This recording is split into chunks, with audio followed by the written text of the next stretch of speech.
Chapter 1. A sudden breakup and unexpectedly becoming a father. In a parallel universe at Kyoto University, Lu Ruowei coldly stated, we are not suited for each other. Let us part ways. You are a good person, but you are not worthy of me. Upon hearing this disheartening news, Xiao Yi felt as if a thunderclap had struck his mind. His eyes widened in disbelief. Breakup? Wei, after all this time, you would end things with me just because I didn't buy you the iPhone 14 Pro Max? What does our relationship mean after all this? Lu Ruowei replied coldly. It means you are simply unfortunate. Taken aback, Xiao Yi pressed on, what about the 5 months we spent together? What do those cherished memories signify? Lu Ruowei retorted, it means you have a good memory. And what are the promises we made to each other? Just idioms, she replied dismissively.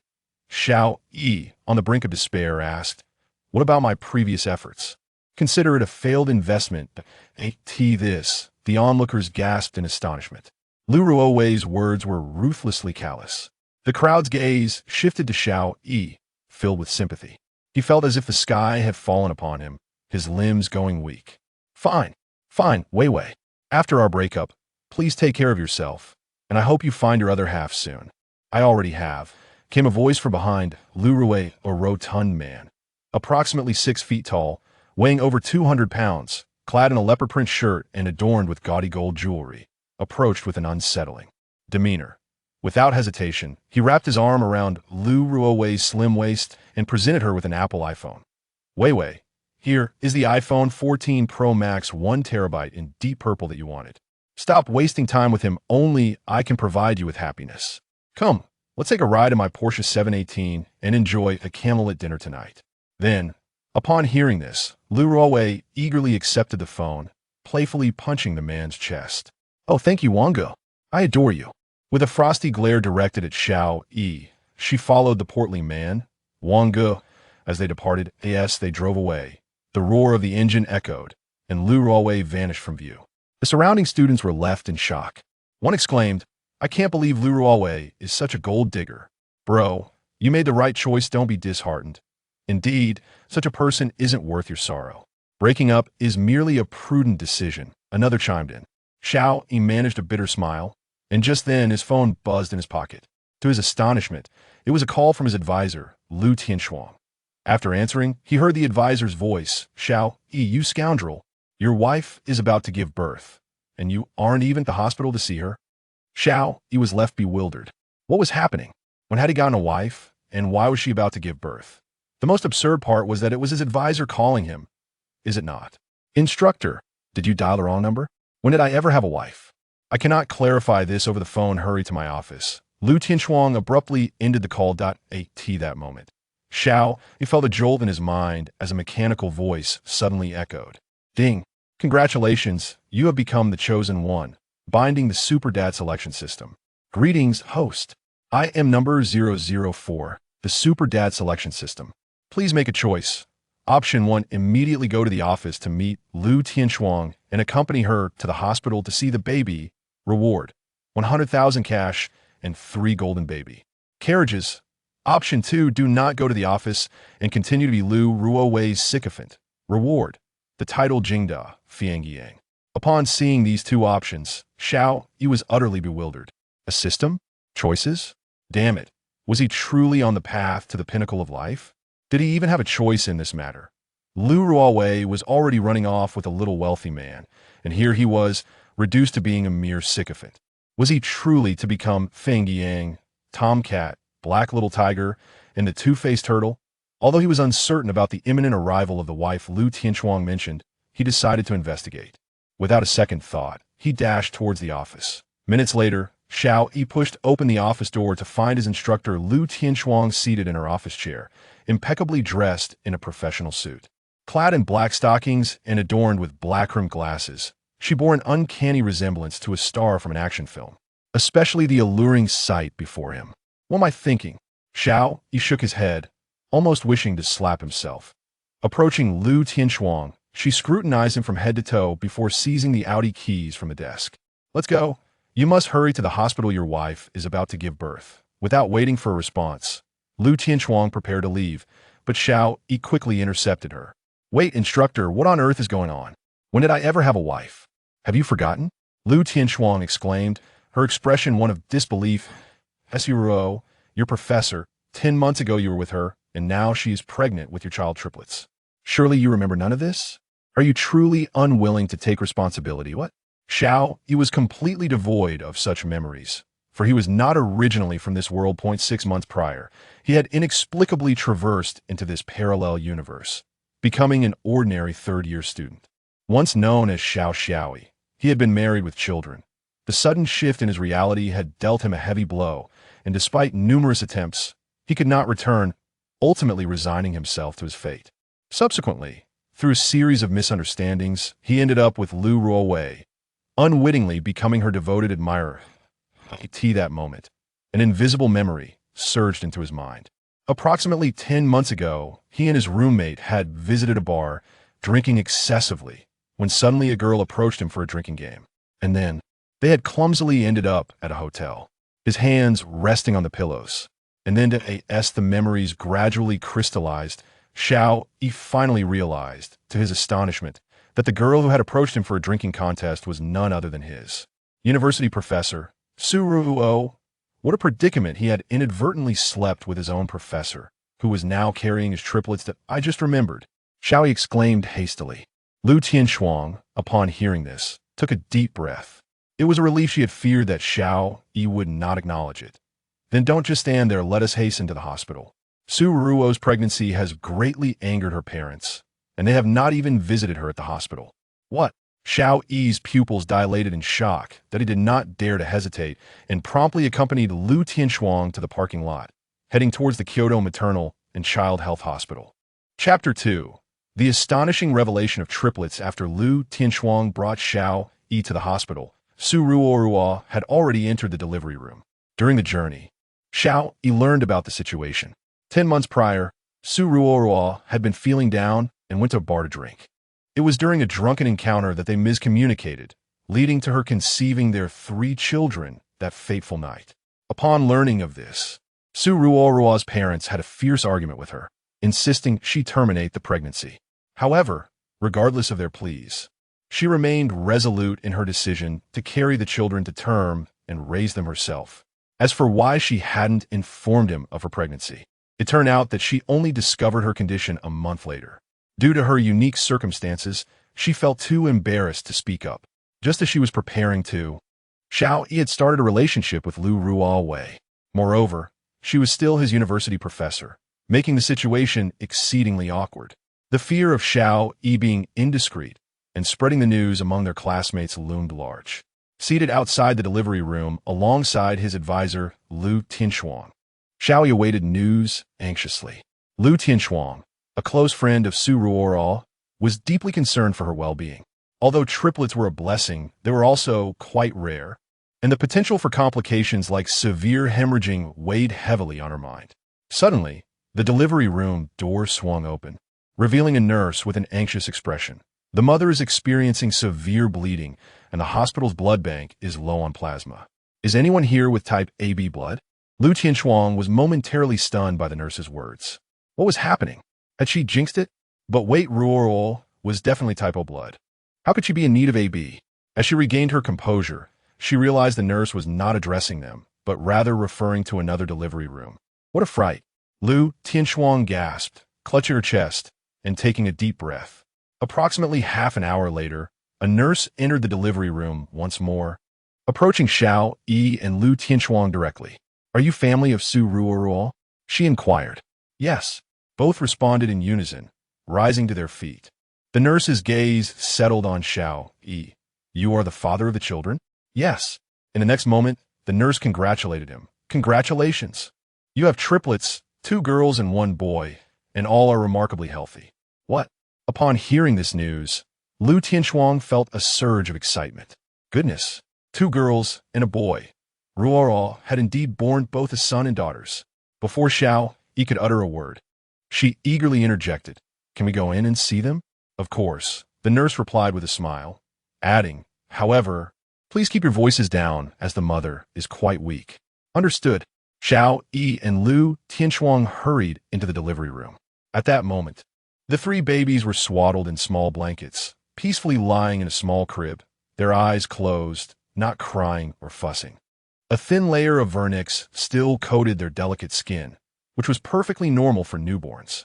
Xiao Yi briefly glanced at the children before directing his attention to Su Ruo, who lay on the delivery bed. She is her own professor, and their student-teacher relationship is exceptionally harmonious. However, this meeting unexpectedly unfolds under such circumstances. He scrutinizes her. Su Ruo is merely 3 years his senior, possessing striking beauty, standing at a height of 1.70 meters, with an alluring figure and an angelic visage. Yet, at this moment, her complexion appears somewhat pale, having recently endured the trials of bringing 3 babies into the world. "Oh, you have endured much," he expresses. Xiao Yi is uncertain whether Su Ruo will accept him, but as the father of the children, he cannot help but approach and take her hand. Su Ruo manages a faint smile, gently shaking her head. "It's all right. Rest assured, as the father of the children, I will certainly take full responsibility for you and the little ones." Su Ruo is momentarily taken aback, but utters no further words, merely nodding slowly. Xiao Yi can discern that she has already accepted him, turning to gaze at the 3 well-behaved infants. He finds it hard to believe that just an hour ago he was coldly rejected by Lu Ruowei, and now, within the span of an hour, he has become the father of 3 children. It feels surreal, and furthermore, he is now bound to a system. As he contemplates this, the system's voice echoes in his mind. "Congratulations, host, on meeting your children. You have received 100,000 cash and 3 golden baby carriages.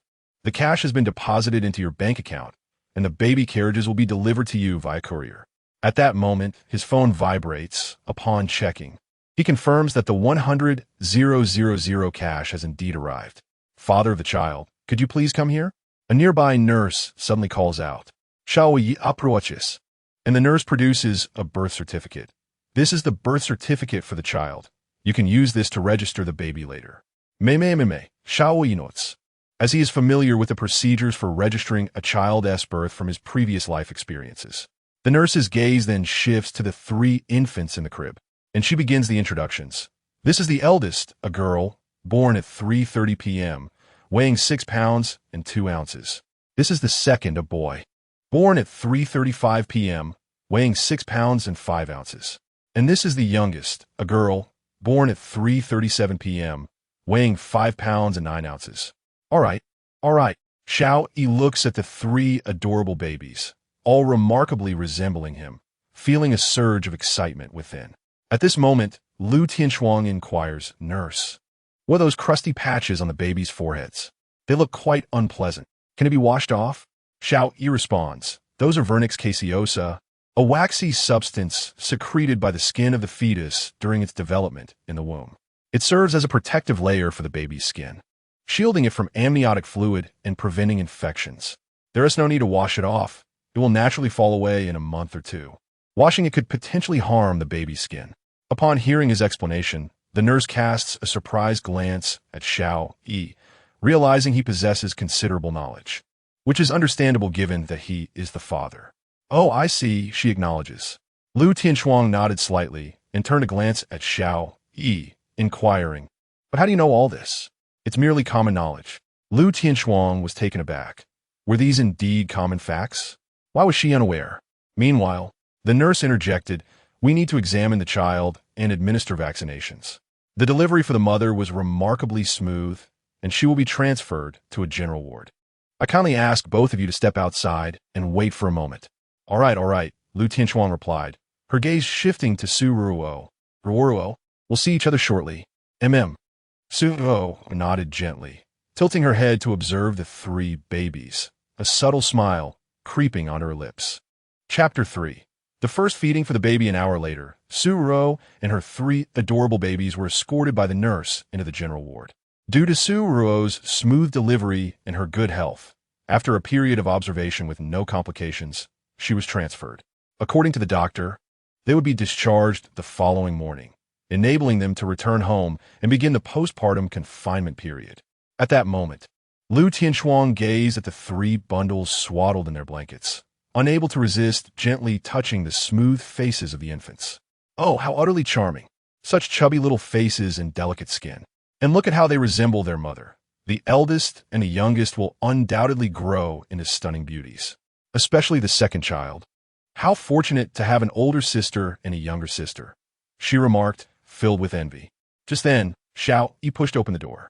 Su Ruo and Lu Tianxuang instinctively turned their attention to him, noticing the large bag he was carrying.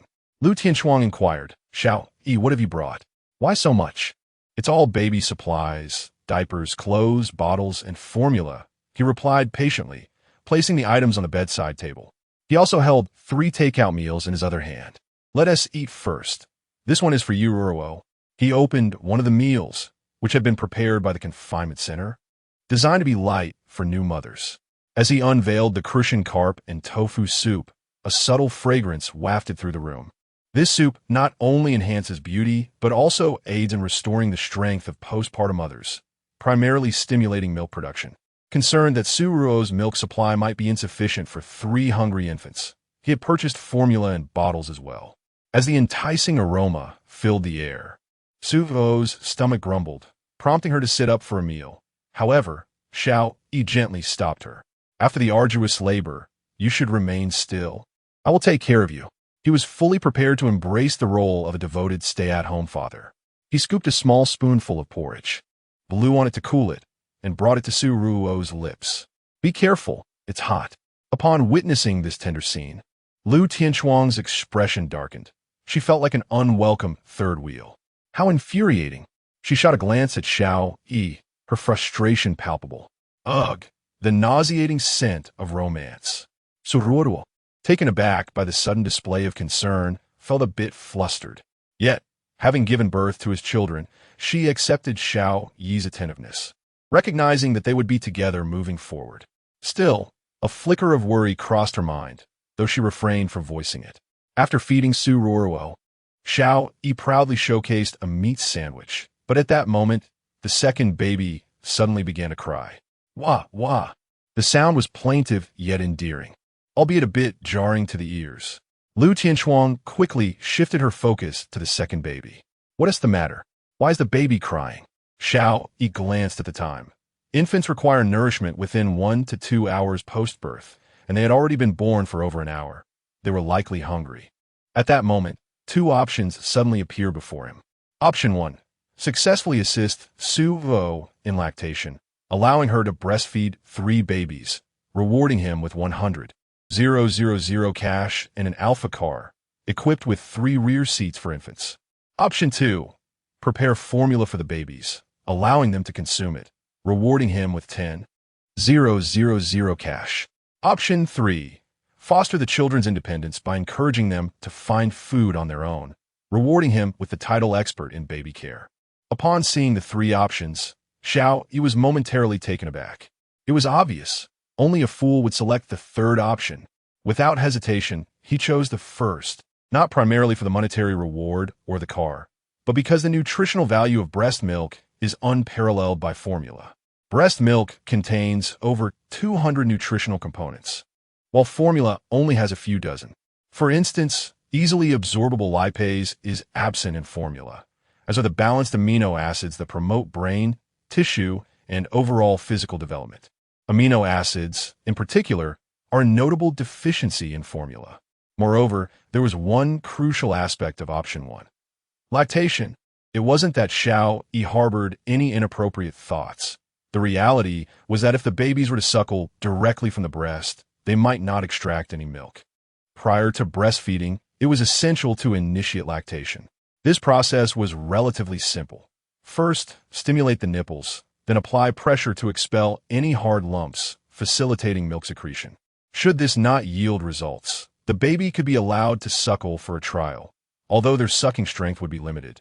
Thus, adult assistance would be necessary if the milk had not yet begun to flow. Upon hearing Xiao Yi's words, Lu Tianxuang and Su Ruo were momentarily bewildered. As first-time mothers lacking experience, they were uncertain. Lu Tianxuang flusteredly inquired, if the baby is hungry, should we not prepare formula?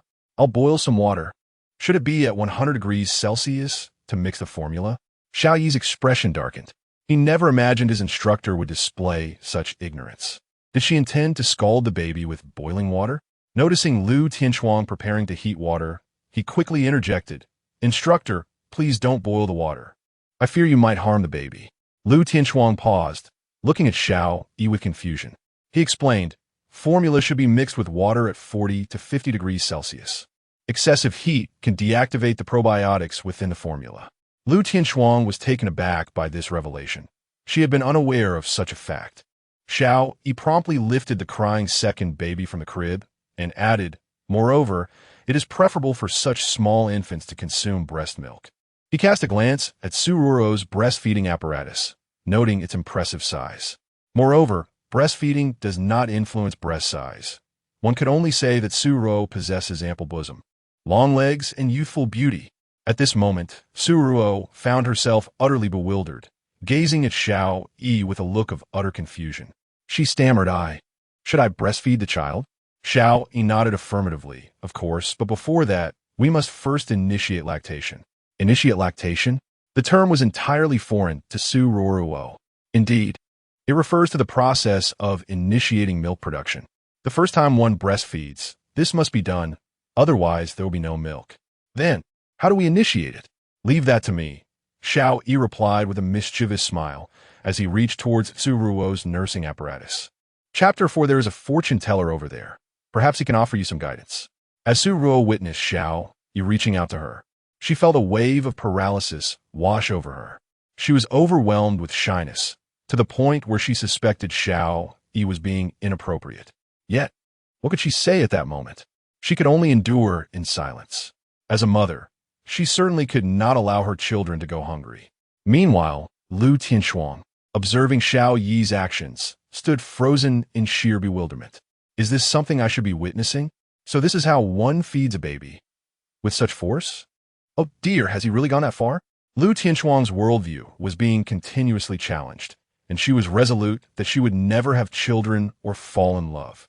Of course, she knew this would eventually come back to haunt her. Approximately 5 or 6 minutes later, Xiao Yi smiled, for the milk had finally arrived. At this moment, not only the second child, but also the first began to cry, filling the room with the sound of wailing infants. He wiped the milk stains from his mouth and quickly lifted the second child, placing her into Su Ruo's arms. As her tiny lips made contact with the nipple, she opened her mouth wide and began to suck vigorously, ceasing her cries, her expression even betraying a hint of enjoyment. Xiao Yi then cradled the first child, allowing her to latch onto the other nipple. Thus, both babies were simultaneously nursing with fervor. As Su Ruo beheld this scene, she realized how intricate the task of caring for children truly was. Initially, she had thought it simple enough to feed them on time and raise them alone. It was only now that she comprehended the multitude of nuances involved in child-rearing. Observing the two babies nursing, Xiao Yi chuckled softly, for both the first and second children were simply adorable. Just as everyone relaxed, the third child began to cry anew. Xiao Yi was taken aback. Goodness, 3 little tyrants. Could you not all be hungry at the same time? He hastily supported the baby's back with his left hand while cradling her bottom with his right, gently lifting her from the bed. He patted her back soothingly, attempting to calm her distress. "Do not cry, little one. Once your siblings finish, it will be your turn to eat." But upon hearing his soothing words, the third child cried even louder. "Wah, wah, wah. Oh dear, my little ancestor." A newborn stomach is quite small, and during their first feeding, they typically consume a mere 10 to 20 milliliters of milk, an exceedingly small amount. By this time, the second child had almost finished feeding, with milk already trickling from the corners of her mouth. Xiao Yi quickly used a baby wipe to clean the milk-stained corners of her mouth before switching to the third child to continue feeding. As her little mouth savored the delightful breast milk, she, like the second child before her, sucked vigorously, as if it were the most exquisite delicacy in the world. Lu Tianchuang took the second child into her arms, gazing at her rosy cheeks, and suddenly felt a longing to have a baby of her own. However, she remains a solitary soul, devoid of a romantic partner, and with a baby to care for. As Xiao Yi observed San Bao drinking his milk, the voice of the system echoed in his ears. "Congratulations, host. You have successfully initiated breastfeeding, enabling the baby to receive maternal milk. You are awarded 100 $000 in cash and an Alpha automobile. The cash has been deposited into your bank account. The vehicle is parked in the underground garage of the Maternal and Child Health Hospital. The keys are in your pocket, and the vehicle registration certificate is located in the car's glove compartment. The license plate has been automatically processed, and the fuel tank is full. Xiao Yi, taken aback by the system's announcement, thought it quite considerate. Receiving a car was rather standard, but a full tank of gas? And to top it off, he had also received 100,000 yuan. Truly remarkable. Just as he assumed the system would remain dormant for a while, its voice returned once more. Host, you have triggered an option. Choice 1. Thoughtfully name the baby, taking into account Su Ruo's opinion, and receive a reward of stretch mark removal cream. Choice 2. Name. What purpose does a name serve? Simply call them Xiao Dai and I, Xiao Air Xiao, and Xiao San and I, and be rewarded with the title of Silly Dad. Please, no more nonsense. Xiao Yi's expression darkened. If he were to choose such names, how would the 3 children regard him as they grew older? While it was unlikely they would deny him as their father, there was a considerable chance they might withdraw support during his twilight years. He resolved to choose names with care. By the time Xiao Yi regained his composure, Dabao and Sanbao had finished their meals and peacefully closed their eyes, drifting into serene slumber, truly well-behaved. Infants, after all, seem to know nothing beyond eating and sleeping. Just as Xiao Yi was about to inquire Su Ruo about names for the 3 babies, a nurse suddenly entered the room and said, "Child's father, you may now proceed to the director's office to collect the baby's health reports and then go to the first floor to complete the discharge procedures. You may leave the hospital tomorrow morning. Given that both mother and baby are in excellent health, the hospital does not advocate prolonged stays. You may take your wife home or to a postpartum care center." Understood. Xiao Yi nodded slightly, then turned his attention to Su Ruo. Ruo, I will head to the director's office first and then take care of the discharge procedures for you. Su Ruo replied softly, her gaze drifting to her bag. The card is in my bag, and then, it's all right, I have funds. Xiao Yi interrupted her, striding out of the room. Having already received 200,000 from the system, he felt no need to use Su Ruo's money. Once he exited the room, Su Ruo glanced at the baby lying in the crib and sighed softly. Lu Tianshuang, noticing her demeanor, inquired, "What is wrong, Ruo? Why do you seem so forlorn?" Being a close confidant of Su Ruo, she did not conceal her thoughts. "Did you forget? Xiao Yi appears to have a girlfriend, which is why I have refrained from informing him all along. You mentioned that he suddenly has a baby, so..." Upon hearing this, Lu Tianshuang was momentarily taken aback, then replied, "Do not worry. Didn't Xiao Yi say he would take responsibility? If he neglects you, I shall ensure he does not graduate. Furthermore, I believe I once saw his girlfriend entering a hotel with another man. Meanwhile, Xiao Yi had already entered the director's office, where a man was conversing with the director. "Director, do you think my wife's baby is a boy or a girl?" The director scrutinized the ultrasound report and shook his head. "I cannot ascertain that. However, you may visit the fortune teller across the hospital after 9 p.m. tonight or before 9 a.m. tomorrow. Their predictions are quite accurate. Perhaps they can provide you with some insight." Chapter 5. The baby urinated on Lu Tianshuang's face. Upon hearing the director's words, the man appeared somewhat taken aback, but nodded in acknowledgement and expressed his gratitude before departing. Xiao Yi did not dwell on the matter. After stating his purpose, he proceeded to the first floor with the baby's medical report. After settling the fees, he completed the discharge paperwork for Su Ruo. He then took a moment to glance at the Alpha car in the underground garage before swiftly returning to the room to continue caring for the baby.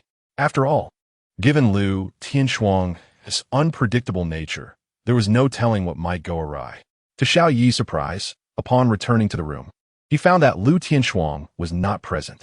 After inquiring with Su Ruo, he learned that she had received a phone call and left the hospital, assuring him that she would return early the next morning to keep her company. Now, a conundrum arose.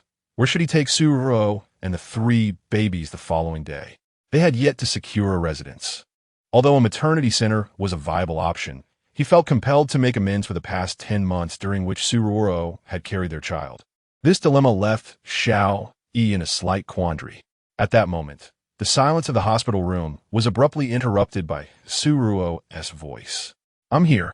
He hurried to her bedside and grasped her hand, and without hesitation, she voiced the thoughts weighing on her heart.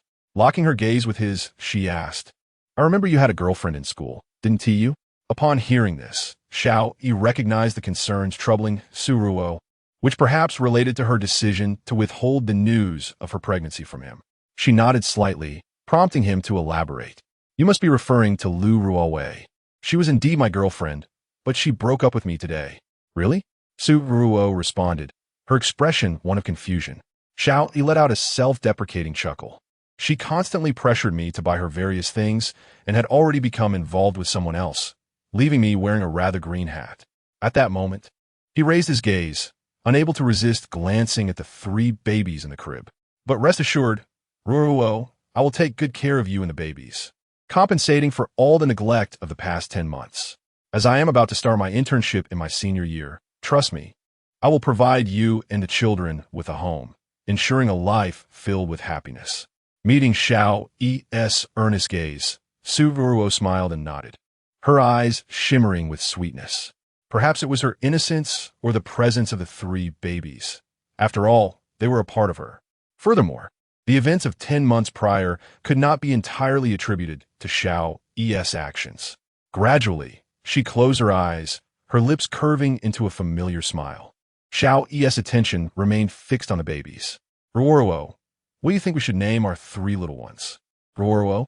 He turned his head to find that Suruo had already drifted into a peaceful slumber, and he chose not to disturb her further.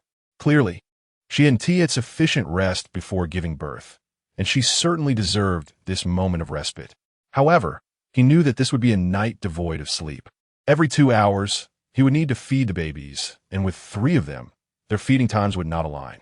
Having a child is indeed like this. Fortunately, past experiences facilitate care. He took out his phone and ultimately decided to rent an apartment, bringing Suruo and their 3 little ones to stay with him. In a bustling metropolis like Kyoto, finding a rental is particularly convenient. Fully furnished apartments ready for immediate occupancy abound, although rental prices vary significantly. 8,000 a month? Not too bad, not excessively expensive. Soon, Xiao Yi discovered a desirable residence. This apartment, located near Kyoto University, boasts 130 square meters, with spacious bedrooms and attached bathrooms. Ideal for looking after the babies and ample enough for their needs. The landlord was also quite amiable. After a brief phone conversation, Xiao Yi paid 3 months' rent along with a month's deposit, and the landlord promptly provided him with the door lock code. They could move in the following day and simply purchase some bedding thereafter.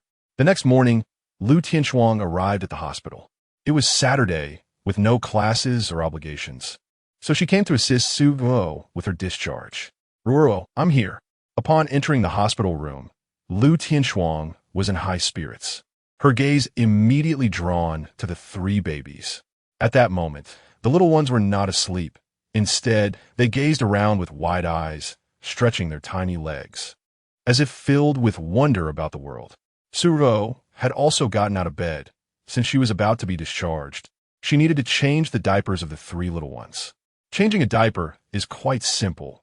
Lift the baby's bottom, lay the diaper flat on the bed, and secure it with the adhesive tabs. As long as one is careful during the process, avoiding any irritation to the baby's skin, it is straightforward. Watching Xiao Yi change the eldest baby's diaper, Lu Tianxuang felt a twinge of curiosity and longed to experience changing a diaper herself. Thus, she suggested, "Xiao Yi, could you allow me to change the second baby's diaper? I'd like to give it a try." Himeme alright, Xiao Yi nodded, reiterating the diaper-changing process before handing her the diaper. After removing the weighty diaper from the second baby, Lu Tianxuang tossed it into the trash and, following Xiao Yi's instructions, laid the new diaper flat on the bed.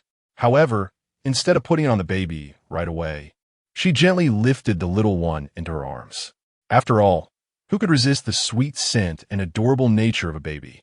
Gazing at the naked second baby, Lu Tianxuang felt even more charmed. "Oh, little one, how can you be so delightful?" Just then, the baby suddenly burst into laughter, flailing its arms excitedly. Lu Tianxuang lifted her high above her head contemplating how wonderful it would be if this little one were her own child. At that moment, Lu Tianchuang felt something warm trickling down from above. Is it dripping on my face? Could it be a leak from the ceiling? As she glanced up, Lu Tianchuang was left speechless. This was no ceiling leak. It was unmistakably the second baby who had just urinated. She could not help but exclaim. Xiao Yi was startled by the sudden voice of Qi coming in, and he quickly turned his head to catch the second treasure in Lu Tianchuang's hands. What happened? He peed, and it even got on my face. It even went in my mouth. Xiao Yi and Su Ro looked at her face in unison. Upon noticing the traces of urine on Lu Tianchuang's face, Xiao Yi couldn't help but burst into laughter. Boiling numero. Ha ha, cough, cough. As he gazed at the still, giggling second treasure in his arms, he began to cough violently. The second treasure was truly remarkable. It must have avenged its father after seeing that their dormitory had been cleaned by Lu Tianchuang's earlier visit. One must admit, it was quite a masterpiece. Chapter 6 Goodness. Has the director taken on a part-time job? Still smiling.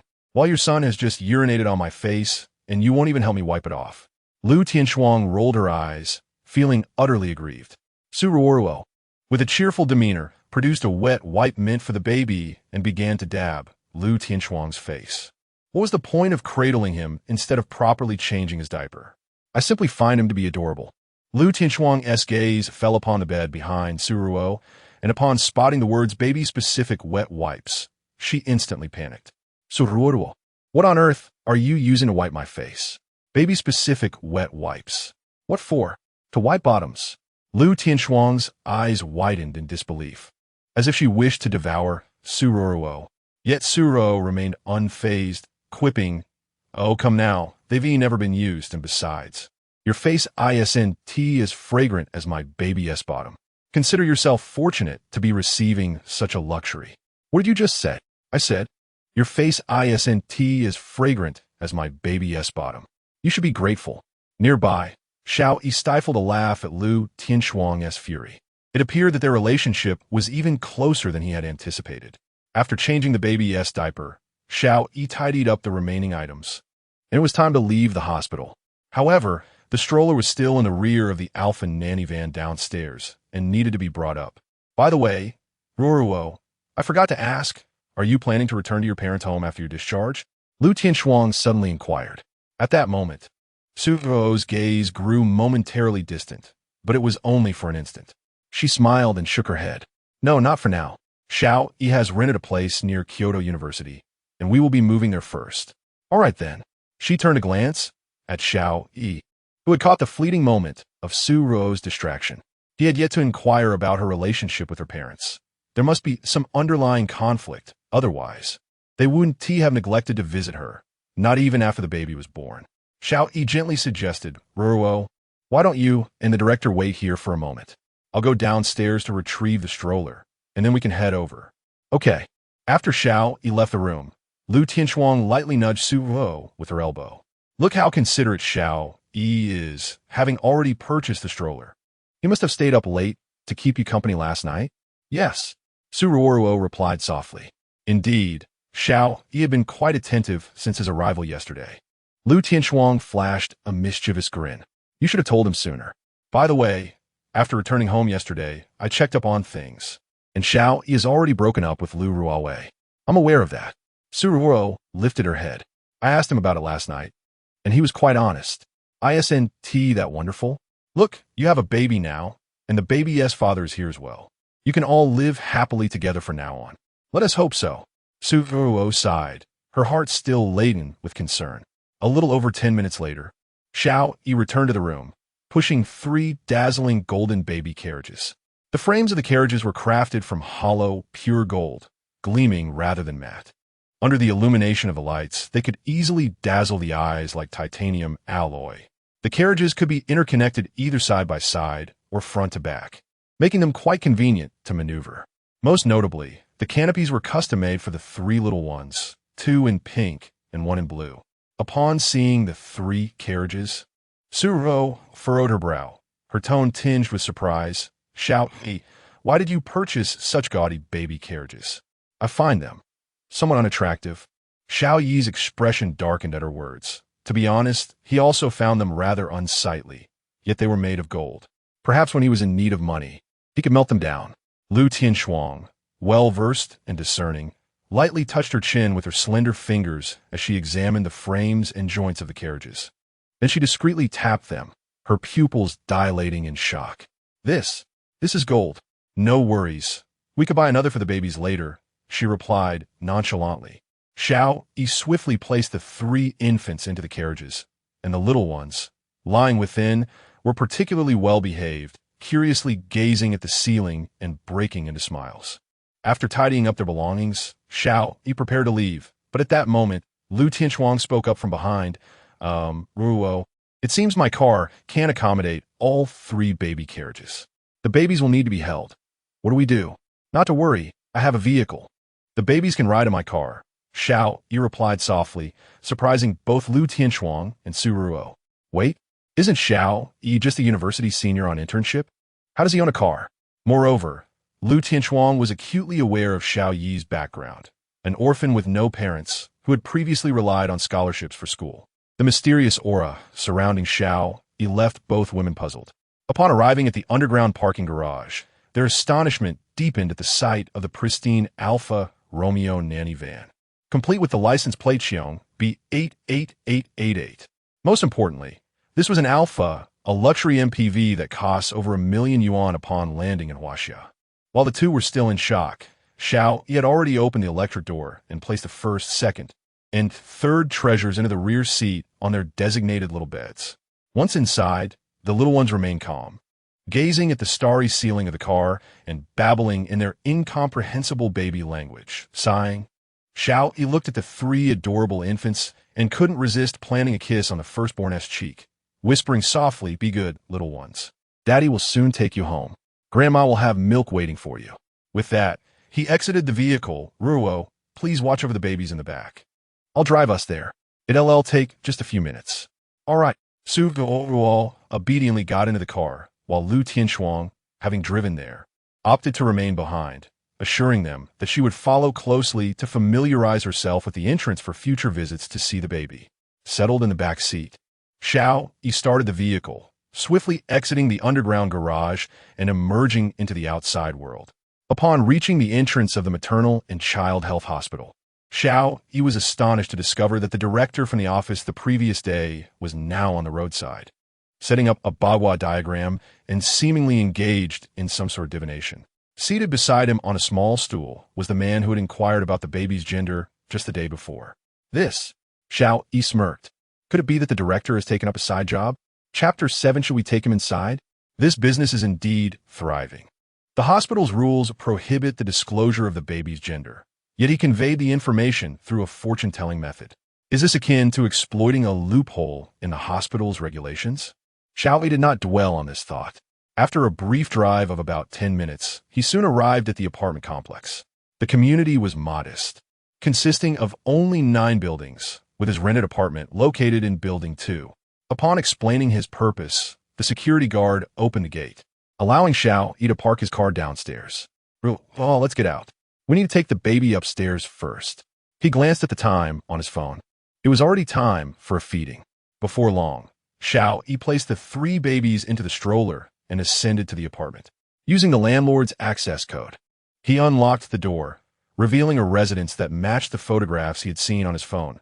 130 square meters of tastefully decorated space, with nearly all new furniture. Overall, it exuded a cozy atmosphere. Xiao Yi made 2 trips downstairs to collect the luggage from the hospital. As he looked around, he noticed the bed was missing some bedding. Taking advantage of Lu Tianshuang's presence to tend to the babies, he suggested, "Ruo, instructor, please look after the babies for a moment. The place still needs a few essentials. I'll go buy them." "All right, be careful on your way," Ruo replied. As soon as Xiao Yi stepped out, the second baby in the stroller began to cry.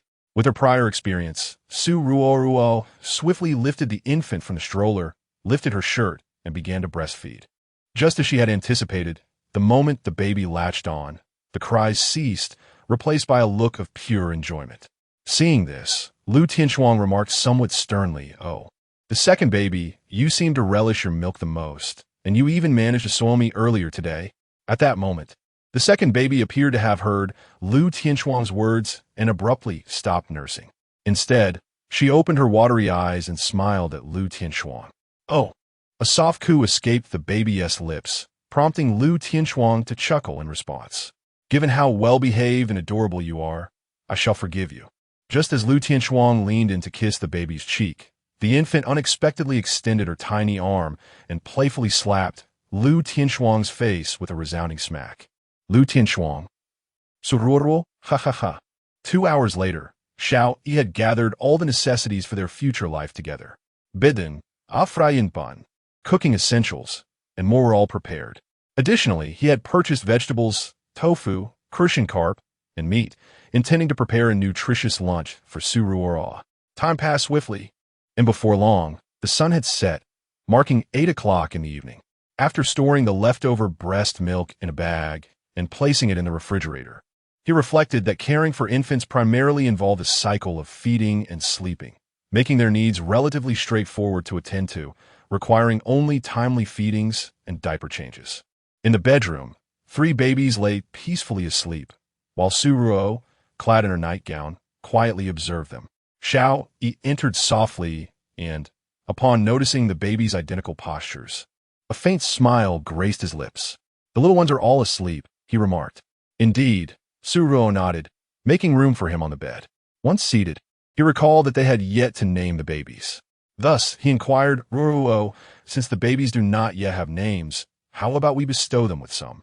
In a few days, we can register them. That sounds good, she replied, lowering her gaze to the infants. In fact, I've already thought of names for the eldest and the youngest. Oh, Xiao Yi's curiosity piqued. Sururu continued, the eldest shall be named Xiao Mengruo, and the youngest, Xiao Qinxue. Mengruo, Qinxue, Xiao Yi repeated, finding the names quite melodious and perfectly suited for the 2 little princesses. He then picked up a cup from the bedside table and took a sip of water. What about the second child? He asked. The name for the second child is rather unique and often appears in various textbooks. How about we call him Xiaoming?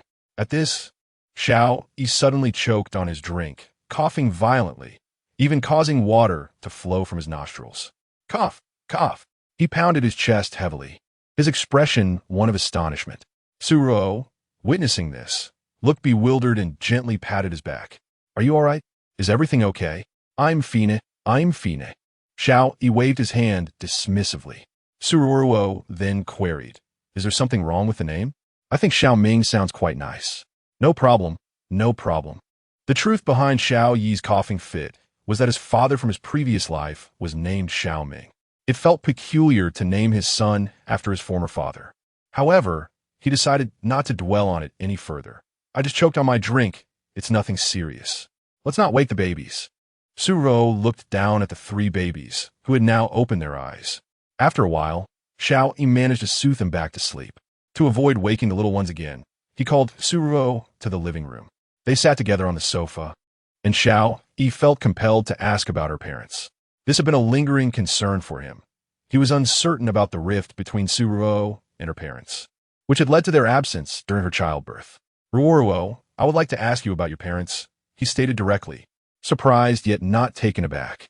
Sururu recognized that Xiao Yi genuinely wished to build a stable life with her and care for the babies. Given that her parents had not visited in the past few days, it was only natural for Xiao Yi to harbor questions. With a sigh, she explained it's quite simple. When my parents learned of my pregnancy, they wanted me to terminate the child. At that time, I was indeed aware that the child belonged to you. Yet I chose to conceal this truth from my parents, intending instead to raise all 3 little ones by myself. Subsequently, a fierce quarrel erupted between my father and me, escalating to the point of severing our father-daughter relationship. My father, being a criminal investigator, even threatened. Just then, Sururu abruptly turned her head, fixating her gaze on Xiao Yi, stammering. He also threatened that if he discovered whose child I was carrying, he would have him imprisoned. Chapter 8. After the breakup. How did Xiao Yi become someone's driver? Upon hearing Sururua's words, a slight smirk appeared on Xiao Yi's lips. At that moment, he was tempted to inquire whether drunken escapades could be classified as mutual consent. If caught, would he face imprisonment? Just then, The system's voice shattered the fleeting silence. Host, you have successfully named the baby. Reward, stretch mark removal cream. Simply apply the stretch mark removal cream on your wife's abdomen, and within 7 days, the marks will vanish, restoring her to her former self.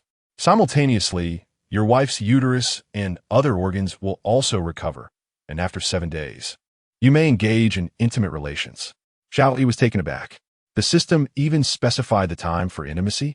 As the system's voice faded, Su Ruoruo spoke up. Don't worry, Xiao Yi, I won't tell my dad. Her eyes reflected a hint of melancholy, as her father's little princess. It had been ages since they last spoke on the phone. She did not wish to sever ties with him. Regardless of how long they kept this secret, her father would eventually find out. It's all right, Xiao Yi turned to her. In a few days, once the babies are stable, you should take me to visit him. Concealing this indefinitely is not a solution. I will find a way to persuade our dad. Hearing Xiao Yi's words, Su Ruoruo's lips curled into a smile as she nodded earnestly. MHM. Moreover, Xiao Yi gathered his thoughts. Ruoruo, you needn't work anymore. I will take care of you and the babies. Recently, I made some profits from stock trading, so providing for you and the little ones won't be an issue. Detected that the host is lying.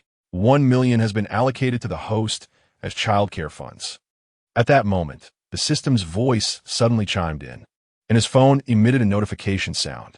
Upon checking, he saw that 1 million had been credited to his account. Goodness, the system is truly remarkable. In response to Xiao Yi's declaration, Su Ruoruo merely nodded slightly, refraining from further comments. After all, he was driving Alpha Car today, so he was unlikely to be exaggerating. A while later, the two returned to the bedroom, where the 3 babies were still peacefully asleep. Xiao Yi suggested, Ruoruo, you should rest for a while. When the children wake up, I'll heat the breast milk from the fridge, and you can have a proper rest tonight. All right. Su Ruoruo did not refuse. With 3 babies, she had to feed them almost every hour, resulting in a particularly restless night. If it were solely her responsibility, she would certainly struggle. Xiao Yi retrieved the stretch mark removal cream provided by the system. This is a stretch mark removal cream I acquired from an experienced traditional Chinese medicine practitioner. I've heard it's quite effective. Let me apply it for you. Surprised by Xiao Yi's thorough preparations, Su Ruoruo realized that they would eventually marry, especially since they had welcomed a child together. She felt no need to stand on ceremony, allowing him to apply the cream on her abdomen. She felt a slight itch and warmth. As she gazed at Xiao Yi's cheek, she noticed that he was rather handsome. The following day, having spent the night awake, Xiao Yi was engrossed in feeding the babies and changing their diapers, utterly exhausted yet maintaining an air of sophistication. At that moment, the voice of the system suddenly echoed. The host has contributed a night for the baby, rewarding you with an increase of 5 in attractiveness. Your current attractiveness is 99, just slightly lower than the readers, who possess an average attractiveness of. The system has prepared a summer dopamine wardrobe for the host. The clothes have been stored in your closet.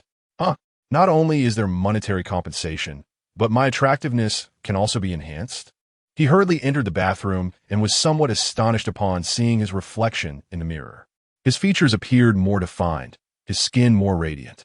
Even the likes of Peng Yuyan and Wu Yinzu would seem like mere juniors beside him. Last night, to avoid disturbing Ruo's rest, he had moved to the guest room. At this moment, the sound of sizzling from the kitchen reached his ears. After finishing his grooming, Xiao Yi stepped outside and, through the glass door of the kitchen, bade Su Ruoruo cooking. A warmth enveloped his heart. Su Ruo was preparing a meal for him. However, considering that she had yet to fully recover and the kitchen was filled with smoke, it would be best for her not to be cooking. Ruoruo, why are you making breakfast?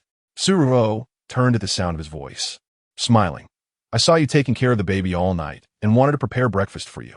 Let me handle it, Xiao Yi said, taking the spatula from her hand. The kitchen is too smoky, and you're still in recovery. How can you be cooking?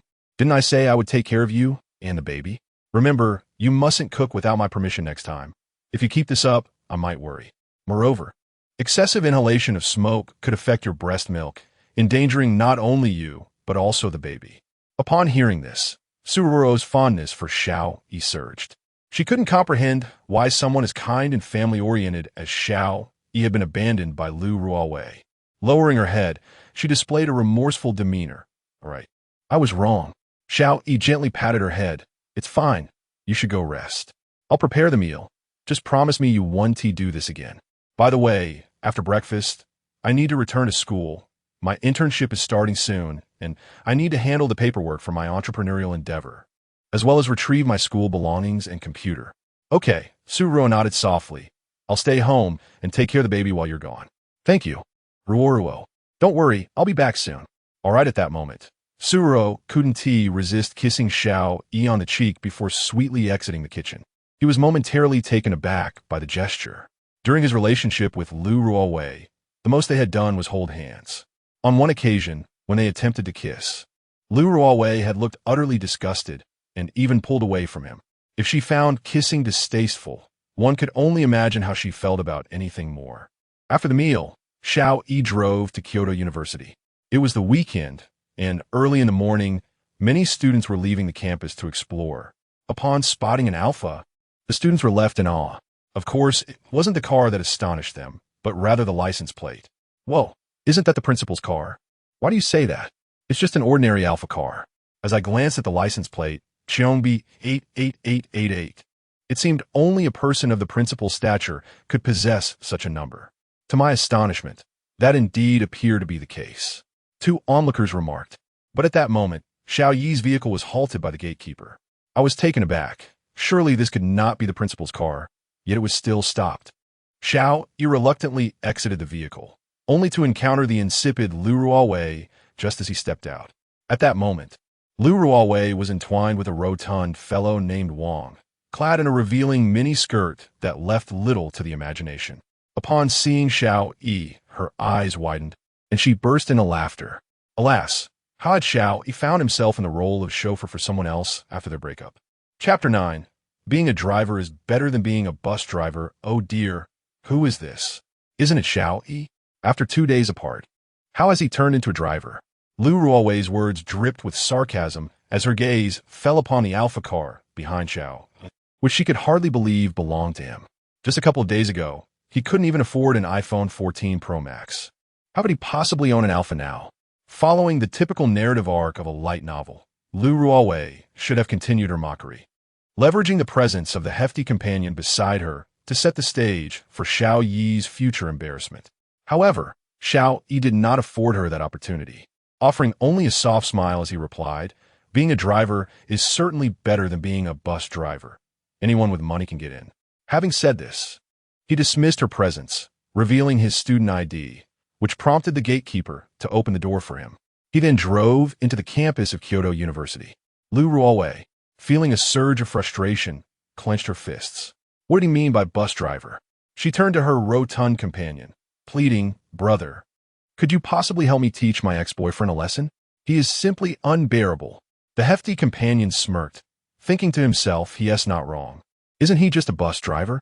Eager to enhance Lu Ruowei's happiness, he agreed, "Sure, dealing with a mere young lad will be a piece of cake." A few minutes later, Xiao Yi arrived at the teaching building, heading straight to the office to find Lu Tianxuan. Lu Tianxuan was not surprised to see him. It was already late June, and the third-year courses had concluded. Soon, many companies would come to recruit students who needed to secure internships or embark on entrepreneurial ventures by mid-July. Xiao Yi, now with 3 children and the responsibility of caring for Suruo, had no intention of seeking employment or internships. "Instructor, could you please assist me in processing the paperwork for starting a business?" he requested. Lu Tianxuan nodded slightly, glancing at her computer as she inquired, "So, how are the 3 little ones? Is Ruruo home with them?" "Yes," Xiao Yi affirmed with a slight nod. Lu Tianxuan continued, "However, you don't need to come to school specifically for this. I can bring the paperwork to you when I check on Ruruo." "Are you comfortable leaving Ruruo alone at home with the 3 babies?" she asked, concerned. "Not a problem. So please expedite the process for me. I wish to return and accompany Ruo." Xiao Yi smiled. Lu Tianxuan and Suruo truly were good friends, both thinking of Ruruo's well-being. Upon learning that Ruo was alone at home, Lu Tianxuan noticeably quickened her pace. "To start your business, you must finalize the business license by the end of July. And by the end of June next year, you will need to submit the company's financial records, along with employee labor contracts and social security records. You will need to find a way to manage these requirements," she instructed. Understood. Thank you, instructor, Xiao Yi nodded. Lu Tianshuang glanced at him, recalling the golden baby stroller he had prepared and the alpha car worth over $1 million. She felt assured that he would manage everything. Simply sign here. You must take good care of Ruruo. Do you understand? She's my wife, undoubtedly. After signing, Xiao Yi did not linger in the office and swiftly departed. Just as he exited, the system's voice resonated. Host, congratulations on activating the entrepreneurial options. You may attain sustainable income through franchise establishments, allowing you to care for your baby and your wife. Please make a selection. Option 1, franchise Little Deer CAF, requiring an investment of 400,000, with an estimated daily net profit of 2,000 to 3,000 yuan. Option 2, franchise floating on the River Hot Pot restaurant, requiring an investment of 3 million, with an estimated daily net profit of 5,000 to 8,000 yuan. Option 3, allow Ro to support me, with rewards including a full skin account for Honor of Kings, a massage chair, a 4090 graphics card, and 10 yuan in cash. Xiao Yi's lips twitched. For entrepreneurship, it seems he can only choose the first option. The second requires more capital, and as for the third, a gaming account, a massage chair, a graphics card, he now has a wife and 3 babies depending on him. Who has the mind to play games? Option 1, he silently affirmed.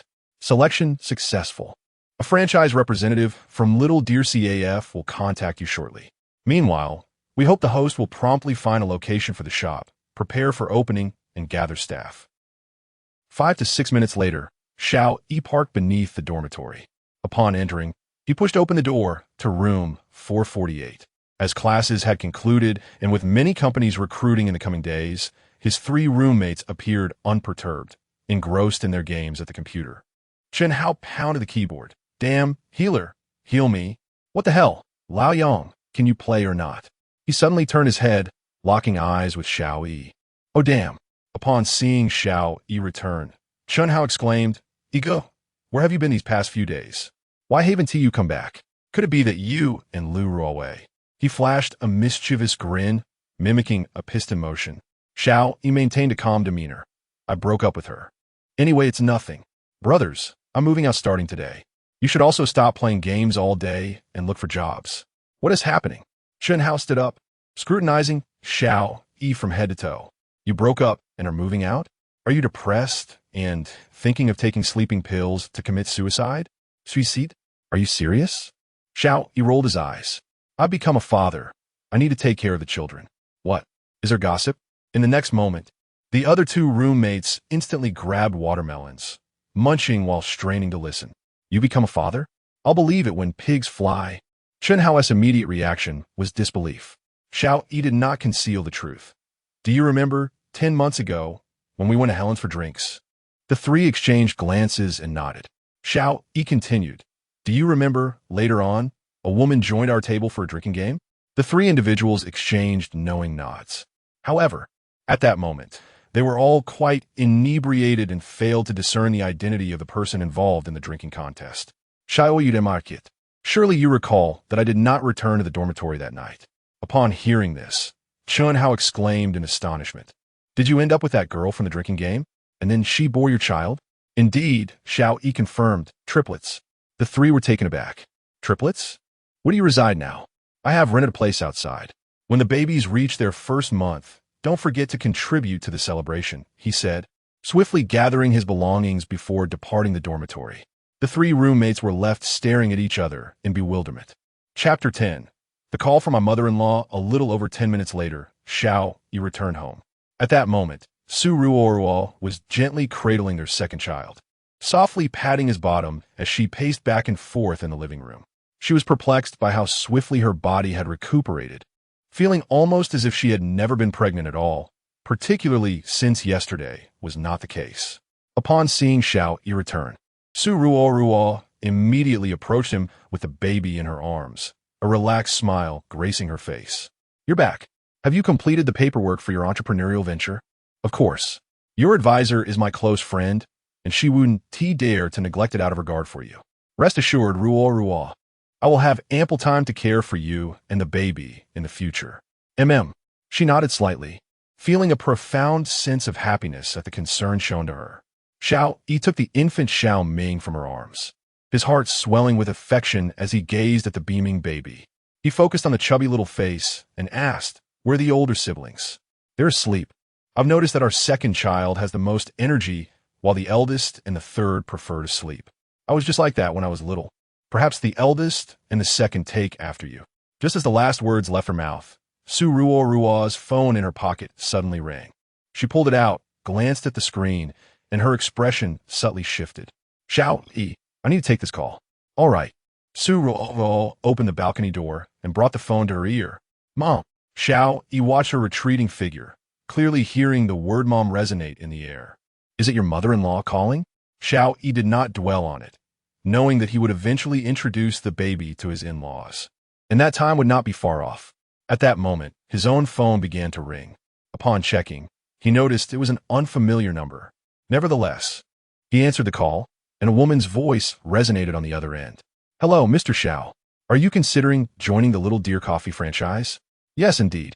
Allow me to provide you with the pricing and company requirements.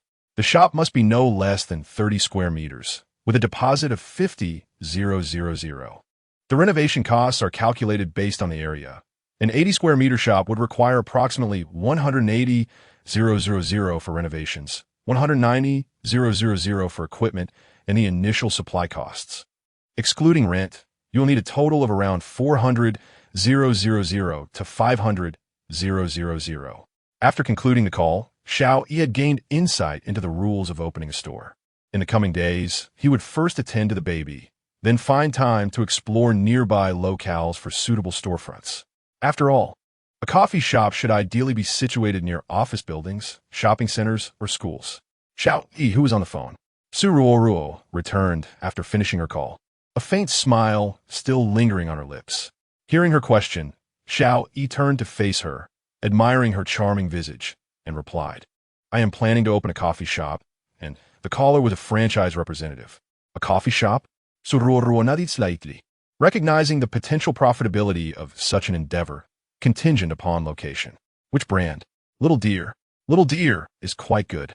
The brand significantly influences foot traffic, and Little Deer has been performing exceptionally well in China, particularly with their 9 yuan fresh coconut latte, which has become a sensational hit." Xiao Yi was not inclined to discuss the matter of the franchise store. Instead, he inquired, "What did Mom call you about just now?" "Ah." Her cheeks flushed slightly. "Is that really Mom?" "Well, she asked me if the baby is about to be born." Xiao Yi was taken aback. The baby had already been born, and she was unaware. Su Ruo sensed Xiao Yi's unusual demeanor. "Actually, Mom has been in touch with me regularly, expressing her concern. The reason she hasn't visited recently is because of Dad. He is rather domineering, so you've endured much, Ruo." Xiao Yi couldn't help but caress her cheek. Su Ruo shook her head. "I am fine. After all, you are here. By the way, Mom mentioned she would come to see me tomorrow without Dad knowing. I just sent her the address." Upon hearing this, Xiao Yi nodded repeatedly. "Rest assured, I will prepare a delightful meal and ensure we host Mom well." Su Ruo's face lit up with a blissful smile. Just then, the baby carriage in the bedroom suddenly erupted with the sound of the baby's cries. "Wow!" Xiao Yi and Su Ruo hurried in the bedroom. After picking up their firstborn, Xiao Mingruo, Su Ruo lifted her shirt to prepare for breastfeeding. However, the baby showed no interest in feeding, leaving Su Ruo perplexed. Sigh. "Xiao Yi, YISNT, Xiao Ruo nursing. Let me take a look." Xiao Yi quickly focused his gaze on the baby's face. She appeared resistant to feeding and even cried out. "She shouldn't be hungry." "Ruo, how long has it been since the baby had her diaper changed?" "It should be about 3 hours. Perhaps it's because of the diaper." Before long, Xiao Yi changed the baby's diaper, and indeed, once the new diaper was on, the baby ceased crying. Su Ruo was instantly amazed, wondering why the change in diaper had such an effect. Following that, Xiao Yi changed the diapers for their second child, Xiao Ming, and their third child, Xiao Qinxue. Holding the firstborn and the third child in his arms, Xiao Yi, with Su Ruo cradling the second, found the weather outside quite pleasant. The temperature was just right. Su Ruo opened the window, inhaling the fresh air, and turned to Xiao Yi. "Darling, The weather is lovely today. Why don't we take the baby out for a stroll? Xiao Yi was somewhat astonished. It had only been a few days, and Suruo seemed to be recovering well. Typically, one should refrain from excessive movement during the postpartum period, yet Suruo appeared anything but weak. She even expressed a desire to go out. Could it be the effect of the stretch mark cream? Ruruo, is your body up to it? Suruo, upon hearing this, felt a bit curious herself. After waking up today, she felt invigorated, prompting her to cook. She nodded. I'm fine. I just feel a bit stifled indoors. Let us place the baby in the stroller and take a walk. That's feasible. This area was suburban, with decent air quality and abundant greenery in the community. Taking the baby out for some fresh air should pose no problem. Thus, Xiao Yi pushed the baby carriage forward, preparing the baby bottle, wet wipes, and other essential items for the little one, ready to descend stairs. Chapter 11. Lu Ruowei has been deceived. Momin's latte. Xiao Yi pushed the pram containing his eldest, Su Mengruo, his second child, Xiao Ming, and his youngest, Xiao Qinxue, downstairs. They lay in their stroller, exceptionally well behaved, curiously surveying the world outside, as if filled with wonder at everything around them. The temperature today was a mere 24 degrees. The sun was not overly harsh, and the air was refreshingly crisp. However, Xiao Yi did not intend to linger outdoors for long, as he wished to protect his children from the sun's rays. Regardless of the temperature, exposure to ultraviolet light would darken their delicate skin, especially that of infants. Over there, it seems there's a pond. Shall we take a stroll? Seguiste Suruo. Xiao Yi readily agreed, and pushed the stroller in that direction. A few minutes later, they arrived at the pond, and, since it was the weekend, many parents were there tending to their children. Several youngsters, around 5 or 6 years old, were joyfully chasing each other, while a few younger children were blowing bubbles, thoroughly enjoying their playtime. Oh my, are they triplets? At that moment, a woman with a mole on her nose approached. She first assessed the 3 babies before fixing her gaze on Xiao Yi and Suruo. Yes, Annie, they are triplets, Xiao Yi replied. Goodness, you're so young to have children. Oh, they're simply adorable. She gazed at the second child, clearly enamored. Then, she turned her attention to the stroller. You must be new to the neighborhood. I haven't seen you around before. And this stroller, made of pure gold, is quite impressive. The 3 babies inside are undoubtedly the most charming sights here. Excuse me? Suruo was taken aback. A stroller made of pure gold? Could it truly be? She immediately turned her gaze to Xiao Yi, who chuckled nervously. Auntie, please don't joke. It's not made of pure gold. You're quite modest, young man. My family has been in the gold business for generations. I can smell gold from 10 meters away. There's no need to downplay it. With a father like you, these babies are sure to live a life of luxury. Well then, I won't disturb you any longer. Continue taking care of the children. With that, the woman left with her child. Suruo was left in a state of shock. Xiao Yi owned an alpha car, which was one thing. But to think that even the stroller for the children was made of pure gold? If it were indeed pure gold, how much would that stroller be worth? She found herself increasingly puzzled by Xiao Yi. Did he perhaps possess some hidden identity? As Xiao Yi and Suruo basked in the sunlight, the system's voice suddenly rang out. Host, the system has located a suitable shop for you. Please proceed to sign the rental contract within 2 hours. Shop address, no. 76 Jiangxiao Road. Within a 3-kilometer radius, there are 10 office buildings, Yida Plaza, Women S Street, Commercial Street, as well as Kyoto Normal University and Kyoto Conservatory of Music. Upon hearing the System-S announcement, Xiao Yi was momentarily taken aback. He had not anticipated the system would assist him in finding a shop, but this was fortuitous. Such a location would attract a considerable foot traffic, and the sooner he opened his store, the sooner he could begin reaping the benefits. At that moment, Suruo's phone in her pocket rang. Upon seeing it was Lu Tianshuang, she promptly activated the speakerphone. Ruoro, are you not home? I knocked on the door for quite a while. Why didn't you answer? Shuang, have you arrived? Yes, what were you up to? Xiao Yi and I were just strolling around the neighborhood. Wait for us, we'll be back shortly. After hanging up, Suruo took hold of Xiao Yi's hand. My best friend is here, so let's hurry back. Xiao Yi nodded in agreement. Sure, but I just remembered I have something to take care of. How about I escort you upstairs first, and then quickly handle this matter? Hearing this, Su Ruo shook her head wisely. You go attend to your business. I can manage on my own. I have my own feet to walk upstairs. Don't worry.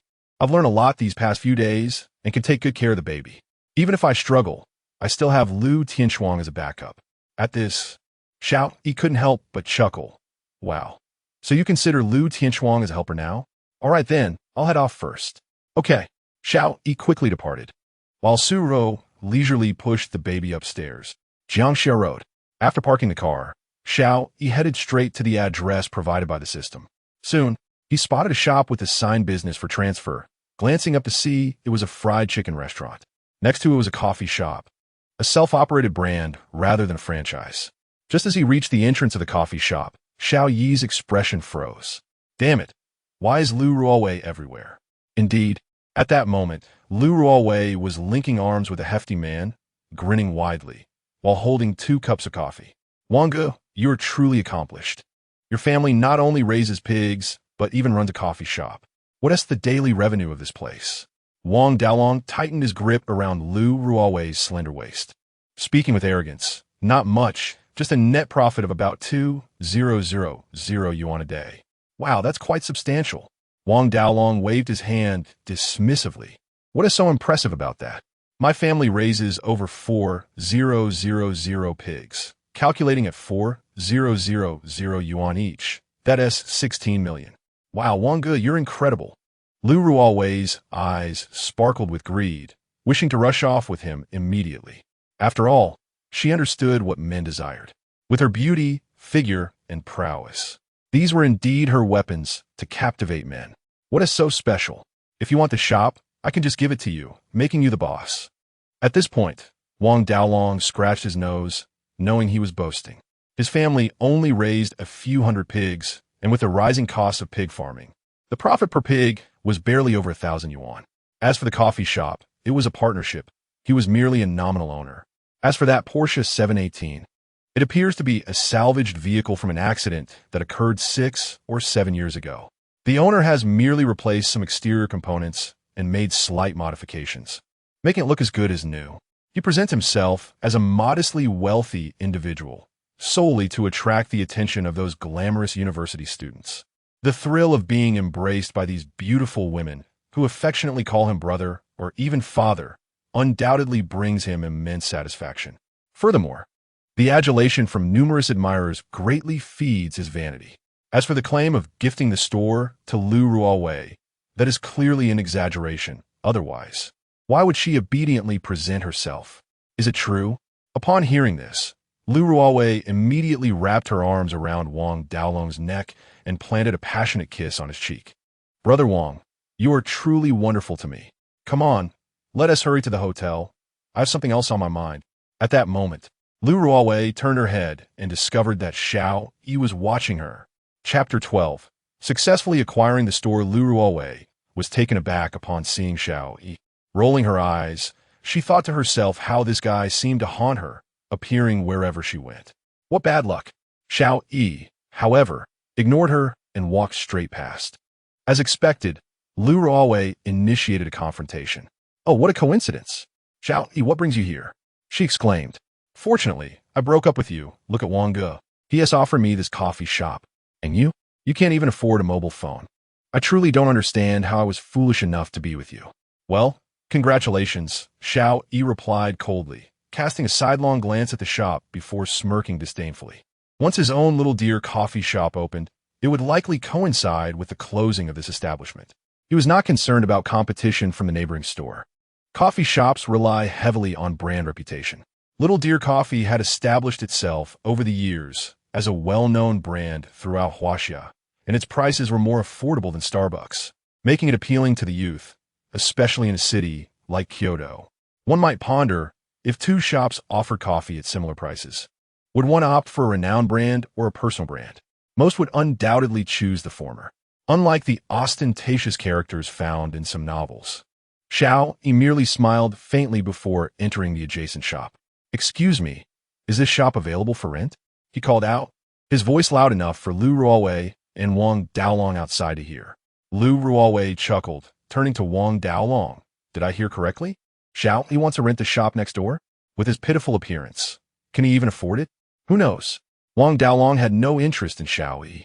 His sole desire was to have a few more encounters with Lu Ruowei before callously discarding her. Inside the store, upon hearing the voice, a slender man in a white coat approached. With a sharp face and prominent features, he smiled upon seeing Xiao Yi. You wish to rent the shop? Yes. Xiao Yi nodded. The location was indeed quite favorable, and since it was recommended by the system, he aimed to expedite the process of securing the lease so he could return home to care for the baby.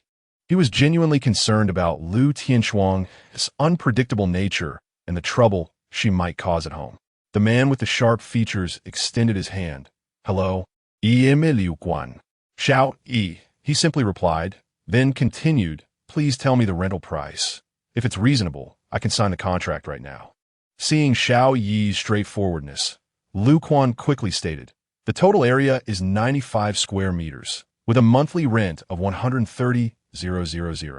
If you pay for a year, it's 5 million, but there's a transfer fee of 150,000. Upon hearing this, Xiao Yi's heart sank. The rent was not exorbitant. He had previously researched and found that most shops in the area charged over 200,000 per month. After all, Kyoto is the capital of China, boasting a prime geographical location and a particularly large influx of people. At that moment, Lu Ruowei unexpectedly emerged from somewhere, her face contorting into a mocking expression. Xiao Yi, do you really have the means to rent this place for 5 million? What business do you have here as a mere chauffeur? Why not just stick to driving your car? Following this, Lu Ruowei leaned closer to Wang Daolong, saying, look at my brother Wang, he's wealthy. Why not rent this shop next door, and we could do business together? Wang Daolong shot her a glance filled with disdain. Was this girl's mind muddled? How could she so thoughtlessly chatter on? Nevertheless, in an effort to maintain his image, Wang Daolong cleared his throat twice. Ahem. Recently, I am preparing to open a second store in Ginza, and our current store is sufficiently spacious, so I'm not considering this one for now. Wow, Brother Wang, you are amazing. Opening a second store already. Lu Ruowei exclaimed with feigned admiration. I truly want to be a boss lady. I'm about to start my internship, and I wish to venture into entrepreneurship. How about letting me be the boss lady of your new shop? All right, that could work, but it will take about a month to open the store. I'll take you along then. Love you, dear. Lu Ruowei's tone shifted as she planted a kiss on Wang Daolong's cheek. This gesture filled Wang Daolong with delight, yet he secretly pondered. After a month, he would tire of her and cast her aside. Xiao Yi, standing nearby, felt utterly speechless. Currently, he had merely around 1 million in savings. Renting a shop for 6 months would require approximately 750,000, plus an additional 150,000 for the transfer fee, totaling 900,000. It could be feasible to secure this shop, as opportunities like this were indeed rare. Thus, he inquired, may I ask if the rent can be paid for 6 months in advance? Certainly, Lu Quan replied, disregarding Lu Ruowei and Wang Daolong. However, the transfer fee must be paid in full. By the way, I am not the landlord. I am also a tenant. This shop has been closed due to mismanagement. Xiao Yi nodded. No matter how advantageous the location, it would be futile without suitable merchandise. Lu Quan continued, this shop still has half a year of rent remaining. But the contract was signed for 3 years, and there are still 2.5 years left. As long as you pay me half a year's rent and the 150,000 transfer fee, I will transfer the contract to you. No problem. Xiao Yi took out his phone and executed a cross-bank transfer, sending Lu Quan 900,000. Received, Lu Quan said with a smile, shaking Xiao Yi's hand. Mr. Xiao, may our collaboration be fruitful. Indeed, at this sight, Lu Ruowei was taken aback. How could this be possible? Just a few days ago, he wouldn't even buy her an iPhone 14 Pro Max, and now he was willing to spend 900,000 to rent a shop? Could it be he had been pretending all along? Was he actually a rich second-generation heir? It seems rather inconsistent. During the time we spent together, he even delivered takeout, which hardly aligns with the image of a wealthy heir. Please accompany me to sign the contract. As Xiao Yi entered the inner room, Lu Ruowei felt a twinge of regret. However, she quickly reassured herself. Perhaps Xiao Yi was merely a driver, possibly hired by his employer. Yes, that must be it. She entwined her arm with Wang Daohu's and said, Darling, Xiao Yi is indeed rented by his boss. Let us go. Wang Daohu did not say much. He bore no grievances against Xiao Yi and had no reason to concern himself with who had hired him, as long as it did not interfere with his business. Soon, the two departed from the location. Suddenly, Lu Ruowei recalled something and sweetly remarked, By the way, dear, you mentioned you would help me teach Xiao Yi a lesson. Well, shall we do that? Chapter 13, Lu Tianshuang. Ah, I was attacked by the Bao. Don't look while eating, rest assured it will be swift.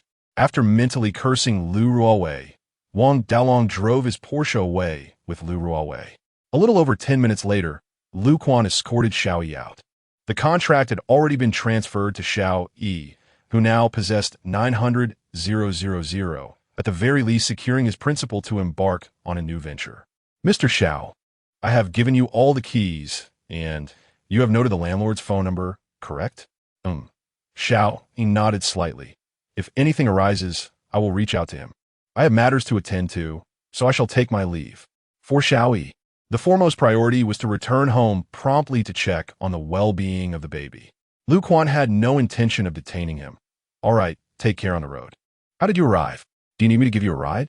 Saying this, he produced a set of keys for a Volkswagen. Xiao Yi shook his head. I drove here. My car is parked nearby. There's no need for you to escort me. 20 minutes later, Xiao Yi returned home. Contrary to his expectations, he found Su Ruo and Lu Tianshuang seated on the sofa, cracking sunflower seeds and chatting amiably. 3 baby strollers rested beside them, with the 3 infants peacefully asleep inside. Upon seeing Xiao Yi return, Su Ruo immediately stood up. His absence was less than an hour, and one had to commend his efficiency.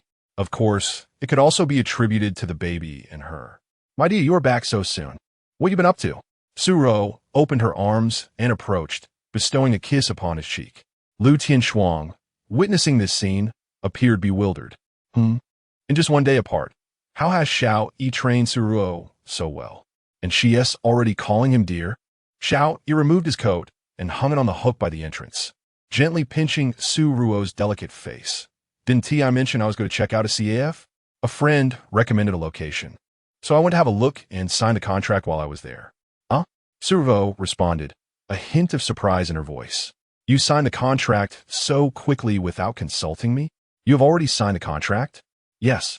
Xiao Yi produced the folded contract from his pocket and handed it to Su Ruo. It's on Jiangxiao Road. I feel the location is quite promising, though there's still some issues to address. What issues? Su Ruo inquired while examining the contract, with Lu Tianshuang curiously leaning in, resembling an inquisitive child. I just paid 900,000 for 6 months' rent, but I still need to secure additional funds for the store's budget. How much more do you need? Su Ruo tucked the contract away. Being a local of Kyoto, she was well acquainted with the rental prices in the area. Xiao Yi had secured a 95 square meter shop on Jiangxiao Road for a monthly rent of 130,000, which was quite a bargain. Moreover, it was customary for any shop to include a transfer fee. As Lu Tianshuang was still present, Xiao Yi cast a glance in her direction. Lu Tianshuang retorted, What are you staring at? Let me tell you, I have no money to lend you. Ah, Tianshuang, I have no intention of borrowing money from you. Su Ruo rolled her eyes, finding Lu Tianshuang quite stingy. She then turned her attention to Xiao Yi, saying, That's good to hear. I still have some savings. You may utilize them. We are short by 200,000. Fortunately, I have that amount and will transfer it to you tonight. At this point, Su Ruo had developed complete trust in Xiao Yi. Furthermore, when Lu Tianshuang first arrived, they had deliberated over a baby stroller and concluded that it was crafted from pure gold. She was utterly astounded, finding Xiao Yi increasingly incomprehensible. What a level of extravagance to create a stroller from pure gold, and to have 3 of them made. Upon hearing Su Ruo's words, Xiao Yi remained unfazed, replying, Very well, the store will soon generate profits once it opens. In that case, I shall contact the franchisee and request their regional manager to come for a store valuation. There was an essence of a domineering CEO about Xiao Yi. Just then, the precious baby in the stroller, Debeo, suddenly began to cry. Wow, The three of them instinctively moved towards Dabeo, all glancing in the direction of Xiao Mengrua. Unfortunately, they collided with each other, resulting in a comical thud. Little Ruo in the stroller witnessed this spectacle and erupted into laughter. She opened her small mouth, squinted her eyes, and stretched her chubby little hands, laughing joyfully. However, mere seconds later, she began to cry again. Wow! The three exchanged bewildered glances, puzzled by Xiao Mengrua's sudden switch from laughter to tears. Xiao Yi, being quite experienced, quickly deduced the cause of her distress. Given the circumstances, it seemed she might need a diaper change. Let's check. Suruo was now aware that a crying baby usually indicated either hunger or the need for a change. She hurriedly picked up Dabeo, while Xiao Yi prepared a soft mat on the sofa for her, placing the baby down gently. Upon unfastening the diaper, a pungent odor wafted through the air. Little Mengrua's bottom was indeed soiled. At that moment, she was particularly restless, thrashing about. Seeing this, Suruo soothed her. Mengrua, please stay still. Be careful not to splash your mess onto Lu Tianshuang. Lu Tianshuang, who had been observing from the sidelines, appeared utterly bewildered. Just then, little Ruo unexpectedly smacked her bottom with her tiny arm. With a resounding smack, something yellow shot out and landed squarely on Lu Tianshuang's face. Lu Tianshuang's expression mirrored that of the third emoji on your phone. She delicately wiped the foreign substance from her face and brought her fingers to her nose for a sniff. Almost immediately, she let out a retch. Oh my Ruo, you truly have a knack for misfortune. That little Ruo's playful slap sent the mess splattering onto my face. I cannot bear it any longer. I must wash my face. Lu Tianshuang is suffering internally, having been previously doused by Erbao's unexpected shower and now assailed by Daba's foulness. As for Sanbao, she cast a wary glance at the infant in the stroller. It is imperative to keep a safe distance to avoid further attacks. Xiao Yi and Suruo, witnessing Lu Tianshuang's disheveled state, could not help but chuckle in unison. Ha ha! As parents, they certainly would not exhibit such an exaggerated reaction as Lu Tianshuang. However, it is indeed time to give Daba a proper bath. Xiao Yi market, Ruo. Please keep an eye on Erbao and Sanbao while I take Daba to the master bathroom for a refreshing wash. He shall emerge smelling delightful. Yes, go ahead, Suruo replied, her thoughts drifting back to Lu Tianshuang's predicament, and she found herself unable to suppress another laugh. Chapter 14.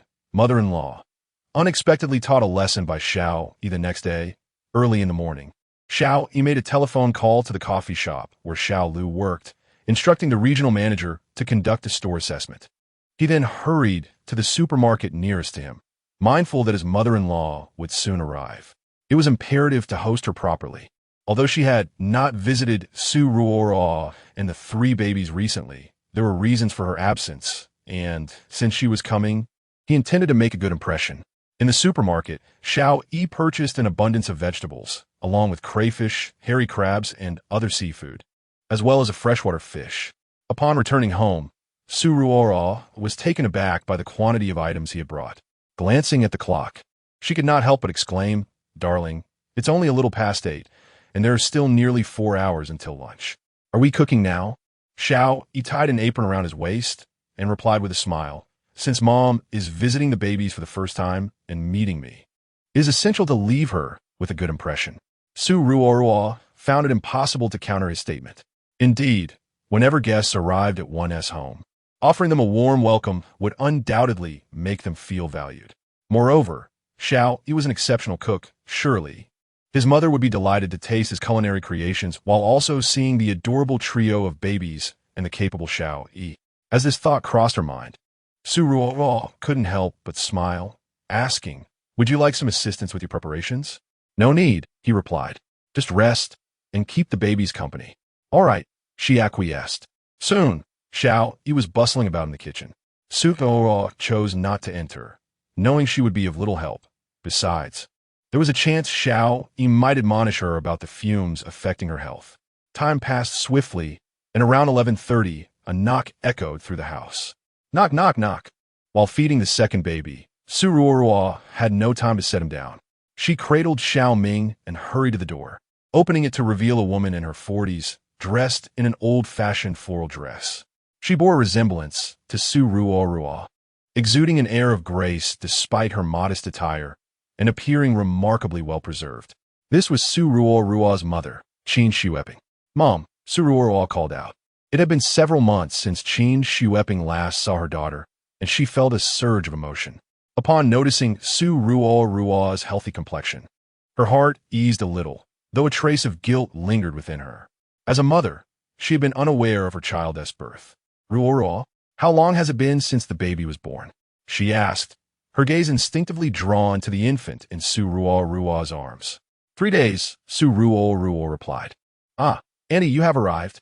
At that moment, Xiao Yi's voice unexpectedly interjected from behind Su Ruo. Hearing his voice, Qin Xueping turned her attention to him. She scrutinized Xiao Yi from head to toe. Su Ruo had already informed her over the phone yesterday that the house was arranged by the child's father, who had been diligently caring for both her and the baby. "So, you are the child's father, aren't you?" "Indeed," Xiao Yi replied with a smile. "Annie, please come in and take a seat. The meal will be ready shortly, and I hope you relish my culinary skills today." Noticing that Xiao Yi was still wearing an apron, Qin Xueping felt a wave of surprise. After all, in this day and age, few young men possess the skill to cook.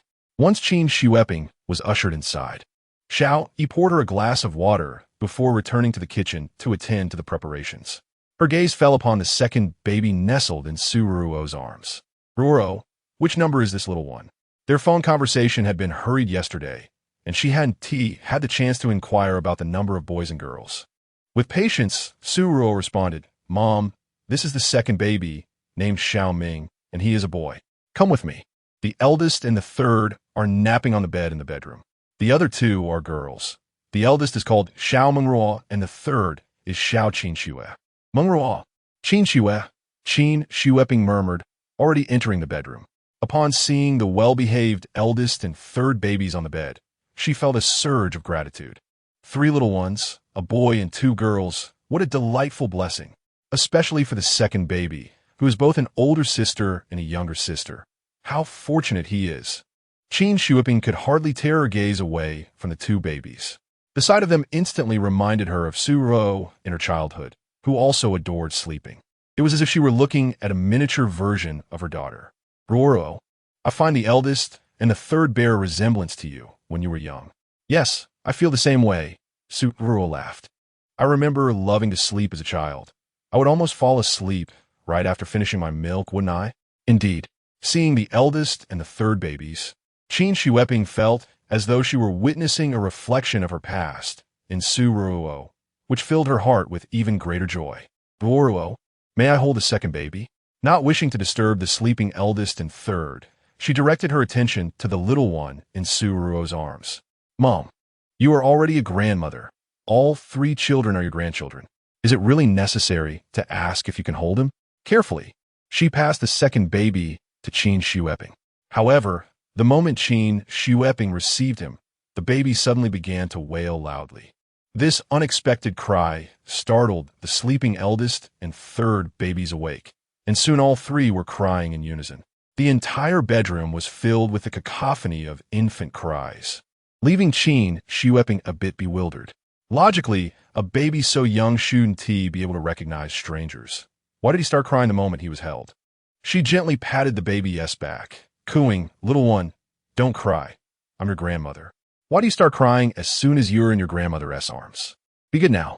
Yet, regardless of her soothing attempts, the second baby continued to wail. Having completed the last dish, Xiao Yi heard the commotion, removed his apron, and hurried to the bedroom. Upon seeing the second baby crying heartily, he chuckled and said, "Mom, let me handle this." Su Ruo responded, perplexed. Upon hearing Xiao Yi suddenly call out "Mom," both individuals were momentarily taken aback. Was it so soon? Yet, Xiao Yi seemed utterly unfazed, as if it were a matter of course. After taking the second child into his arms, he adjusted his hold, and instantly, the infant ceased crying. See, no more tears. Qin Xueping, bewildered by this transformation, questioned, "Why was the baby wailing in my arms just moments ago, yet now, with your embrace, he is silent?" "Mom, It is your holding technique that is amiss. Just now, your arm inadvertently pressed against the baby's leg. He is still too small to be seated solely on your arm. It is best to support his bottom, allowing him to recline comfortably within your embrace. As he spoke, Xiao Yi demonstrated the proper method. Observing this, Qin Shueping nodded slightly, realizing that today she had received an unexpected lesson from Xiao Yi. Chapter 15. Forcing the father-in-law to kneel and sing Conquer Come. Mother, try the movements I suggested, Xiao Yi said as he handed air bow to Qin Shueping once more. Without hesitation, Qin Shueping embraced air bow as instructed, and indeed, upon receiving the little one, he ceased his crying. Observing the well-behaved air bow, she couldn't help but smile, exclaiming, I never expected it was Grandma who had distressed you. I owe you an apology, dear. With that, she planted a kiss on air bow's cheek. Seeing this tender scene, both Su Ruo and Xiao Yi broke into smiles. At the very least, Qin Shueping was displaying remarkable warmth towards her 3 grandchildren. Given the strict atmosphere of their household, Su Ruo had harbored concerns that her mother might not accept Xiao Yi upon her arrival. However, when Xiao Yi had called her mother, she had said nothing, suggesting that she had already begun to accept him in her heart. Meanwhile, Bao, cradled in his grandmother's embrace, also smiled in delight. At that moment, Su Ruo was holding to Bao, who with his sparkling eyes, curiously observed his grandmother before bursting into a grin as well. San Bao lay peacefully asleep on the bed. Mother, Ruo, I have prepared the meal. Let's dine now. You may place the babies in their beds, Xiao Yi announced. The 3 little ones were usually quite obedient, and Xiao Yi enjoyed playing nursery rhymes in their vicinity while they ate. Remarkably, the babies were well behaved, neither crying nor fussing. Once the babies were settled, Xiao, Su Ruo, and Qin Shueping soon gathered at the dining table. Xiao Yi had prepared an exquisite feast, featuring sweet and sour ribs, kung pao chicken, stir-fried bullfrog, tomato scrambled eggs, spicy crayfish, and honey-glazed grilled fish, among other delicacies. In his previous life, he had often cooked, honing his skills to a level that surpassed even that of Michelin 3-star chefs. The adage holds true: to win a person's heart, one must first conquer their stomach. Xiao Yi felt confident that his culinary prowess would win over his mother-in-law. Upon surveying the array of dishes adorning the table, Qin Shueping was taken aback. It was a rare sight to see a man in the kitchen, and she was pleasantly surprised that Xiao Yi could create such visually appealing dishes. The aroma wafting from the food was enough to make her mouth water. It must be exceptionally delicious. How fragrant! Qin Shueping exclaimed, her stomach growling in response to the enticing scents. Hearing this, Su Ruo quickly praised Xiao Yi. Mother, Xiao Yi has been cooking for me lately, and his culinary skills are superb. You must try this kung pao chicken. Mother, do taste this grilled fish, Xiao Yi added. The 2 of them, one on each side, simultaneously served Qin Shueping. She first sampled the fish that Xiao Yi had offered, and after a gentle chew, her eyes lit up. Delicious, truly delightful. Ruo, I often dine at Hanianyo for grilled fish, believing it to be quite good, yet I find Xiao Yi's preparation to be even better. Qin Shueping couldn't help but cast a lingering glance at Xiao Yi. No wonder her daughter appeared to be in such good spirits upon entering. It seemed that Xiao Yi was taking excellent care of her. With such remarkable culinary talent, he must surely possess a deep understanding of nutritional balance. Upon hearing her mother's praise, Su Ruo served her another piece of fish, saying, Mom, if you like it, please indulge yourself. Xiao Yi chimed in, Mom, if you enjoy it, I can cook for you every day. This fish is merely an appetizer. I have hundreds of dishes I can prepare for you in due time. Qin Shueping chuckled at his words. Teasing, cooking every day? Don't you have a job? This prompted her to realize she had yet to inquire about Xiao Yi's profession. Given his culinary prowess, could he perhaps be a chef? With this thought in mind, Qin Shueping voiced her curiosity. Xiao Yi, what do you do for a living? Xiao Yi replied candidly, Mom, I just started my internship at university. Yesterday, I rented a shop on Jiangxiao Road, and I plan to open a coffee shop there. This morning, the area manager from Xiaolu Coffee completed the store evaluation, and if all goes well, renovations will begin in the coming days. Qin Shueping was taken aback. Just starting his internship meant Xiao Yi was only 22 years old this year. Su Ruo was already 25. and it was surprising to realize her daughter had found a partner 3 years her junior. A younger brother seemed quite appealing. Their essay saying that goes. A woman 3 years older holds golden bricks, adding a valuable asset to the family. Qin Shueping regarded Xiao Yi with newfound esteem. As a native of Kyoto, she was well aware of the exorbitant rents along Jiangxiao Road. For someone so young to afford a shop and embark on a business venture suggested that Xiao Yi must have considerable backing. Yet, the specifics of his background mattered little. What was paramount was his ability to care for her 3 grandchildren and his wife. At that moment, Qin Shueping had already accepted Xiao Yi in her heart. A young man, though not as handsome as some, was certainly attractive enough, skilled in the kitchen, and capable of entrepreneurship. Who wouldn't he appreciate such qualities? She set her chopsticks down, collected her thoughts, and spoke. Ruo, this young man, Xiao Yi, is quite commendable. I wholeheartedly support your relationship. She turned her gaze to Xiao Yi. In a few days, when you have time, please take Ruo and the babies to visit your father-in-law. Really, Mom? So Ruo exclaimed, filled with excitement, as she had been dreaming of her father lately. Her mother's words implied that Xiao Yi had passed her scrutiny, and the next step was to face the formidable father. Indeed, Qin Shueping said, her eyes brimming with affection for Xiao Yi.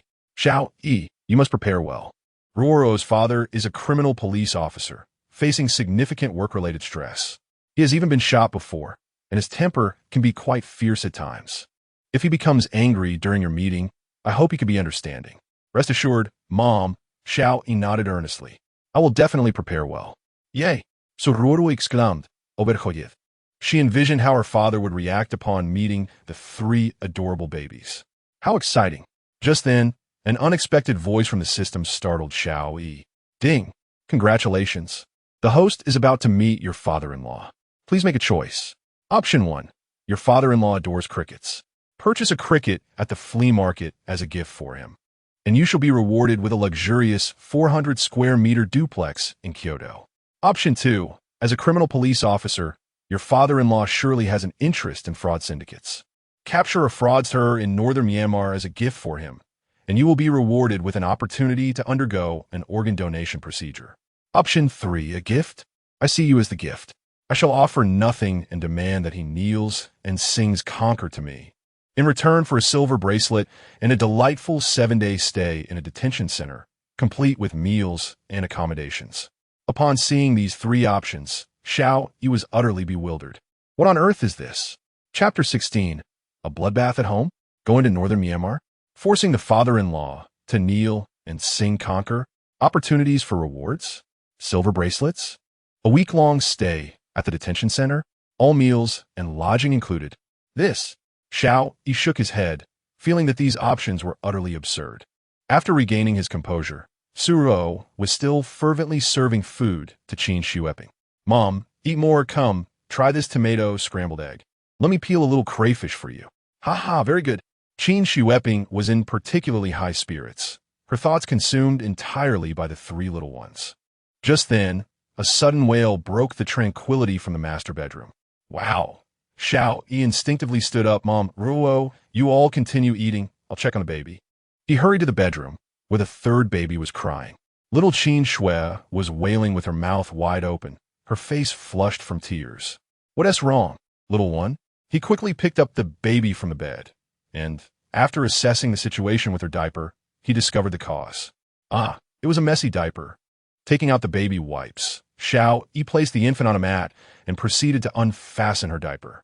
Oh, such a mess? Xiao Yi, undeterred by the situation, expertly cleaned her up and changed her into a fresh diaper.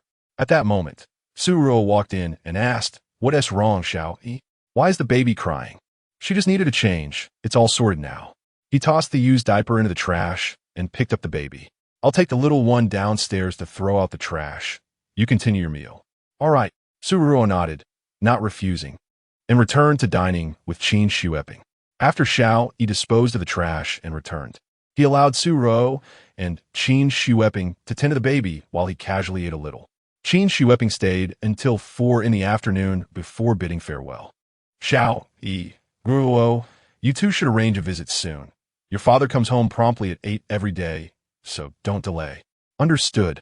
After sending off Qin Shueping, Suruo excitedly embraced Xiao Yi's neck.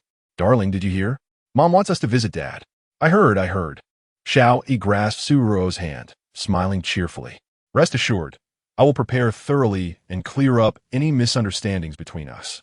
Xiao Yi inquired, but before we go, I'd like to know if your father has any interests or hobbies, or things he particularly enjoys. This way, I can prepare a suitable gift for him. Upon hearing this, Suruo pondered for a moment. Her father rarely drank or smoked.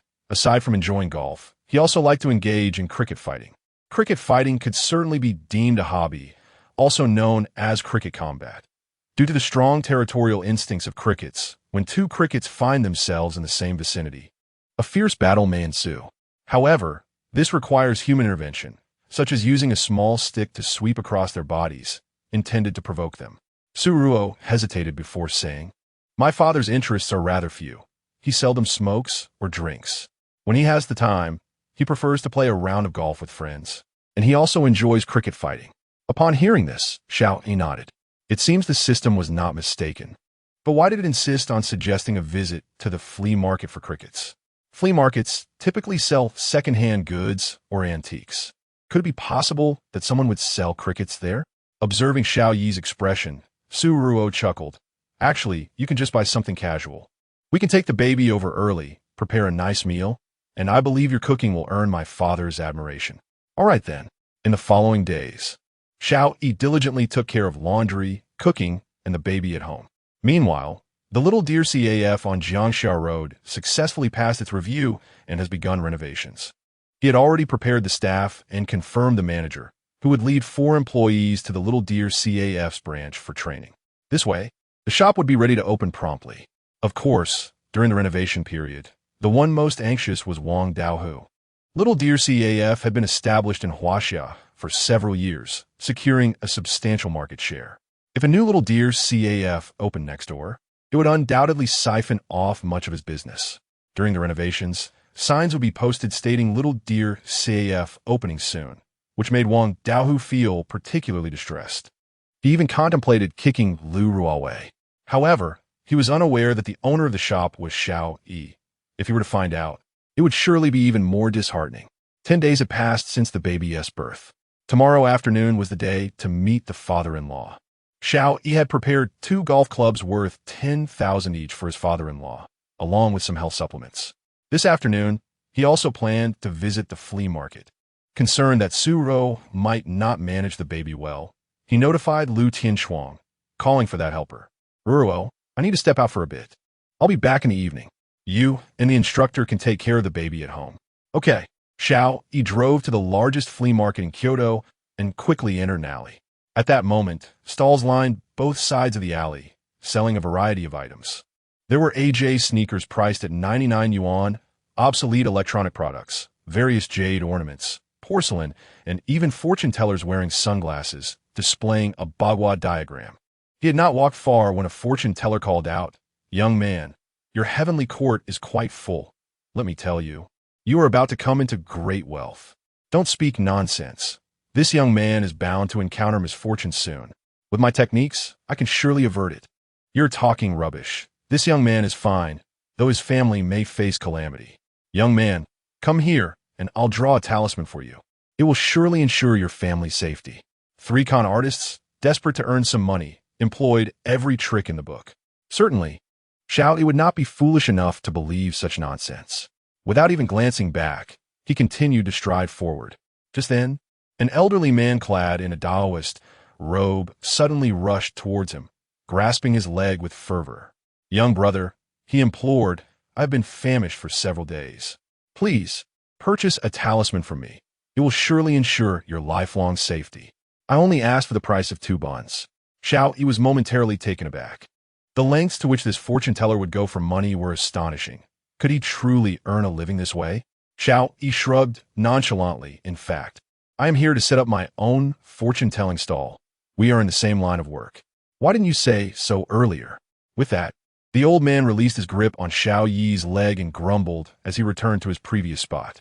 Not long after, another passerby approached, prompting the old man to loudly declare, Good sir, be wary. there may soon be calamity in your household. Come to me, and I shall draw a talisman to ensure your family's safety. Chapter 17. The Cricket Jar. Could it truly be an antique? Upon entering the flea market, Xiao Yi began to meander aimlessly through the bustling crowd. This marketplace was a veritable tapestry of eclectic treasures, with numerous vendors peddling antiques and collectibles, and many enthusiasts hoping to unearth hidden gems. Despite traversing the market 3 times, he found no stall selling crickets, which struck him as rather peculiar. As he pondered whether to leave, the distinctive chirping of a cricket resonated nearby. Following the sound, he quickly pinpointed its source, a stall brimming with an array of antiquities, where the proprietor was currently toying with a cricket jar. Without hesitation, Xiao Yi approached. The vendor, with a toothpick clenched between his teeth, was engrossed in observing the cricket within the jar, occasionally shaking it to stir the creature. Noticing a potential customer, he promptly set the jar down. "Ah, young man, come take a look at what you fancy. These are all treasures. Perhaps today you might stumble upon a rare find." Xiao Yi glanced at the assortment of copper and porcelain artifacts on display, feeling somewhat perplexed. "Host, you must acquire the cricket and the jar from the vendor. It will aid in mending your relationship with your father-in-law."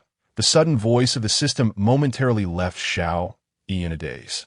However, he quickly regained his composure, his gaze now fixated on the cricket. "Sir, while I have no particular interest in your antiques, I am quite taken with your cricket," he declared. "My cricket?" The vendor promptly withdrew his hand. "Young brother, I typically have little interest beyond selling antiques and engaging in cricket fights. This cricket is my prized possession, and I cannot part with it. If you're not here to buy anything, I suggest you leave, for this cricket is definitely not for sale." "Please, don't be hasty," Xiao Yi interjected, waving his hand. "I, too, have a penchant for cricket fighting. The moment I heard your cricket call, I sensed its extraordinary nature. Why not propose a price? If it seems reasonable, I will take it." With a chuckle, the vendor replied, "You are quite the oddity. While others come to admire my antiques, you are enamored with my cricket. This little creature has garnered a modest reputation locally, having triumphed in dozens of cricket competitions. If you truly desire it, how does 2,000 yuan sound?" Hearing this, Xiao Yi felt that 2,000 yuan was not excessive. Yet, he sensed the price was inflated. Without hesitation, he replied, "That sounds fair, but it would be inconvenient for me to leave with just the cricket. Why not include the jar as well?" "What? Absolutely not." The vendor shook his head vigorously. The jar was also acquired a year prior from another seller, who had claimed it was from the Shu Han period, once belonging to Emperor Liu Shan, and had urged him to seize the opportunity to purchase it at a low price. Naturally, the vendor had been skeptical and, after haggling, had settled on the sum of 2,000 yuan. Although this jar is not an antique, its craftsmanship is indeed remarkable. I initially purchased it because of my fondness for crickets, intending to use it as a container for them. Xiao Yi smirked and suggested to the vendor, "How about this? You offer me a price for both your cricket and this jar, and if it's reasonable, I'll take it." At this point, the vendor began to probe Xiao Yi, stating, "This jar is from the Shu Han period, once belonging to Emperor Liu Shan of the Han dynasty, intended for crickets. I can let it go for 1 million. Upon hearing this, Xiao Yi couldn't help but grimace. "A jar from the Shu Han period, once owned by Emperor Liu Shan? Please, it was produced just last week, likely belonging to your neighbor Wang who keeps crickets." Xiao Yi rolled his eyes and said, "Look, I'm genuinely interested in purchasing, but you're not genuinely selling." The vendor, upon hearing this, replied, "All right, young man, why don't you propose a price?" The system then suggested to Xiao a recommendation of 10,000. "You'll certainly not lose after your purchase." Since this advice came from the system, Xiao Yi was inclined to follow it. "How about 10,000 for this cricket and the jar? If that works for you, I will take it." "No deal." The vendor showed a flicker of interest, but decisively rejected the offer. "Then it seems that this cricket and jar are not meant to be mine," Xiao Yi said nonchalantly, turning to leave. He was well aware that the vendor would not relinquish this opportunity easily. As he took a couple of steps, he was indeed called back by the vendor. Wait. Xiao Yi turned around, and the vendor, feigning reluctance, said, "All right, 10,000 it is. I can see you have a connection with my cricket and this jar. Do you prefer WeChat or Alipay?" "Alipay," Xiao Yi replied, unable to suppress a smile.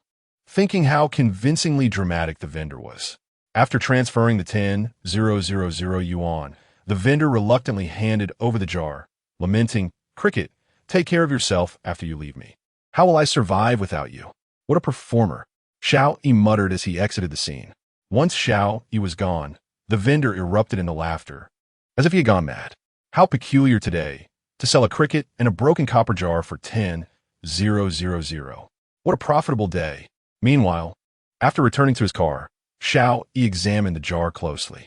It appeared to be composed of a mixture of bronze and iron, with the inscriptions on it in double-groove seal script. At first glance, it did seem to possess some age.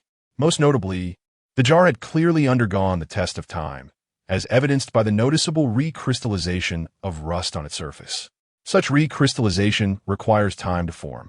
Could it be that he had stumbled upon a hidden treasure today? Xiao Yi shook his head, dismissing the thought. The odds of finding a treasure at a flea market were far lower than winning 5 million in a lottery. Peering inside the jar, he noticed not only the cricket, but also some weeds and mealworms, which dissuaded him from purchasing additional food for the cricket.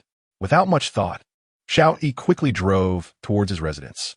20 minutes later, he returned home with a purchased cricket and several packs of diapers. Now, as the 3 babies continued to grow, their spirits seemed to flourish as well, becoming less inclined to sleep. Upon opening the door, he found the 3 little ones sprawled on the sofa, playing with Suruo and Lu Tianchuang.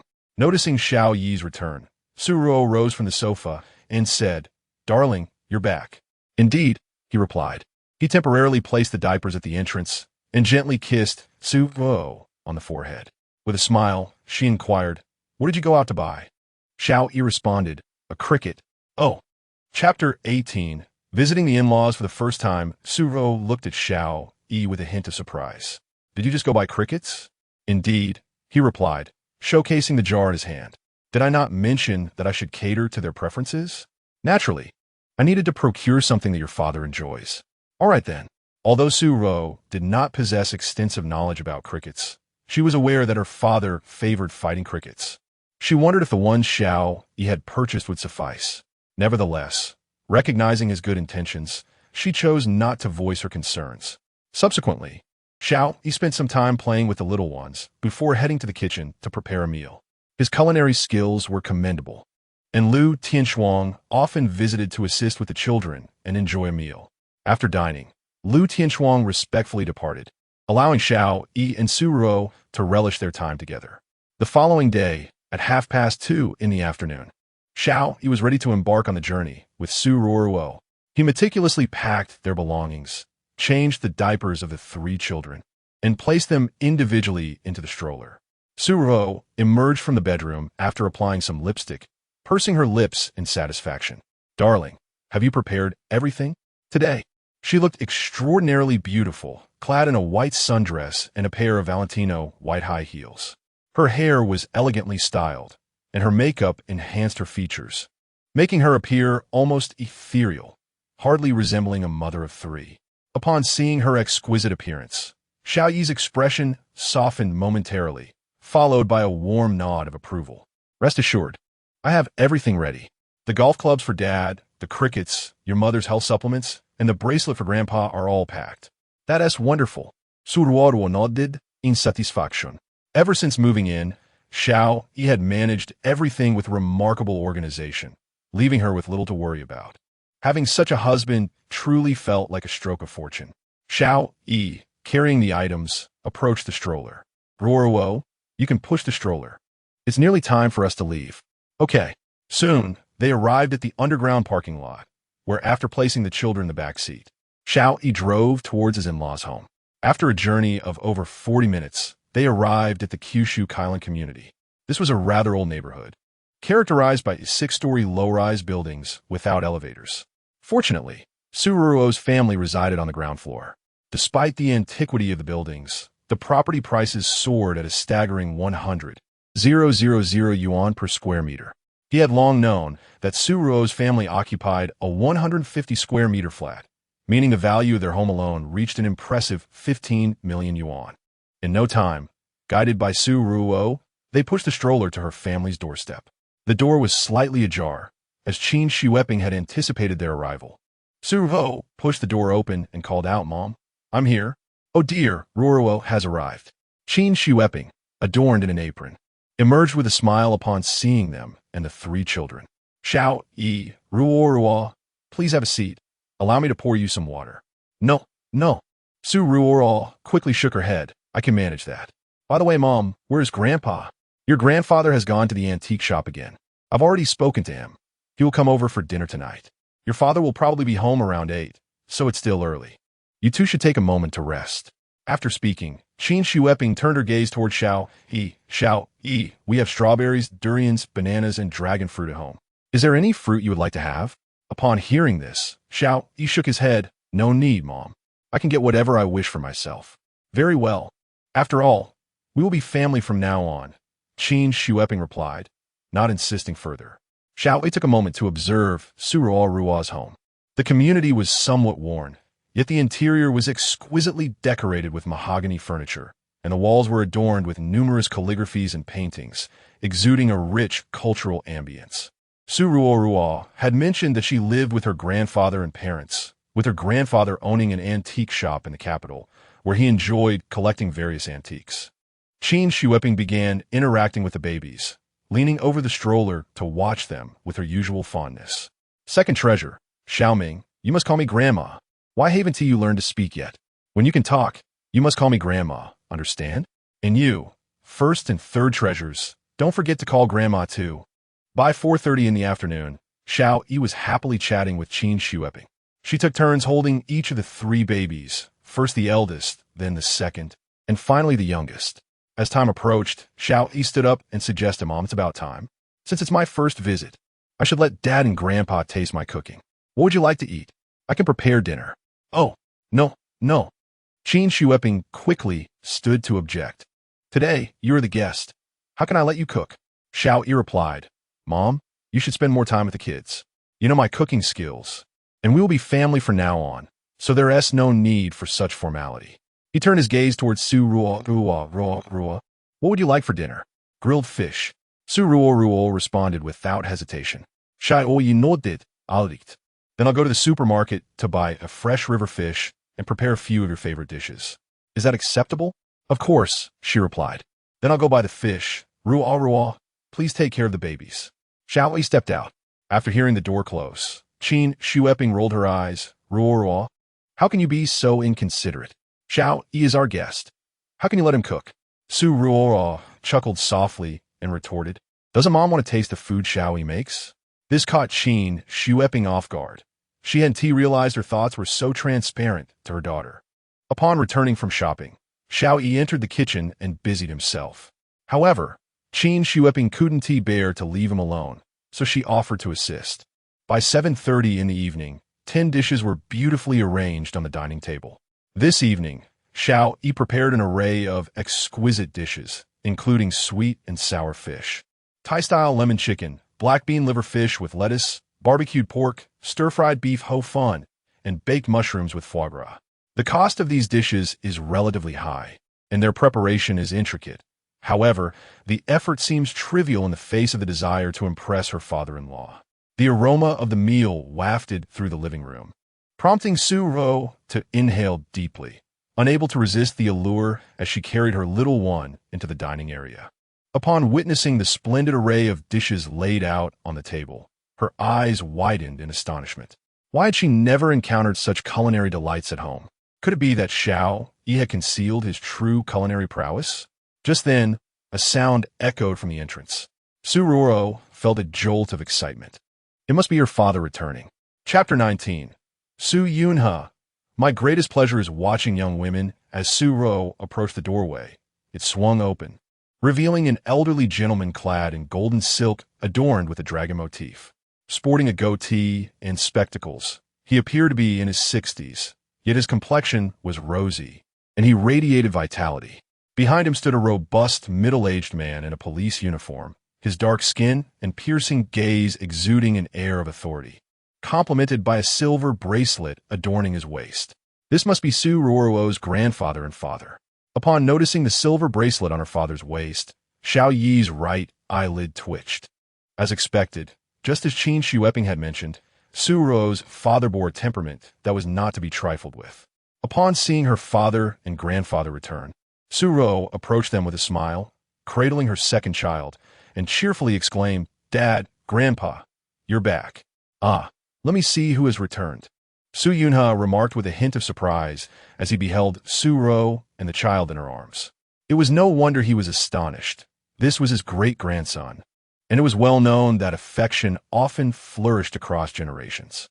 Grandfather and granddaughter quickly engaged in conversation, while Su Ruo's father, Su Linjin, adopted an entirely different demeanor. He bypassed them without uttering a word, settling onto the sofa instead. Observing this scene, Su Ruo felt a wave of discontent, but restrained her emotions in front of everyone. Curiously, Su Yunha scrutinized the child in Su Ruo's arms, inquiring, "Ruo, is this the first, second, or third?" Looking down at her little one, Su Ruo replied, "Grandpa, this is the second, named Xiao Ming, a boy." She then directed her gaze toward the stroller, housing the elder and youngest. The other two are girls. The eldest is called Xiao Mengruo, and the youngest is Xiao Qinxue. Splendid, splendid. Su Yunha chuckled softly. "Then, Ruo, may I hold the child?" "Of course, Grandpa." However, recalling her mother's awkward handling of the baby during her first attempt, she took care to instruct her grandfather on the proper way to hold the infant.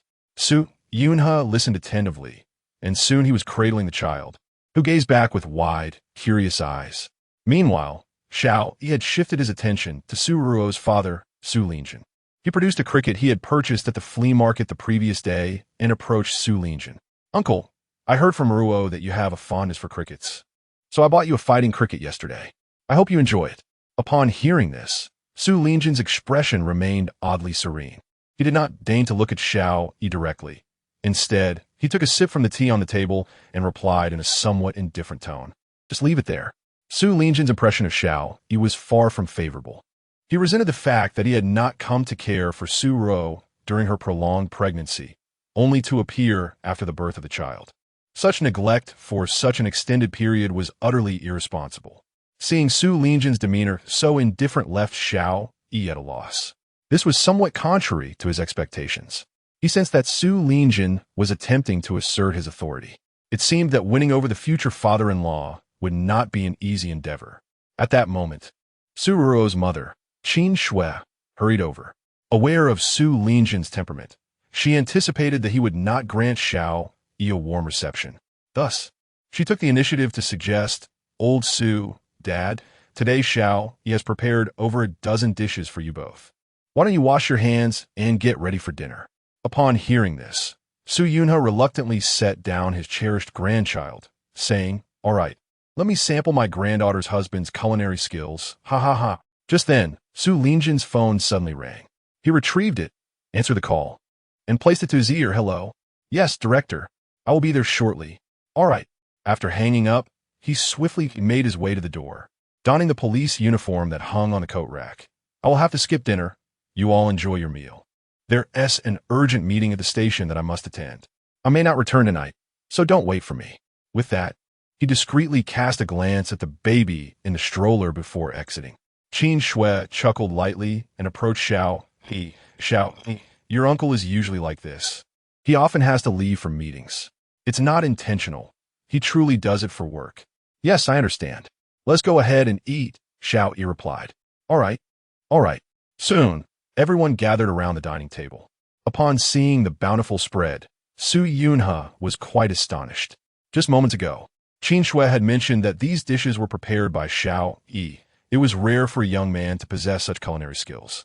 Su Ruo smiled and encouraged, "Grandpa, you must try Xiao Yi's dishes. They are absolutely delicious." "Okay, I shall give it a taste," Su Yunha said without reservation, picking up his chopsticks to sample a dish. Soon, he was showering praises. He then inquired, "Xiao Yi, I've heard from Ruo that you recently opened a coffee shop nearby." "Yes, it's over on Jiangxia Road." Xiao Yi confirmed. "Ah, splendid," Su Yunha remarked, regarding Xiao Yi with admiration. This young man was handsome, skilled in the kitchen, and had a career. Truly a fine match for Ruo. "Do you drink?" he asked. "I usually don't smoke or drink," Xiao Yi replied. "Well, that's acceptable," Su Yunha remarked, as he typically enjoyed smoking, drinking, and admiring the ladies. It brought him joy, and happiness was essential for dopamine release. Besides, appreciating the ladies was the best form of self-care. Spending an extra 10 minutes daily admiring women could significantly improve cardiovascular health. As for the doctors who advised against excessive drinking and smoking, well, he recalled vividly that one such doctor who had urged him to quit had passed away a year ago. He had intended to share a drink with Xiao Yi, but since he didn't partake, he refrained from pressing the matter. "Grandpa, if you wish to drink, I can join you for a bit," Xiao Yi offered perceptively, recognizing that Su Yunha's inquiry held a purpose. Upon hearing this, Su Yunha chuckled and said, "All right, splendid. I shall fetch my treasured wine right away. Ha ha." His spirits were high, but as he stood up, he let out a sharp hiss. Immediately, he clasped his waist and sank back into the chair, his face betraying a look of agony. "Grandfather, what is the matter?" Su Yu swiftly approached him, her expression filled with concern. Su Yun, one hand pressed against his waist and the other waving dismissively, replied, "It's nothing, just an old ailment. My back occasionally gives me trouble due to cervical spine issues." At that moment, Xiao Yi furrowed his brow and suggested, "Ruo, perhaps I should take a look." Chapter 20. Is a cricket jar worth millions? Upon hearing this, Su Ruo displayed a curious expression. Can you also assess cervical vertebrae? I lived with an elderly traditional Chinese medicine practitioner for a while during my childhood, so I possess some knowledge. Xiao Yi replied nonchalantly. In his previous life, he indeed spent time with an elderly doctor, acquiring skills in massage and acupuncture. Xiao Yi approached Su Yunha, assisting him onto the sofa. "Grandpa, you can lie on the sofa. Is the primary area of discomfort in your lower back?" "So do nothing slightly. Sometimes my shoulders ache as well." "All right, let me locate the spots. If it hurts, please let me know." "Okay." Without further hesitation, Su Yunha placed his trust in Xiao Yi and lay down on the sofa. Su Ruo cradled air bow, while Qin Shueping held a bow and sand bow, observing as bystanders. Xiao Yi began to gently search for the pressure points, applying force with every subtle movement. "Does this hurt?" "Not at all." "And this?" "Still no discomfort." "What about here?" Oh, that hurts, it hurts." "Xiao Yi, release me quickly. It's unbearable." Su Yunha grimaced in pain. Noticing this, Xiao Yi promptly eased his grip and continued his search for the right spots. "Grandpa, what about this?" "That doesn't hurt." Su Ruo and Qin Shueping exchanged wide-eyed glances. Indeed, Xiao Yi resembled a true massage therapist, executing the technique with finesse. A few minutes later, Xiao Yi spoke softly, "Grandpa, your condition is not merely an ordinary cervical issue. I shall commence the massage now, but may be a bit painful at first. Bear with it, and soon you will feel quite comfortable." "Very well. Proceed." Su Yunha increasingly admired Xiao Yi. Not only could he cook at a young age, but he also ventured into entrepreneurship. To think he could master massage as well. Xiao Yi's fingers began to knead Su Yunha's shoulders and lower back, eliciting a series of groans from him. "Wow. Xiao, you do take it slow." "Oh, that feels incredible. A bit faster. Oh, delightful." Slow down, slow down." "How soothing." Su Ruo observed curiously Grandpa's reaction. "Seems rather exaggerated, doesn't it? Could it genuinely feel that good?" "No. I must have Xiao Yi give me a massage when we return home." Meanwhile, Xiao Yi felt somewhat exasperated. "Grandpa, I am merely providing a massage. Must you vocalize so? Your calls are fine, but could you refrain from such exclamations? It easily leads to misunderstandings and misinterpretations." Nevertheless, reflecting on the fact that the baby had been born for nearly half a month, Su Ruo's body should be almost fully recovered. The system had indicated that recovery would take 7 days, and now that it had been half a month, perhaps it was time. He chuckled inwardly, realizing he needed to devise a way to coax Su Ruo into allowing him to massage her as well. With these thoughts, Xiao Yi continued his ministrations on Su Yunha. Half an hour later, Xiao Yi's hands began to feel a bit weary, while Su Yunha wore a look of sheer enjoyment. "Hold on a moment, Xiao Yi." Su Yunha shifted his posture and flashed a smile. "Please continue." "All right." Xiao Yi resumed the massage. At that moment, Su Yunha, having adjusted his position, caught sight of a cricket jar on the table. Upon noticing it, he furrowed his brow slightly, sensing that there was something intriguing about the jar. The script is in seal script. Isn't that a style widely used during the spring and autumn and warring states periods? Furthermore, judging by its material, it appeared to be brass, yet brass has been around for over 2 millennia, making it unlikely to be in such pristine condition. Thus, Su Yunha inquired of Su Ruo, "Ruo, where did this jar on the table come from?" "The jar?" Su Ruo glanced at the jar on the coffee table and replied, "Oh, Grandpa, you mean this one? Xiao Yi bought it for Dad. It's a jar for keeping crickets." Upon hearing this, Su Yunha waved his hand, sat up straight, and picked up the jar, scrutinizing it intently. "Xiao Yi, where did you purchase this jar?" "At a flea market north of Kyoto." Hearing his response, Su Yunha hastily made his way to his bedroom and retrieved a magnifying glass for a closer inspection. This immediately piqued Xiao Yi's curiosity. For Su Ruo's grandfather owned an antique shop. His keen interest suggested that this might indeed be a treasure. Su Ruo, too, was intrigued, and the two approached Su Yunha to observe. Unable to contain her curiosity, Su Ruo asked, "Grandpa, you've been examining it for so long. Could it be an antique?" In response, Su Yunha did not address her question directly, but instead lifted his gaze to Xiao Yi. "Xiao Yi, how much did you spend on this jar?" 10,000. What? At this revelation, Su Yunha was taken aback, and he pressed further. "Do you have knowledge of antiques?" Xiao Yi opened his mouth, about to say he knew nothing, when suddenly, a voice from the system interrupted him. Option 1 claimed to be very knowledgeable about antiques, stating that the foolish shopkeeper was easily deceived and received the golden eye skill as a reward. Option 2, admit to knowing nothing and inquire if this is a treasure, receiving a cash reward of 10 yuan and a pack of baby diapers. Stunned by the system's voice, Xiao Yi was momentarily bewildered. Golden eye? The golden eye from those exhilarating novels? He hesitated not a moment longer and replied, "I know a little." I sensed that the shopkeeper was unaware and deceived him. Upon hearing this, Su Yunha was elated, exclaiming, "Xiao Yi, do you realize you've struck gold?" "Huh?" Su Ruo, unable to restrain her curiosity, asked, "Grandpa, is this cricket jar truly valuable?" Valuable is an understatement. Su Yunha continued to scrutinize the jar. This should be a bronze artifact manufactured during the spring and autumn period by the Yu state. After careful examination, I believe it is not a counterfeit. Moreover, such a rare specimen likely does not exist elsewhere in the world. Su Ruo felt a wave of realization wash over her. This artifact dates back over 2 millennia to the spring and autumn period as well as the warring states period. Thus, could this bronze vessel be worth a substantial fortune? Su Yunha nodded in affirmation. If authentic, it could be valued at tens of millions. Furthermore, given its unparalleled condition, it might even reach a valuation in the hundreds of millions. Upon hearing this, Xiao Yi felt a surge of excitement. He recalled the flea market owner's claim that this bronze artifact was purportedly used by Emperor Lushan of the Han Dynasty for cricket fighting. Could it truly be genuine? Grandfather, what if this bronze jar was indeed used by Emperor Lushan for his crickets? What?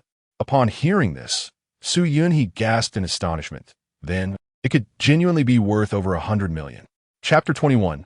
Yunha, what manner of man is your granddaughter's husband? Over 100 million. Su Ruo found it hard to believe that a simple cricket jar purchased by Xiao Yi could be worth such a fortune. Wait, did he just mention his knowledge of antiques? How could Xiao Yi know so much? Su Ruo was perplexed, realizing her understanding of Xiao Yi was still quite superficial. Su Yunha then spoke. However, this jar needs to be appraised by a friend of mine. Xiao Yi, may I take it for appraisal tomorrow? This item is far too valuable to him. It must be done with Xiao Yi's consent. Yet, Xiao Yi seemed unconcerned about the matter, promptly agreeing. Grandpa, this is a gift for Uncle. He enjoys crickets, and you appreciate jars, so this jar is yours. Ha ha, very well. I shall take it for appraisal tomorrow. If it is genuine, Xiao Yi interrupted him. If it is genuine, simply cherish it. Ha ha. Su Yunha regarded Xiao Yi with newfound respect. He sensed that such a young man possessing such insight could not be an ordinary individual. If it were indeed a treasure, he certainly would not part with it. A bronze artifact from the state of Yu could easily become the pride of his collection. Grandpa, let us continue our meal. Please refrain from drinking. If you indulge further, Your cervical spondylosis will only worsen. Su Yunha was taken aback. Is there a connection between this and drinking? Xiao Yi nodded. At that moment, Su Yunha noticed that after Xiao Yi's recent massage, his back and shoulders were indeed free of pain and felt particularly comfortable. He had sought the aid of others before, even renowned massage therapists, but none had achieved such results. If someone claimed Xiao Yi was the reincarnation of Hua Tuo, he might just believe it. Returning to the dining table, Xiao Yi continued, Grandpa, your cervical spine requires regular massage, ideally 2 to 3 times a week. In the future, I shall come by when I have time, and after about 6 months, you will be healed.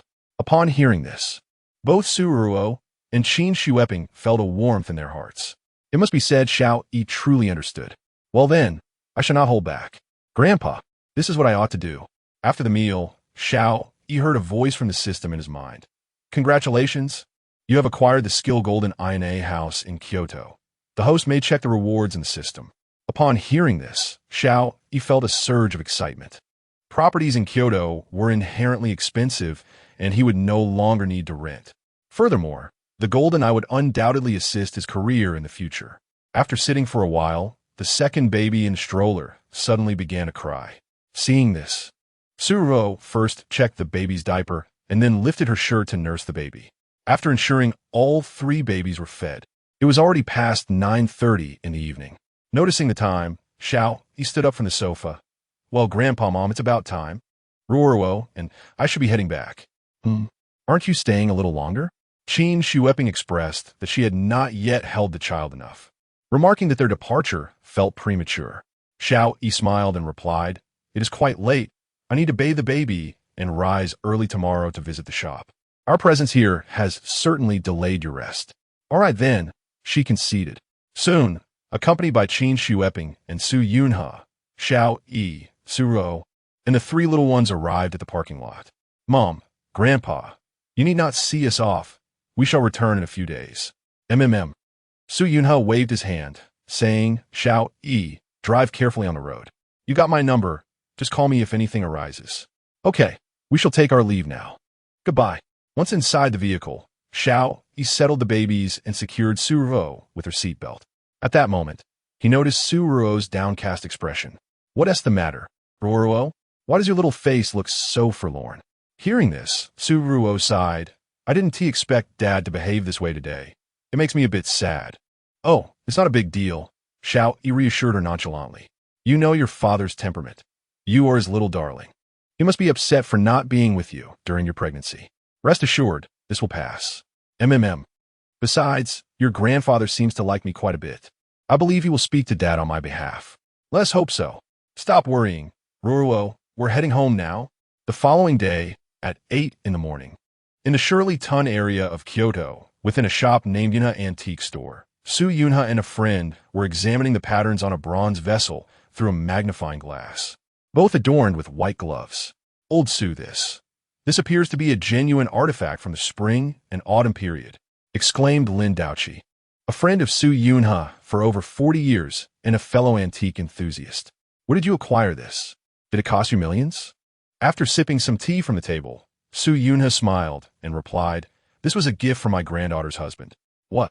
Upon hearing this, Lin Daoqi felt a pang of envy, nearly grinding his teeth in frustration. How infuriating.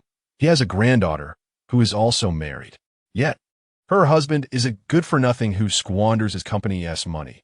And after 2 years of marriage, they have no children and have already spent over 3 million. Lin Daoqi pondered for a moment, then suddenly sensed something amiss. Wait, your granddaughter isn't even married. When did you acquire a granddaughter's husband? Is it possible to be pregnant before marriage? Let me tell you, I already have a great-grandson. Moreover, I expect they will wed within the next couple of months. Upon hearing this, Lin Daoqi felt his frustration return. How infuriating. Not only did he receive an artifact from the Warring States period, but now he has a great-grandson as well. Su Yunha adjusted his glasses and inquired, Are you certain this truly dates back to the spring and autumn period? Absolutely. It is likely a relic of the Yu Kingdom. Legend has it that the artifacts of the Yu Kingdom eventually came into the possession of Lu Shan, who used such bronze vessels to raise crickets. However, It is merely a rumor. Nonetheless, given its exquisite condition, it should conservatively be valued at this figure. As he spoke, Lin Daoqi gestured A6. 60 million? Su Yunhe inquired with skepticism. Indeed. No, no, no. The latter waved his hand dismissively. This specimen is one of a kind in the world, worth at least 100 million. Lin Daoqi bit down hard in disbelief. Indeed, Su Yunhe was correct. Such an exquisite piece would attract bids of 100 million at an auction. Simultaneously, Lin Daoqi was immensely curious about the identity of Su Yunhe's granddaughter's husband, who could procure such a rare artifact and gift it to him directly. He asked Yunhe, "What manner of person is your granddaughter's husband?" Chapter 22 Goodness, a reward for the time-stopping skill? What kind of character is this? Su Yunhe murmured, "My granddaughter's husband is a student of my granddaughter." This. Lin Daoqi's eyes widened in disbelief. A student could procure a bronze artifact from the spring and autumn period? Surely this must be a jest. Why does it seem that his granddaughter's husband possesses some remarkable background? Lin Daoqi grinned. Well, Brother Yunhe, could you possibly introduce me? There's an antique auction in a few days, and I wish to ascertain the true capabilities of this young man. Upon hearing this, Su Yunhe smiled slightly. I was just thinking the same. I will bring him to the auction, and then I can introduce you both. All right, Meanwhile, over at Xiao Yi's side. Wow, the golden eye truly lives up to its reputation. It can even see through clothing. At that moment, Xiao Yi was on the street, his gaze rather lewdly fixed on the young ladies passing by. Ever since acquiring the golden eye yesterday, he could see through everything. For instance, he could discern the people behind buildings, the colors within stones, or even what the pedestrians were wearing underneath their clothes. He could activate or deactivate this ability at will, akin to having X-ray vision. However, this wasn't the main point. The crux was that upon viewing certain antiques, their colors would intensify and turn red. The deeper the hue, the older the piece. Xiao Yi was utterly tempted to indulge in antiquities. Today, he had set out to purchase some diapers while also checking on the progress of his store's renovation. Newborns typically require 6 to 10 diapers a day, with 3 babies. That amounts to 20 to 30 diapers daily. Hence, it was prudent to stock up at home rather than visiting the supermarket daily. The renovation was currently halfway complete, and the store would open in about half a month. After purchasing the diapers, Xiao Yi strolled leisurely, humming a tune. Today, Lu Tianchuang had gone to keep Su Ruo company, so Xiao Yi was in no hurry to return. Unbeknownst to him, he had wandered into a village within the city, surrounded by low, dilapidated houses. Not far off, an elderly man was selling watermelons. Numerous elderly men and women sat on stone benches by the roadside, fanning themselves and chatting, enjoying the bliss of their golden years. Just then, a large black rat suddenly darted past him with astonishing speed. "Stop right there." Simultaneously, a police officer in uniform chased after it, nearly brushing past Xiao Yi's face. Startled, he dropped the diapers he was holding. "What the hell are you insane?" He couldn't help but gaze towards the alley, feeling an odd sense of familiarity with the fleeing figure. Just as Xiao Yi bent to retrieve the fallen diapers, the system unexpectedly chimed in. "Host, your father-in-law is currently in grave danger. Please make a choice. Option 1. Immediately pursue the large black rat and apprehend the suspect alongside your father-in-law. This carries a certain risk with no reward. Choice 2. I, feeling timid, chose not to pursue, hastily collecting the discarded diaper before returning home, rewarded by the prospect of enjoying a meal with my father-in-law." A meal? Xiao Yi licked his lips, discarding the diaper, and sprinted toward the alley he had just traversed.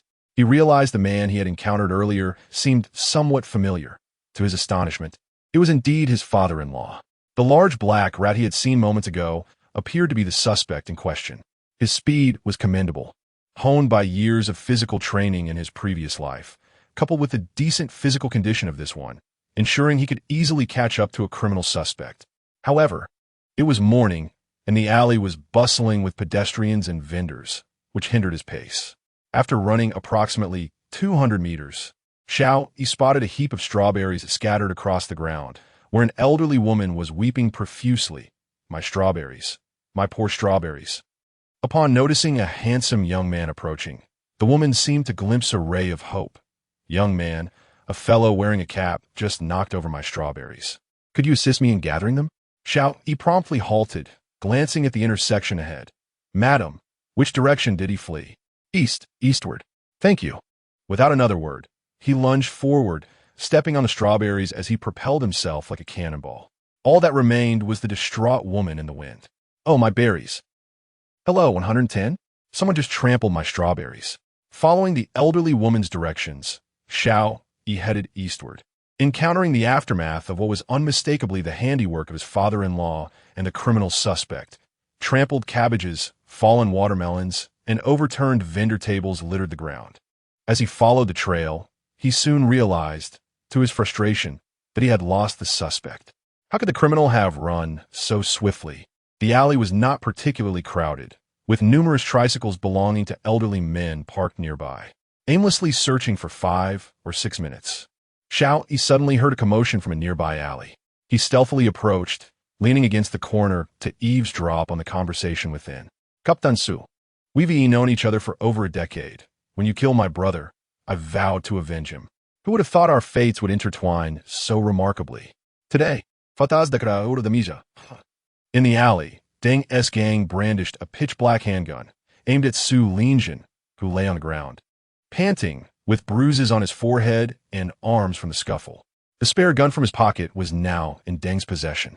Despite his predicament, Su Linjin exhibited no fear. Deng was a major suspect wanted by the police for over a decade, and just last night, they had convened to discuss his resurgence in Kyoto. The man had claimed numerous lives. After a night of surveillance, they had pinpointed his location. Yet, this cunning individual had betrayed his own comrades to save his skin, fleeing alone. Reluctantly, Su and his officers had to split up to pursue him. Su Linjin let out a cold snort, declaring, "Enough with the trivialities. Do you think that by taking my life, you will render the police of Huaxia powerless? If I cannot apprehend you, others shall." His fellow officers had sacrificed their lives for the nation. In death, he would be regarded as a hero. Thus, Su Linjin harbored no fear of mortality. Yet, the only regret that burdened him was the absence of an embrace from his 3 children and the inability to forgive his daughter. Simultaneously, upon hearing the words of the Deng family army, Xiao Yi felt a wave of panic wash over him. He cautiously peeked out and discovered that the suspect had his back turned towards him. Taking a deep breath, he realized the gravity of the situation. The assailant wielded a firearm, and a single misstep could lead to Suruoruo being served a meal of her father and husband in just a few days. Thus, he was compelled to ensure absolute precision. Xiao Yi pondered whether to stealthily approach or to resolve the matter swiftly. At that moment, the system's voice echoed in his mind. Option 1: shout at the criminal, then perform a segment of Chicken You Too Beautiful, allowing his father-in-law to launch a surprise attack. Achieving the accomplishment singing, dancing, rapping, basketball, and earning the reward, godly basketball skills. Option 2: swiftly jab him in the rear, prompting the assailant to turn with a smile and say, "I bet your gun is unloaded," rewarding him with the skill, time stop. Time stop upon activation.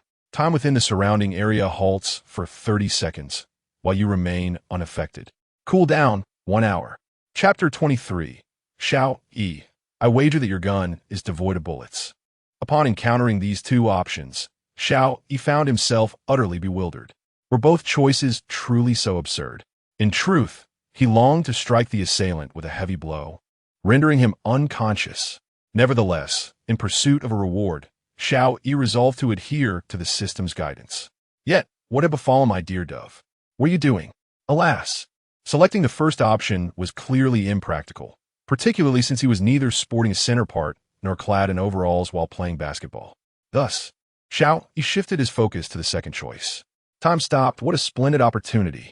Not only could it be utilized now, but later, when playing cards with Rora, he could pause the game and deliver a cataclysmic strike. Without further contemplation, Xiao Yi cautiously peeked out, then swiftly approached the Deng family's forces. He pressed his palms together and extended his index finger, mimicking a rather inappropriate gesture. Su Linjun was directly in front of him, allowing him to see Xiao Yi. The moment Su Linjun laid eyes upon him, his mind erupted with confusion. How could Xiao Yi possibly be here? And what was he attempting to do? In the next instant, Deng Jiajun felt an ominous presence behind him. Before he could turn around, Xiao Yi thrust his finger forcefully. Instantly, Deng Jiajun clamped his legs together, his body involuntarily jumping in a rather awkward manner. Suffering from anal fissures and hemorrhoids, the sensation was beyond mere pleasure. Hiss! He covered his backside with one hand, gritting his teeth as he turned his head. Upon seeing Xiao Yi, who was laughing heartily, Deng Jiajun inexplicably joined in the laughter. In his eyes, Xiao Yi had already become a dead man. He could not fathom why someone would dare to assault him in such a manner. Who the hell are you? Seeking death, are you? This is my father-in-law. Huh? Deng Jiajun glanced at the fallen Su Linjun.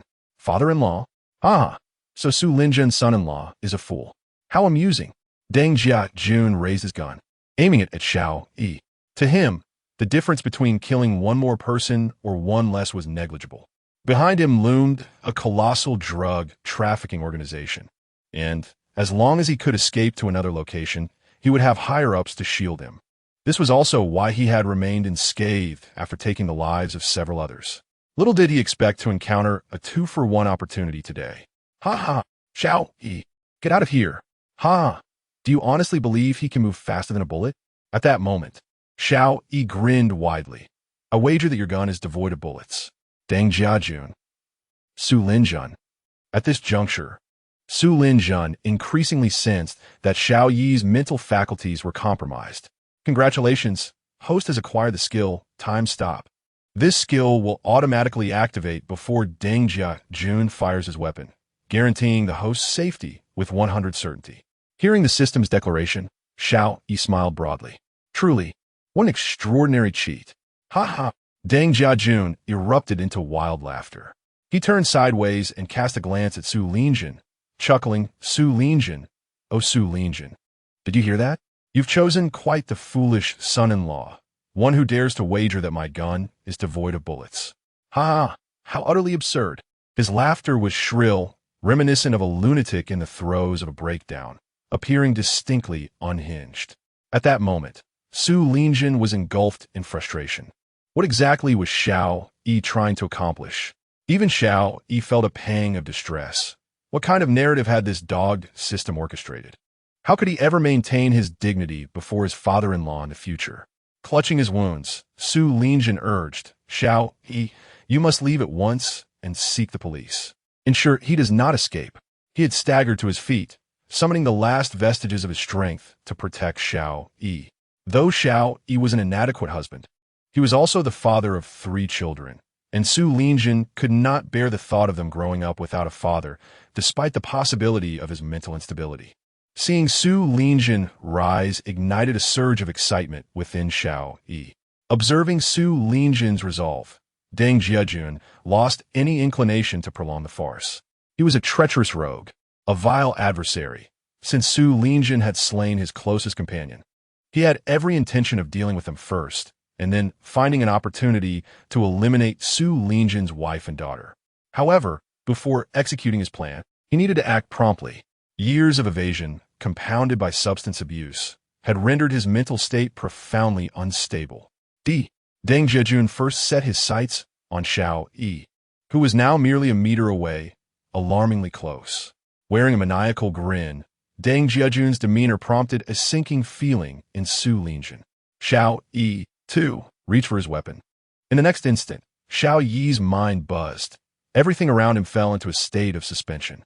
Deng Jiajun's deranged smile remained, while behind him, his father-in-law lunged toward him. With only 30 seconds at his disposal, Xiao Yi acted swiftly, snatching the gun from Deng Jiajun's grasp, repositioning it, and aiming a shot at his leg. Yet, no gunshot rang out, perhaps due to the temporal freeze. Xiao Yi distinctly witnessed a bullet emerge from the chamber, but the moment it met the air, it halted mid-flight. Subsequently, he detached the magazine, pulled the trigger to confirm the absence of bullets, and then returned the firearm to Deng Jiajun. Finally, he resumed his original stance, awaiting the conclusion of the 30 seconds. In truth, that span was sufficient for him to neutralize Deng Jiajun. However, with his father-in-law present, he could not act recklessly. The 30 seconds swiftly elapsed. At that moment, both Deng Jiajun and Su Linjin remained oblivious to what had transpired, as Xiao Yi's 30 seconds had merely felt like a fleeting instant to them. The bullet Xiao Yi had fired struck Deng Jiajun squarely in the thigh, accompanied by a resounding bang. Deng Jiajun felt a sudden warmth in his leg, swiftly followed by an excruciating pain. He shrieked, his body collapsing to the ground. However, he had previously sustained a gunshot wound, yet being shot did not render him irrational. Instinctively, he raised his weapon and aimed it at Xiao Yi. Bang! Bang! But where are the bullets? Xiao Yi flashed a grin and effortlessly kicked the handgun from his grasp, proclaiming, "I've already told you, your gun is devoid of ammunition. Why do you still refuse to believe?" Deng's men. Solinfen? Deng's men were bewildered, as was Su Linjin. Could it be that they were haunted? He had clearly aimed at Xiao Yi. Why then had he been the one hit? Was it possible for bullets to curve? And now the magazine was absent? Yet, just moments prior, that weapon had indeed contained a magazine. Su Linjin was even more perplexed. Each time before a mission, he would ensure that his sidearm was loaded. Yet now, the magazine had inexplicably vanished. Furthermore, Deng's men had been struck as well. P.S. This chapter was not originally written this way. I made some adjustments that may seem illogical, as I'm not adept at writing fight scenes. I hope you all can overlook it and simply enjoy the read. I assure you that I will write more thoughtfully in the future. Many thanks. Chapter 24, Father-in-Law. We are all family. Why call me uncle? Xiao Yi gazed calmly at Deng Jiajun. Crimson blood trickled down his calf as Xiao Yi swiftly kicked the handgun from his grip and retrieved it. After inserting the magazine into the pistol, he directly handed the weapon to Su Linjin. Su Linjin appeared utterly bewildered, staring at Xiao Yi in disbelief. "How did you get the magazine?" "I just removed it." His eyes widened in astonishment. "When did you take it off?" Xiao Yi casually touched his nose. "While I was, well, let's say during an intimate moment." The mention of such a moment left Su Linjin questioning whether Xiao Yi had indeed removed the magazine at that time, as he had not paid much attention. To prevent any further speculation, Xiao Yi continued softly. "During my military training in college, we had a disassembly module for firearms, and I often visited shooting ranges, where I enjoyed dismantling and reassembling guns. Xiao Yi se inclination renderet Su Linjin si piquedes." It seemed the injury on Deng Jiajun's leg was likely a stray bullet that had ricocheted back. As Deng Jiajun lost more blood, his condition grew increasingly frail. Su Linjin sighed. Regardless of the circumstances, Xiao Yi had saved his life today. At that moment, Deng Jiajun, still lying on the ground, grimaced in pain. "Hey, brothers, I'm about to bleed out here. Could someone please help me?" Fearful of death, he noticed the two were engrossed in conversation, leaving him in a rather helpless situation. Xiao Yi stepped on his wound, taunting, "Oh, weren't you quite tough just a moment ago? It hurts. Let go." Deng Jiajun moaned in agony. "No, I'm bleeding from my backside as well. I have hemorrhoids. I've torn something down there. Please take me to the hospital. I don't want to die." Indeed, excessive blood loss could lead to unconsciousness or even death. At this point, Deng Jiajun, with 2 bleeding wounds, was becoming increasingly delirious. Solinfen, who had been indifferent towards him before, had now completely shifted his attitude, leaving him feeling somewhat awkward. After handcuffing Deng Jiajun with a silver bracelet, Su Linjin spoke slowly. "Xiao Yi, could I possibly use your phone? I lost mine while chasing him." Upon hearing this, Xiao Yi paused for a moment before promptly retrieving his phone. "Uncle, we are family now. What's the big deal about sharing a phone?" With a chuckle, he added, "We're family, and you still call me uncle?" "Dad." Xiao Yi laughed heartily, and Su Linjin joined in. Meanwhile, Deng Jiajun, still on the ground, found himself at a loss for words. "Hey, Lao Zhang, this is Su Linjin. Deng Jiajun has been apprehended. I'm over here on number 2 road in the urban village. Please come quickly for backup." After speaking, Su Linjin returned the phone to Xiao Yi, who was particularly concerned due to the many injuries Su Linjin bore. "Dad, are your injuries serious?" Su Linjin waved his hand dismissively. "Just some superficial wounds. Nothing to worry about." That's good. Approximately 5 or 6 minutes later, the sound of police sirens echoed outside, and soon, a multitude of uniformed officers arrived on the scene. Upon witnessing Su Linjin, they hurried over. "Captain Su, are you all right?" A bespectacled officer approached, appearing to be of similar age to Su Linjin, though his tone suggested he was a subordinate. Su Linjin gently shook his head. I am fine. Let's take him away first. Understood. The officer signaled to those behind him, swiftly escorting Deng Jiajun into the police vehicle. Several officers remained at the scene, where the bloodstains could serve as crucial evidence. Su Linjin led Xiao Yi to a nearby spot, while the bespectacled officer curiously regarded Xiao Yi. Captain Su. Who is this? Oh, I forgot to introduce him. This is my son-in-law, Xiao Yi. Xiao Yi, this is Zhang Song, the deputy captain of the criminal police team in Silitun, Kyoto. Hello, Captain Zhang. Xiao Yi offered a professional smile and shook hands with Zhang Song. Zhang Song, astonished, remarked, well, I didn't expect you to be the captain's son-in-law. Quite impressive. You're handsome, but how did you end up here? Su Linjin sighed, without my son-in-law, I might not have made it through today. What do you mean? Officers typically do not jest. And Zhang Song's expression shifted upon hearing Su Linjin's words. He saved my life. Su Linjin recounted the entire incident. Zhang Song's demeanor changed as he absorbed the information. I didn't realize you subdued the criminal. Impressive, young man. I must tell you, Deng Jiajun is implicated in numerous homicides and is a key figure among drug lords. You have rendered a significant service to Kyoto. Zhang Song couldn't help but pat his shoulder, his gaze filled with admiration. Xiao Yi remained unfazed. It was the least I could do. My father is a police officer. Assisting the police in apprehending criminals is a duty of every citizen. By the way, Xiao Yi, what brings you here today?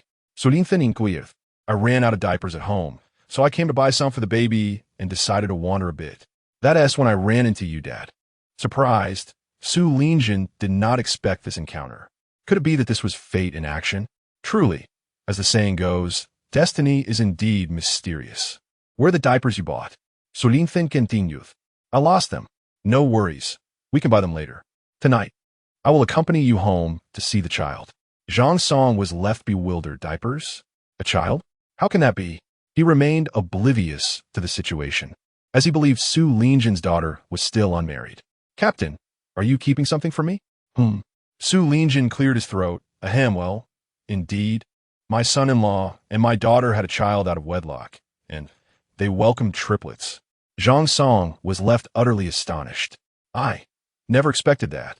I had no idea Captain Su was so deeply involved. He chuckled. So, Captain, may I join you in visiting the children today? Of course. Amidst the conversation of the three individuals, a police officer approached, stating, Captain, the scene has been dealt with. However, there is a civil dispute that requires attention. Su Lin furrowed his brow. What civil dispute? An elderly lady just reported that a young man, whose appearance is rather peculiar, trampled her strawberries and requested that we review the surveillance footage to apprehend him. Have you checked the footage? Indeed. And who is it? The officer pointed toward Xiao Yi. Xiao Yi. Su Lin. Zhang Song. Chapter 25. What project could Xiao Yi earn 80 million from? Is it me? At this moment, Xiao Yi recalled that he indeed stepped on a few strawberries while pursuing Su Linjin. Those strawberry crates were lying on the ground, and he never anticipated that the elderly woman would actually report him, claiming he looked like a crooked gourd. It was quite absurd. At this juncture, Xiao Yi felt compelled to admit, Dad, it was I who accidentally stepped on them while chasing after you. He nodded in acknowledgement, recalling that during the pursuit of the Deng family's army, he had also inadvertently knocked over a basket of strawberries. Hence, Xiao Yi had stepped on them. Being the captain, the young police officer hesitated to bring it up. He spoke. How about this? You compensate that lady with 500 yuan.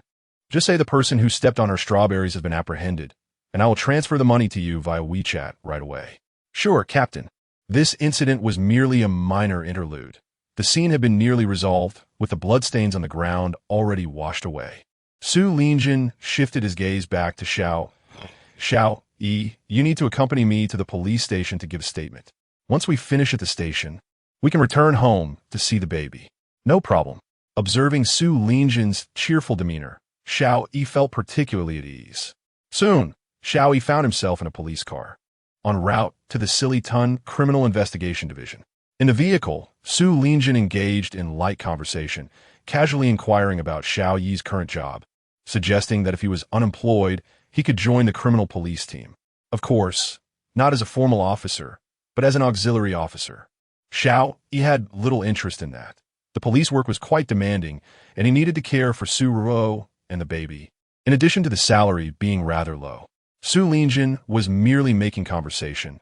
Regardless of the role, being a police officer carried certain risks, and he could not allow his son-in-law to engage in such perilous work.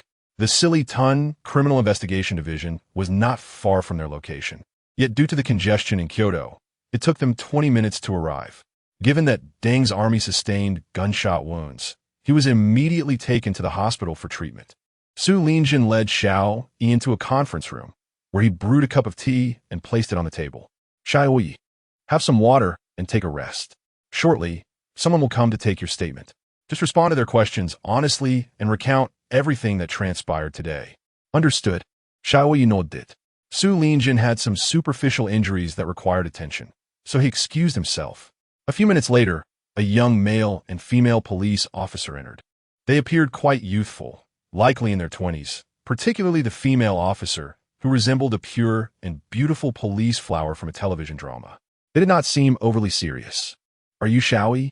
she asked politely, to which Xiao Yi lifted his head in response. "Yes, that's me."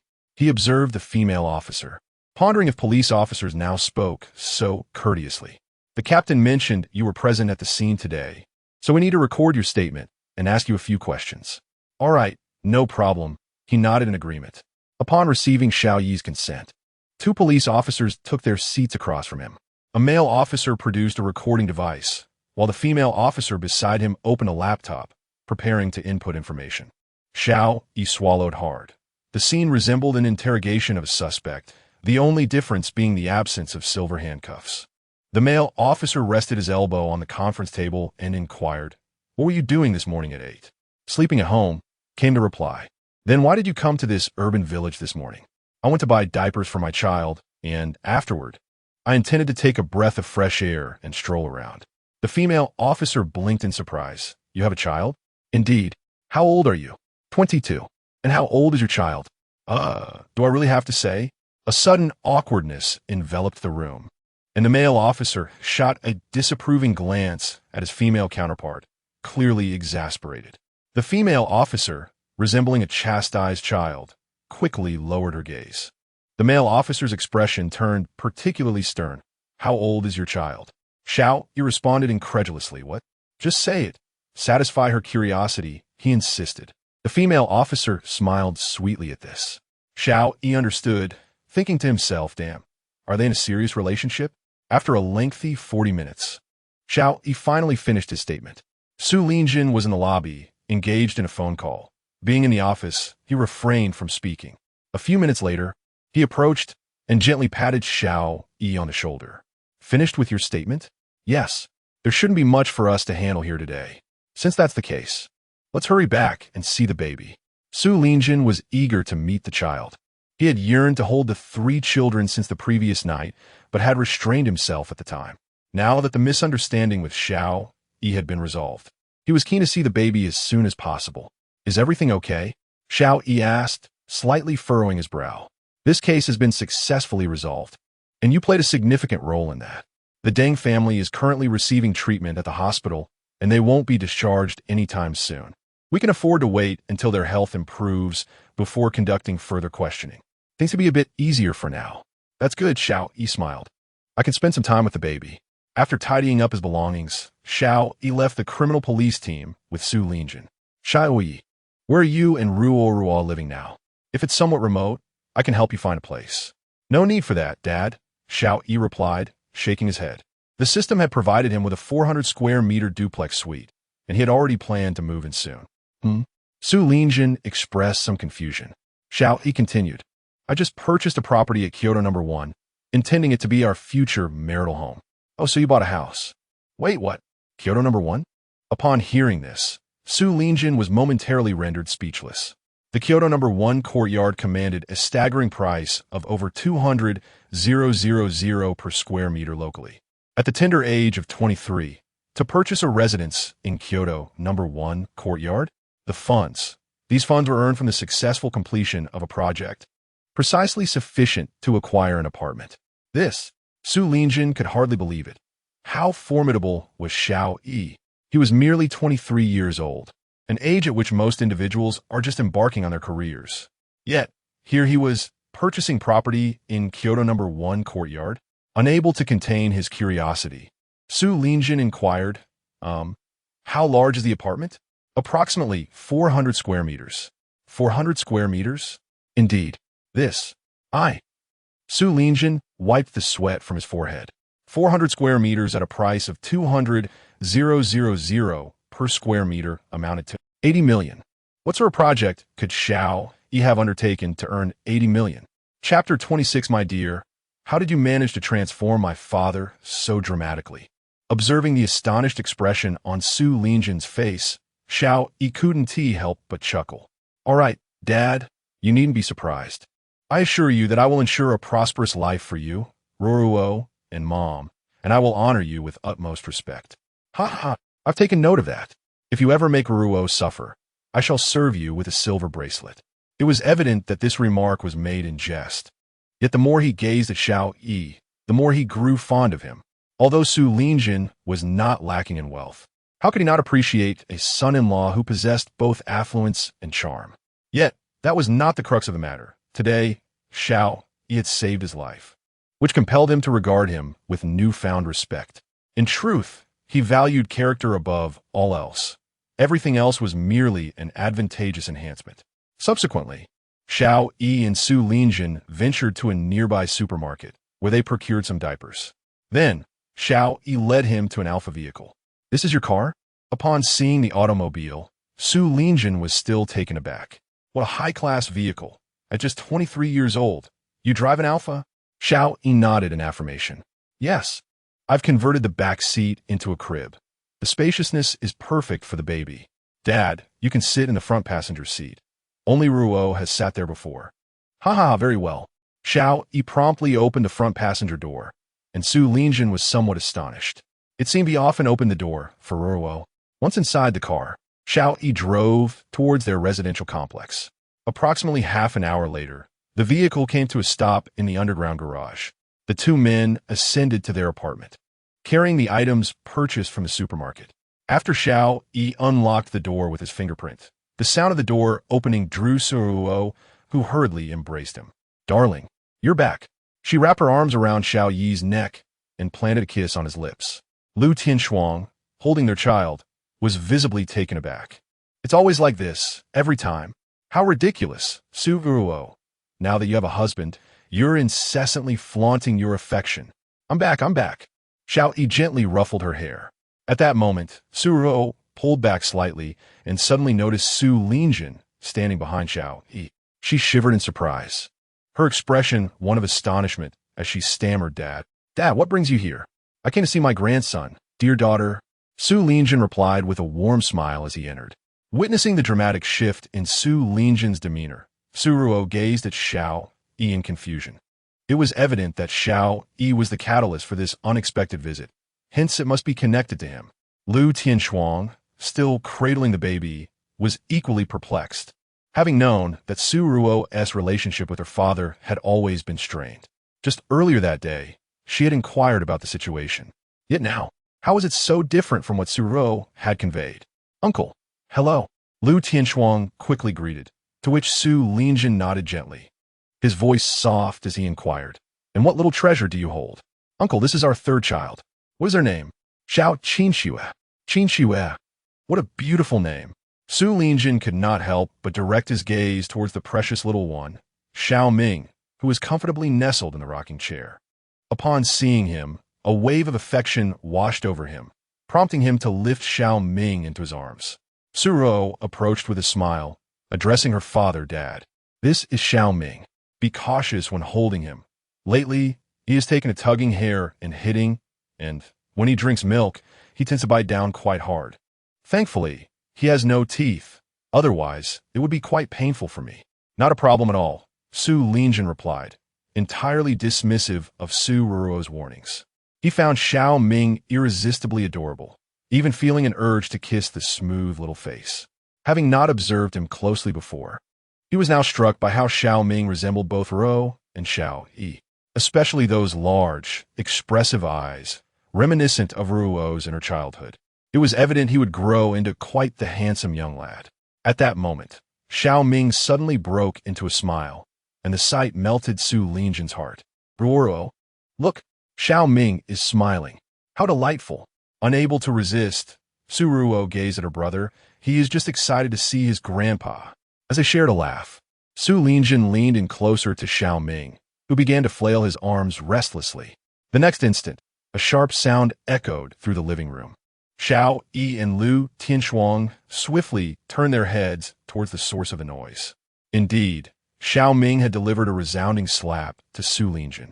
Stunned, Su Linjin thought to himself, can a baby of just over 10 days old muster such strength? It truly hurts.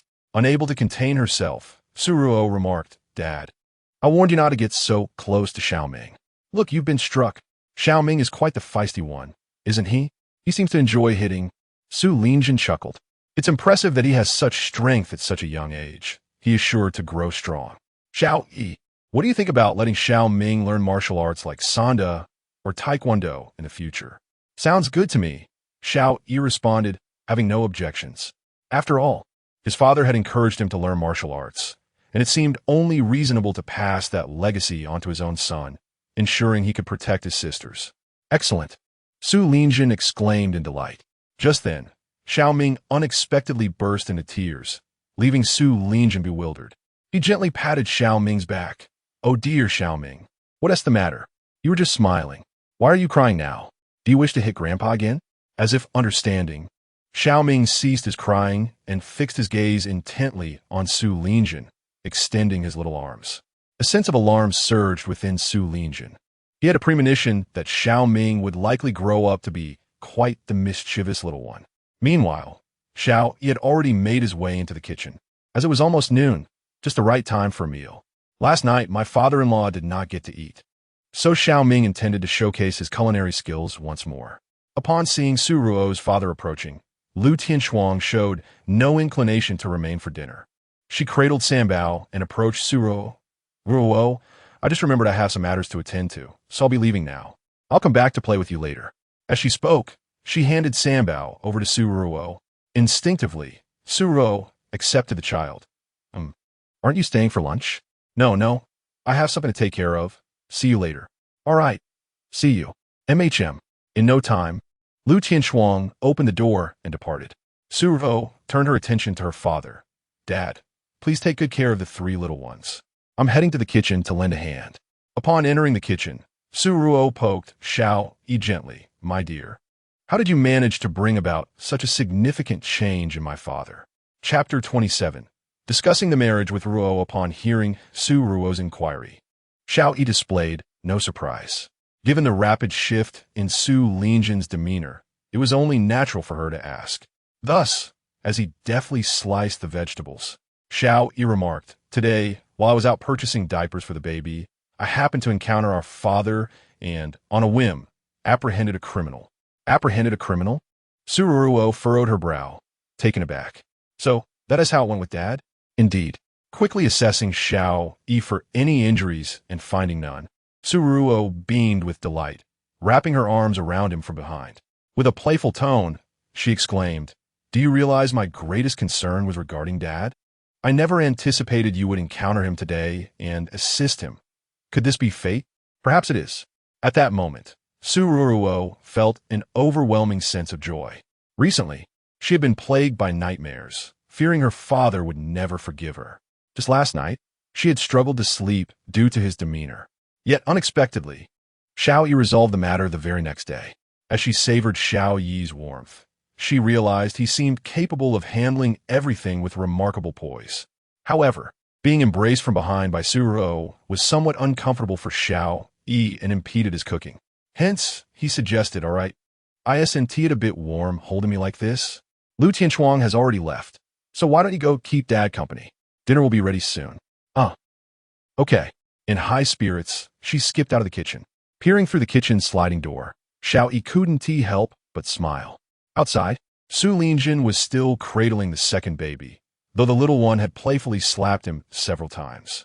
Upon seeing Su Ruo emerge, Su Lingjin scrutinized her. "Weren't you supposed to help in the kitchen? You've barely been gone 2 minutes. Dad, I was just worried you might struggle with the 3 babies. You're simply lazy." Su Lingjin saw through a ruse and turned to observe Xiao Yi, who, it must be said, was quite adept at cooking. It was indeed a pity that he hadn't had the chance to enjoy the feast prepared yesterday. Approximately half an hour later, Xiao Yi had elegantly arranged 4 dishes on the dining table. Since it was just the 3 of them, he opted for a modest selection. Watching Su Lingjin juggle a baby in each arm, Xiao Yi chuckled and called out, "Dad Ruo, dinner's ready. Come and eat." Coming. After placing the baby on the bed, they washed their hands and took their seats at the table. Su Lingjin gazed at the delectable spread, inhaling the fragrant aroma. Su Ruo positioned the utensils beside Su Lingjin. "Dad, you must try the meal Xiao Yi prepared. It would be a shame if you missed out after yesterday. I assure you, you will be astounded by the taste." "Ha, really? I shall give it a try." As Su Lingjin spoke, he picked up a piece of abalone. This delicacy was known for its nourishing properties, one he often enjoyed. Upon tasting it, Su Lingjin was taken aback by the exquisite flavor. Truly exceptional. Given his unique status, he frequently received invitations to lavish meals, yet this was something extraordinary. He often indulges in exquisite delicacies, and the everyday fare he consumes is remarkably expensive. However, when compared to the dishes prepared by Xiao Yi, those from the restaurants pale in comparison. The flavor is simply divine. "Xiao Yi, have you perhaps been a chef before?" Su Lingjin remarked after savoring several dishes, his words spilling forth in admiration. The truth is, Xiao Yi's culinary skills are unparalleled.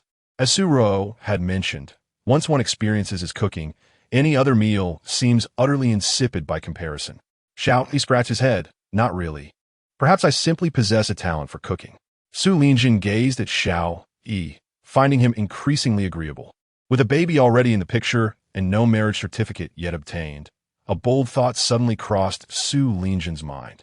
He gathered his thoughts and ventured to say, "Ahem, Xiao Yi, considering you and Ruo's situation is quite stable now, and with a child in your lives. When Zhang Song returns to the precinct and shares this news with his colleagues, everyone will be asking when you and Su Ruo plan to wed.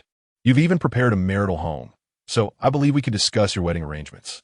Su Ruo was taken aback. "A marital home prepared? What on earth is my father talking about?" Meanwhile, Xiao Yi, upon hearing these words, felt no uncertainty. With a child already, and knowing Su Ruo's character, along with his system and the small deer CAF, he was assured of a stable future. It would indeed be wise to hold the wedding sooner rather than later, as it may become inconvenient once the child grows older. Xiao Yi murmured, "So, Dad, if I were marry Ruo, how much betrothal gift would you require?" His current cash flow was rather limited, only amounting to a few $100,000. The house in Kyoto No. 1 spans an impressive 400 square meters. This sum would scarcely cover the furniture. Betrothal gift? Sulinthen chucked heartily. He had no particular concern for such matters, as long as Xiao Yi treated Ruo well and honored his parents. "Here in Kyoto, we don't require much. How about 666 yuan? It's auspicious. 6,000? Xiao Yi was somewhat astonished. Such a betrothal gift was indeed minimal. In his previous life, the betrothal gift was a staggering 10 million. Yes, 6,000 is quite common in our region. Your parents are aware of this, aren't they? You can invite them over so we can discuss the wedding together." Upon hearing this, Xiao Yi lowered his head slightly. Having traversed time for over 6 months, he honestly missed his parents, his wife, and his child. I did not have parents," he spoke softly. "What?" Su Lingjin was utterly astonished. "No parents? How could you, at just 23, have purchased a 400 square meter house and an Alpha car? Have you really amassed over 100 million? This seems rather implausible." Noticing Xiao Yi's mood darkening, Su Lingjin quickly offered words of comfort. "Child, it's all right. From now on, you have me. I and Ruo's mother will be your parents. Regarding the wedding, let's discuss it at home when you have the time. My intention is to expedite the arrangements if possible." "Of course, Dad." Xiao Yi nodded in agreement. Su Ruo, noticing Xiao Yi's somber mood, felt a wave of sympathy for him. At that moment, Xiao Yi managed to muster a faint smile. Dad, you see, my house is still devoid of furniture. Aside from the bed, could you please arrange for a complete set of furniture and appliances? Once everything is in place, I will marry Roro. Ha ha ha. Hearing this, Su Linjin erupted into laughter. We're a few pieces of furniture and appliances, he remarked. In addition to the furniture and appliances, our family will also provide 2 million as a dowry. Although I'm a police officer with a modest salary, we do have savings, not to mention. Roro's grandfather owns an antique shop. If you have an appreciation for antiques, you're welcome to browse there and choose as you please. Ha ha. Chapter 28. Did Xiao Yi really gift him a cricket jar valued at over 100 million? Xiao Yi chuckled softly. Sure, I have a keen interest in antiques. Perhaps. Father, you could take me to see it when you have time. No problem. Come, let us eat. The atmosphere at the dining table today was particularly cheerful.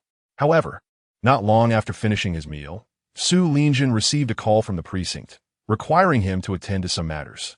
As a criminal investigator, he had to be on standby at all times. After Su Linjin departed, Su Ruo took the initiative to help clear the table, placing the dishes into the dishwasher. Once the machine was running, she couldn't help but direct her gaze towards Xiao Yi and inquired, "My dear, have you already purchased a house in Kyoto? Why didn't you mention such an important matter to me?" "I didn't want to ruin the surprise," he replied. Approaching her, he wrapped his arms around her slender waist and whispered, "Rest assured, the house in Kyoto is situated in the prime location. After all, I intend to provide you and our baby with the very best." "The prime location? Really?" Tsuruo asked with a hint of skepticism. "Which community?" "Kyoto no. One courtyard."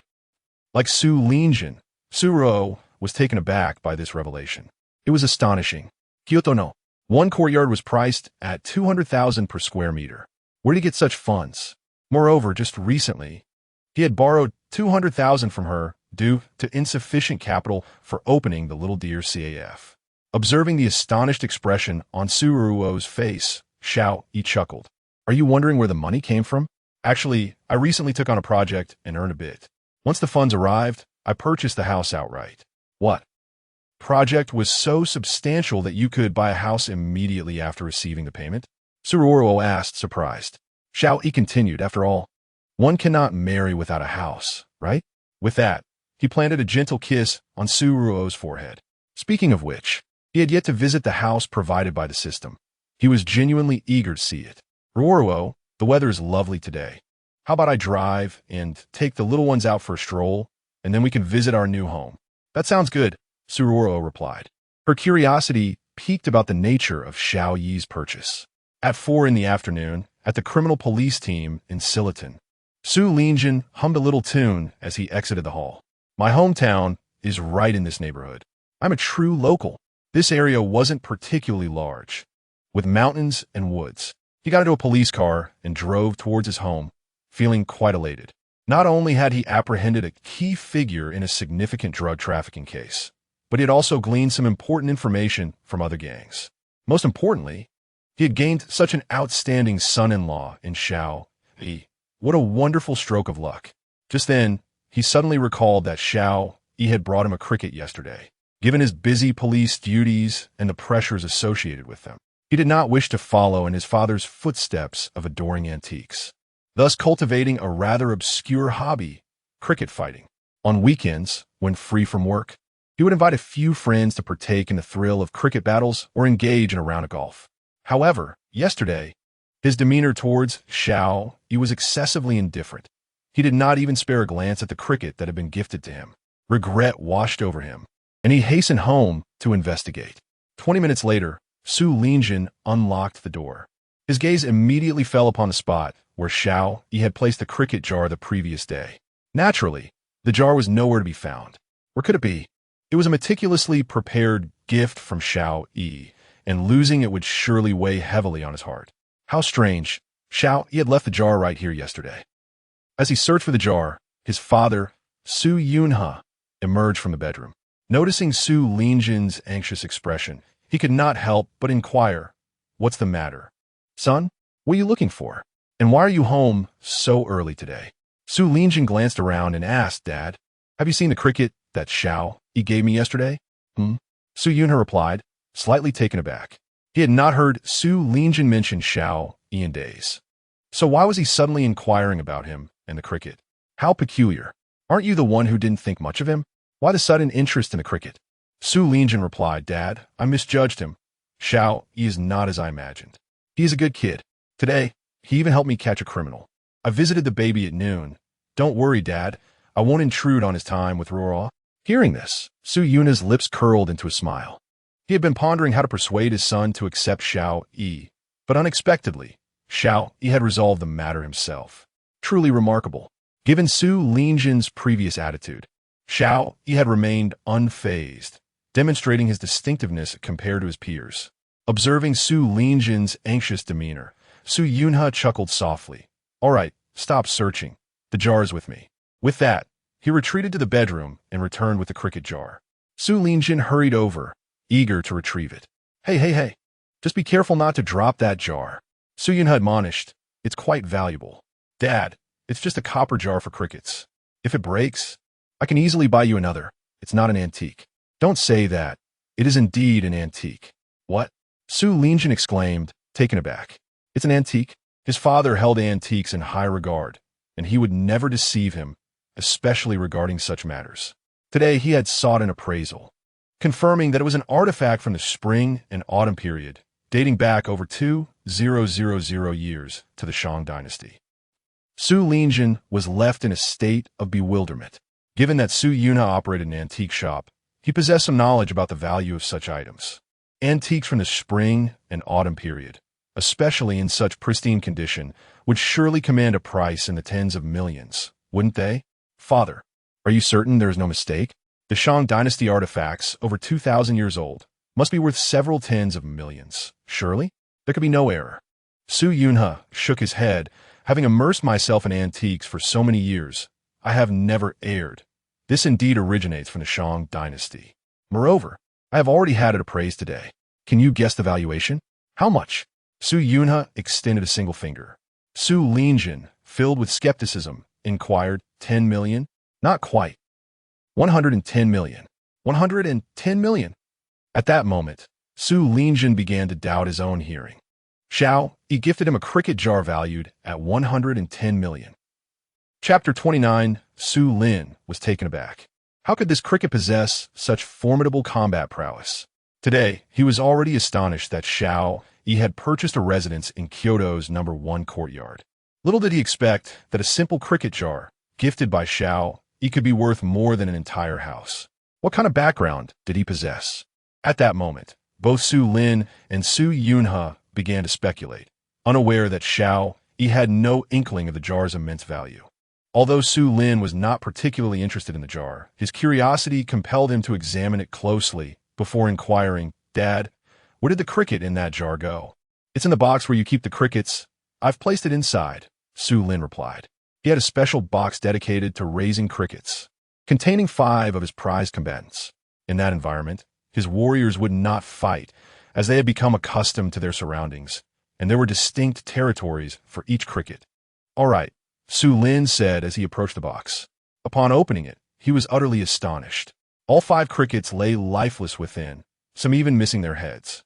The cause of this devastation was none other than the cricket Xiao Yi had given him. Gazing at this remarkably powerful cricket, Su Lin was filled with awe. It was reasonable for Xiao Yi to possess culinary skills and be adept at caring for others. His entrepreneurial spirit and ability to generate wealth indicated capability, and having knowledge of antiques seemed plausible. However, the revelation that he was also knowledgeable about crickets, and that the cricket he gifted had such extraordinary combat abilities, left Su Lin in disbelief. At 6:30 in the evening, the sky still held onto a hint of light. After showing Su Ruo around the newly acquired home, Xiao Yi returned to the underground parking lot. The underground garage of Kyoto's No. 1 courtyard was filled with an array of luxury vehicles, including Rolls-Royce Phantoms, Maybachs, Lamborghini, Ferraris, and more. At that moment, Su Ruo's mouth was agape, not due to the multitude of luxury cars surrounding them, but because of the house she had just toured. With an impressive area of 400 square meters, she was left speechless. Such a property in Kyoto could easily exceed 100 million. What exactly did Xiao Yi do? Did his income surpass 100 million? If so, why did he still run a small coffee shop? Su Ruo was perplexed, having asked him numerous times, but Xiao Yi merely responded that it was a secret, which greatly frustrated her. Xiao Yi, however, remained unperturbed, as if nothing had transpired. All right, we've finished touring the house. Do you find the provided decor to your taste? I think it's fine, Su Ruo replied, her mind in a haze. Truthfully, she had minimal expectations regarding the house's decor. What she truly wished to know was what Xiao Yi's occupation entailed. Well then, I've roughly calculated the cost for furniture and appliances. It should be around 1 million. Your father will prepare that when the time comes. In the current market, even moderately good furniture and appliances were quite costly. For a 400 square meter house, 1 million for furnishings and appliances was not unreasonable. That sound good, Su Ruo readily agreed. After all, it was entirely normal for the bride's family to contribute towards furniture and appliances for the wedding. Upon hearing Su Ruo's agreement, Xiao Yi chuckled softly. Ruo, since you gave birth to our little one, I haven't given you any gifts. How about we take a stroll? There's a luxury shopping center in Kyoto, specifically for opulent goods, featuring brands like LV, Chanel, Bulgari, and Balenciaga. Xiao Yi intended to take her there to explore. Su Ruo, upon hearing this, did not decline. It had indeed been a long time since she had purchased any clothing. She truly needed some new outfits, especially since she had yet to buy clothes for the 3 babies. It was also an opportune moment to acquire some baby essentials. All right, let us go. My little princess, Xiao Yi said, as he opened the car door for her. Seeing this, Su Ruo's cheeks flushed slightly. At my age, still being called a princess, she sighed, realizing she was already 26. Time certainly felt like it was slipping away. Observing Su Ruo's subtle sigh, Xiao Yi remarked, no matter how old you are, you will always be my princess, forever 18. Do you understand?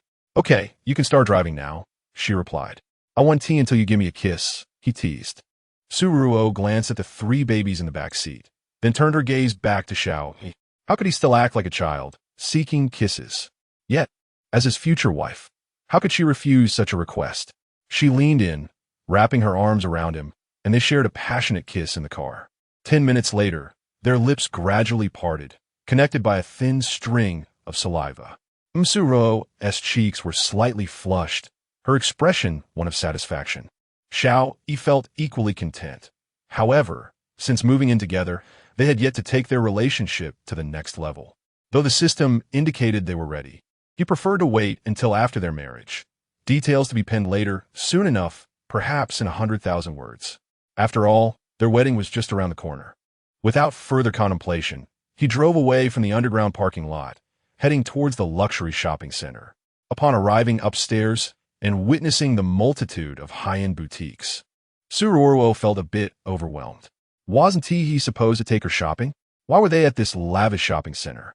This was a place frequented by the affluent, where a single visit could easily cost over 100,000. Xiao Yi rubbed his nose and spoke. I'm unsure about your interest in bags and cosmetics, but if you like them, I'm more than willing to indulge you. Su Ruo glanced at the 3 babies in the stroller and took a deep breath. Previously, she had been quite fascinated by various bags, but ever since giving birth to the triplets, that interest had waned. Now, she simply wished for a stable life with Xiao Yi. Expensive bags no longer held the same allure. However, cosmetics were a different matter. I suppose we can look at cosmetics, she murmured softly. Once the babies grew a bit older, she might continue her role as a professor, and she would need to venture out, necessitating makeup. Then let us visit the Chanel store, Xiao Yi suggested, as he pushed the stroller with one hand and held Su Ruo's hand with the other as they walked inside. Upon catching sight of Xiao Yi and Su Ruo, the sales attendant was momentarily taken aback. In the stroller were triplets, an extraordinary sight she had seldom encountered. Are they your children? She exclaimed, her astonishment directed towards the couple. Both Xiao Yi and Su Ruo possessed striking looks, with Xiao Yi's handsomeness eclipsing even the Korean idol she admired. Furthermore, Su Ruo's figure was impeccable, showing no signs of having given birth. Xiao Yi smiled and nodded. Yes, these are our babies. Wow, triplets? Indeed. I am utterly enchanted. The sales attendant could not help but gaze at the infants, and after a brief moment, she remembered her professional duty. Pardon me. May I inquire what you wish to purchase? We have just received a new shipment of cosmetics and several exquisite handbags that I believe would suit your wife perfectly. Would you care to take a look?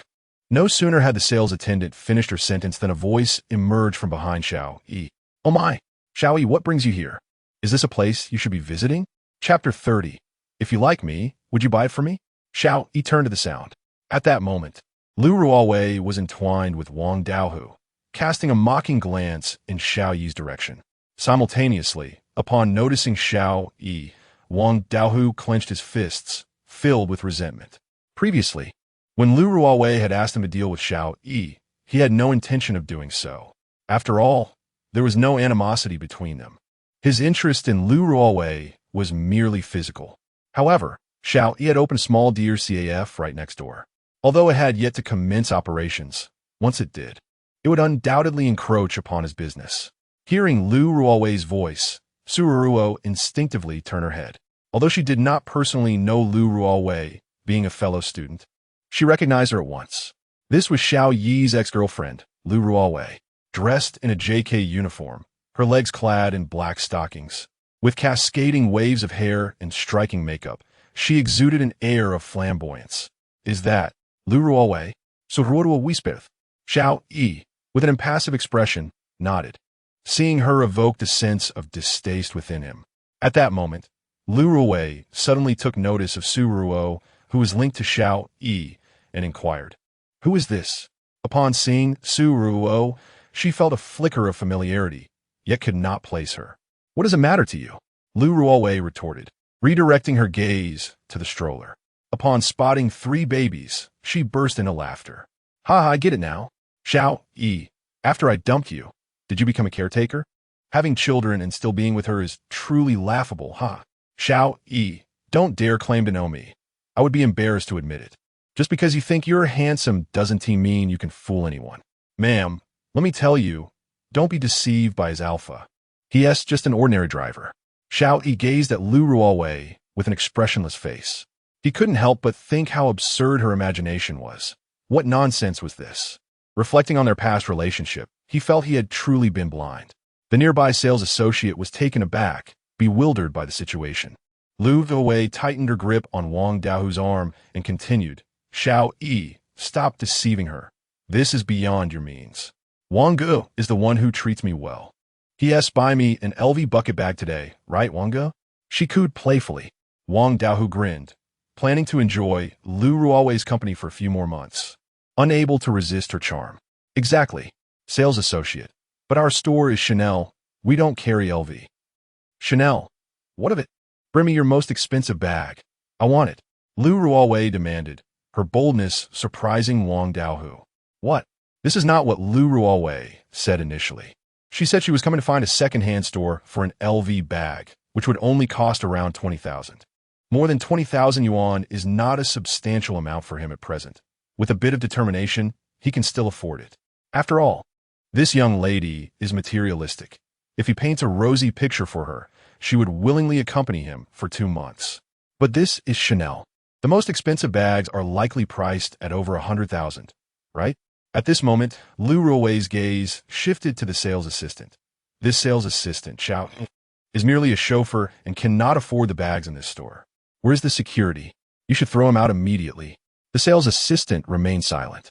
Xiao Yi, with an expressionless face, replied, "You need not pay her any mind. Please assist me in recommending a bag for my wife." "Certainly, sir." The sales assistant nodded and proceeded to suggest bags for Su Ruo. Just then, the system's voice echoed. "Ding! Congratulations to the host for triggering a medium. Activating the rebate mode, limited to 1 item. For every item purchased, you will receive a 10-fold rebate, limited to 1 product, expiring in 1 hour." Upon hearing this, Xiao Yi felt a twinge of surprise. A 10-fold rebate? Quite a sum indeed. The bag before him is priced at 160,000 yuan, which means he could receive a rebate of 1.6 million yuan. Incredible. The system is impressive. At that moment, the sales assistant noticed Xiao Yi's gaze and immediately remarked, "Sir, you have exquisite taste. This bag is crafted from Italian calfskin and is the latest style. I believe it would complement your wife splendidly. What do you think?" Xiao Yi nodded, He too had taken an instant liking to the bag, though he was unsure if Su Ruo would feel the same. Ruo, what do you think? Well, it seems all right, she replied hesitantly. Can we take a look at it? Of course, the sales assistant responded, retrieving the bag, which Su Ruo then tried on. One cannot deny that the moment she donned the bag, her aura elevated significantly. It looks stunning. The sales assistant appraised her from head to toe. This bag is perfect for you, especially with the dress you're wearing today. Really? She glanced at the price tag, and upon seeing $159,999, she was taken aback. This bag costs $160,000. Indeed, the sales assistant confirmed with a nod. This, Su Ruo quickly turned her gaze to Xiao Yi. Darling, this bag is too expensive. I don't think it's suitable. Not a problem. Let's buy it, Xiao Yi replied decisively, pulling out his card and handing it to the sales assistant. We'll take this bag. Please wrap it up for us. Of course. The sales assistant swiftly took the card, retrieved the POS machine, and processed the payment. After Xiao Yi entered his password, a receipt printed out. The system's voice followed closely.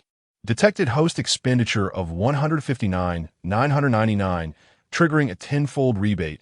Rebate of $599,990. Cash has been deposited into your bank account. His phone vibrated, and Xiao Yi knew the money had arrived. What a thrill! Meanwhile, Lu Ruowei happened to witness the scene of Xiao Yi making a swift purchase. She was utterly astonished, wondering what was happening. Originally, Xiao Yiming was undeniably impoverished, unable to afford even an iPhone 14 Pro Max. How could he possibly indulge in such an expensive bag all at once? He had long coveted that particular bag, but was always thwarted by his financial limitations. Thus, Lu Ruowei swiftly shifted her attention to Wang Daohu. She maintained her charmingly delicate demeanor, for, as far as she knew, men were particularly susceptible to this allure. Darling, do you think this bag is beautiful? Lu Ruowei inquired, her gaze fixed upon a bag priced at 40,000. Upon hearing her words, Wang Daohu nodded slightly. I find it quite attractive. Since you like me, would you buy it for me? Chapter 31. A small loan if all else fails? Wang Daohu smiled silently, for he had resolved to abandon Lu Ruowei. After engaging in a prolonged game of poker with her, she had become less appealing. It was time to discard her and employ the same tactics to attract other university students. Observing Wang Daohu's demeanor, Lu Ruowei's heart leapt with joy. As long as he had not uttered a refusal, it could be interpreted as an acquiescence. After all, he was not lacking in funds. How could he possibly be unable to afford a few tens of thousands for a luxury item? Waiter, please wrap this bag for me, she requested. Certainly the sales associate nodded, her spirits lifted. Selling this bag would earn her a substantial commission. Just then, Lu Ruowei's eyes were drawn to a striking red crocodile leather bag, instantly captivated by its vibrant exterior. Wow, is this the limited edition crocodile skin bag from Chanel? I adore it, she exclaimed. Yes, miss, the sales associate responded. This is this year's latest crocodile leather release, and it is limited to only 999 pieces worldwide. Our store has received just 20 of them this year. Currently, it is still being sold at the original price of $99,999, and we have only 2 left. Lu Ruowei swiftly turned her head towards Wang Daohu. Darling, I really love this one, too. Wang Daohu chuckled. Then let us buy it. Really? She asked, her eyes sparkling. Indeed, he confirmed. Oh, I'm truly in love with you, she exclaimed. Please wrap this bag for me as well. Of course, at that moment, Lu Ruowei was again captivated, this time by a deep green bag. Before she could voice her thoughts, Wang Daohu generously interjected, Bye. You like this one too, right? Let us get it. Is this really happening? Am I dreaming, darling? Lu Ruowei's voice trembled with excitement, for this bag cost a staggering 200,000 yuan. It was exorbitantly priced. The total for these bags was already over 300,000 yuan. She couldn't help but glance at the jovial Xiao Yi, pondering that Wang Daohu must be trying to save face after witnessing Xiao Yi purchase a bag worth over 100,000 for his girlfriend. Perhaps he felt compelled to outdo him by buying her these 3 bags. Of course it's true. Let us buy it, he insisted. All right, she replied eagerly. Waiter, please wrap this bag for me as well. Why, yes, the sales associate's voice quivered. To be honest, she was envious. Being beautiful truly allows one to indulge in luxury.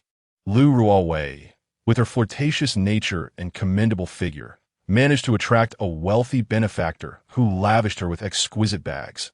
What a privilege! The sales associate, lacking such allure, had never been afforded such opportunities and felt regretful about her own circumstances.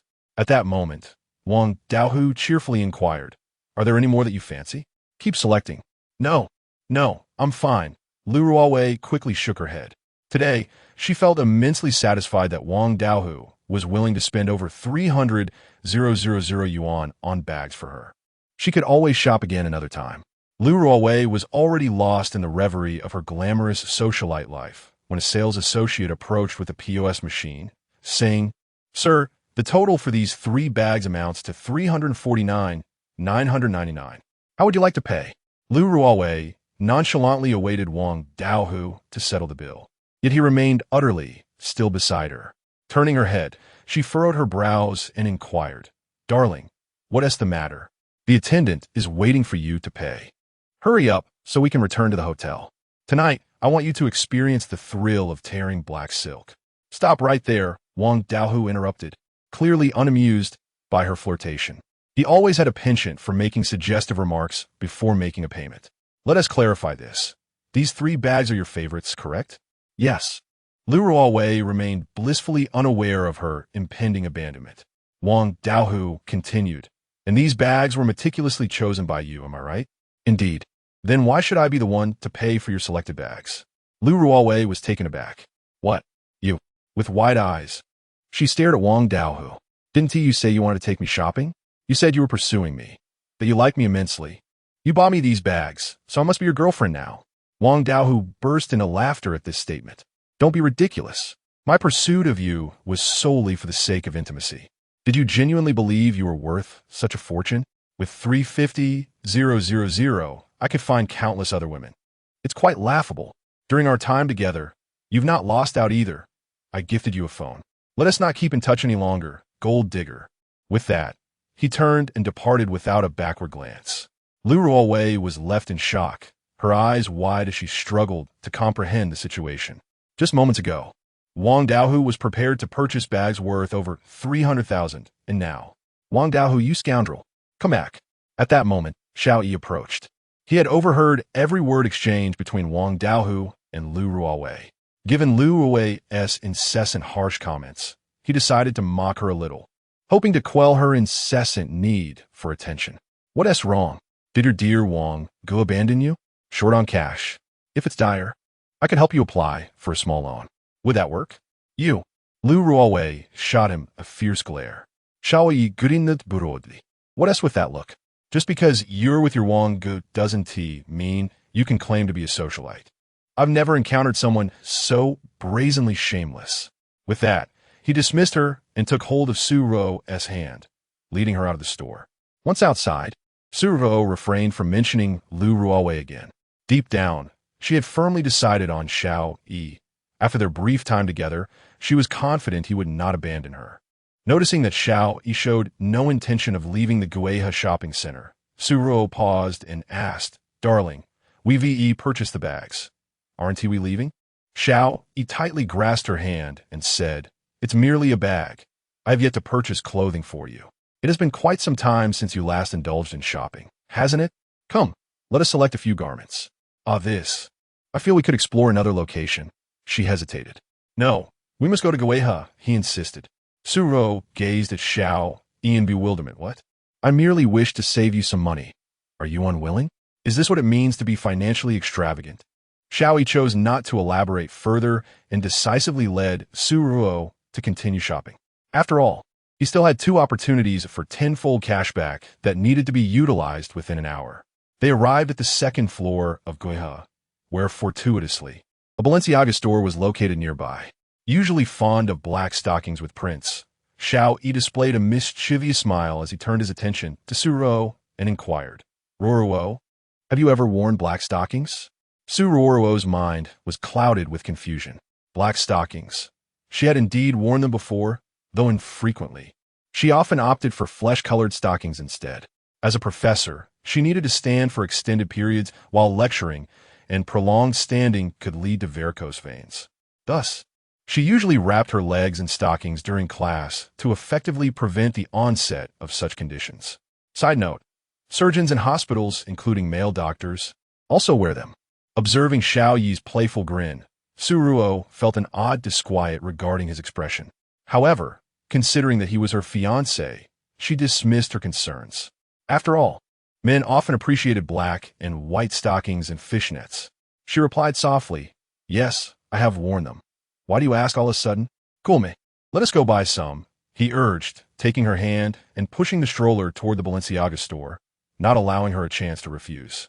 At that moment, Xiao Yi indeed exuded an aura reminiscent of a domineering CEO. 40 minutes later, they emerged from Gueha, with Xiao Yi laden with numerous bags. He had purchased an abundance of clothing for Suruo while also completing the other 2 instances of tenfold cashback. However, the total was merely several hundred thousand, not an extraordinary sum. The following day, at 6 in the evening, at Suruo's parents' home, Qin Shueping remarked, "Lao Su, since you returned, you have been preoccupied with the baseball bat, and now you are fixated on this cricket. Xiao Yi and Ruo are nearly here. Can't you lend a hand?" While sweeping, Qin Shueping cast a glance at Su Linjin. Today was Su Linjin's day off. He typically slept until 10, yet he had awakened at 6 this morning. His schedule was unusually tight. In the morning, he had gone to Samleton to engage in cricket fighting, and in the afternoon, he had played golf with friends. Upon returning, he resumed his fixation on the baseball bat and then turned his attention back to the cricket just as dinner was about to be served. This was quite uncharacteristic of him. Was it possible that his interest in the bat and cricket was due to Xiao Yi's gifts? At that moment, Qin Shueping found it curious, as during dinner the previous night, Su Linjin had repeatedly praised Xiao Yi, extolling the virtues of his son-in-law. Just the day before, he had shown disdain towards her, and now, within a mere 24 hours, his demeanor had transformed so drastically. She found herself perplexed. However, she was aware that Xiao Yi had presented Su Yunhe with an invaluable bronze jar. Could it be that the jar was the catalyst for this change? Enough of this. Go prepare your meal and leave me be. Su Linjin continued to gaze at the cricket within the jar, growing increasingly fond of it. Why? Because today, he had participated in a cricket fighting competition with friends. The cricket, gifted by Xiao Yi, had performed marvelously, achieving an astonishing 5 consecutive victories. Indeed, it wasn't long before this cricket had dispatched all others in attendance with remarkable swiftness, almost akin to a swift execution. It had even defeated a cricket worth 10,000 yuan. Today, this cricket had earned him accolades. Furthermore, during an afternoon round of golf with friends, the golf club presented to him by Xiao Yi felt particularly adept in his hands, exceptionally effective. He even believed that his fortuitous encounter with Xiao Yi was the key to his daughter marrying such an exemplary son-in-law. With these thoughts in mind, he resumed his cricket battles. Observing Su Linjin's demeanor, Qin Shueping sighed, giving up on any expectations of him, and returned to sweeping the floor. Half an hour later, "Dad, Mom, we're here," Suruo announced as she opened the door, her hands laden with numerous items. Upon hearing the voices of his daughter and son-in-law, Su Linjin ceased his cricket battles and hurried to greet them. Noticing that Suruo was carrying both large and small bags, he took the items from her grasp. "My dear daughter, why bring so much? Your mother has already prepared the meal. Come in quickly. Oh dear, all 3 babies are awake." He couldn't help but glance at the infant in the stroller, and as soon as Erbao saw Su Linjin, he beamed and reached out his tiny hands. Upon seeing those small hands, Su Linjin's expression shifted, suddenly recalling how this little one had once slapped him. Nonetheless, being his grandson, he felt compelled to embrace him. Thus, Su Linjin promptly lifted Dao Bao and Sam Bao into his arms. "Erbao, Xiao Yi has arrived. You and Ruo hurry and wash your hands. Dinner is ready." Upon entering the living room, a gentle aroma of food wafted through the air, and feeling quite hungry, Suruo eagerly pulled Xiao Yi to wash their hands before taking their seats at the dining table. At that moment, she noticed that Grandpa was absent and inquired, "Hey, Mom, Dad, where's Grandpa?" "Your grandfather left early this morning. He mentioned something about preparing for an antique auction. His shop has recently acquired some antiques, and it seems he intends to auction them off. Oh, I see. Suruo nodded, choosing not to elaborate further. Grandpa was indeed like that. He loved to collect antiques and would auction off valuable pieces he acquired. However, this was not without its risks, as profits could just as easily turn into losses. Yet, since Grandpa enjoyed it, they had no intention of criticizing him. Ruoruo, have you fed the baby yet? In the distance, Su Linjin inquired, and Suruo nodded in response. Dad, before coming here, I already fed the baby. You could just bring them in the stroller to eat. All right. After placing Dabao and Sanbao in the stroller, Su Linjin washed his hands and took a seat at the dining table. He then picked up his chopsticks and began fervently serving Xiao Yi with a variety of dishes. Come, Xiao Yi, try this dish. It's your mother's specialty. And this one, give it a taste as well. Su Linjin's hands moved with remarkable speed, and within half a minute, Xiao Yi's bowl was brimming with food. This left Suruo quite astonished. As her father's cherished little girl, he didn't serve her any food? How disheartening. Yet, witnessing the scene brought her joy. Thank you, Dad. Su Linjin's sudden enthusiasm left Xiao Yi somewhat befuddled. He could only express his gratitude before savoring the dishes. Su Linjin beamed at him. So, son-in-law, how does your mother's cooking compare? Far better than mine. Not at all. Su Linjin waved his hand dismissively. Your mother's cooking cannot be compared to yours. Qin Shueping interjected, a look of disbelief on her face. Am I invisible? Meanwhile, Suruo chuckled. I also think my dear does better than Mom. Qin Shueping sighed, feeling a bit exasperated. Are you two truly polite? Chapter 32, discussing marriage with the in-laws, Xiao Yi chuckled softly. At that moment, the door to the room was suddenly pushed open. The trio turned to see none other than Su Yunha entering. With a beaming smile, he observed the family gathered around the dining table and exclaimed, Xiao Yi, you both have arrived? Why didn't you inform me in advance? I had no idea you were coming. Su Ruoro stepped forward to greet him, saying, Grandfather, weren't you busy with your own matters? Dinner has just begun. Please go wash your hands and join us. All right. With a cheerful demeanor, upon spotting Xiao Yi, Su Yunha felt even more elated, contemplating the idea of sharing a cherished bottle of wine. However, recalling Xiao Yi's disapproval of drinking, he restrained that thought. After all, he was looking forward to a massage from Xiao Yi later. Ever since the last time Xiao Yi had alleviated his back pain, he felt remarkably comfortable. This young fellow certainly harbored profound abilities. He was no ordinary person. After washing his hands, Su Yunha took a seat at the dining table. Noticing that everyone was present, Su Linjin initiated the conversation. Now that our family is gathered, there is a matter I wish to discuss with you all. The others remained silent, eagerly anticipating his words. Without hesitation, Su Linjin continued. It concerns the wedding of Ruo and Xiao Yi. He had briefly broached the topic with Xiao Yi the previous day and, seeing that everyone was gathered today, deemed it appropriate to discuss it further. Upon hearing this, neither Su Yunha nor Qin Shueping appeared particularly surprised. Given that the couple already had a child and shared such affection, rejecting the idea of marriage seemed implausible. It was inevitable that they would wed. It would be far more prudent to do so while the child was still young, thus sparing them future complications. Indeed, Su Yunha nodded slightly. With a baby in the picture, marriage is certainly in order. Both he and Qin Shueping were already aware of Xiao Yi's lack of parents, so they refrained from inquiring further. Su Linjin proposed, how about I select an auspicious date for your wedding? That sounds perfect, Xiao Yi readily agreed. Stealing a glance at Su Ruoro, he noticed her cheeks flushed with shyness. My dear, what are your thoughts? In response, Qin Shueping smiled gently. What could I possibly think?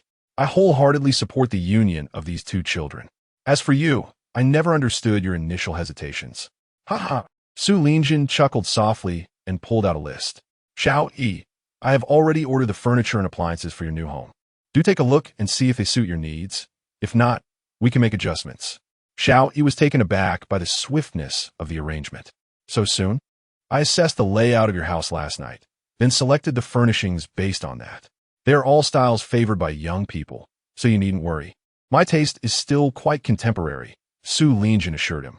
As Xiao Yi examined the list, he noted the prices of various appliances. Jiaga Na, 400 combination refrigerator, 101. 600. Samsung's 98-inch ultra-large screen, super plasma television priced at 110, 999. Greece central air conditioning, 3-in-1, priced at 149, 999. HUAD integrated cooking stove priced at 29, 999. Imported from the United States, Speed Queen washing and drying machine priced at 69, 980. Upon seeing these prices, Xiao Yi felt as if his heart had momentarily halted. Goodness, his father-in-law was truly extravagant. A refrigerator costing 100,000, an 11,000 television, not to mention a washing machine nearing 70,000. What level of luxury was this? Utilizing such high-end appliances. He continued to scroll down, spotting additional small appliances, sofas, coffee tables, and other furniture, culminating in a total exceeding 1.4 million. Most notably, there was even a PS5, a Switch gaming console, and a computer equipped with a 4-way RTX 4090 graphics card. His father-in-law clearly understood the tastes of the younger generation. Xiao Yi smirked, while Su Linjin cheerfully inquired, "So, son-in-law, do you fancy what your father-in-law has prepared for you?" Yes, I like it. As long as you like it, ha ha ha." Su Linjin then turned his attention to Su Ruo. "Ruo, you and Xiao, you can go get your marriage certificate soon, and perhaps look at wedding dresses. As for the wedding venue, how about we book the Amon Kyoto Hotel?" Huh? Su Ruo was momentarily taken aback. The Amon Kyoto Hotel is indeed a prestigious establishment, located in the city center, thus commanding exorbitant prices. The venue for the wedding hall alone would cost 990,000, and each table's meal would set one back 6 or 7,000. It could be deemed particularly extravagant. "Dad, isn't this hotel a bit too luxurious? We don't really need to choose something so expensive." "Oh, that's simply one do." Su Linjin gazed at his beloved daughter, "Ruo, you will only marry once in your lifetime, so I believe it is essential to make it a grand affair. Moreover, don't you girls cherish a sense of ceremony?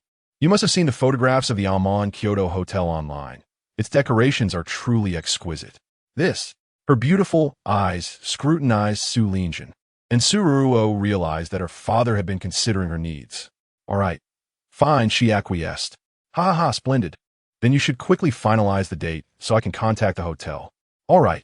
Su Ruo glanced at Xiao Yi as Qin Shueping interjected, "Ruo, don't forget to select a good bridesmaid." "Xiao Yi, do you have a best man on your side?" "Rest assured I do." Xiao Yi suddenly recalled his 3 roommates. However, since a best man generally requires 4 individuals, he could easily recruit a classmate from Peking University later. "Very well, you all prepare accordingly."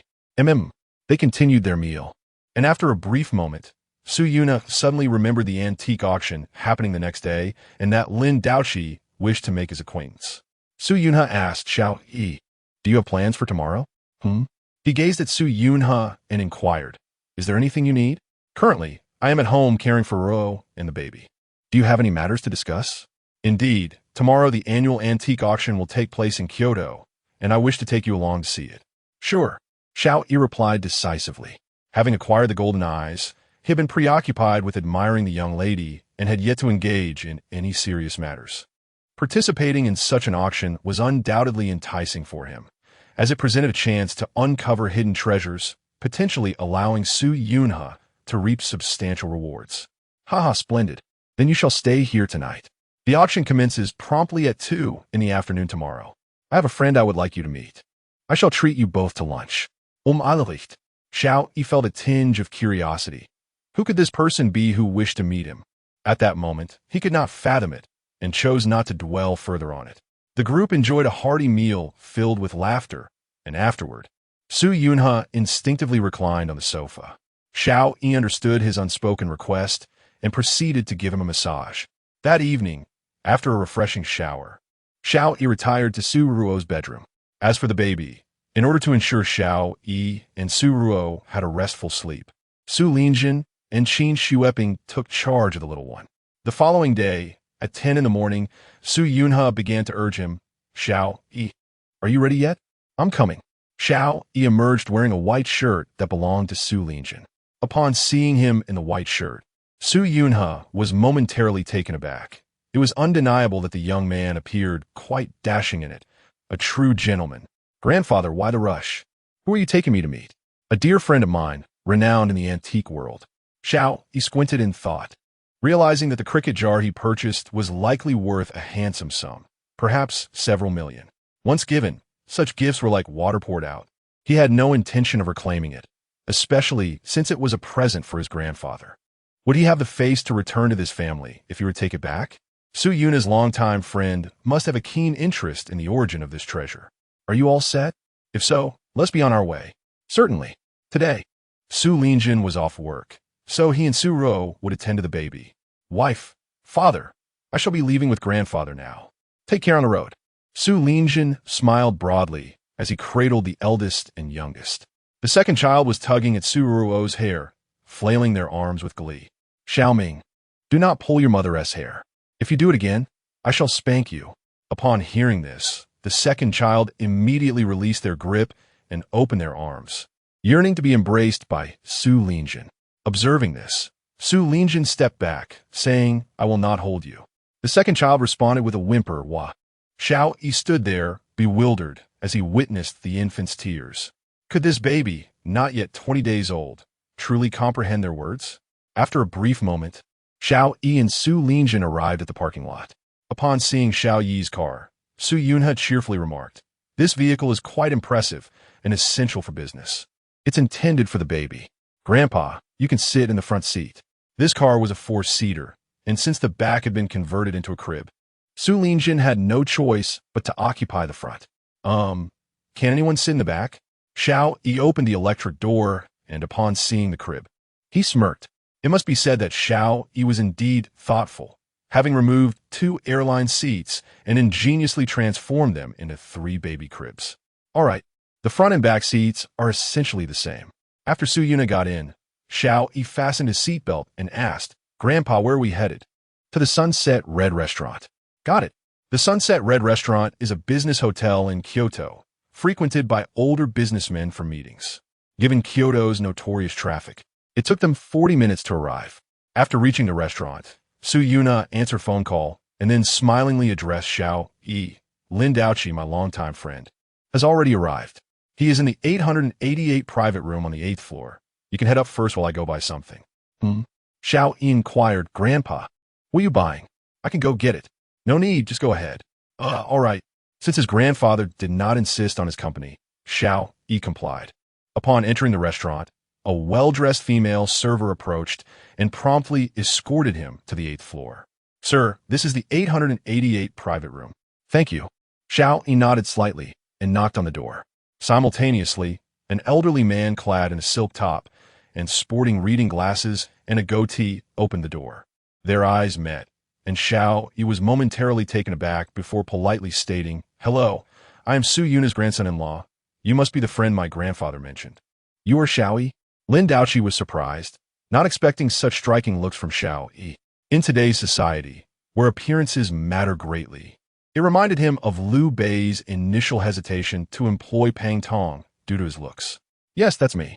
"Hello, hello." Lin Daoqi quickly extended his hand, shaking Xiao Yi's. "My name is Lin Daoqi, a fellow enthusiast of antiques like your grandfather." "Hello, Grandpa Lin." As he spoke, Xiao Yi bowed slightly. "Oh, no need for such formality. I'm quite familiar with your grandfather. His grandson is like my own, and from now on, you shall be my dear grandson." Xiao Yi was puzzled by Lin Daoqi's ambiguous intentions. Come, please take a seat. I haven't ordered yet. Feel free to choose whatever you like." Once seated, Xiao Yi began to scan the surroundings and noticed several antiques on a nearby table, 2 of which were identical. Activating his golden eye, he discerned that one of the antiques radiated a vibrant red hue, while the other appeared dull and lifeless. This indicated that among the 2, one was genuine and the other a mere imitation. Upon reading this, Xiao Yi's lips curled into a faint smile, indicating that his intention was to gauge his motives. His grandfather must have shown him that cricket jar. Xiao Yi glanced briefly at the menu. The establishment was of considerable quality, yet the prices were relatively modest. In deference to Lin Daoqi's reputation, he casually ordered a couple of dishes, suggesting that his grandfather could choose the rest. Lin Daoqi did not decline. The two engaged in a somewhat awkward conversation for about 5 or 6 minutes, when Su Yunhe entered, holding a bottle of Jinmao. "Old friend Lin, old Su, you have finally arrived." Lin Daoqi rose to greet him. Upon entering, Su Yunhe seated himself directly beside Xiao Yi. "So, how's your conversation with my grandson-in-law been?" "Quite splendid indeed," Lin Daoqi replied. "I must say, I envy you for having such a handsome and considerate grandson-in-law. By the way, Xiao Yi, you previously gifted your grandfather a copper jar, correct? Where did that jar come from?" At this, Xiao Yi was taken aback. Was he fishing for information? The truth was, he had purchased that item on a whim and had not anticipated its significant value. If the seller of that cricket had known, he would surely be in tears. Xiao Yi replied candidly, "I simply bought it casually. I had no idea it was such a fortunate find." "It seems you possess a profound understanding of antiques, Xiao Yi. I happen to have 2 similar pieces in my possession, not acquired from the same source, yet both claim to originate from the early Qing dynasty. I wonder about their authenticity. Could you assist me in discerning their value?" Upon hearing this, Xiao Yi recognized that Lin Daoqi was testing his abilities. Su Yunhe also regarded him with curiosity, eager to see if Xiao Yi could discern the truth. Xiao Yi grinned. "In fact, I noticed the 2 antiques on the table as soon as I entered. There's no need for further examination. The piece on the left is authentic, while the one on the right is a high-quality replica. Moreover, I suspect you are intentionally assessing my expertise." This revelation left Lin Daoqi and Su Yunhe momentarily stunned. Xiao Yi's assertions were entirely accurate regarding both the authenticity of the antiques and Lin Daoqi's intentions. They had not anticipated that their thoughts would be so easily perceived. "How did you accomplish that?" Xiao Yi shrugged. "It was quite simple. I can determine the era of an antique merely by its appearance. If I am not mistaken, this should be porcelain from the late Ming to early Qing period, correct?" "Indeed, precisely." Lin Daoqi nodded vigorously in agreement. Xiao Yi continued, "This piece should be a wanly blue and white flower and bird pattern seal box." "Correct. I cannot believe you know that. I possess a modest understanding." Xiao Yi replied with a gentle smile. "As for the other antiques on the table, they are merely replicas of little worth, though some possess a degree of age. They might fetch a few tens of thousands." "This, you discerned all of that?" Lin Daoqi was aware that those antiques were indeed fakes. He had planned to sell them at an auction today. He was taken aback that their values had been so effortlessly unveiled by Xiao Yi, especially since he had barely glanced at them. Terrifying, utterly terrifying. The phrase "a modest understanding" spoken by Xiao Yi is undoubtedly an understatement. His true identity must be that of a master of antiques. At this realization, both Su Yunhe and Lin Daoqi inhaled sharply, particularly Su Yunhe. He had initially believed that Xiao Yi possessed only a smattering of skills, having fortuitously acquired that copper pipe jacket. However, it became evident that he was, in fact, an expert. Unable to contain his curiosity, Lin Daoqi inquired, "May I ask, esteemed friend, who is your revered teacher?" Xiao Yi was taken aback, his head adorned with 2 perplexed question marks. "Teacher? I have no teacher." "No teacher?" Lin Daoqi exclaimed in astonishment. "That cannot be. With such discernment, I imagined you must have been immersed in antiques from a young age. If not under the tutelage of a mentor, from where did you acquire such skills?" "I learned from watching television." "Are you not aware that there is a program on CCTV called A Hammer to Settle the Sound? That is where I gained my knowledge." Su Yunhe and Lin Daoqi exchanged glances, both unconvinced by Xiao Yi's claim. If one could truly learn such expertise from television, then the entire world would be filled with treasure appraisers. Since he seemed unwilling to elaborate further, they refrained from pressing him. Su Yunhe, however, felt a surge of delight in his heart. After all, Xiao Yi was indeed one of their own. With Xiao Yi's assistance, he was certain to achieve remarkable success in the realm of antiques. This thought brought forth a beaming smile upon his face. Simultaneously, Lin Daoqi harbored similar sentiments. His thick skin allowed him to resolve that whenever he encountered a challenge, he would simply seek Xiao Yi's aid. Alas, Xiao Yi was involved with Sururo. Had that not been the case, he would have insisted on separating his unambitious granddaughter and her husband. ensuring that she was wed to Xiao Yi instead. Chapter 33.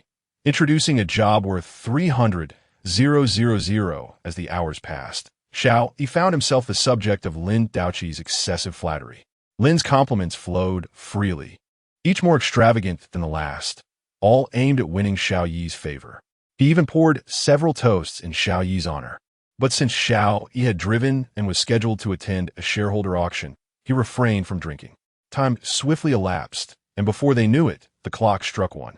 Lin Daoqi generously ordered a plethora of dishes, though the three of them consumed only a modest amount. With the auction set to commence at 2, they prepared to leave early. At that moment, Lin Daoqi picked up a Ming Dynasty blue and white porcelain box adorned with floral and avian motifs. Approached Xiao Yi with a beaming smile and said, "My dear grandson, this is our first meeting, and it brings me great joy to know you.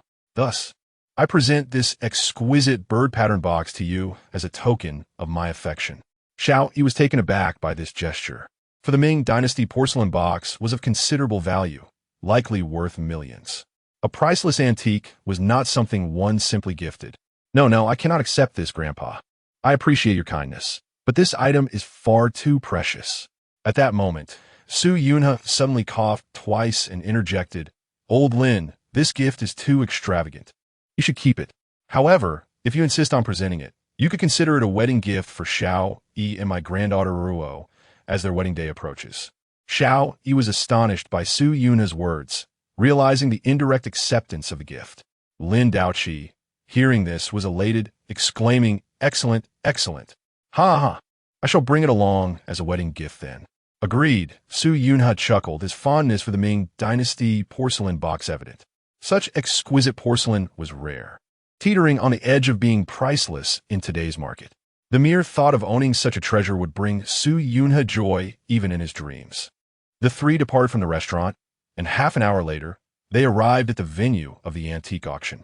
The auction took place in a hotel lobby, filled with numerous chairs. Su Yunhe and Lin Daoqi walked side by side, with Xiao Yi trailing behind them. Upon reaching the hotel's 14th floor, Su Yunhe produced 3 entry tickets from his pocket and handed them to the doorman stationed at the entrance. Upon recognizing Su Yunhe and Lin Daoqi, the doorman bowed respectfully. "Mr. Su, Mr. Lin, welcome. It's a pleasure to see you both." With a nod, Su Yunhe strode inside, leaving Xiao Yi to marvel at his grandfather's stature.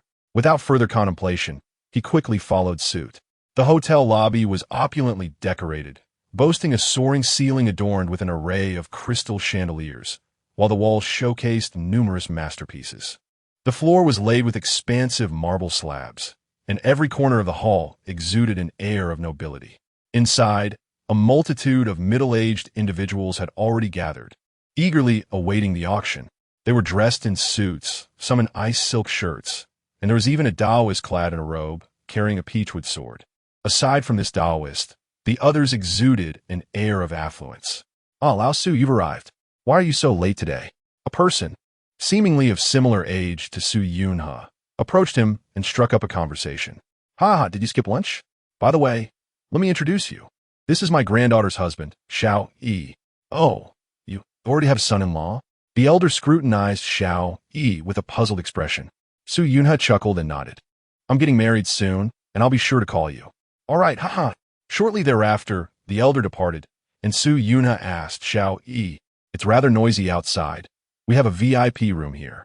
Would you like to join us for some tea while we wait for the auction to commence?"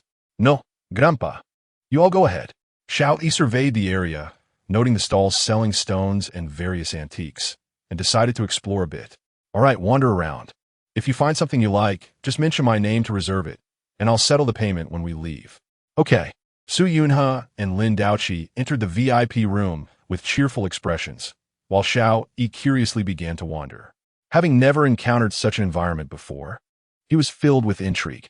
Upon reaching a stone gambling area, he saw a neat display of a dozen stones, varying in size and price, ranging from 10,000 to 200,000 yuan. He activated his golden eyes, but found no trace of green, just ordinary stones. Moreover, some stones bore labels such as premium and 90 chance of green. This was nothing short of a scam. shaking his head. He was about to leave when suddenly someone called his name. Xiao Yi. Hearing his name, Xiao Yi paused. Apart from his classmates from Kyoto University, he didn't seem to have many friends. Turning around, he saw a young man with glasses and slick-back hair, who appeared to be around his age. Xiao Yi was taken aback. He didn't recognize him. Who are you? You don't even remember me? Kukui. Kukui? Xiao Yi looked bewildered. And just then, a flood of memories surged into his mind. Chu Chi, his high school classmate, had come from a wealthy family, often flaunting his wealth and bullying peers, including Xiao Yi. Upon recalling these memories, Xiao Yi's expression turned impassive. Oh, I remember now. You're my high school classmate. Ha ha, I can't believe you actually remembered.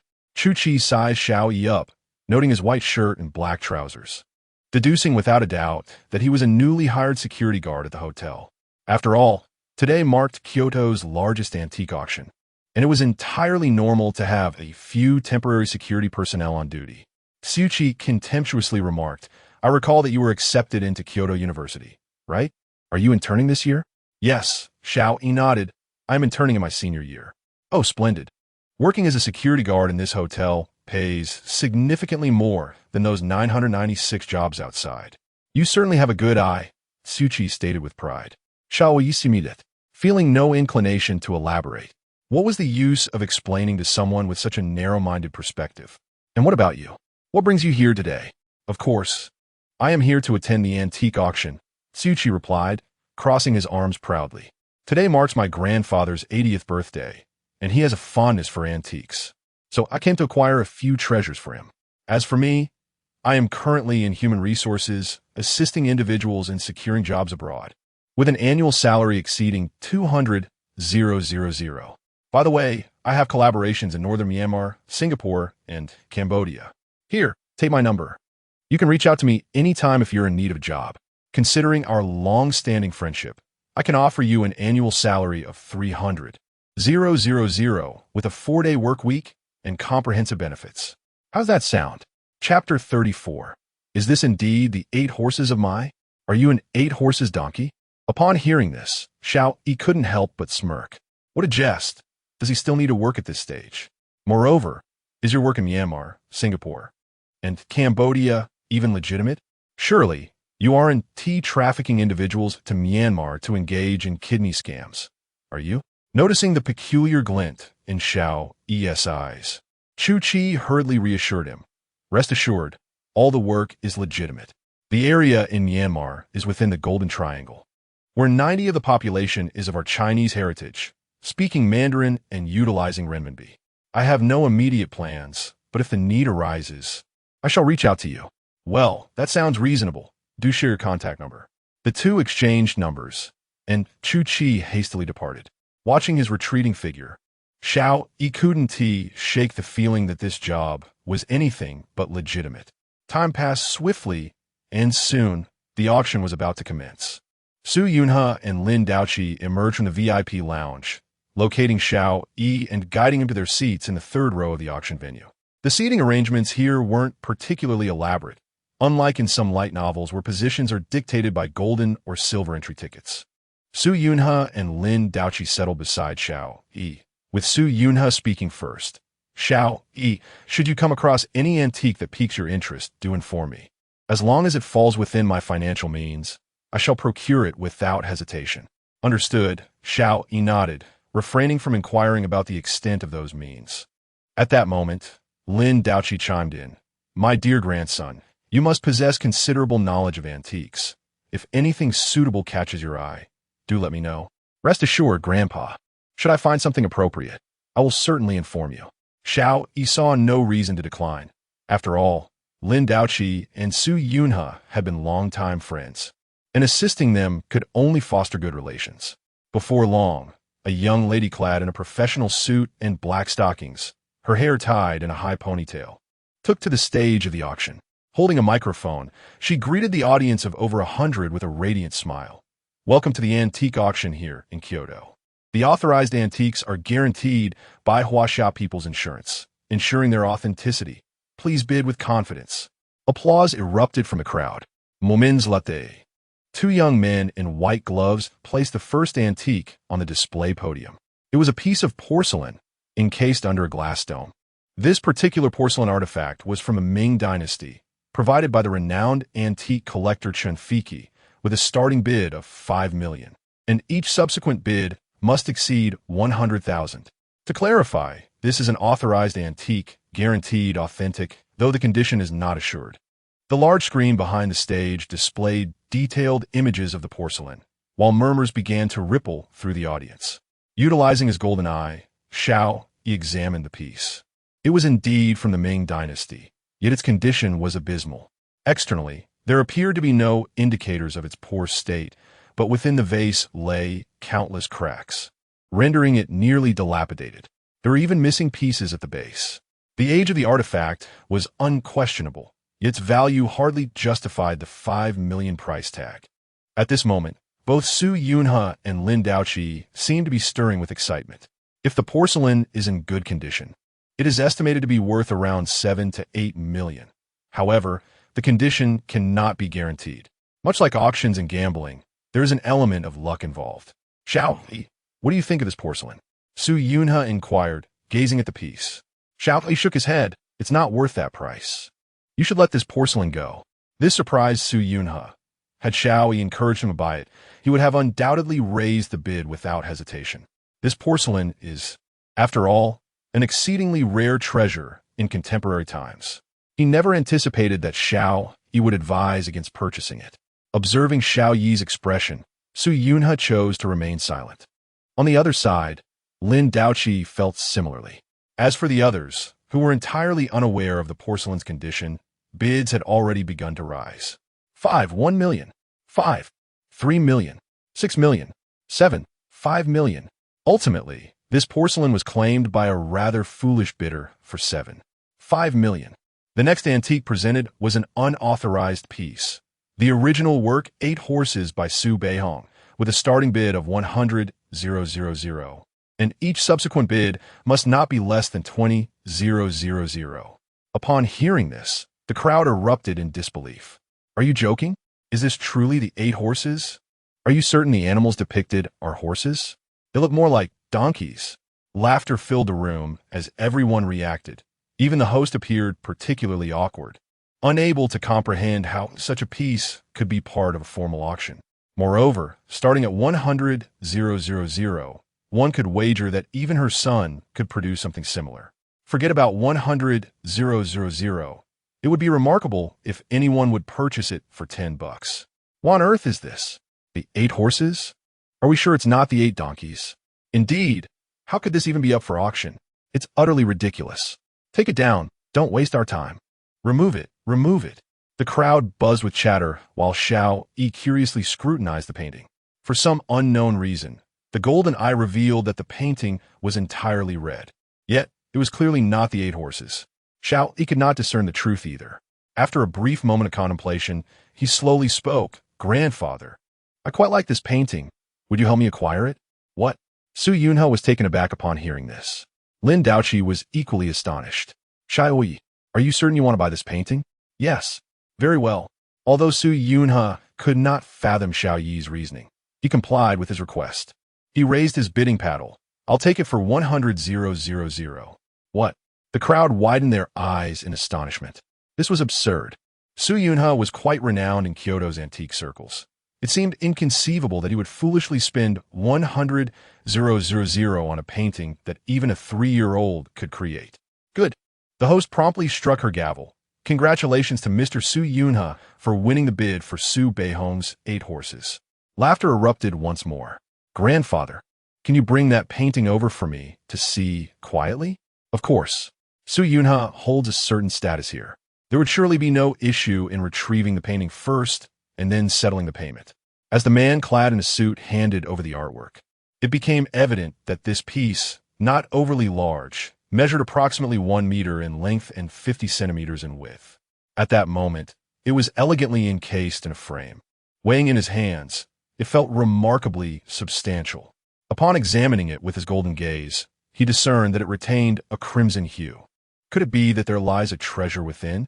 Chapter 35, at least an additional 200,000 and you are directly adding 5 million? What do you think, Xiao Yi, about this painting? Su Yunhe surveyed the piece, feeling that in a few years, his great-grandson Xiao Ming would be able to replicate it in kindergarten. This painting was undoubtedly a treasure. However, Xiao Yi had already discerned that it was not the painting itself that was valuable, but rather what lay behind it. What treasure? Lin Daoqi could not help but inquire. Xiao Yi, maintaining his composure, replied, "You will know once you open it." With that, he turned the frame over and unscrewed the screws that held it together. The curious onlookers eagerly focused their attention on Xiao Yi, eager to uncover what lay within. The people in the front row turned their heads in curiosity, and upon dismantling the frame, they were greeted with the sight of a thick, red fabric embroidered with golden threads, resembling silk. It was layered, indicating its significance. Thanks to Xiao Yi's golden eye, he immediately recognized it as a kasaya, a garment of great worth. Upon seeing the silk, Su Yunhe's eyes widened in astonishment. Knowing Xiao Yi's extensive knowledge, he asked Xiao Yi, "What is this?" "This is a kasaya." Xiao Yi directly extracted the garment from the frame. Upon seeing it, Su Yunhe's eyes grew even wider. While kasayas were not uncommon in the world, one must wonder why such a garment would be hidden within a painting. Gently caressing the fabric, he noted that, having never encountered such a piece, its quality was indisputable, as indicated by the hue revealed through the golden eye. Suddenly, a laugh resonated from a distance. The crowd turned to investigate. An elderly man, dressed modestly with graying hair and a goatee, approached. Xiao Yi did not recognize him, but upon seeing this man, Su Yunhe and Lin Daoqi's expressions shifted noticeably. Many attendees also exhibited subtle changes in their demeanor. Xiao Yi whispered, "Grandfather, who is this?" "This is Su Aimin, the president of our Kyoto Antique Association. He is the one hosting today's auction." Understanding dawned upon Xiao Yi as he nodded, while Su Aimin ascended the stage, and the host willingly handed him the microphone. With a gentle smile, Su Aimin glanced at Xiao Yi before addressing the crowd. "Hello, everyone. I shall not elaborate on my introduction. I believe you're all familiar with me. The earlier painting, 8 Horses, was created by my great-grandson, Su Beihong, hence my assertion that it is an authentic piece." Xiao Yi. Su Yun? The audience? Goodness.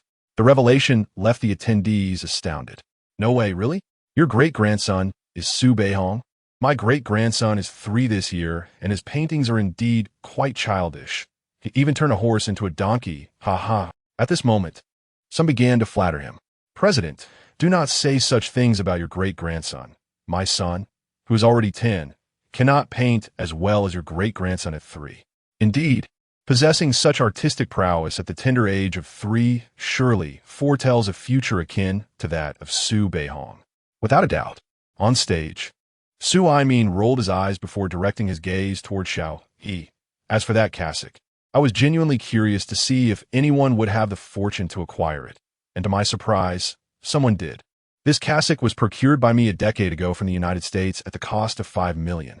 When the auctioneer announced that this cassock could only be kept for 10 years, after which it must be passed on through a special means, I conceived this method." Upon hearing this, the audience felt a pang of regret. Su Aimin's judgment was undoubtedly astute. This cassock was certainly a treasure, valued at 5 million a decade ago. It must be worth tens of millions today. How fortunate is Su Yunhe? Xiao Yi couldn't help but chuckle, as he had not anticipated such an unfolding. Su Aimin remarked, "My grandson painted the 8 Steeds piece. I hope you will cherish it. As for the cassock, its fate lies in your hands, whether to sell or to keep. Recently, I had the cassock's worth appraised, and the expert claimed it has appreciated at least 10-fold since its original price, though this is merely for reference. Ultimately, this cassock is no ordinary item, and I cannot divulge its origins. Those interested may seek leads on their own. Upon discovering such leads, its value may soar even higher." With that, Chen Aimin departed. Xiao Yi gazed at the cassock in his hands. A 10-fold increase meant it was worth 50 million. Astounding. Purchasing an item for 100,000 that is valued at 50 million is indeed a remarkable deal. Su Yunhe was utterly bewildered, feeling as if he were ensnared in a dream. Xiao Yi merely acquired a seemingly ordinary painting, crafted by the great-grandson of the president of the Antique Association, which contained this cassock. This cassock is valued at 50 million? At that moment, Su Yunhe was at a loss for words. Simultaneously, those around him stared in astonishment towards Su Yunhe. Envy was palpable. 50 million, 50 million, though they were all wealthy individuals. How often could one amass 50 million in mere minutes? Already, some sought to purchase the cassock on the spot. Su Lao, do you remember me? I am the grandson of my second uncle's sister's daughter, who was a classmate of your daughter. Furthermore, I've been a Buddhist since childhood, and I feel a connection to this cassock. How about selling it to me for 40 million? I'll offer 45 million. Did you not hear the president say? This cassock is worth at least 50 million. I'll bid 51 million. Sell it to me. The president's reputation commanded respect. Thus, several individuals expressed interest in acquiring the cassock. However, Su Yunhe was indifferent. He had no desire to intervene. The Eight Steeds painting was Xiao Yi's suggestion for purchase, and thus the cassock rightfully belonged to him. How Xiao Yi chose to manage it was entirely his prerogative. Xiao Yi, this robe belongs to you, so if you wish to sell it, I can assist you in organizing an auction. The price will certainly exceed 60 million. Upon hearing this, Xiao Yi shook his head. Grandfather, let us keep this robe. I recall Ro mentioning that you're a believer in Buddhism. Perhaps this robe truly belonged to a great master and can bless our family. Well, that is acceptable, Su Yunhe replied with a smile, for he indeed had faith in Buddhism, though he was uncertain about its blessings. After all, there are no ghosts in this world. Xiao Yi did not dwell on it further. The onlookers, seeing Su Yunhe had no intention of parting with it, fell silent. Meanwhile, a few individuals, unable to attain what they desired, cast disdainful glances at him, murmuring a plethora of disparaging remarks in their hearts. Soon, the auction resumed, featuring a series of highly valuable antiques. Lin Daoqi, witnessing Su Yunhe effortlessly earning 50 million, felt a pang of urgency.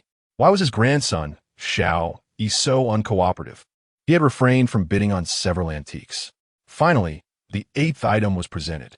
However, it was a piece completely encased in mud. From the outside, it was impossible to discern its nature, and the dirt and stone debris appeared to be quite aged. Utilizing his golden eyes, Xiao Yi discerned that it was a gong, an ancient vessel used for serving wine, popular from the late Shang dynasty to the early Western Zhou, characterized by an oval or square body, resting on a circular or four-legged base. Some gongs were crafted in the shape of animals, with the head and back serving as the lid and the body as the belly, supported by four legs. The piece before them was fashioned in the likeness of a pig. What is this? Can mud now be auctioned? Murmured the crowd, skepticism brewing. The host interjected. This piece of earth was unearthed last year, and, after professional scanning, it is suspected to be a bronze artifact with a history of over 1,000 years. The starting bid is 5 million, with minimum increments of 200,000. Please begin the bidding. Suddenly, silence enveloped the room, as if a hush had fallen over the crowd. Can this item even be auctioned, my dear grandson? Lin Daoqi could not restrain his curiosity. He had come to the auction intending to make some acquisitions, yet the event was nearing its conclusion with nothing in his possession. Had it not been for Xiao Yi's intervention, he would have certainly bid on several antiques. Xiao Yi whispered, this one is viable. As long as the price does not exceed 30 million, you can bid with confidence. However, I cannot be certain. Judging by its shape, it may indeed be a treasure. Lin Daoqi felt a pang of unease. It was not that he doubted Xiao Yi's words, but rather he was uncertain of what lay within this object. With a starting bid of 5 million, what if it contained nothing? Surely, he could not justify spending such a sum on a mere clump of mud. 5,500,000. At that moment, someone began to place bids. Embracing his philosophy of assisting others to the end, Xiao Yi softly suggested, Grandfather Lin, if you trust me, I can help you place a bid. Based on my years of experience, I sense there lies a goblet within. A goblet? Lin Daoqi furrowed his brow slightly. Xiao Yi nodded in affirmation. Very well. Lin Daoqi resolved to take the plunge. Losing money was preferable to allowing that extravagant son-in-law to squander it. Thus, he acquiesced. At that moment, Xiao Yi raised the card in his hand. 10 million. Upon hearing Xiao Yi's declaration, Those around him appeared utterly bewildered. Good heavens, such an aggressive increase? The minimum increment is 200,000. Yet you have raised it by 5 million directly? And still, the contents remain unknown. In the back row, Xiao Yi was nearly in stitches at the scene. He was unaware of Xiao Yi's sudden appearance, but with such a reckless bid for a lump of clay, it was evident that his intellect was lacking. Lin Daoqi felt beads of sweat trickling down his forehead, pondering. Xiao Yi, please don't play me for a fool. Is this truly how aggressively you wish to bid? Chapter 36. Su Yunhe. Do not harbor intentions towards my granddaughter's husband. Lin Daoqi's heart was already bleeding. Xiao Yi wore a particularly confident smile at the corners of his mouth. Just moments ago, he had employed his golden eyes to delve deeper, confirming that this exquisite piece possessed a remarkable history of over 1,000 years. Assisting Lin Daoqi in securing it would leave him with an immense favor to call upon in times of need. This was also a significant reason for Xiao Yi's assistance. 10 million. Are you certain about this, young man? The host, unaware of the acquaintance between Xiao Yi and Lin Daoqi, expressed concern regarding Xiao Yi's ability to afford the sum. This is my grandson. What? Do you doubt my ability to pay? Lin Daoqi replied. And no, not at all. The host quickly shook her head, then 10 million once, 10 million twice. Seeing no further bids, 10 million thrice sold. The host struck the gavel down upon the table. Congratulations to Mr. Lin for acquiring a mysterious antique for 10 million. Congratulations. Now, let us proceed to the final antique of today's auction, a mysterious compass. A compass? The crowd exchanged puzzled glances. The host offered no further explanation. Starting bid, 200 million. At this announcement, a profound silence enveloped the room. Surely, no one present could afford such a staggering sum. The auction concluded swiftly, but the subsequent segment allowed for free trading. After deducting the 10 million, the so-called lump of clay was duly delivered to Lin Daoqi's hands. He weighed the lump, noting its significant heft, yet uncertainty gnawed at him. Was the contents truly worth 10 million? The auction venue was equipped with high-pressure water jets, which, when adjusted to a lower pressure, could dislodge the mud without damaging the antique within. Surrounded by an eager crowd, curiosity piqued regarding the contents of the clay that had fetched such a high price. Old Lin, you might have wasted 10 million on this. Hurry and wash it off to see what's inside. Indeed, what if there's a piece of imperial green jade within? At this size, even imperial green jade would not be worth 10 million. It seems, Old Lin, you're destined for a loss. The surrounding crowd was filled with mocking remarks, and Lin Daoqi's expression darkened in response. These onlookers were particularly venomous. None wished to see him unveil a treasure. Such is human nature, gleeful at another's misfortune, yet envious and spiteful when someone else reaps rewards. Xiao Yi then interjected, Grandpa Lin, just go ahead and reveal it. Relax and trust my judgment. You shall not be disappointed. Very well. The crowd soon gathered around a high-pressure water jet. Xiao Yi decisively stated, adjust the water pressure to the minimum, and then gently wash away the top layer of mud. Understood. The master controlling the high-pressure water gun nodded, placing the clumps of mud into a container before cautiously commencing to wash them away. A multitude of eager eyes fixated on the water gun, and gradually, as the soil was washed away, the ancient vessel revealed its bronze-like patterns. This could be promising. Upon witnessing the vessel's bronze textures, Lin Daoqi's heart raced with excitement. It appeared that Xiao Yi had indeed spoken the truth. This was a genuine treasure. Ha ha ha, how exhilarating. As the dirt on the surface of the vessel was slowly removed, more and more of its form became visible. Su Yunhe could not help but pat Xiao Yi on the shoulder, exclaiming, Xiao Yi, I am utterly astonished. How on earth did you discern that this was a vessel with so much mud covering it? Do you possess X-ray vision? Indeed, Xiao Yi shrugged nonchalantly. Grandfather, no more pretense. I must confess I do have X-ray vision. Stop bragging. Su Yunhe chuckled, gazing at the vessel with a smile, completely unconvinced by Xiao Yi's words. If X-ray vision truly existed, he would willingly do handstands to wash his hair or to relieve himself. It must be said that Xiao Yi continually expanded his understanding. He never anticipated Xiao Yi's eye for detail to be so precise. With Xiao Yi's assistance, he could even envision opening the largest antique collection store in Kyoto. Su Yunhe was a man of ambition and dreams. Despite his age, he always aspired to establish a grand antique collection shop. He had even regarded the bronze container gifted to him by Xiao Yi, meant for keeping crickets, as the store's prized possession. The crowd remained transfixed on the vessel. And approximately 2.5 minutes later, its full form emerged into view.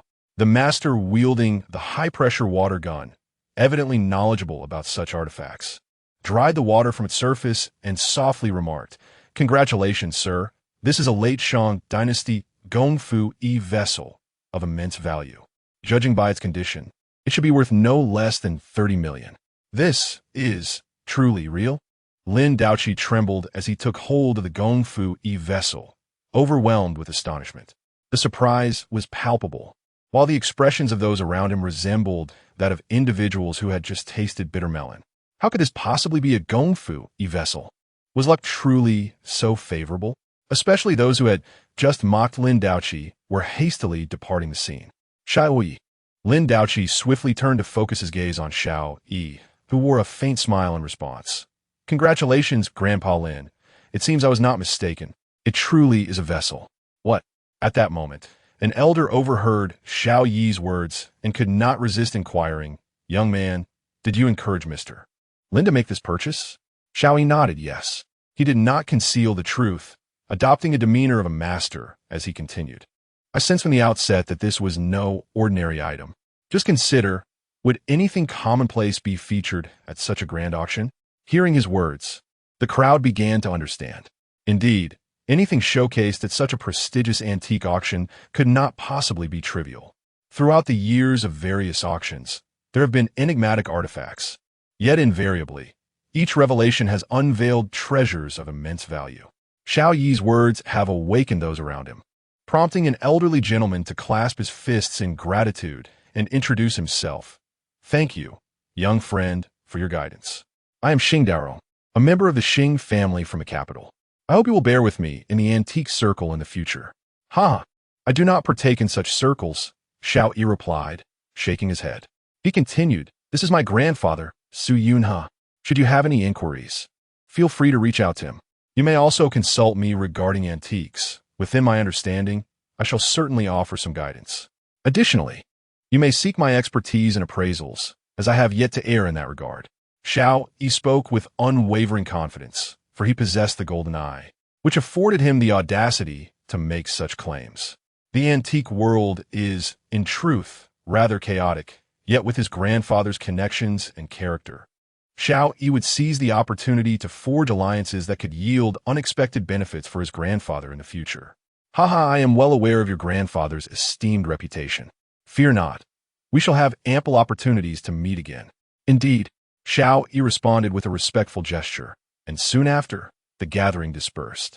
Lin Daoqi remained particularly astonished, his arm still trembling. He was familiar with the artifact, the Gongfu Yihong, as there exists an identical piece in a national museum. Should he wish to part with this piece, he would face no significant hurdles. Of course, its value would undoubtedly exceed 30 million, with the potential to reach 40 or 50 million. "My dear grandson, I am at a loss as to how to express my gratitude for today's event." Observing Lin Daoqi's excitement, Xiao Yi generously remarked, "No need for thanks. Simply gift me this Gongfu Yihong, and I shall offer you 10 million. Upon hearing this, Lin Daoqi felt a jolt of surprise. If Xiao Yi insisted, it seemed he could hardly refuse. Noting the expression on his face, Xiao Yi chuckled. "Ha, Grandfather Lin, I was merely jesting. I have no need for this 10 million. Moreover, there is no need for thanks, as your junior. It is my honor to know someone of your caliber, especially considering your long-standing friendship with my grandfather." Upon hearing his words, Lin Daoqi regarded Xiao Yi with renewed appreciation. This young man possessed high emotional intelligence and eloquence. He was destined for greatness. How wonderful it would be if he were not married. How splendid it would be to have him as a son-in-law. Alas, how enviable for Su Yunhe. Su Yunhe, however, took the matter lightly. The sum of 20 million was indeed considerable. But following this incident, his relationship with Lin Daoqi would undoubtedly flourish. Furthermore, his family's enterprise might one day assist Lin's family. In essence, this was a mutually beneficial affair. Grandfather Lin, please keep this Gongfu Yihong safe. How you choose to handle it is entirely up to you. Xiao Yi glanced at the time. It was nearly 4 in the afternoon. He wondered if Ruo and his father-in-law were taking good care of the baby. He yearned to return swiftly to check on them. Certainly, rest assured, I have already contacted the bodyguard, so you need not worry. Xiao Yi nodded in agreement, turning to look at SYNH. Grandfather, there is nothing more for us to do here. Shall we return? I wonder if father is taking good care of the baby. Ha, indeed. The auction has concluded, and remaining here serves no purpose. It is certainly time to check on the little one. SYNH remarked. Well, old Lin, Xiao Yi and I have a few matters to attend to, so we shall take our leave now. Are you leaving so soon? Let's share a meal together tonight. I would like my granddaughter to meet Xiao Yi. SYNH responded. You wish for your granddaughter to meet Xiao Yi? This is rather absurd. Xiao Yi is soon to marry my granddaughter, and they already have a child.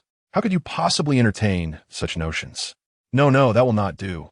SYNH grasped Xiao Yi and departed, displaying none of the demeanor typical of a septuagenarian. Next time, you may treat me to a meal, but do not harbor intentions toward my granddaughter's husband. Xiao Y was left bewildered, utterly perplexed by the unfolding situation. Chapter 37. Setting the wedding date. Upon leaving the hotel, Su Yunhe vented his frustration, exclaiming how infuriated he was that Lin Daoqi's granddaughter was already married, and yet he had been introduced to her. Surely, there were ulterior motives at play. At that moment, the system's voice interrupted. Option 1. Inquire whether Lin Daoqi's granddaughter is beautiful. Reward. IQ milk powder. Nutritional value comparable to breast milk. Increases intelligence by 90 points after use. Option 2. Proclaim oneself a devoted spouse, desiring both Ro and Lin Daoqi's granddaughter. Reward. A resounding slap and the title of Chow Thief. Xiao Yi was taken aback by such absurd choices. He hesitated and softly asked, Grandpa, is Lin Daoqi's granddaughter beautiful? What did you say? Su Yunhe abruptly turned his head, his eyes filled with fury. Seeing this, Xiao Yi felt a chill run down his spine. As expected, mentioning this would undoubtedly anger him. Grandpa, I was just joking. You rascal. Have you grown too bold? How could Lin Daoqi's granddaughter compare to Ruo's beauty? Congratulations to the host for successfully digging his own grave. Receiving 3 cans of IQ milk powder. IQ milk powder.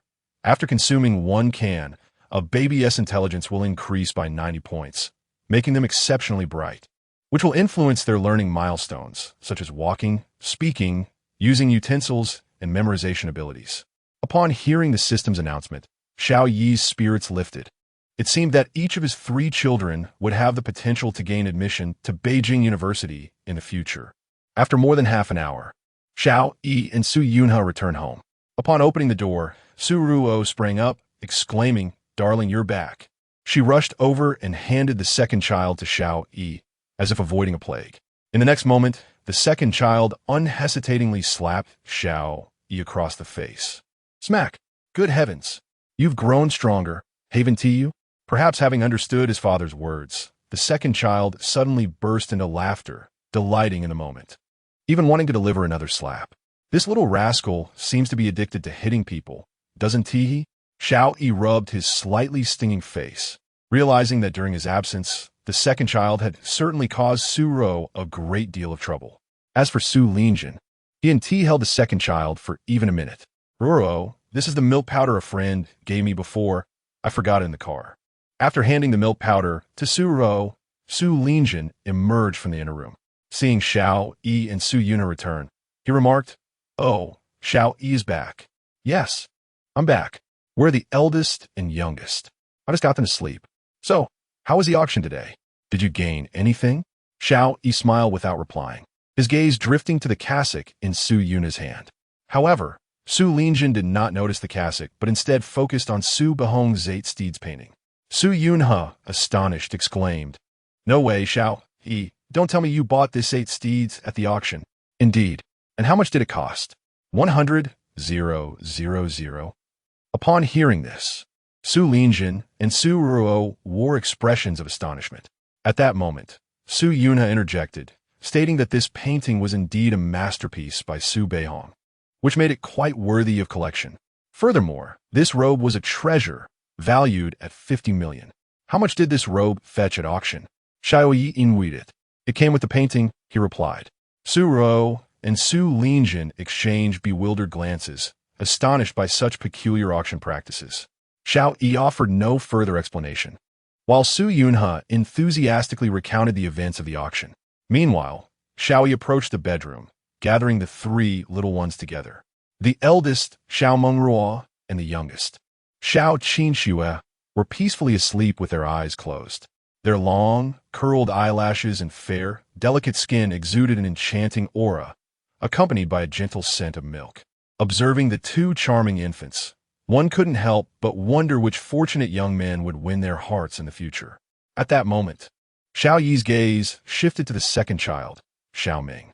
Noticing him with an outstretched hand, appearing as if he were ready to strike, Xiao Yi took a deep breath, pondering which unfortunate girl would eventually marry him. Dear, are you watching the babies?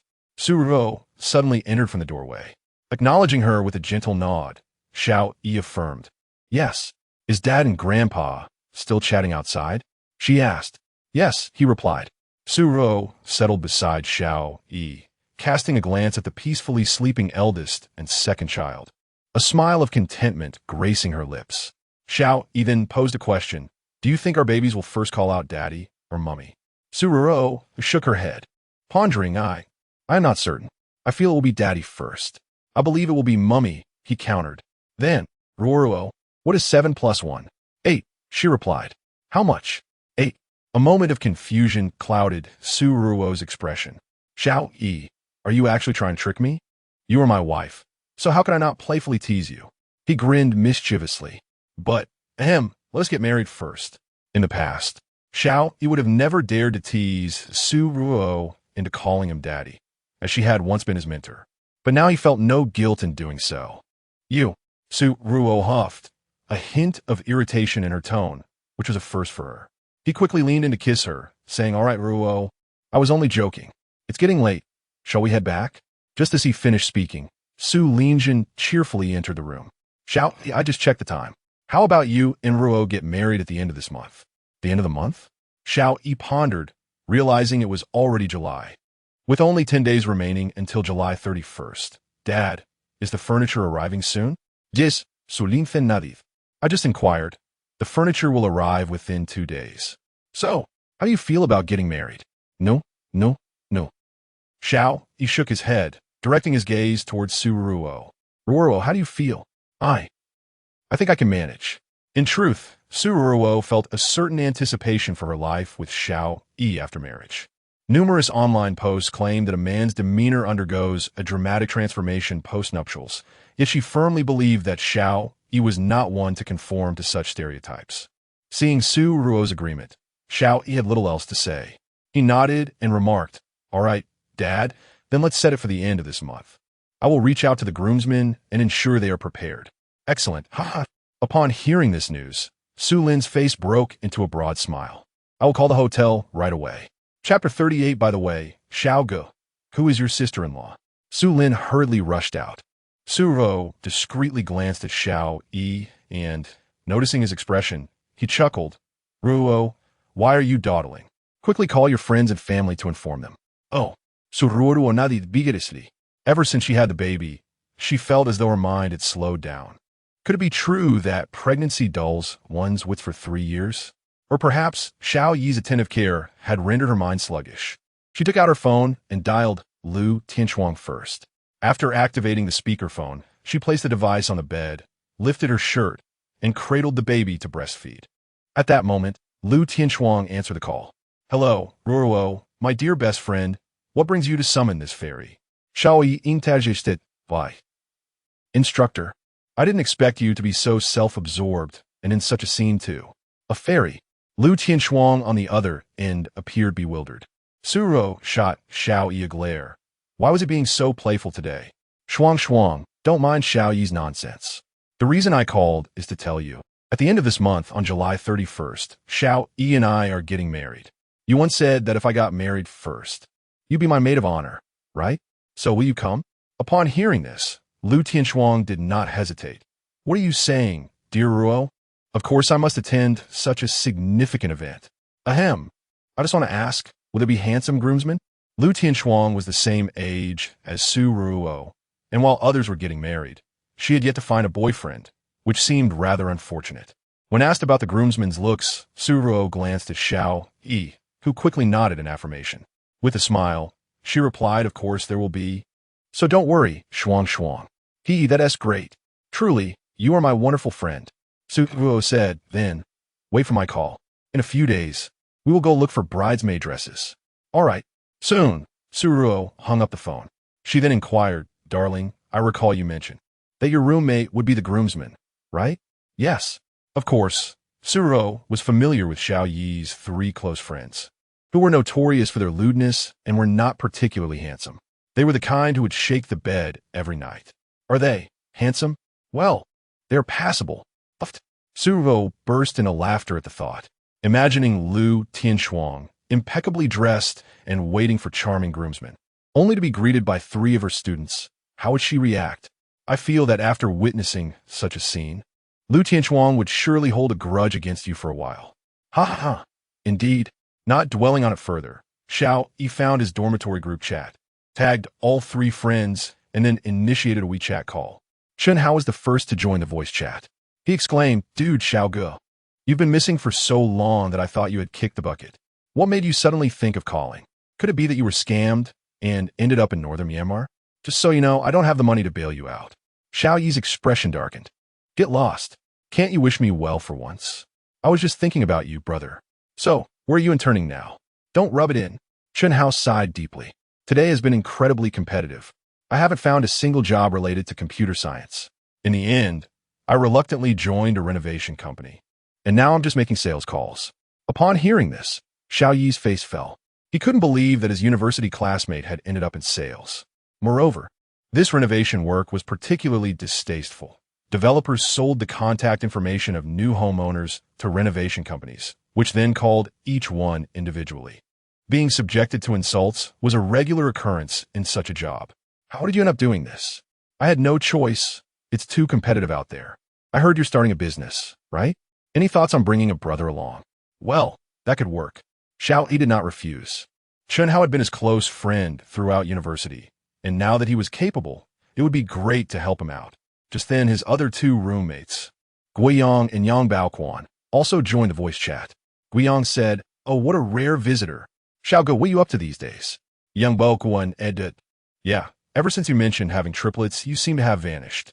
If one didn't know better, they might think you were scammed into a cyber fraud scheme in northern Myanmar. Get lost. Am I really that foolish? No matter how tough things get, I wouldn't go to northern Myanmar. Seeing that all 3 good friends had gathered, Xiao Yi wasted no time. At the end of this month, it's a momentous occasion for your Xiao Ge. Make sure to take leave in advance and come as groomsmen. What? Chen Hao exclaimed in surprise. Xiao Ge, are you getting married? Yes, I even have a child now. Isn't it time to get married? Wait, Chen Hao pondered. You're not joking, are you?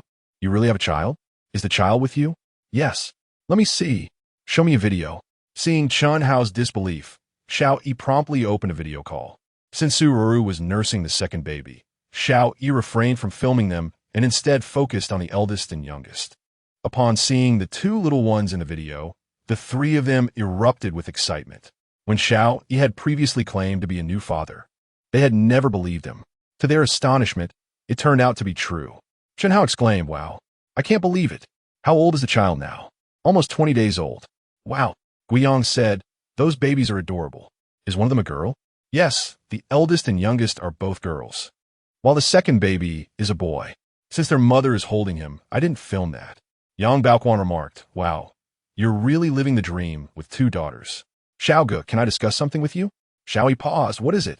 I was instantly enamored with your daughter, and I would willingly wait for 18 years for you to consider me your father. What do you think? Xiao Yi, Su Ruo, Chen Hao, Kuo Yang. Goodness, Yambokwan trulispeaks without restraint. Xiao Yi smiled faintly. Xing, extend your face here. I might just end you. Just a jest, of course, but your baby is indeed adorable. Xiao Yi took it lightly, knowing Yang Baoquan was only joking, and continued. I've relayed the message. Make sure to arrange your schedules to be my groomsmen when the time comes. By the way, the weekend is just around the corner. You should be free, right? Let us meet up, and you can assist me with something, then we can check out suits. I'll treat you all to a meal. Sound good? Chun Hao readily agreed and then inquired. By the way, Xiao Gu, who is the future sister-in-law? Chapter 39. The Art of Romance. How many girlfriends have you had? Who is your sister-in-law?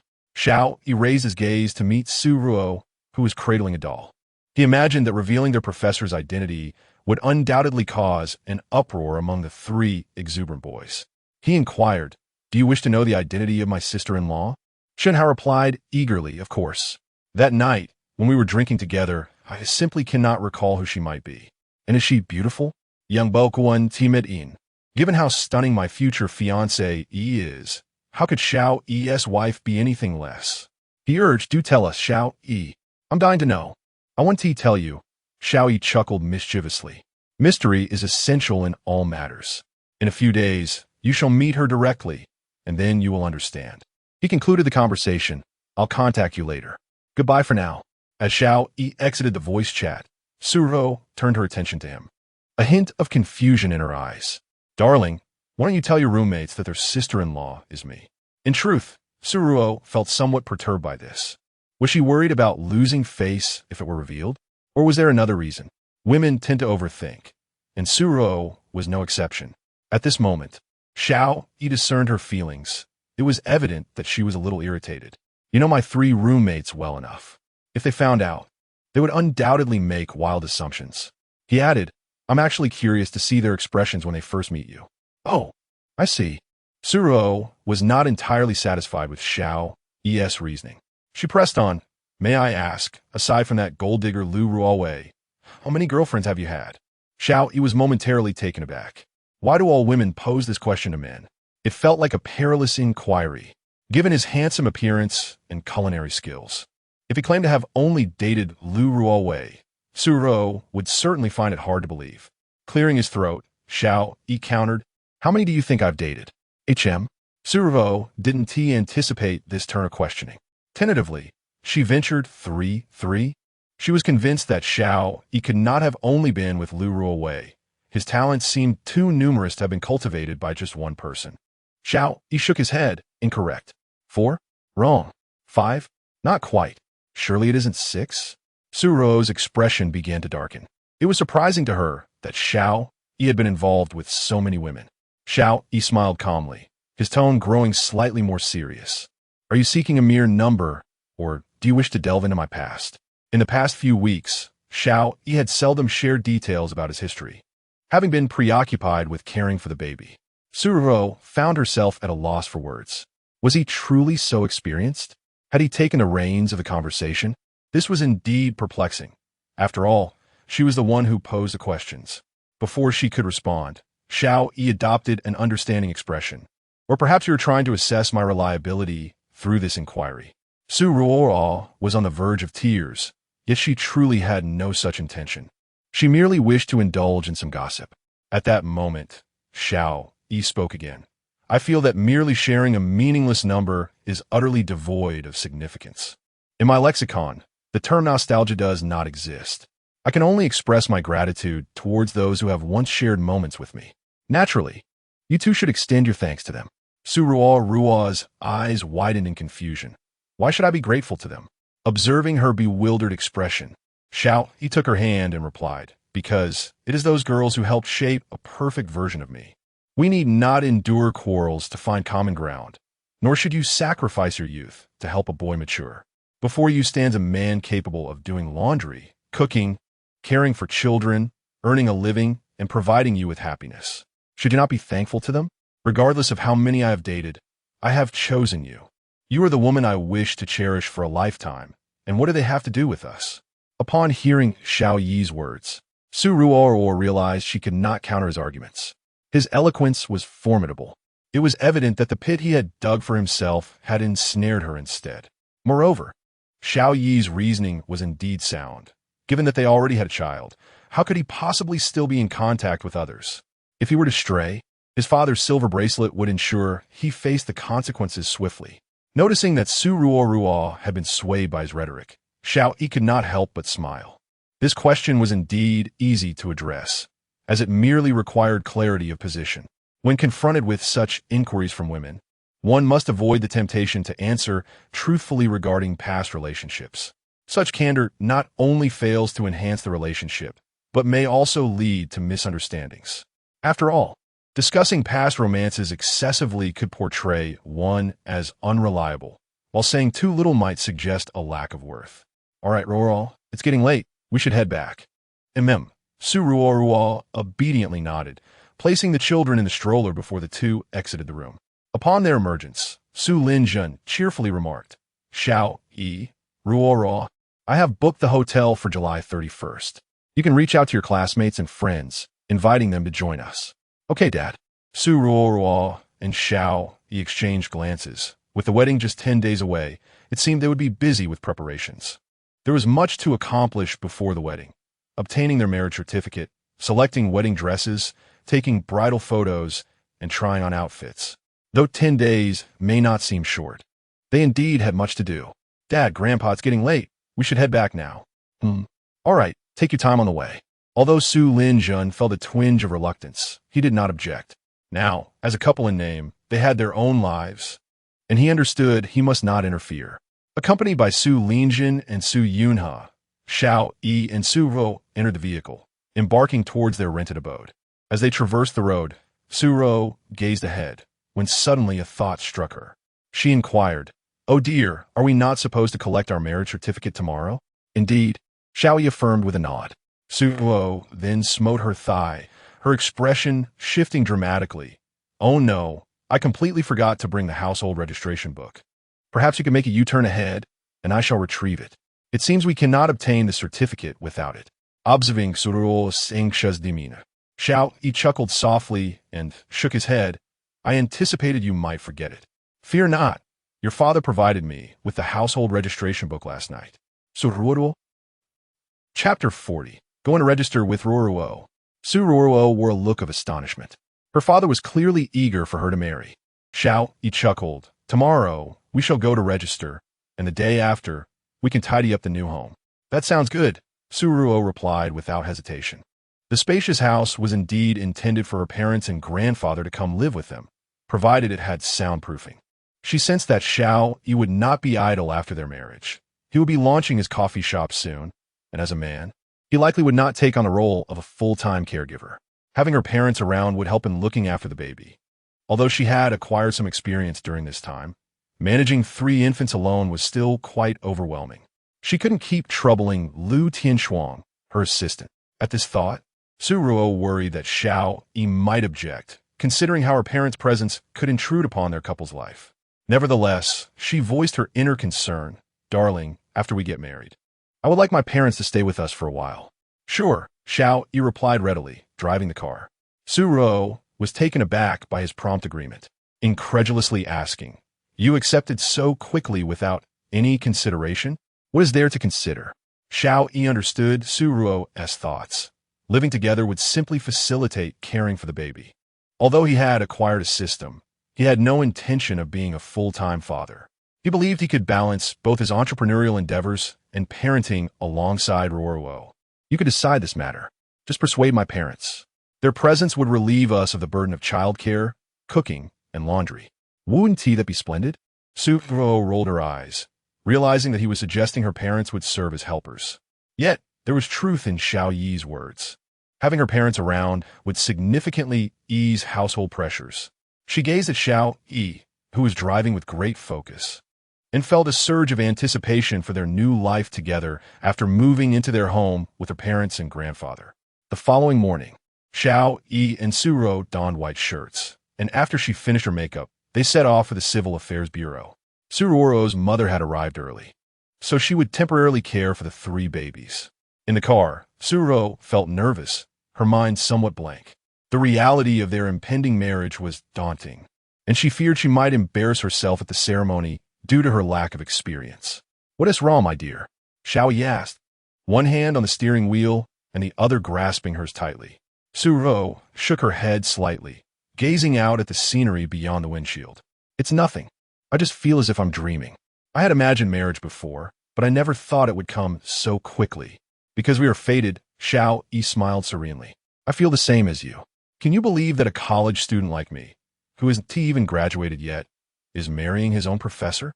Isn't that quite surreal?" Su Ruoruo had to nod in agreement. She could hardly fathom that her husband was once her student. It truly was a dreamlike scenario. Primarily, Xiao Yi indeed performed commendably at school, yet had never contemplated such matters. In the midst of their conversation, Xiao Yi had already driven Su Ruoruo to the entrance of the Civil Affairs Bureau. At that moment, the bureau had just commenced its operations, and since Xiao Yi had made an appointment in advance, they could enter directly. They were clad in white shirts, adorned with the delicate embroidery of the character. Given the striking beauty of both Xiao Yi and Su Ruoruo, the staff inside the bureau were utterly astonished. "Wow, this couple is exceptionally attractive, especially this young man. His looks are simply exquisite. Comparisons to Wu Yinzu and Peng Yuyan pale in comparison. Indeed, indeed. Xiao Yi approaching us." The two gossiping staff members promptly closed their mouths and donned professional smiles. "Hello, may I assist you too? Are you here to register for marriage?" "Yes," Xiao Yi replied, handing over their household registration books. Upon receiving the documents, the staff member felt a pang of envy. "Why isn't it me marrying this handsome guy? How disheartening. I envy her husband so much." However, they couldn't deny that the pair was remarkably well matched. After reviewing their information, the staff member smiled and inquired, "Could you please provide 3 front-facing passport-sized photos? Are you prepared?" Su Ruoruo glanced at Xiao Yi, realizing they had rushed over and hadn't taken any pictures. "Darling, we haven't taken any photos." "Ah, my dear wife, your excitement seems to have clouded your memory. Did I not mention we would take photos after arriving at the bureau? Otherwise, why would I have you wear a white shirt?" "Oh, right." Su Ruoruo slapped her forehead, recalling what Xiao Yi had said at home. Xiao Yi smiled and said, "Hello, we would like to take our photos here." "Of course. Please follow me." Soon, the staff led Xiao Yi and Su Ruoruo to a designated photo area. The service was complimentary, showcasing a thoughtful approach. Following the photographer's guidance, they positioned themselves in front of a red backdrop. The photographer instructed, "Now look at the camera. Gentlemen, lean a bit closer to the ladies. A little closer, gentlemen. Ladies, inch closer to the gentlemen. Gentlemen, lift your heads. Ladies, do the same." Hearing the photographer's directions, they couldn't help but smile, while Su Ruoruo appeared a tad bashful. The photographer continued, "There's nothing to be shy about. This is the camaraderie of the proletariat, where friends are as close as neighbors despite the distance." "All right, splendid." Click. With the sound of a shutter, their portrait was captured. "Wonderful, it looks beautiful." The photographer gazed at Xiao Yi and Su Ruoruo within the confines of the camera, utterly captivated by the striking beauty of the newlyweds. Their features were remarkably symmetrical, and their faces bore no imperfections. Even the finest pores were imperceptible. Remarkably, they appeared flawless without any retouching. Come, take a look at your photographs," he beckoned. Xiao Yi, holding Su Ruoruo's hand, approached the photographer.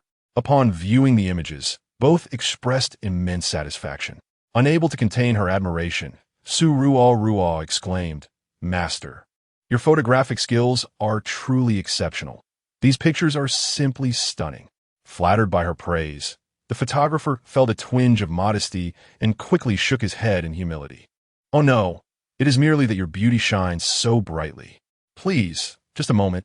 I will print the photos for you shortly." Chapter 41. The moment she laid eyes on Su Ruoruo, her roommate was utterly taken aback. Within just a minute, the photographer had printed the photos. Holding the pictures, Su Ruoruo felt an overwhelming sense of joy, primarily because the Civil Affairs Bureau was incredibly accommodating, offering complimentary photography services of exceptional quality. Thank you. Esteemed photographer, your skills are truly remarkable." "Not at all, huh? You may proceed to fill out the marriage application form." he replied with a smile. Wishing you a lifetime of happiness and everlasting unity. All right, thank you.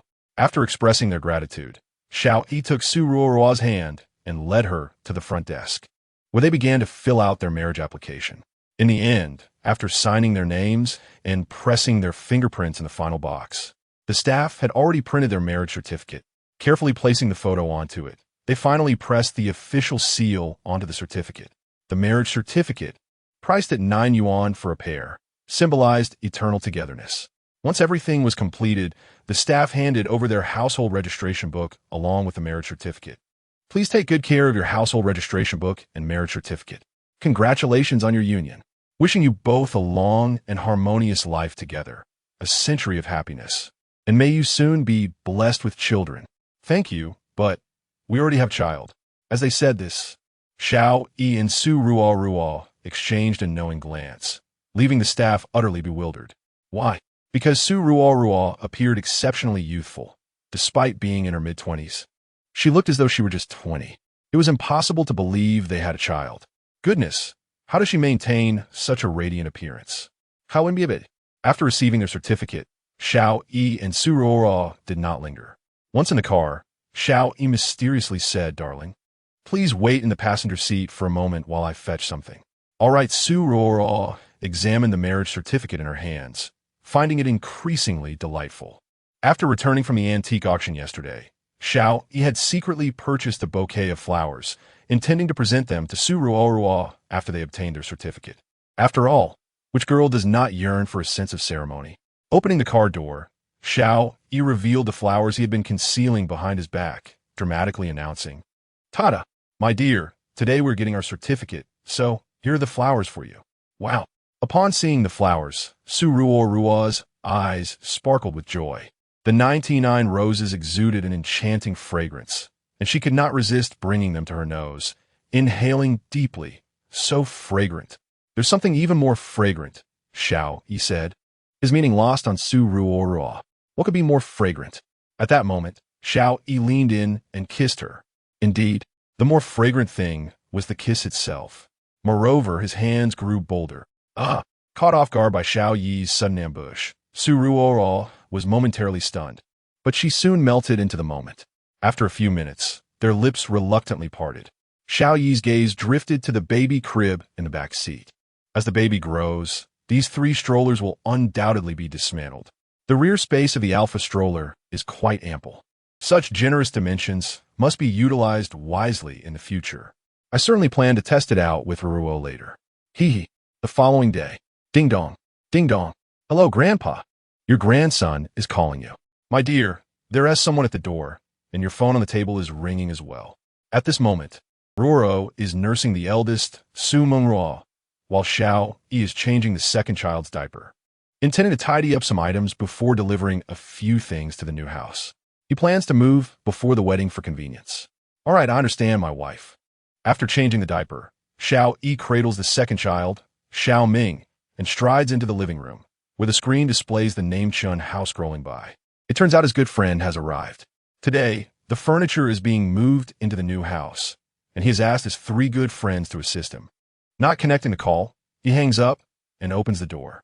Before him stand Shun Hao, Guiyang, and Yang Baoquan. Upon seeing the baby in Xiao Yi's arms, Yang Baoquan swiftly darts from behind Shun Hao, his eyes sparkling with excitement. Wow, it's a baby! Is this my future daughter-in-law? Given that the 3 babies resemble each other closely, Yang Baoquan fails to recognize that this is the second child, Xiao Ming. Before Xiao Yi can respond, Yang Baoquan eagerly leans in to inspect the second child, reaching out to gently pat his soft cheek. In the next moment, a crisp sound echoes. Without a doubt, it was the second child delivering a slap to Yang Baoquan. Xiao Yi. Goodness, are you slapping everyone you meet? Chun Hao and Guiyang stare at the baby in bewilderment, puzzled by how such a small creature could exert such force. Meanwhile, Yang Baoquan is utterly flabbergasted, rubbing his stinging face. What just happened? Xiao Goodness. He gazes at the gleeful second child, utterly astonished. What's going on? My second child hears you harboring ill intentions toward his sister and slaps you. Is that so wrong? Isn't this my future daughter-in-law? This is the second child. A boy. Young Bao Qiwan's expression darkens as he contemplates how a baby not even a month old could display such extraordinary strength. At the same time, Chun Hao inquires, Xiao Ge, you live here, right? By the way, you mentioned you wanted us to help with the move? Yes. Xiao Yi glances around. Come in and sit down quickly. Once inside the living room, Chun Hao, Guiyang, and Yang Baoquan take their seats on the sofa, curiously surveying the room. One must admit, Xiao Yi's living situation is quite pleasant. The housing prices in Kyoto are exceedingly high, and to rent such a fine residence likely costs several thousand yuan a month. One wonders why he is moving. At this moment, Chun Hao inquired with confusion, Xiao Ge, isn't your house quite fine? Why do you wish to move? I'm about to marry your sister-in-law. Surely we can't be renting a place, can we? This made sense to Chun Hao, and he slightly nodded. It was then that he realized Xiao Yi had yet to reveal who his sister-in-law was. Just 2 days prior, he had spoken mysteriously over the phone, and now, upon their arrival, it seemed he would not allow them to meet her. By the way, Xiao Ge, where's your sister-in-law? Please let her come out and meet us, he urged. Yang Baoquan chimed in, yes. I, too, wish to meet my future wife. Upon hearing this, Xiao Yi rolled his eyes and replied, your sister-in-law is inside nursing the baby. She will come out shortly. No sooner had Xiao Yi finished speaking than Su Ruo emerged, cradling the baby in her arms. The three men stood in a state of shock at the sight of her. Chapter 42. Could it be that Xiao Yi is being supported by Su Ruo? What on earth is happening? Chun Hao, Guiyang, and Yang Bao all turned their astonished gazes toward Xiao Yi. Upon witnessing their expressions, Xiao Yi was not taken aback. He had anticipated such a scenario long ago. With a cheerful smile, he remarked, what are you all waiting for? Go ahead and call her sister-in-law. At this moment, the three of them finally grasped the situation. Goodness, it turns out the wife Xiao Yi mentioned is their professor. This is simply outrageous. Despite the absurdity of the situation, there was little they could do at this point. Chun Hao grinned and was the first to speak. Sister-in-law, hello. Gu Yang hesitated. Should I call you professor or sister-in-law? Yang Bao quipped, I'll just call you mom. Xiao Yi was utterly bewildered. Did he really just say mom? Upon hearing this, Su Ruo's expression darkened. Yang Bao, do you believe I would change your grades to 0 and make you repeat your major course if you keep this up? Professor, I was wrong. Yang Bao quickly interjected. Come on, I'm already in my senior year. You can't make me go back and retake a course. Seeing Yang Bao's expression, Su Ruo rolled her eyes.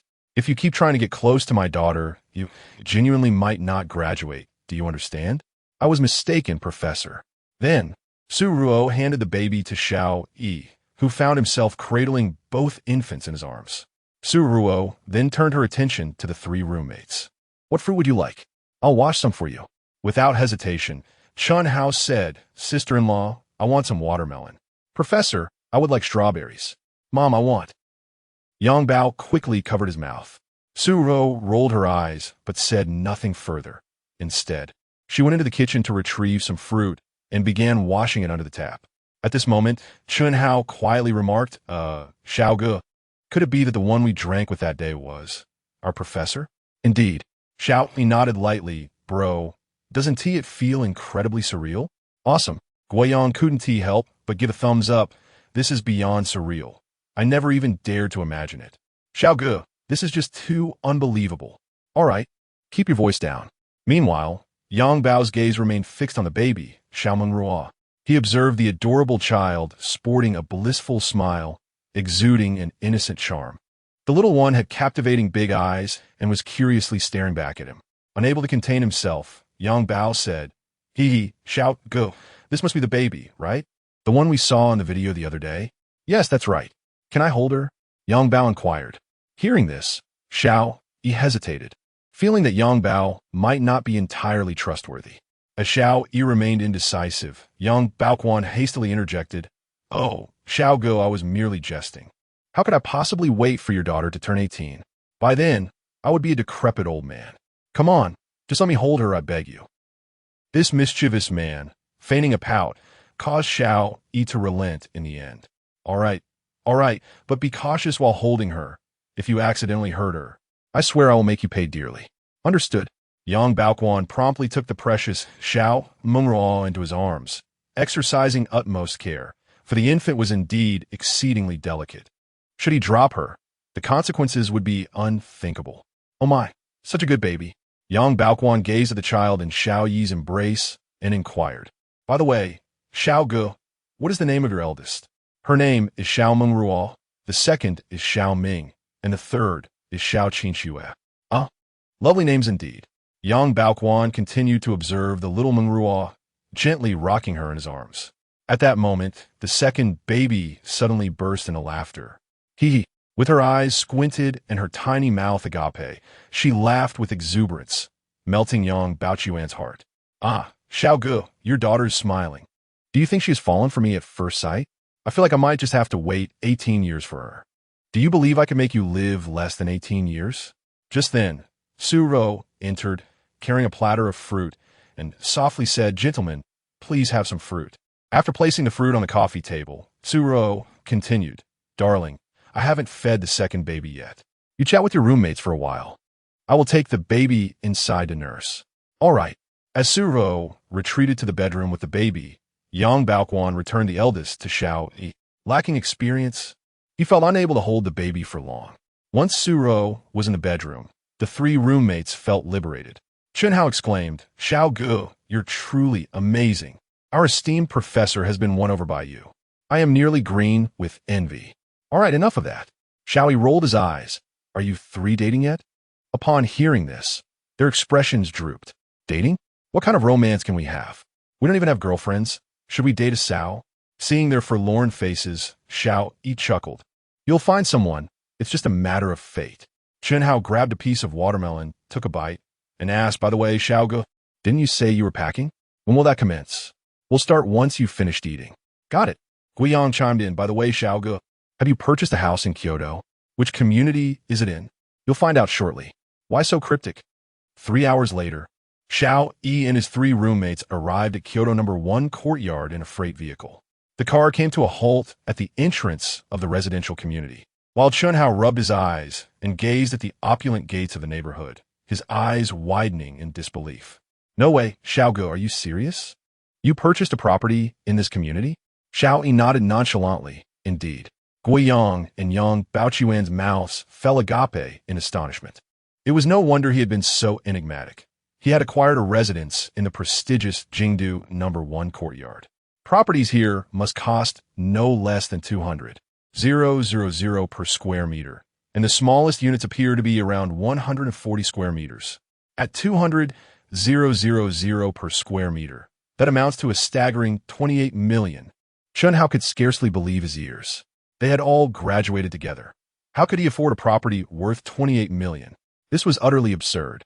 Could it be that Su Ro was a wealthy heiress, and Xiao Yi was her kept man? It certainly seemed that way. Observing the trio lost in thought, Xiao Yi remarked, "All right, enough with the astonishment.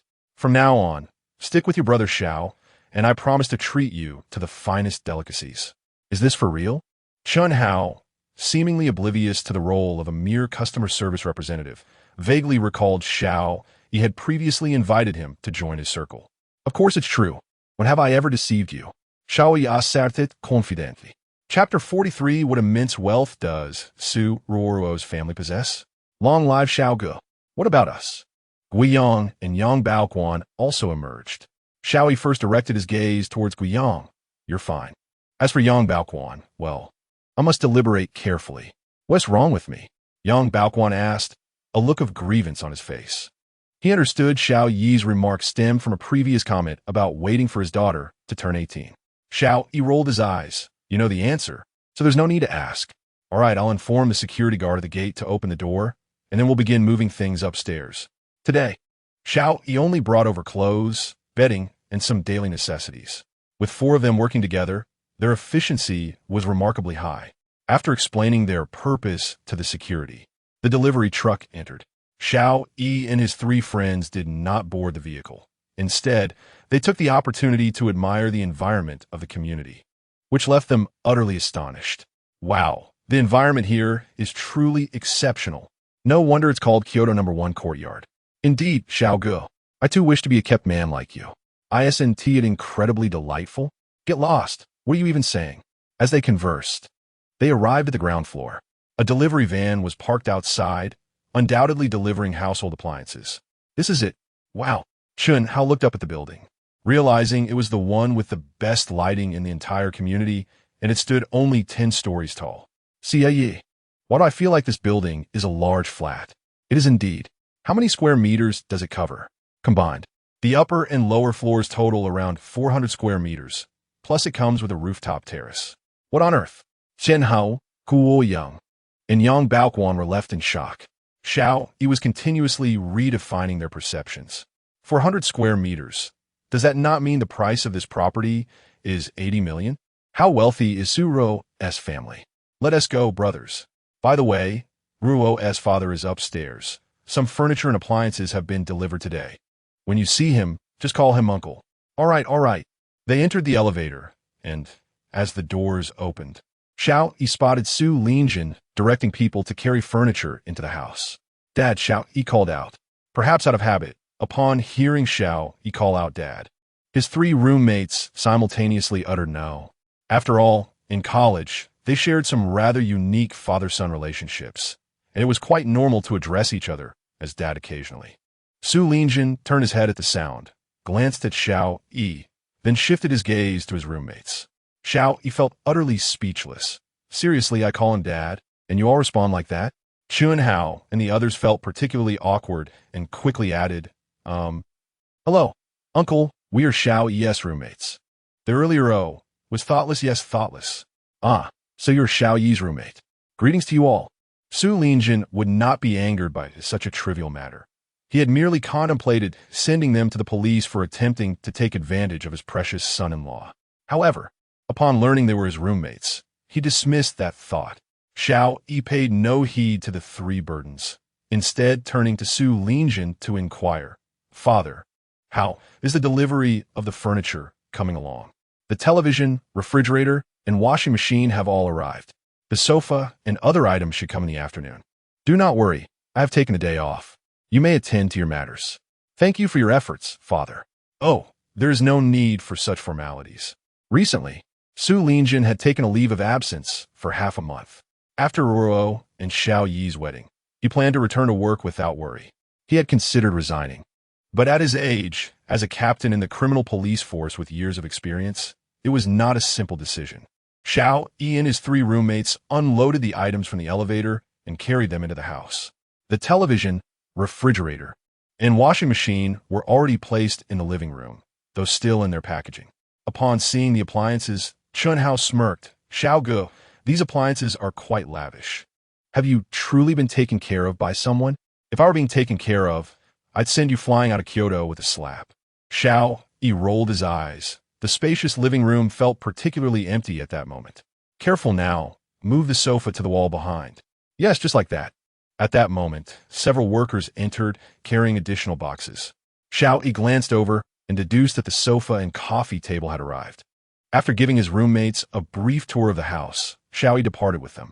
There was much to accomplish today, and since they had come all this way, he intended to take them to see the suits for the groomsmen.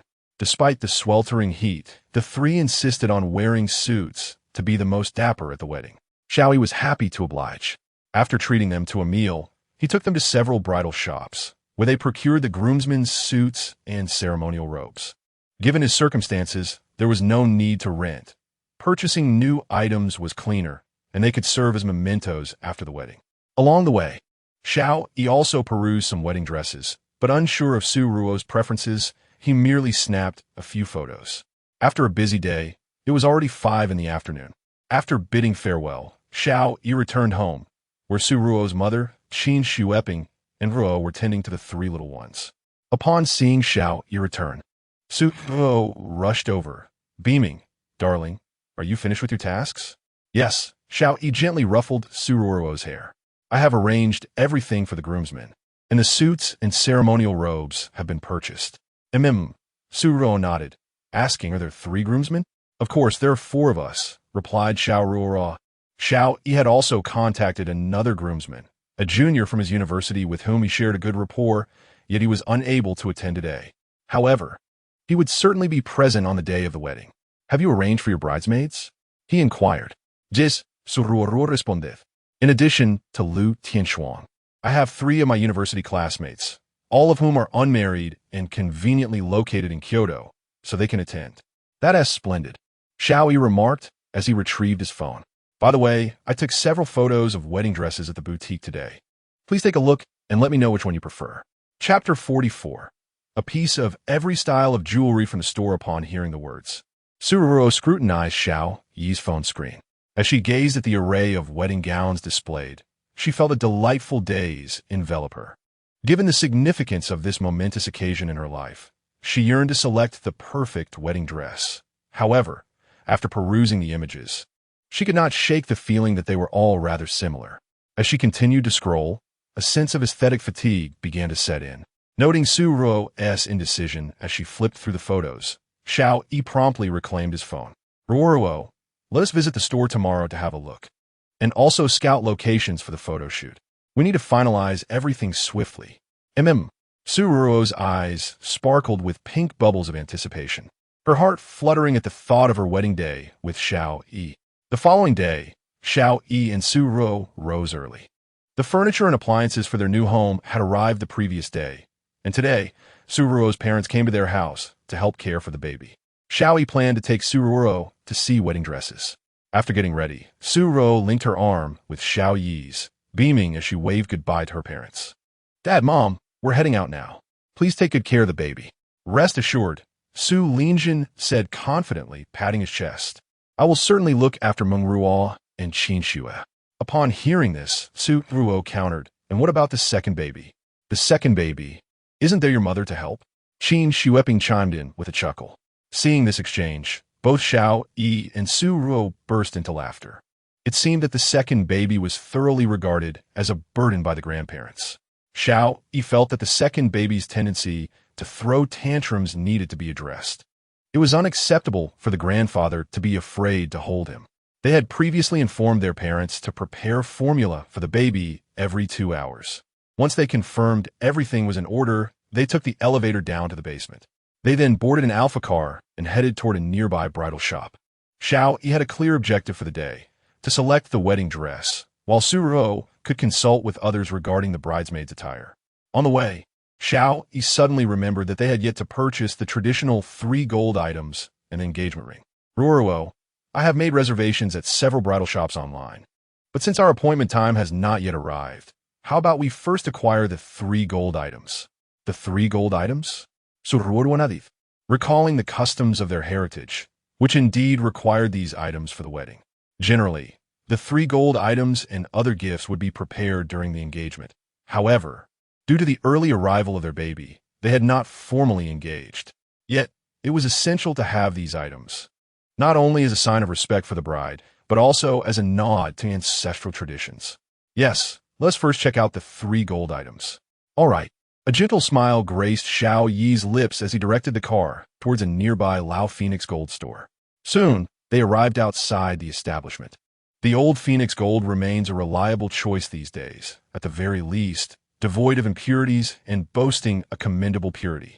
Su Ruo, linking arms with Xiao Yi, entered the shop, where a sales associate promptly approached them. Greetings. Welcome to Old Phoenix Gold. What brings you here? Upon recognizing them, Lu Ruo Wei's demeanor shifted as she noticed the sweet interaction between Xiao Yi and Su Ruo, causing her to lower her gaze and speak in a considerably softer tone. Xiao Yi shrugged. With the impending marriage to Su Ruo, he had little time to engage with Lu Ruo Wei. Yet, mindful of her colleagues present, he courteously replied, My fiancé Yi and I are here to purchase 3 pieces of gold. And you, have you found employment? Lu Ruo Wei cast her eyes downward. Ever since being abandoned by Wang Daohu, she had resolved to turn her life around and seek stable employment. Her striking beauty had earned her a position at Old Phoenix Gold. Xiao Yi chose not to prolong the conversation. Taking Su Ruo's hand as they ventured further into the store to consult another sales associate regarding their gold purchases. Lu Ruo Wei, fully aware that Xiao Yi would not seek her assistance, remained at the entrance, silently observing his figure. It dawned on her that Xiao Yi had once held profound affection for her, even sacrificing much for their relationship. She had made a grave mistake, allowing a mere mobile phone to sever their bond. Regret lingered, yet what purpose would it serve? She was the architect of her own misfortune, losing someone who had loved her deeply. Some opportunities, once missed, may never return.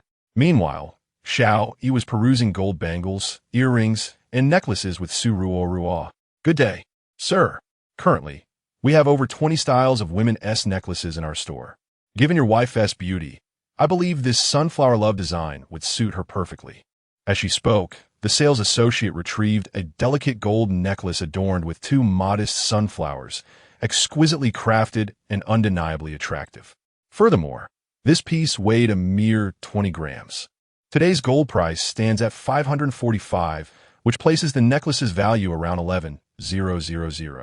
Su Ruo examined the necklace thoughtfully, prompting Xiao Yi to inquire, "What do you think? My dear, do you fancy the style?" "It's quite nice, but I already possess a similar one," she replied. The sales associate, undeterred, continued, "We have numerous other styles for your consideration." Pointing toward the display case, Xiao Yi glanced at the necklaces and decisively stated, "How about this? Please bring me one of every style of women's necklaces, bangles, and earrings available in the store." "Sururu?" Sales associate. "What?" The sales associate's eyes widened in disbelief. One of every women's necklace, bangle, and earring? This was simply too extravagant. She could hardly believe her ears. "Sir, are you certain? This will be quite expensive, likely exceeding 1 million. Do I appear as if I cannot afford it?" No. Subsequently, the salesperson promptly arranged 2 seats for Xiao Yi and Su Ruo, while the manager of the Old Phoenix store personally approached to attend to them. "Please wait a moment. We need to check the inventory. Would you care for something to drink?" "Anything is fine." At that moment, the manager called out to the dazed Lu Ruowei, who was still standing at the door. "Xiao Wei, hurry and assist your colleagues." "What are you standing there for?" "Oh, understood, manager." After Lu Ruowei departed, the manager served them a cup of coffee and then left. Suro furrowed her brow and softly remarked, "My dear, I feel it unnecessary to purchase every style, as that may be somewhat wasteful." "Wasteful? Not at all," Xiao Yi replied, shaking his head. "Gold is inherently a financial asset, and besides, you can adorn yourself with different jewelry each day. Isn't that delightful?" Chapter 45. The husband earns, the wife spends. While it is indeed delightful for a husband to earn and for a wife to indulge, I must admit it feels somewhat extravagant. Extravagant? My dear husband, I am more than capable of generating income. A mere 2 million is nothing to fret over. Is not the essence of a husband's earnings to be enjoyed by his wife? Upon witnessing Xiao Yi's demeanor, Su Ruo couldn't help but chuckle, acknowledging the truth in his words. Meanwhile, Lu Ruowei was busy cataloging gold jewelry alongside her colleagues.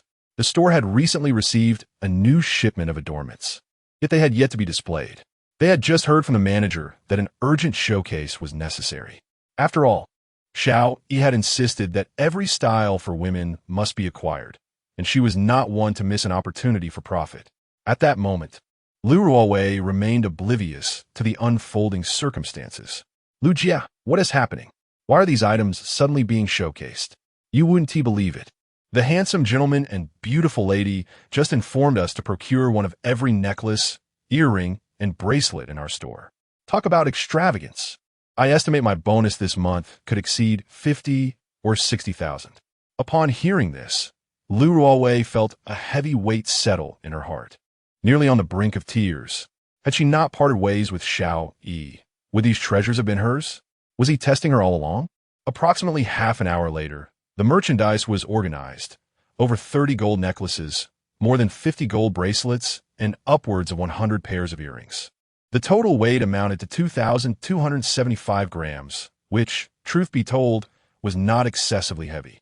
Due to the delicate and intricate nature of women's jewelry, the weight was relatively light. The sales associate approached Xiao Yi, saying, "Sir, your jewelry has been fully packaged. This comprises all styles of necklaces, bracelets, and earrings from our establishment, totaling 2,275 grams. The manager has granted you the SVP price of 500 yuan per gram, amounting to a grand total of 137. 500 yuan. Please proceed with your payment." With an air of nonchalance, Xiao Yi retrieved a black card from his pocket. After processing the transaction and entering his password, He completed the payment of over 110,000. Sir, please keep your card and your gold secure. Thank you. After accepting the card and the gold, Xiao Yi wrapped his arm around Su Ruo's shoulders, adding, "We wish you prosperous business. We must be on our way now." "Certainly, sir. Take care." The sales associate, with an envious expression, sighed. He is wealthy, handsome, and youthful, truly the epitome of a prince charming. Alas, my own husband is a mere wastrel, indulging in vices. In comparison to this young gentleman, he is nothing. Feeling disheartened, the sales associate warmly escorted Lu Ruowei as they left. Once they were in the car, she dared to withdraw her gaze. As they prepared to return to the store, she suddenly noticed Lu Ruowei still watching Xiao Yi depart. Wei, what are you staring at? Are you envious? You're so young and beautiful. Surely you could find a boyfriend as handsome and affluent as he. If he were single, perhaps he would even notice you. At this moment, Lu Ruowei suddenly burst into tears, becoming a weeping figure. Her colleagues were taken aback and hurried to comfort her. "What's wrong, Wei Wei? Why are you crying? Perhaps I could introduce you to a handsome young man." "Don't cry. He works as a security guard, is 25 this year, and has avoided 30 years of detours compared to an average person." Subsequently, Xiao Yi accompanied Su Ruo to the prearranged bridal shop. The prices of wedding dresses were relatively affordable, although this was largely due to the competitive nature of the industry. Every field was fiercely contested in this era. After trying on several dresses, Su Ruo quickly selected one, and Xiao Yi, with a wave of his hand, purchased it on the spot. Although a wedding dress is something a woman might wear only once in a lifetime, never to don again after the ceremony, Xiao Yi felt that it represented a testament to their love. Even if it were not worn again years later, it could evoke memories of the vows once exchanged, to hold your hand and grow old together. Xiao Yi simply chose a black suit that he liked, and together with Su Ruo, they took several photographs. Images are currently in production and will be revealed in the next chapter. As for the wedding photos, they plan to have them taken the day after tomorrow, ensuring they would be ready before the wedding. Tomorrow, Xiao Yi intended for Su Ruo to bring her bridesmaids to select their dresses and for makeup trials. Although the tasks were few, they were particularly tedious. Naturally, Su Ruo did not decline. After completing their tasks for the day, both Xiao Yi and Su Ruo felt utterly exhausted. By 5:30 in the afternoon, they finally returned home. "Xiao Yi, Ruo, you're back." Upon arriving home, Su Ruo sat on the sofa, wiping the sweat from her forehead. Noticing that Qin Shueping and Su Linjin were not holding the babies, she inquired, "Dad, Mom, where are the little ones? They just finished their milk and have fallen asleep." "So, how did your shopping for the wedding dress and suit go?" "Yes," Su Ruo nodded. "We bought everything. It's in the car. We didn't bring it inside." "All right. As long as you're prepared," Su Linjin remarked. "Xiao Yi, how about we book the banquet at 5,888 yuan per table?" He approached with his phone in hand. Having already reserved the hotel for the upcoming wedding, knowing the banquet needed to be arranged as well. The 5,888 yuan per table option was considered quite upscale at the hotel, and with the addition of drinks and tobacco, it was certainly not inexpensive. "Father, you can decide." "Xiao Yi replied. "Okay, let's go with the 5,888 yuan meal and 2 bottles of Maodai per table. For cigarettes, let's get soft Zhonghua." "Sound good." "Great. I have a friend who works at the Maodai company. I'll place the order right away. By the way, Xiao Yi, how many guests will you have?" "Not many. 5 tables should suffice." "Understood." He was a time traveler, yet he also had several high school classmates with whom he shared a particularly close bond. Xiao Yi felt it necessary to invite them, even if some had not been in contact for quite a while. Subsequently, Xiao Yi began to compose the invitations alongside Su Ruo, who serves as a professor at Kyoto University, while he is a student there. His calligraphy, executed in a standard running script, is exceptionally beautiful. Su Linjun, holding his phone, recited the names as Su Ruo and Xiao Yi diligently inscribed them. Next, Gai Su Kun. The following one is Wu Fan. Upon hearing this, Xiao Yi took 2.5 seconds to elegantly pen the 3 characters for Kai Su Kun on the invitation. "Ha ha ha."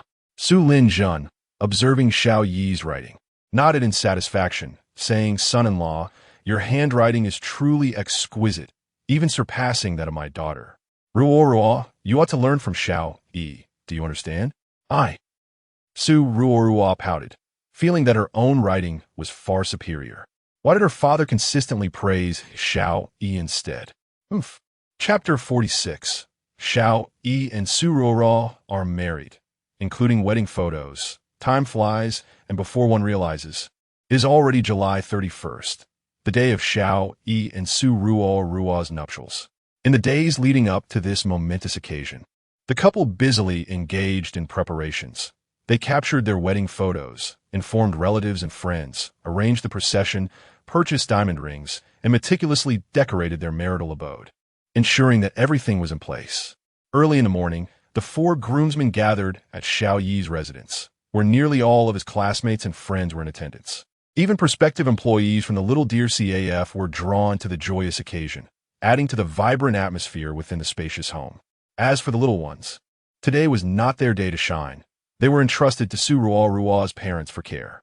According to local customs, Xiao Yi was to fetch Su Ruoruo early in the morning, followed by the ceremony and photography session, before proceeding to the hotel. In the bedroom, Xiao Yi had donned a splendid red robe, while the wedding photographer briefed the groomsmen on the day's events. When we step out, I will ask you what we are doing. You shall simply respond that we are going to fetch the bride, understood? Understood, understood, Chenhao replied, grinning broadly. In truth, he was more excited about the prospect of meeting the bridesmaids. After all, being a groomsman typically involves a quest for the bridesmaids. Moreover, Xiao Yi had mentioned that the bridesmaids were exceptionally beautiful, which only heightened the anticipation. As Xiao Yi wed, they would embrace the bridesmaids. What a delightful thought! Not only was Chenhao eager, but Guiyang and Yang Bao Quan shared the same sentiment, even declaring that they intended to return with the bridesmaids in the same vehicle. Soon, the photo shoot commenced. The photographer inquired, "So, what are we doing today?" "Going to fetch the bride," Chenhao chimed in, adding in the bridesmaids. His unexpected interjection elicited laughter from Xiao Yi. "Well, that's quite audacious. No hesitation in fetching the bridesmaids." The photographer, taken aback by the groomsman's remark, suggested, "Shall we do that again?" No, Xiao Yi interjected, shaking his head. "This will suffice. I can only imagine how much we will laugh when my wife and I watch the video later." "Very well," the photographer conceded, knowing that the groom had spoken. Thus, with Xiao Yi at the forefront, a bouquet of flowers in hand, he and his four groomsmen descended the stairs. Downstairs, the ceremonial stage had been erected, while numerous onlookers gathered in excitement. A luxurious Rolls-Royce Phantom awaited as the lead vehicle for the wedding, with 5 Bentley Mulsanne cars following closely behind. After opening the door for Xiao Yi, Chenhao helped him into the car. The distance from Kyoto No. 1 courtyard to Su Ruoruo's home was not far. However, due to the wedding custom of avoiding a return route, they would take a detour, taking approximately 40 minutes to arrive. Once inside the car, Xiao Yi pulled out his phone and sent a message to Su Ruoruo. "Wife, we are on our way to fetch you. We should arrive in about 40 minutes. Su Ruoruo quickly replied, "Message received. May I inquire how many red envelopes have been prepared?" "Sufficient." On the other side, at Su Ruo's home in the master bedroom, Su Ruo donned a resplendent red gown, gracefully seated at the center of the bed with a fan delicately held in her hand. The flowing fabric of her dress spread around her like blooming petals, accentuating her beauty. Her visage was adorned with exquisite makeup.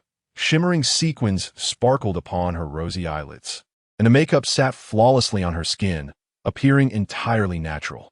Lu Tianshuang, upon seeing her, could not help but marvel at her breathtaking beauty. "Ruoruo, you look absolutely stunning today," she exclaimed. The bridesmaid, Yang Jing, chimed in, "Indeed. This red robe is exceptionally chosen. It highlights your figure and creates a slender silhouette. I adore it. If I were a man, I would undoubtedly marry you without hesitation." Hearing this, Su Ruo's cheeks flushed, having been showered with compliments since early morning. Another bridesmaid echoed, "I isn't it true? I'm genuinely happy for Xiao Yi. He is fortunate to marry such a beautiful Ruo. You know, with a groom as handsome as that, the best man must be equally impressive, right?" Lu Tianshuang teased. Didn't Ruo say the best man is incredibly handsome? I can hardly contain my excitement. Ruo, how long until they arrive?" Observing the bridesmaids' infatuated expressions, Su Ruo softly replied, Very soon. Just 40 more minutes. All right. If the best man is exceptionally handsome, I might consider whisking one away, she laughed. After all, who wouldn't he adore a charming younger brother? In the master bedroom, Su-ruo and the bridesmaids shared laughter, while in the living room, many of Su Linjin's relatives gathered. At this moment, he was exceedingly busy, cradling a child while attending to guests. Oh my, what a lovely baby. Which one is this? A relative approached, to which Su Linjin replied with a chuckle. This is the second one, named Xiao Ming. One adorable little one. May I hold him? Upon hearing this, Su Linjin beamed, of course, but do be careful. Rest assured, I shall hold the baby securely and not let him fall. When I said be careful, I meant something else. What do you mean? Just then, the relative took the second child from Su Linjin's arms, and in the next moment, the child, without hesitation, delivered a resounding slap. Smack! The sound echoed crisply. This was already the 8th person the little one had slapped today. Observing this, Su Linjin felt a wave of embarrassment wash over him as he coughed awkwardly. Ahem, what I meant was to be a bit more cautious. 40 minutes later, a car pulled up outside Su-ruo's residence. After alighting, Xiao Yi, holding flowers, strode confidently towards the entrance. However, to his surprise, he found the door obstructed. From inside, a child's voice rang out, "Big brother, if you wish to pick up sister, you must give a red envelope." Xiao Yi was taken aback. Do elementary school children now demand red envelopes? He had come well prepared, casually handing over a few envelopes to send the child on their way. As he approached the next barrier, the front door, he knocked gently. Inside, Lu Tianchuang's voice called out, "Who is it?" "I, the husband of Ruoro," exclaimed. "Oh, it turns out to be the dashing Xiao Yi. Have you prepared a red envelope? If not, I shall not open the door." Upon hearing this, Xiao Yi revealed a mischievous grin and softly replied, "While I have no red envelope, I possess something that will undoubtedly pique your interest." This statement piqued Lu Tianchuang's curiosity, prompting her to inquire, "What is it?" "A handsome best man." The Lu Tianchuang behind the door hesitated momentarily, questioning, is he truly handsome? Unbeknownst to her, the best man was one of her students. Thus, Xiao Yi continued to entice her. Absolutely. In his presence, even the likes of Peng Yuyin and Wu Yinzu would seem mere boys. The only ones who might rival him are the readers of Tomato. This declaration stirred a sense of excitement within Lu Tianchuang. Unattached, she yearned to find a partner, especially since Ruo was now married. Xiao Yi urged, "Come now, open the door swiftly. Which is more important, a handsome boyfriend or a mere few red envelopes?" "Certainly, a boyfriend." "Then why not open the door and see your future partner?" At that moment, with a click, the door swung open. Chen Hao grasped the doorknob and pulled it forcefully. As Lu Tianchuang had not yet released her hold, she was drawn out abruptly, leading to a sudden collision into Chen Hao's embrace. Lu Tianchuang lifted her gaze. P.S. The wedding photos of Xiao Yi and Su Ruo have arrived. Images generated by AI, for reference only.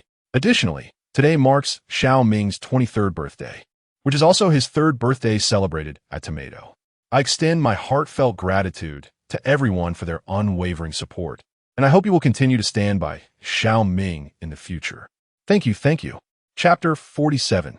Whose high heels are hidden on the thigh? In that moment, the air suddenly fell into a hush. Chen Hao stared blankly at Lu Tianchuang, his mind racing with 100,000 alpacas. What on earth? What is happening? Instinctively, he pushed Lu Tianchuang away, his eyes wide as saucers, exclaiming, "Instructor, how are you here?" Lu Tianchuang replied, "That question should be directed at you, shouldn't it?" She then turned her gaze to Xiao Yi, asking, "Is this the dashing best man you mentioned?" Chen Hao interjected, "What? Am I not handsome?" "Handsome, handsome, handsome." Lu Tianchuang felt a pang of frustration. Had she been ensnared by Su Ruo and Xiao Yi's collaborative scheme? Earlier, when she inquired about the identity of the best man, Su Ruo had remained tight-lipped. She should have anticipated it was her roommate, Xiao Yi. It was infuriating.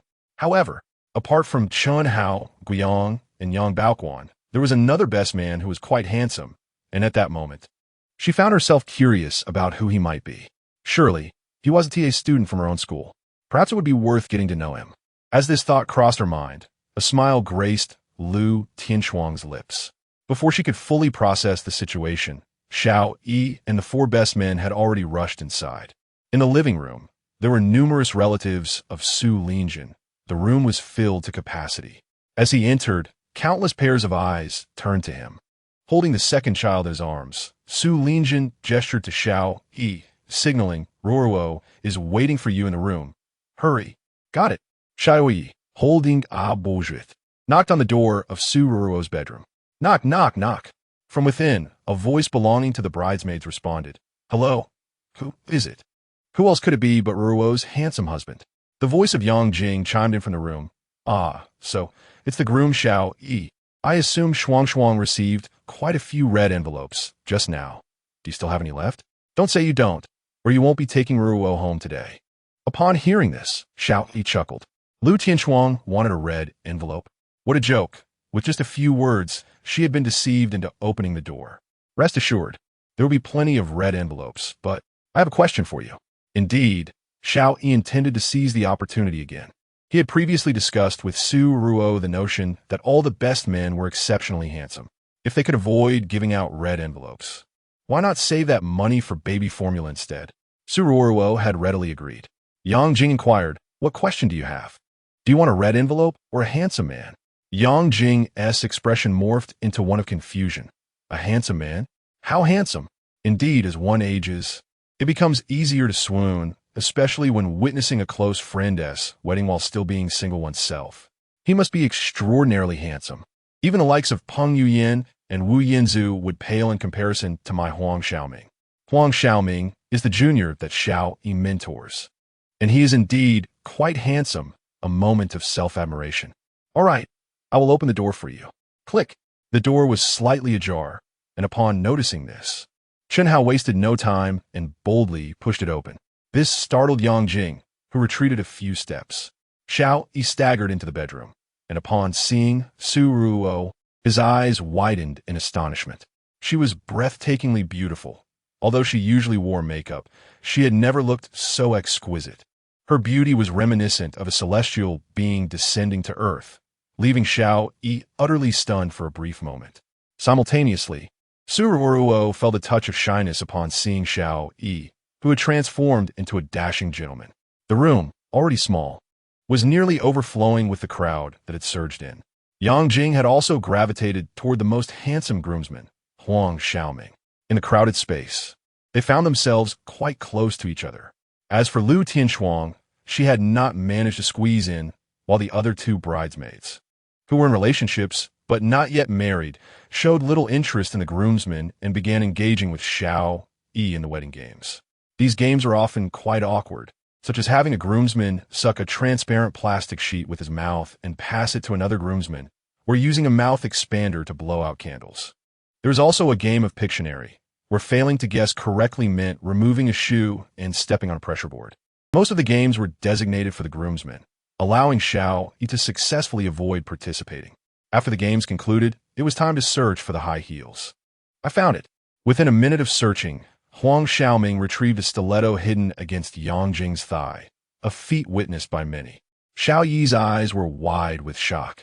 High heels hidden in such a manner? Who could have thought of that? Huang Xiaoming, with a mischievous grin, handed the shoe to Xiao Yi, saying, Here you go, senior. Your bride's high heel. Xiao Yi accepted it, bewildered, and noticed it still bore a hint of warmth. In truth, due to the earlier commotion, Huang Xiaoming had felt something pressing against him on Yang Jing's leg, prompting him to reach beneath her skirt to retrieve the shoe. Chen Hao, Guiyang, and Yang Baoquan looked on enviously. 5 or 6 minutes later, Yang Baoquan found the other shoe tucked under a pillow. With both high heels in hand, he turned his gaze to Su Ruo, his eyes filled with affection. Ruo, come with me, he said. She then extended her long leg, revealing her delicate foot for Xiao Yi to help her into the high heel. Unable to resist, Xiao Yi leaned in and kissed her petite foot before slipping the shoe onto her. Su Ruo was somewhat surprised. While many cultures have customs involving kissing feet, it was not a practice in Kyoto. Why had Xiao Yi chosen to kiss her foot? At that moment, the bridesmaids and groomsmen erupted into applause. Once the shoes were secured, Xiao Yi took Su Ruo's slender hand and said, My dear, let us return home. Yes, of course, she replied eagerly. Su Ruo smiled with unparalleled joy, a true expression of heartfelt happiness. Thank you to all the esteemed readers for their kind blessings. Xiao Ming is deeply grateful. If you could bestow a few complimentary flowers, it would be appreciated, as it requires no monetary contribution. Thank you, thank you. Chapter 48, The Wedding Night. It must be the wedding night. Xiao Yi effortlessly swept her into a princess carry, eliciting a chorus of sighs from those around. Meanwhile, Chunhao glanced at Xiao Yi's hands, grinning mischievously. Bro, where are your hands? Xiao Yi retorted playfully. Hey, this is my wife. My hands can go wherever they please. As he carried Su Ruo out of the living room, he was intercepted by Su Lingjun. Xiao Yi, come. Let us take a few pictures. Sure. In the living room, 2 chairs have been arranged, where Su Lingjun and Qin Xueping sat, cradling a baby. Xiao Yi and Su Ruo positioned themselves behind them for the photograph. After capturing moments with their relatives, Xiao Yi again lifted Su Ruo in a princess carry, and they made their way to the car. Half an hour later, Xiao Yi and Su Ruo arrived at the Kyoto No. 1 courtyard, where most of Su Ruo's relatives followed closely behind. According to local customs, the ceremony was to commence precisely at 8:18. However, since it was still before 8, Xiao Yi and Su Ruo found themselves awkwardly standing still. The atmosphere was particularly uncomfortable, as Su Lingjun and Qin Xueping observed from either side of the red carpet, engaging in light-hearted banter with the guests. With a red veil adorning her head and holding Xiao Yi's hand, Su Ruo was oblivious to the happenings around her due to her obstructed view. She inquired, Darling, when shall we begin today? A ceremony. I am not entirely sure. The arrangements for the ceremony were orchestrated by Su Lingjun, and given that Xiao Yi's previous wedding differed from this one, he lacked experience. At that moment, the officiant, clad in a gray suit and sporting a slick hairstyle, ascended the stage. He presented himself as a quintessential high-quality man. Hello, everyone. Welcome to the ceremony of Mr. Xiao Yi and Ms. Su Ruo. I am your host, Shi Jinxiang. The crowd exchanged bewildered glances. Is that name for real? The officiant, with a thick skin, paid no heed to their murmurs. Noticing the time, he declared, All right, the auspicious hour has arrived. Please give a warm round of applause to welcome our bride and groom. The entrance involved stepping over a fire basin, symbolizing a prosperous future. Upon reaching the stage, Shi Jinxiang remarked, Oh, look how happy our bride and groom are. Groom, how do you feel about marrying such a beautiful bride today? Xiao Yi could only respond awkwardly, extremely excited. And the bride? I'm quite excited as well. Great. Since you're both excited, a kiss wouldn't be too much, right? Xiao Yi. Su Ruo. To be honest, Xiao Yi had not anticipated that Shi Jinxiang would prompt them to kiss in front of over 100 onlookers. Sensing their hesitation, Shi Jinxiang enthusiastically rallied the crowd. Ladies and gentlemen, would you like to see our bride and groom share a kiss? The onlookers around eagerly chimed in, Kiss. Quiche, quiche, tianhao yuyit, si yi. Give her a kiss. Guiyang added, Indeed, if you don't, I might just go ahead and do it. Su Lingjun queried, What did you say? Turning at the sound of her voice, Guiyang found Su Lingjun glaring intently at him. On stage, Xiao Yi, responding to the commotion, decisively leaned in to plant a kiss on Su Ruo's luscious lips. Naturally, in such a public setting, one could not indulge in prolonged intimacy. But the night would hold different possibilities. After a brief kiss, they proceeded with the customary rituals, paying homage to heaven and earth, addressing elders, and scattering joyful candies. Once all the formalities were completed, Shi Jinxiang held the microphone to Xiao Yi's lips and asked, Groom, may I inquire what our next activity will be? Without a moment's hesitation, Xiao Yi boldly exclaimed, entering the bridal chamber, of course. Laughter erupted from the crowd, amused by his straightforwardness. Even Su Ruo couldn't help but cover her mouth and giggle. However, the consummation of their union would have to wait until later. For now, they needed to change attire and head to the hotel. Before long, Xiao Yi and Su Ruo ascended the stairs, accompanied by his several relatives. The bridesmaids escorted Su Ruo to the bedroom, while Xiao Yi remained in the living room to receive guests. Hello, Xiao Yi. We haven't met before. A stranger, an older gentleman, approached and extended his hand. Xiao Yi, bewildered, wondered who he was. After shaking hands, the man introduced himself. I am the nephew of your bride's father's uncle's brother's son. Xiao Yi was utterly perplexed by this convoluted family tree. With a forced smile, he responded, Hello, elder brother. Oh, calling me elder brother works just fine. Ha ha ha. Congratulations on your marriage. Feeling awkward due to the presence of unfamiliar relatives, Xiao Yi was relieved that the uncomfortable moment did not linger. By 10 o'clock, he and Su Ruo were en route to Amon at Summer Palace.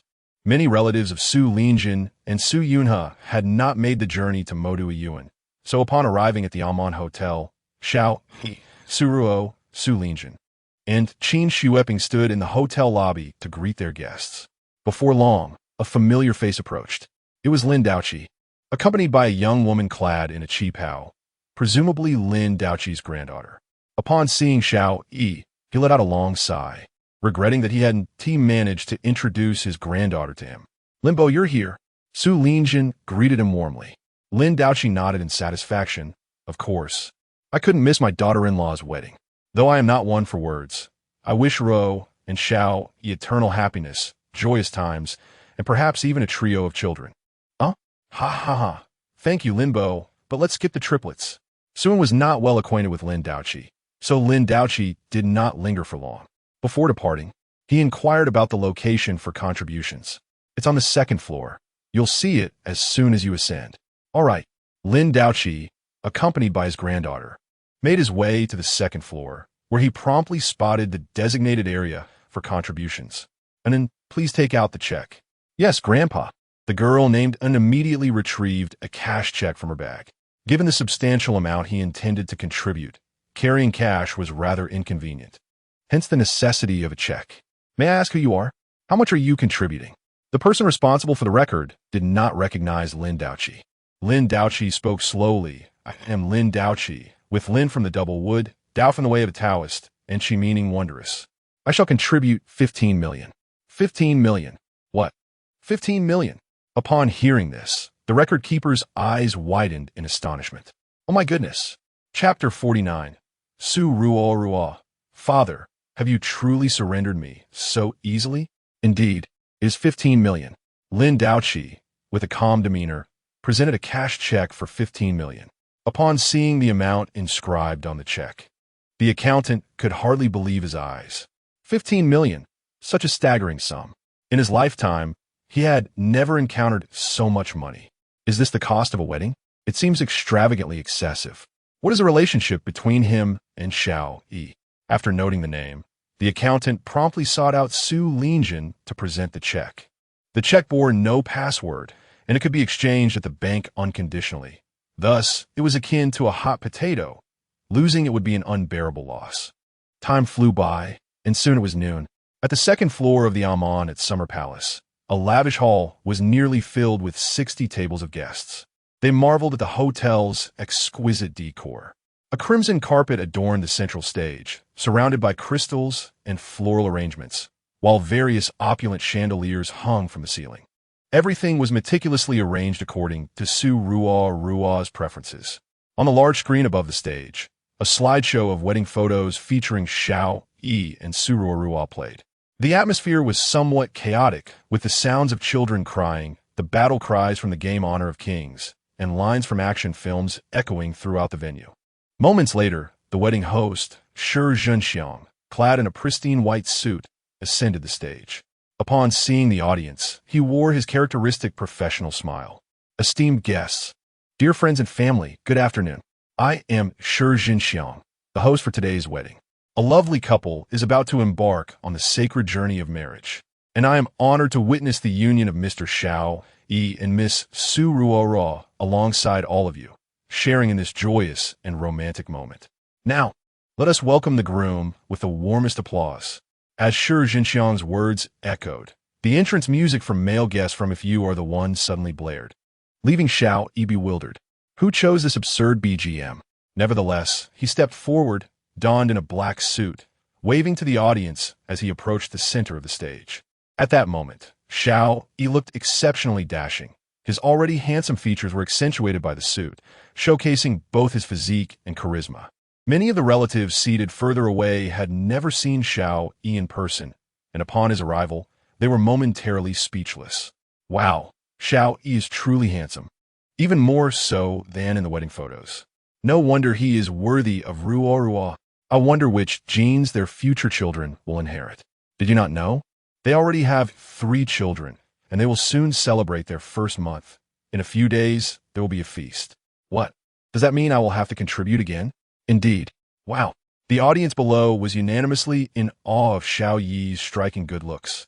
At that moment, Shi Jinxiang exclaimed, "Tell me, everyone, is our groom handsome today?"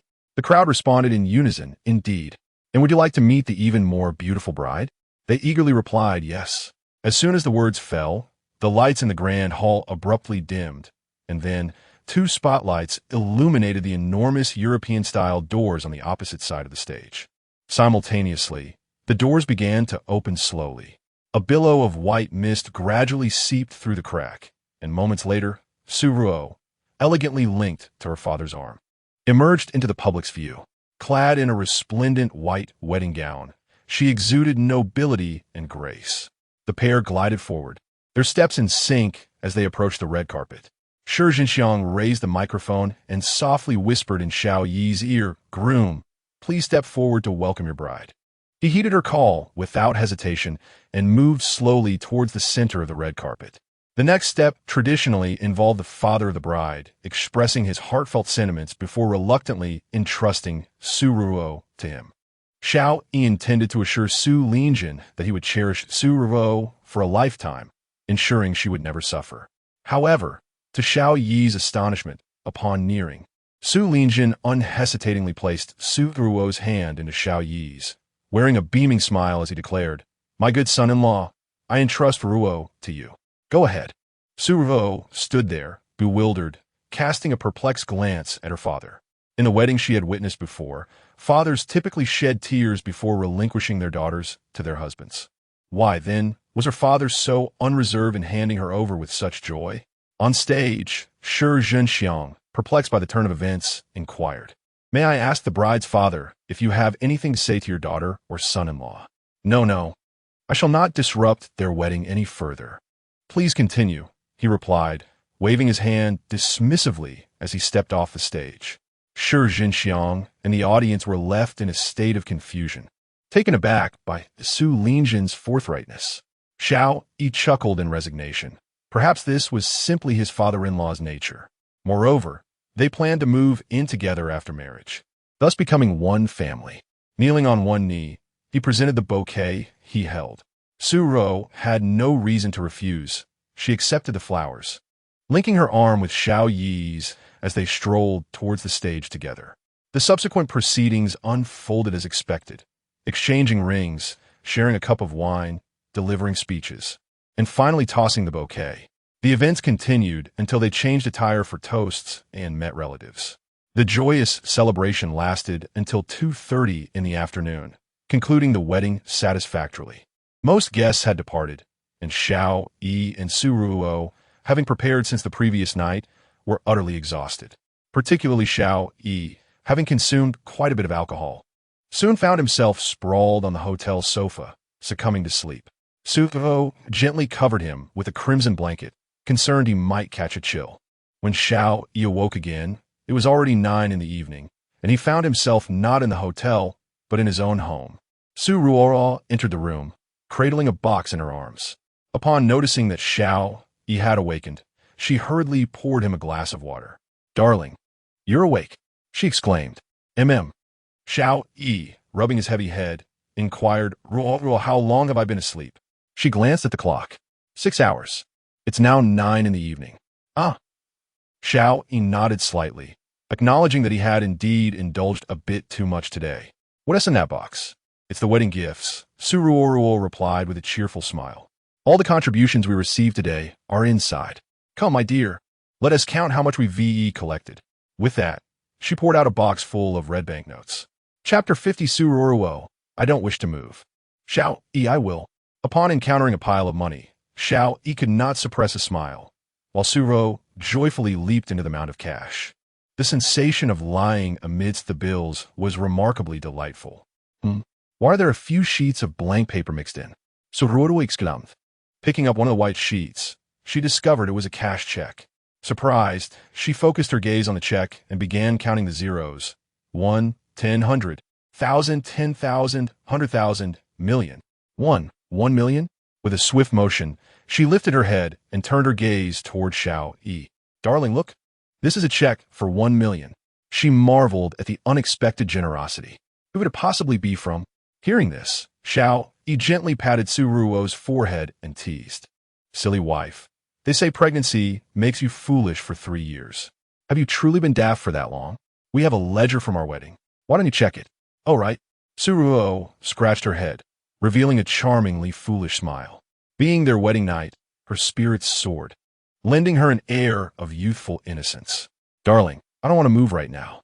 How about I'll let you take charge later?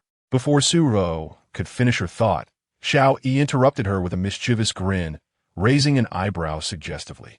What do you mean by you move? Su Ruo was momentarily caught off guard by his insinuation. She had intended to suggest that he retrieve the ledger from the living room to discover the identity of the generous donor. Suddenly, enlightenment struck, and Su Ruo comprehended Xiao Yi's meaning. Her cheeks flushed a deep crimson. Although they had been together for nearly a month, they had yet to engage in that intimate act. The previous night had been a whirlwind of drunken passion, and though it was said that such moments were exquisite, she remained blissfully unaware. Xiao Yi grinned. Dear wife, I shall be gentle. As he leaned toward her, Su Ruo playfully kicked him in the chest. Why the rush? Su Ruo rolled her eyes. Let us count the gifts first. Xiao Yi clutched his chest dramatically. Alas, I am doomed. You nearly kicked the life out of me. You must perform mouth-to-mouth resuscitation. Su Ruo had not exerted much force. It was merely Xiao Yi's playful act. Seeing him laugh, she rolled her eyes again, decisively planting a kiss on his lips, and sweetly urged, Darling, could you fetch the ledger from the drawer of the coffee table in the living room? All right, but remember, I expect to take charge afterward. With that, Xiao Yi dashed out of the room. Su Ruo pouted and rolled her eyes. Moments later, Xiao Yi returned with the ledger, slipped off his shoes, and joined Su Ruo amidst the cash. She opened the ledger and began to read. At the outset, it is worth noting that Xiao Yi's roommates, Chun Hao, Guiyang, Yang Baoquan, and Huang Xiaoming, each contributed 2,000 yuan. This surprised Su Ruo. Xiao Yi's roommates were all interns, particularly Chun Hao, who worked in telemarketing and earned a mere 500 yuan a month without sales performance. For him to contribute 2,000 yuan for a wedding gift was indeed a significant outlay. These roommates were genuinely commendable and worthy of friendship. Next, the bridesmaids also contributed 2,000 yuan each. As for other relatives and friends, those with closer ties gave around 1,000 to 2,000 yuan, while more distant acquaintances contributed either 600 or 800 yuan, with some giving as little as 200 yuan. There was even one who gifted a mere 20 yuan. Xiao Yi was counting the money on the bed when Su Ruo suddenly exclaimed, Oh my. Xiao Yi looked up and asked, What is it, my dear? Linda, he. Su Ruo's voice trembled. What happened? He contributed 15 million. Xiao Yi was taken aback by this revelation. Lin Daoqi had contributed 15 million? However, upon reflection, it made sense. The shared gift for the wedding was valued at no less than 30 million. It was entirely plausible that at an auction, it could fetch 50 to 60 million. Thus, a contribution of 15 million was hardly surprising. This also indicated Lin Daoqi's generosity. Su Yunhe had mentioned that Lin Daoqi not only provided a monetary gift, but also presented numerous priceless antiques. It was evident how significant Lin Daoqi was in Xiao Yi's life. Xiao Yi felt an obligation to reciprocate any future assistance he could offer. Perhaps his grandfather had a good relationship with Lin Daoqi, and it was rumored that Lin Daoqi's family owned considerable assets, with antiques merely being a passion of his. Su Ruo nodded in agreement, acknowledging that while it was true, Lin Daoqi's ability to contribute 15 million was exceedingly extravagant. Subsequently, Su Ruo and Xiao Yi briefly reviewed the amounts contributed by others. There were 5 wealthy individuals. Lin Daoqi with 15 million, a person whom Su Linjin had once saved contributed 1 million, and 2 others gave 200,000 each. Curiously, There was a 5 million yuan check with a blank name field and from an obscure bank. Moreover, the ledger bore no record of the name.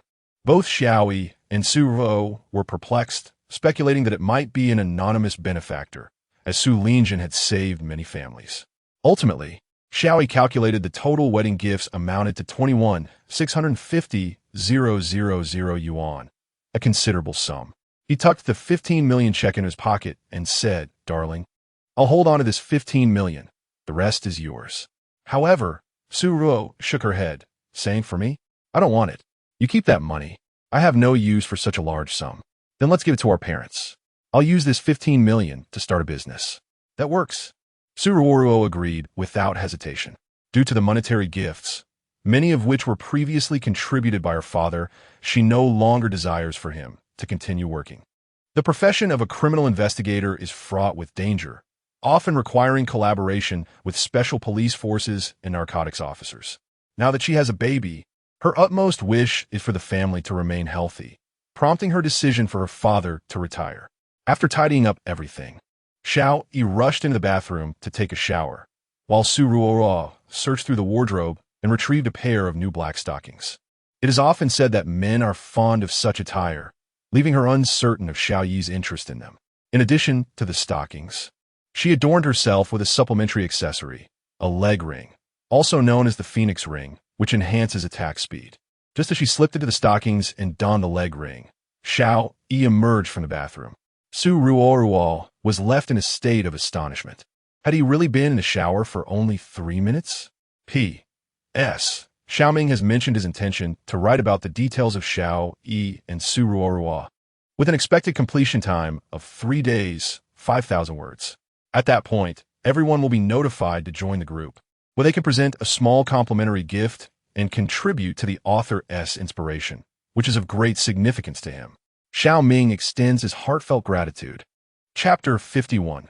Suro, my dear husband, you seem oblivious to the importance of cherishing delicate beauty. How is it that you bathed so swiftly? Suruo was taken aback.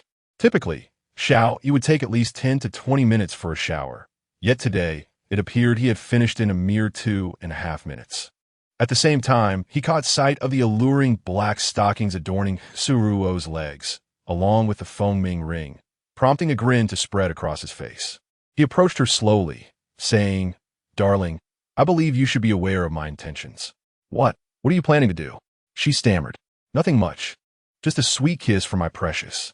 Without hesitation, Xiao Yi lunged towards Suruo, wrapping his arms around her neck as he leaned in for a kiss. His hands, however, were not so innocent. Approximately 30 minutes later, Xiao Yi began to express his desires. The following morning, bright and early, Xiao Yi rose with the dawn. The previous night had been quite exhausting for him and Su Ruo, depleting their energy reserves. Thus, he felt compelled to prepare a nourishing breakfast for her. "Knock, knock, knock. I'm coming." Due to their late-night activities, the babies were temporarily under the care of Su Lingjin and his companions, allowing Xiao Yi a conducive environment for his endeavors. As a result, the absence of their parents caused the 3 little ones to wail early in the morning. Upon opening the door, he found the 3 babies neatly nestled in their golden strollers. "Dad, you're here." Seeing Su Lingjin, Xiao Yi eagerly ushered him inside. Observing the spacious living room adorned with decorative wedding symbols, Su Lingjin's gaze shifted to the babies. "You wouldn't believe it. They've been crying since last night and hardly slept a wink." "Thank you for your efforts, Dad. What hardship is this, really?" He glanced around the room. "Where's Ruoruo? Has she not risen yet?" "Yes, she was quite fatigued yesterday, so she is still asleep." Su Lingjin was curious whether her exhaustion stemmed from the wedding or their nighttime activities. Newlyweds, after all, typically indulge in such behaviors. Just then, a delightful aroma wafted into Su Lingjin's nostrils. He inhaled deeply and inquired, "What is that fragrance?" "It's divine. Dad, it's the crucian carp soup I prepared for Ruo. You haven't eaten yet, have you? Come join me, I'll go wake her." Su Lingjin hesitated, but recalling that his children were now married and had held a wedding, along with the acknowledgement of Xiao Yi's culinary skills being a rare delight, he dismissed his reluctance. He nodded, "All right, go ahead. I'll serve the soup." "Okay." The 3 babies were still sound asleep, and their awakening was uncertain. So Xiao Yi intended to eat quickly. As he pushed open the door to the master bedroom, he found Suruo sleeping peacefully on her side, looking quite content. Observing her delicate features and the graceful curve of her eyelashes, he felt reluctant to rouse her. Gently, he tapped her shoulder, saying, "Ruo, it's time to wake up for breakfast." "Ruo, dear?" After calling her several times, Suruo finally opened her sleepy eyes. Upon seeing Xiao Yi, she rubbed her eyes and inquired, "Darling, what time is it?" "It's nearly 8. Your father has already brought the baby back. Hurry and get up to have breakfast." "All right." Suruo sat up in bed, feeling a dull ache in her abdomen. It was not her time of the month, nor did she experience such pain during that period. Surely, it was due to Xiao Yi's excessive enthusiasm the previous night. He certainly lacked consideration for her well-being. After changing her clothes, Suruo got out of bed but staggered as a sharp pain shot through her thighs. She let out a small yelp. Fortunately, Xiao Yi was right beside her, and he swiftly grasped her arm. "What happened, my dear?" Once she steadied herself, Suruo rolled her eyes. "What do you think? You were just too much last night. It hurts terribly." Xiao Yi's lips twitched. "Well, it seemed like you were quite pleased yesterday. Is there a lingering effect from it?" Under the constraints of reality, one must bow their head. Women require comfort and affection. Thus, Xiao Yi apologized. "I'm sorry, my love. I promise to be gentler tonight." "Tonight?" Their eyes locked just as Su Lingjin suddenly knocked on the door and called from outside. "Ruo, you're not still in bed, are you? I've already served the fish soup. It'll get cold." "Father, I'm up." "Good. Hurry and wash up. Let us eat." "All right." Suruo refrained from discussing further with Xiao Yi. She attempted to take a step, but the pain in her thighs persisted, causing her to walk with an awkward gait. After freshening up, Suruo made an effort to conceal her discomfort from her father. Once in the dining room, she sat down and took a sip of the fish soup before asking, "Father, have you thought about the job I mentioned? When can you resign?" Upon hearing this, Su Lingjin displayed a hint of helplessness. He did not wish to resign, and even if he did, his character would prevent him from adequately caring for the child. With 3 babies now, Qin Shueping had already quit her job and was set to move in soon to assist Suruo with the children. If he resigned as well, there would be no one left to earn a living. It may take some time. There are many tasks in the team at the moment, and we have recently seen several heinous murder cases in the city. I'm heading to a meeting at the bureau shortly. "All right." Suruo was safe, knowing she could not sway her father's decision. At that moment, Su Lingjin shifted the conversation. "Son-in-law, what are your plans moving forward?" "Oh, I do have plans." Xiao Yi nodded. "Since Ruo and I are now married, I intend to focus on entrepreneurship. The little deer CAF I opened before our wedding is ready. But we hadn't launched due to the wedding. Last night, I contacted the staff, and I'll be heading over shortly to check things out. We should be able to open today." "Sound good." Su Lingjin uttered little, yet he held a profound belief in Xiao Yi's entrepreneurial mindset. Furthermore, the coffee shop's profits were commendable, raking in thousands daily and accumulating tens of thousands monthly, sufficient to cover the nursery expenses for the year. With Ro now married, the one concern that weighed heavily on his mind had been alleviated, allowing him to anticipate his retirement with a sense of relief. Just then, Su Lingjin's phone suddenly rang. Upon seeing the caller ID, his expression grew somber, and after answering, he promptly stated, "Yes, it's the director. I will be there immediately." Chapter 52. The ribbon-cutting ceremony of Little Deer CAF. Su Lingjin swiftly ended the call, his expression tinged with regret. "Well, Ruo and his son-in-law, the director, just called unexpectedly, summoning me for a meeting. I apologize for not being able to join you for dinner. I must leave now." Having encountered this situation frequently, Suruo felt resigned. She let out a soft sigh. "All right, Dad, do take care on the road and be cautious while executing your duties." "Rest assured," he replied, and with that, Su Lingjin departed at the quickest pace possible. Holding a spoon, Suruo's mood was less than cheerful. Beside her, Xiao Yi gently tousled her hair. "Cheer up, Ruo. There's no need to worry. Your father has been a criminal investigator for decades.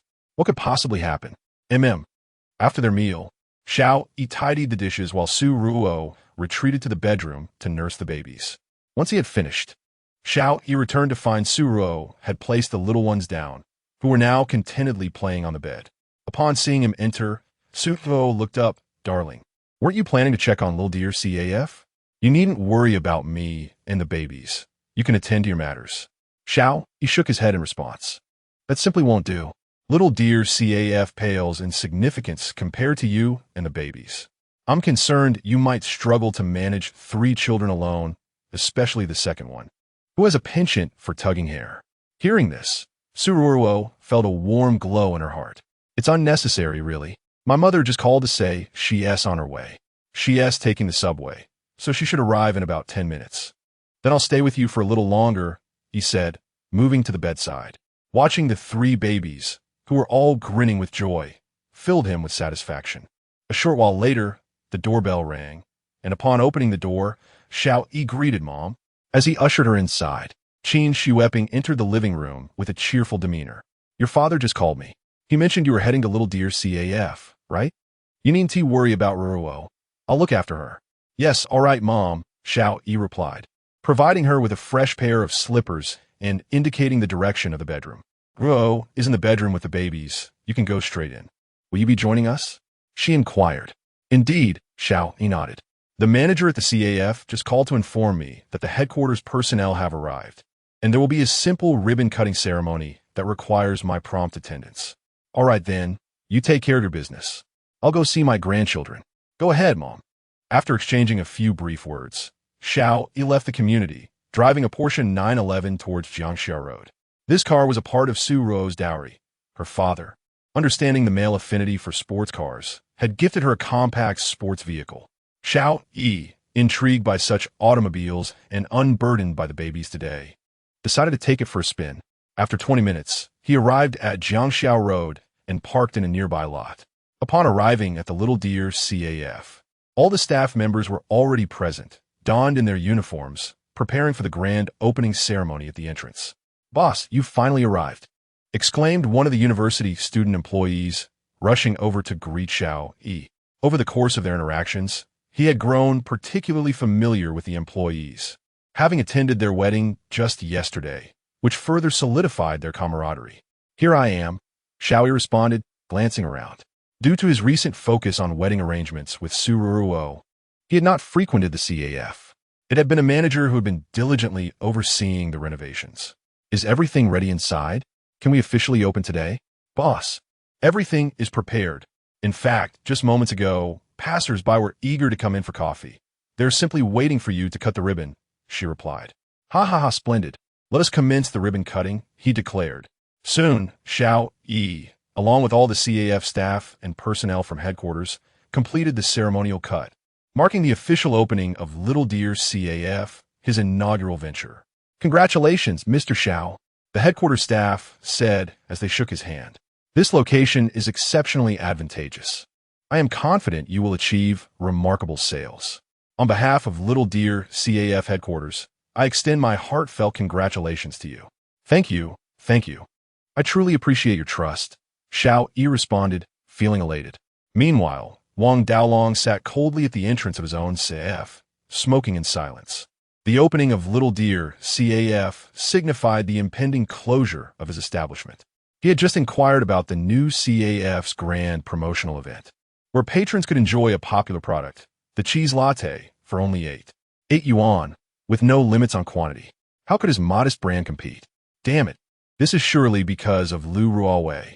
That wretched woman has always mocked Xiao Yi. It was she who encouraged him to open shop next door, he thought bitterly, feeling a pang of regret.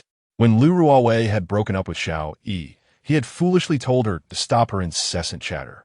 Now, he lamented the loss of his income, feeling as though Xiao Yi had severed his financial lifeline.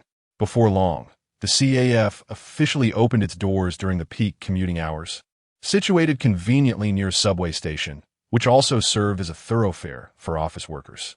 Countless white-collar employees passed by, as this area lay within the third ring of Kyoto, where rental prices were exorbitantly high, prompting most to reside beyond the fifth ring. Mornings required early rises to catch the subway for work, leaving many in a state of fatigue, some even stifling yawns. Upon noticing the newly opened Little Deer CAF and its enticing promotions displayed outside, many hurried inside. A morning coffee not only invigorated the senses but also aided in weight loss. Before long, the CAF was bustling with patrons. After placing their orders, most guests settled into nearby chairs, drowsily awaiting their drinks. Observing the scene, Xiao Yi took a deep breath. It appears that the store's revenue has exceeded his expectations significantly. Please refrain from crowding and prioritize safety. Due to the overwhelming number of patrons, Xiao Yi was inadvertently pushed aside, astonished by the remarkable success of the Xiao Lu CF. In stark contrast, the neighboring establishment attracted only a scant few customers. The significance of branding cannot be overstated. However, he has made considerable sacrifices. For instance, the cost of a single cup of cheese latte exceeds 6 yuan just for the raw materials. When factoring in packaging and labor, his profit margins are nearly non-existent. Just as Xiao Yi was lost in thought, a cigarette was unexpectedly offered to him. Then he heard the voice of Wang Daohu beside him. Are you Xiao Yi? Might we converse for a moment? Chapter 53. Absurdity. Wang Daohu kneels down upon noticing Wang Daohu approaching him. Xiao Yi felt no surprise. Given the exceptional foot traffic at his own establishment, both online and offline, it was inevitable that his self-operated coffee shop would suffer a significant setback. It was conceivable that he might crumble under such pressure and opt to close his doors for good. What brings you here? Xiao Yi inquired, his gaze shifting to the cigarette in Wang Daohu's hand. I must apologize, I do not smoke. If you have something to discuss, please proceed. You see, on the very first day of your shop's opening, you snatched away my customers. How am I supposed to survive? Xiao Yi was utterly perplexed by this statement.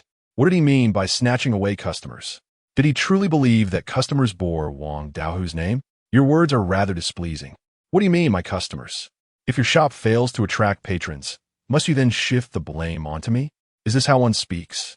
Xiao Yi's impression of Wang Daohu was far from favorable. Relying on a bit of wealth to act pretentiously, then discarding Lu Ruowei after their dalliance. Such a character could hardly possess commendable morals. You, Wang Daohu, felt a surge of indignation. I know you harbor resentment towards me, but is it necessary to sever my means of livelihood? Xiao Yi, confused, replied, What grudge do I hold against you? Is it merely because I took Lu Ruowei from you? You opened your shop right next to mine. Was that not intentional? Upon hearing this, Xiao Yi found himself at a loss for words. It seemed reasonable for Wang Daohu to think that way. His own decision to establish Little Deer Coffee was clearly a competitive move against Wang Daohu. However, Xiao Yi chose not to dwell on this matter. He coldly stated, So, what exactly is your purpose in saying all this? At that moment, Wang Daohu suddenly knelt down with a thud. Xiao Yi was left utterly bewildered. What on earth is happening here? Xiao, my dear brother, I truly have little money. That Porsche 718 of mine was bought secondhand. My entire family relies on this coffee shop for sustenance. I implore you, could you possibly lend me some funds so I can open a breakfast shop? Woe is me. As he spoke, he clutched Xiao Yi's thigh, weeping profusely. Wang Daohu's heart was heavy. For reasons unknown, there had been an outbreak of swine fever in China, leading to the demise of all the pigs his family raised. The sale of sick pig meat was prohibited, and he had to resort to selling it through special channels at a fraction of its worth.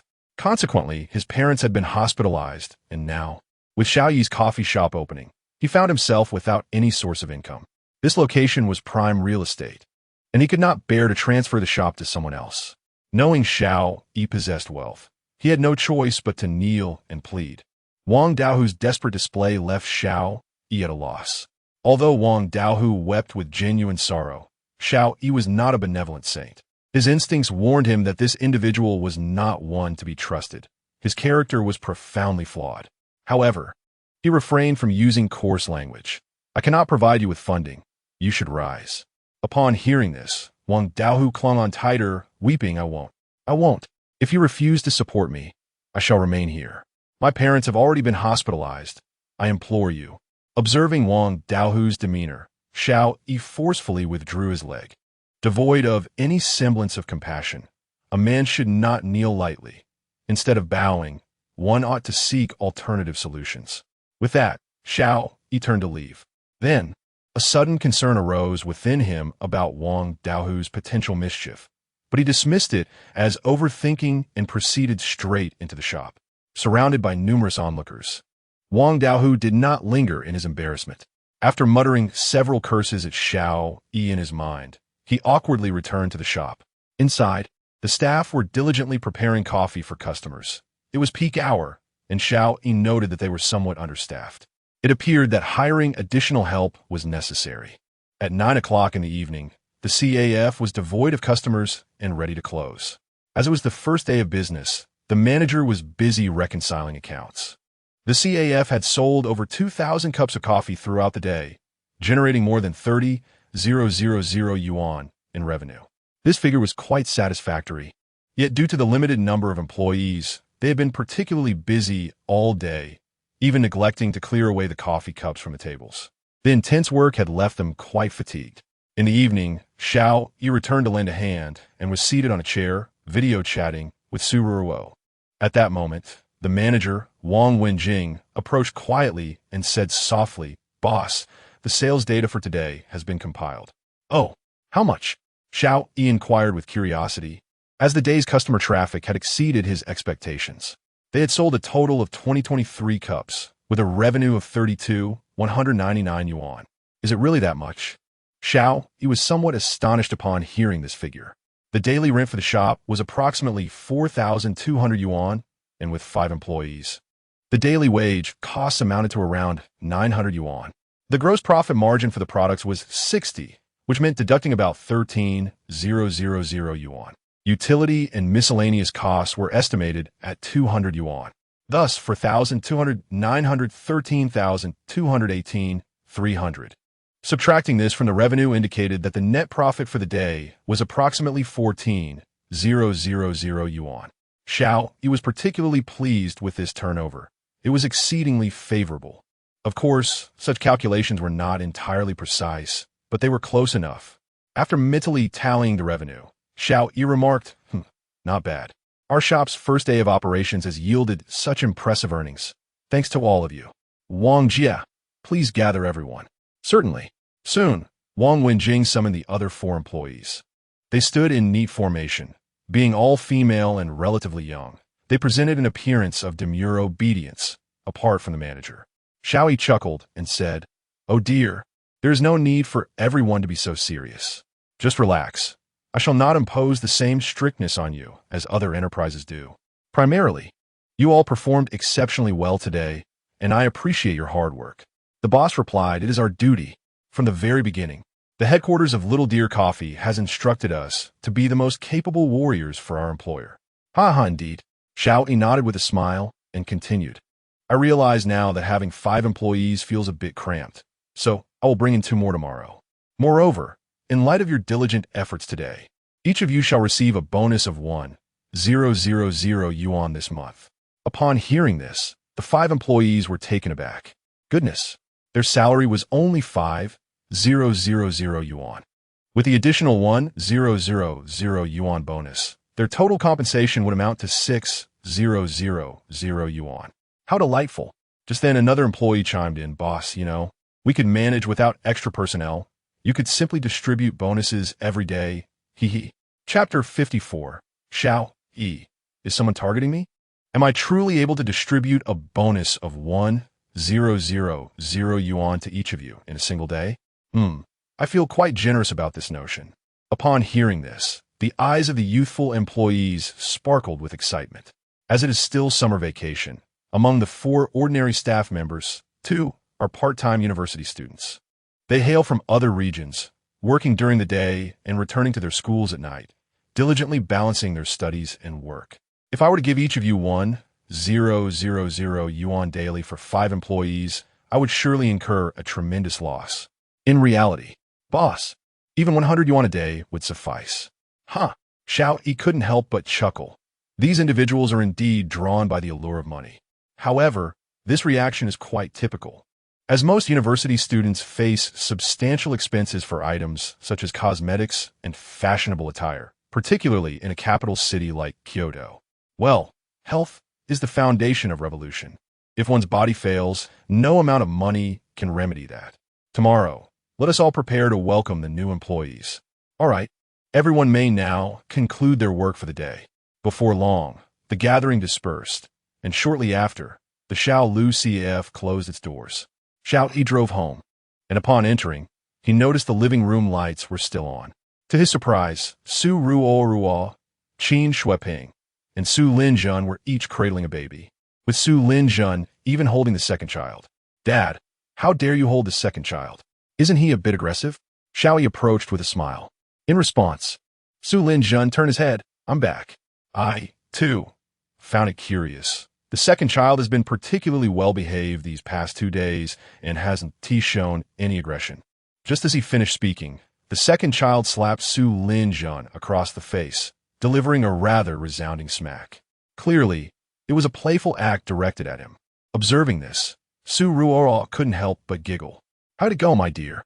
The Xiao Lu CAF has been open for a whole day now. How are the earnings?" "Not too shabby," he replied. Currently, he possessed nearly 20 million yuan, which could be considered a modest fortune. However, he still valued the day's revenue of over 10,000 yuan. He would never forget the days of utter poverty, even with newfound wealth. He remained prudent and ensured that his resources were wisely allocated. The net profit today was approximately 14,000 yuan, although the CAF was exceptionally busy. I also recruited 2 additional staff members online and distributed a bonus of 1,000 yuan to each employee. Upon hearing this, Su Ruo nodded in acknowledgement. A net profit of 14,000 yuan indeed exceeded her expectations. She could earn such an amount in half a month at Kyoto University. With this income, the family savings could remain untouched. At that moment, Xiao Yi recalled Su Linjun's hasty departure that morning and inquired, "Dad, is there any urgent task at the criminal police department?" "What prompts this question?" Su Ruo interjected. "Dad, Xiao Yi is merely concerned about you. I'm curious as well. Please just tell us." "Actually, there isn't much to report.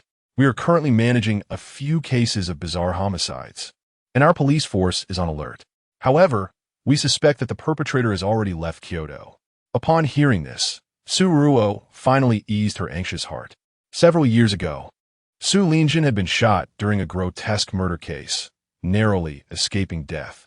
Moreover, there was another incident involving a batch of sick pigs entering the market, resulting in numerous customers who purchased pork from the Northern District Market suffering from food poisoning. Several individuals have even been admitted to the ICU, with one person having received a critical condition notice. "What?" At this revelation, Su Ruo's pupils dilated, and she quickly turned her gaze to her mother. "Qin Shueping, Mom, the pork you bought today, it couldn't possibly be from the Northern District Market, could it?" "Impossible." Qin Shueping shook her head, adding, "I bought it from the Jinhua supermarket downstairs in our community. The meat sold here undergoes rigorous inspections, so you need not worry." Suddenly, Su Linjun interjected. "Just because it's from Jinhua supermarket doesn't guarantee the quality. I advise you not to eat it. The pig flu in Kyoto has been quite severe lately, and many sick pigs have found their way to the market. What if something unfortunate were to happen? Especially with children at home, this meat should not be consumed." Upon hearing this, Qin Shueping shot Su Linjun a glare. "If we're not eating it, then we're not eating it. Why are you so anxious?" Having grown accustomed to Su Linjun's nature, Qin Shueping chose not to pursue the matter further. She then turned her attention to Xiao Yi. "Xiao, have you eaten dinner yet?" "Not yet." Qin Shueping was taken aback. "You haven't eaten yet? It's so late. How about I prepare something for you downstairs?" "Downstairs?" Xiao Yi was momentarily puzzled, but then he realized that his mother-in-law likely meant she would cook noodles for him. Blaming his own naivete for the fleeting thought that crossed his mind, he nodded without hesitation. "All right, then I'll trouble you, Mom." "It's no trouble at all.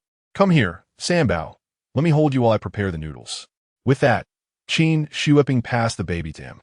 Upon feeling her father's embrace, Sanbao Xiao Qinshu immediately broke into a smile, gazing up at him with eager eyes, even reaching out to touch his face.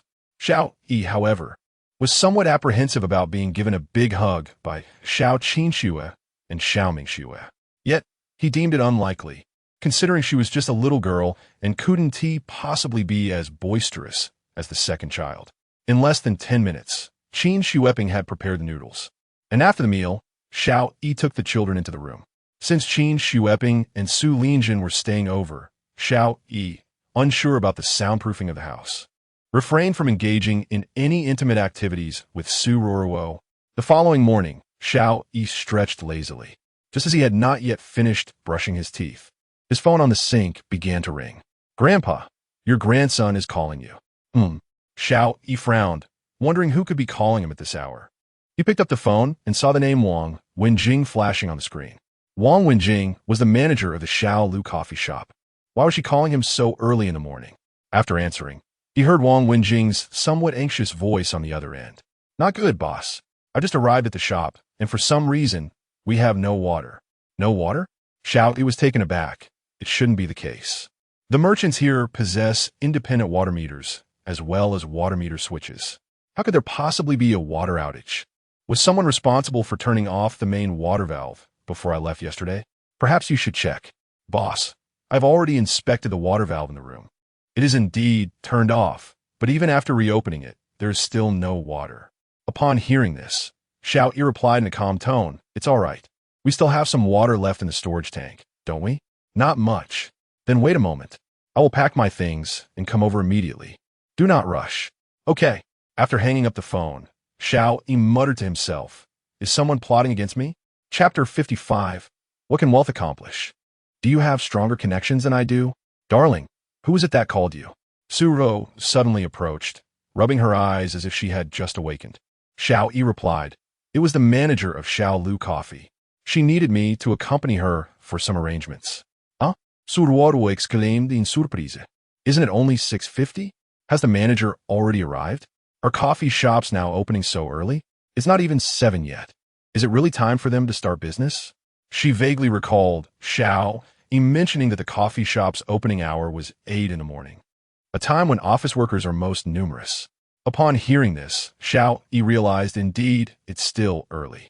Has someone already gone to Xiao Lu Coffee? Is Wang Wenjing really that diligent? A sense of unease settled in his heart. Logically speaking, a coffee shop manager's role lacks substantial prospects. The 6,000 yuan salary he offered Wang Wenjing was merely 1,000 more than that of an ordinary employee. Earning 6,000 translates to just 200 a day, which is indeed not high in Kyoto. Only university students might consider such a salary appealing. Wang Wenjing, now 26, was several months older than Su Ruo. Her dedication seemed excessive. He shook his head. The work hours begin at 8 in the morning. I have no idea why she would arrive so early. Her dedication is indeed commendable. Su Ruo nodded, her expression warm and encouraging. "Well, you should head over quickly. If there's an urgent matter, don't keep them waiting too long. And remember, it's hard to find such a good employee. You should treat her well." "Rest assured, I understand." At this hour, Su Linjin and Qin Shueping had yet to rise. He continued, "Wife, I'll head over first. Please ask Mom to prepare lunch. And don't forget to take care of the babies. Don't worry, you focus on your work. The babies have already reached their full moon. I'm not helpless. I can manage cooking myself. If they get hungry, they will cry. Trust me, I can handle it. And if I can't, I send T-Mom there to assist me." Hearing her words, Xiao Yi felt that Su Ro made a valid point. She was no longer a toddler. He had indeed been overly concerned. After washing his face and brushing his teeth, Xiao Yi departed in his car towards Xiao Lu Coffee. Half an hour later, having parked, Xiao Yi proceeded directly to the coffee shop. At that moment, Wang Wenjing was waiting at the entrance, looking somewhat anxious. As soon as she spotted Xiao Yi approaching, she hurriedly ran over. "Boss, you finally made it. What is the matter? Have you found a reason for the water outage?" "I have," Wang Wenjing replied, her expression grim. "I just contacted the property management and discovered that our water meter has been vandalized. There's a controller inside, and when the meter is damaged, it automatically cuts off the water supply." "What?" Upon hearing this, Xiao Yi furrowed his brows. He hadn't provoked anyone, yet the water meter had been destroyed. Is there any surveillance? Has it been adjusted? Wang Wenjing shook her head. The property manager just checked, and unfortunately, the surveillance system is down. Down? At this moment, Xiao Yi's mind was racing. He was not naive. The one most affected by the closure of the Little Deer CAF was undoubtedly the one who tampered with the water meter. It had to be Wang Daohu. However, without sufficient evidence to confront him, he would certainly deny any wrongdoing. The immediate priority was to repair the water meter and resume business. They could catch him in the act next time. Xiao Yi inquired, "Did the property management mention when the water meter will be replaced?" "Yes. They said it should be fixed before noon." In truth, the property management had requested a fee of 1,000 yuan for the repair. But Wang Wenjing chose not to mention it, recalling that Xiao Yi had given them a bonus of the same amount the previous night. By noon? That works. But Wang Wenjing suddenly lowered her head. There will be a lot of customers coming in at 8. With the water meter down, our revenue today will significantly decrease. "Let be," Xiao Yi replied nonchalantly. "Money can be made at any time. I'll have someone deliver a few barrels of purified water shortly. That means we'll have 2 new staff members to train. Your task is to teach them how to make drinks within the morning. Is that clear?" At this point, Wang Wenjing would certainly not refuse. She nodded earnestly and saluted Xiao Yi. "Boss, I assure you I will complete the task." "That's good to hear." Xiao Yi walked alongside Wang Wenjing into the CAF and asked, "By the way, why did you come in so early today? I mentioned starting at 8. Wang Wenjing hesitated for a moment. "Boss, I wanted to prepare the ice and organize the supplies so we could serve customers faster once they arrive." Listening to her, Xiao Yi felt she was like an innocent girl.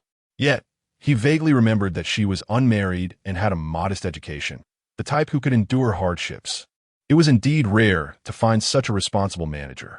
"Thank you for your hard work, Wang Jia." "Oh, it's what I should do, boss."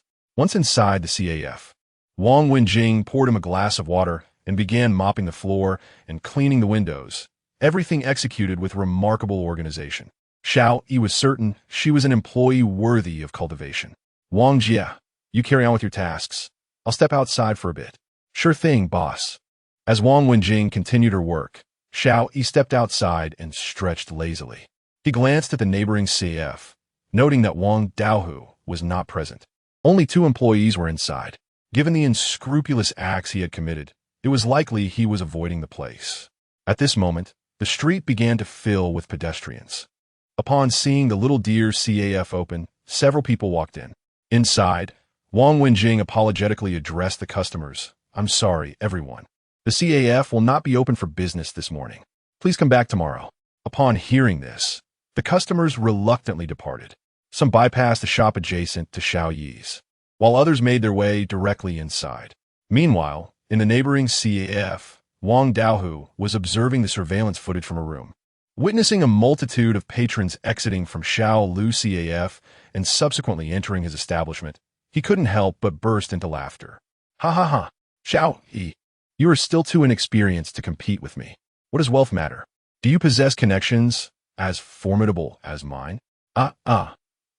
Chapter 56, Boss. "I know who damaged our water meter at 8 o'clock in the morning. The 2 new employees Xiao Yi recruited online yesterday arrived at the store. One was a male and the other a female, both in their senior year of college, sharing the same age as Xiao Yi. However, the male sported a beard that made him appear to be in his 30s, exuding an air of maturity. The store manager had already informed everyone about the damage to the water meter. Although the employees were indignant, they felt powerless. They understood that this was likely a deliberate act of sabotage, yet without evidence, there was little they could do. Xiao Yi also visited the property management to inquire about the situation. The staff there mentioned that someone had indeed engaged in vandalism, seemingly due to competition from other businesses. However, Xiao Yi was puzzled as to why the surveillance cameras were malfunctioning. Even if they were broken, they should have been repaired promptly. Throughout the morning, the store staff trained the 2 new recruits, given the rapid learning capabilities of today's youth. The morning was sufficient for them to grasp the various beverages offered in the store. After lunch, Xiao Yi purchased several barrels of purified water from outside, and the store gradually resumed operations. However, the property management failed to uphold their promise of fixing the water meter by noon. Instead, it was only reluctantly repaired by 4 o'clock in the afternoon, and the water flow remained particularly weak. As a result of the delayed water supply, the store's revenue for the day was notably low, while the neighboring Wang Daohu's earnings had nearly returned to normal. Time flew by, and soon it was 9 o'clock in the evening. Wang Wenjing, who had a habit of keeping daily accounts, approached Xiao Yi after reconciling the figures. Boss, today we only sold over 120 cups, which is quite a distance from yesterday's sales." "It's all right," Xiao Yi replied with a faint smile. It's just one day. We can afford it. Besides, we have 2 new employees today, so consider it a training session. Tomorrow we can resume normal operations. Okay then. Xiao Yi addressed everyone. All right, everyone, treat today as a rest day. We can operate normally tomorrow, so you may clock out and rest well to prepare for the day ahead. Upon hearing this, the employees changed clothes and left one by one. Goodbye, boss. See you tomorrow. See you tomorrow. Xiao Yi waved cheerfully as they departed, leaving only Wang Wenjing in the store. As the manager, she did not leave immediately, but instead organized the cups needed for the following day on the shelves. She also filled the ice machine with purified water, preparing for any potential water outage, and poured water into the barrels. Observing her efforts, Xiao Yi couldn't help but approach to assist her. Sister Wang, you really don't need to exert yourself so much.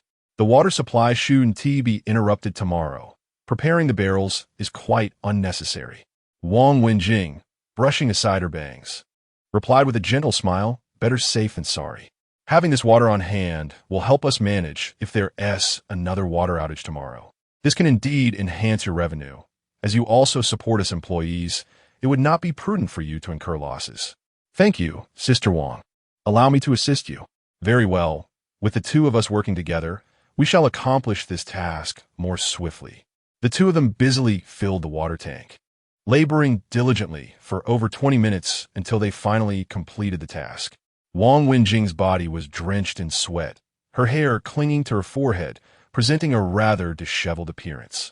Upon witnessing her condition, Xiao Yi felt a pang of sympathy. Sister Wang, you have truly worked hard today. Boss, this is merely my duty. Do you have any other matters to attend to? Xiao Yi quickly shook his head. No, Sister Wang, you may finish for the day. By the way, you need not arrive so early tomorrow. We have already prepared everything that needs to be done. Ensure you rest well tonight. All right. She did not decline and soon departed. After everyone had left, Xiao Yi slightly shook his head and also took his leave.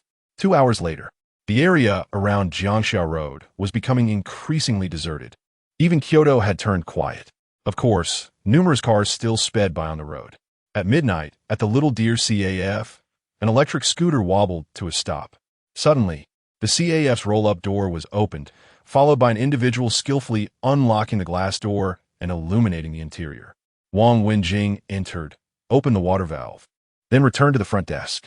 After confirming there was still water, she rose and exited the CF. Meanwhile, on the other side, Wang Daohu was walking alongside a man named Lu Fuguwei. They had just finished dining at a street stall. Brother Lu, I owe you a great deal today. Without your assistance, my shop could not have achieved nearly 3,000 in revenue. This is a token of my appreciation.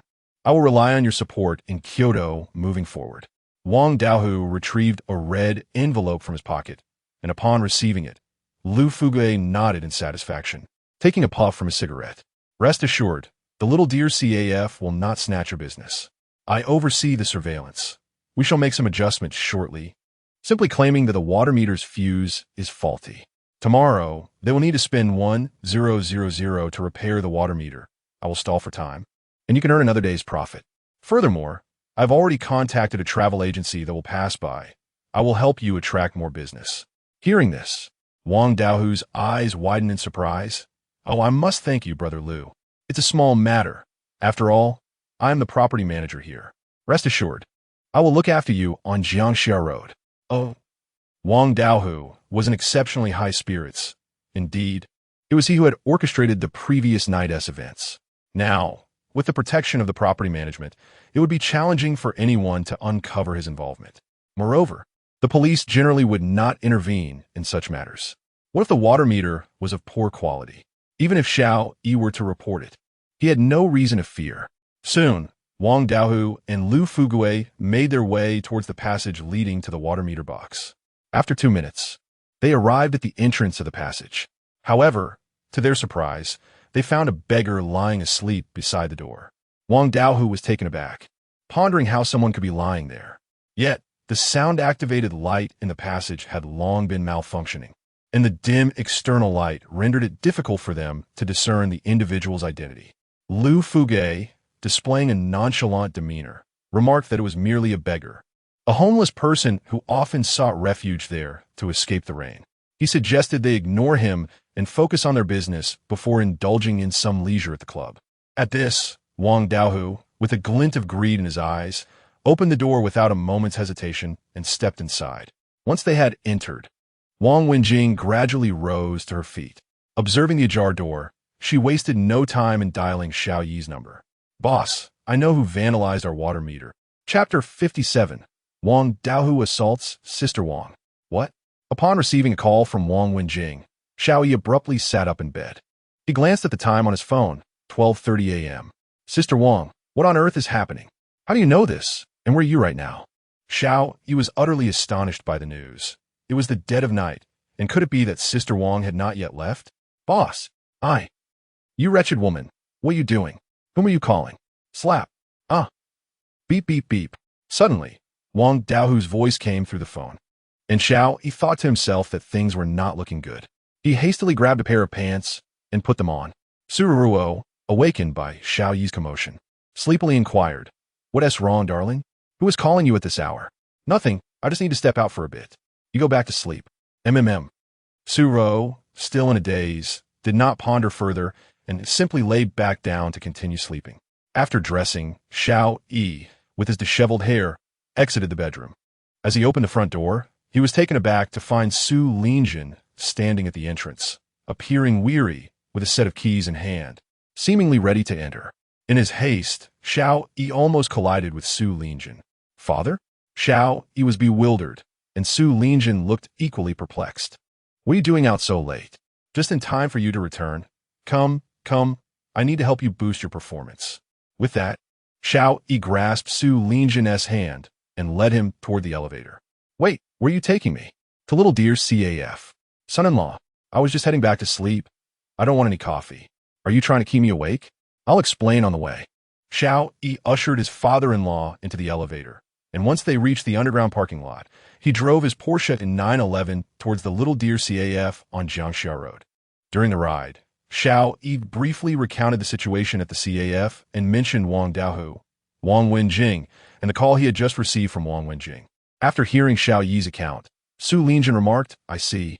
Wang Daohu's interference with your business has already crossed into commercial law territory, and he has repeatedly disrupted your operations. You can sue him. Under commercial law, if you have evidence proving he has affected your business, you can seek compensation. As for the assault, that is utterly unacceptable. Don't worry. With me around, he will certainly reap what he sows." At Su Linjin's words, Xiao Yi smiled faintly. This was precisely why he had brought his father-in-law along. After all, he was the captain of the criminal police. With him present, Wang Daohu would likely not dare to make a sound. "You wretched woman, I have shown you enough leniency. Now tell me, whom did you just call?" In the passageway, Wang Daohu glared menacingly at Wang Wenjing, who lay on the ground.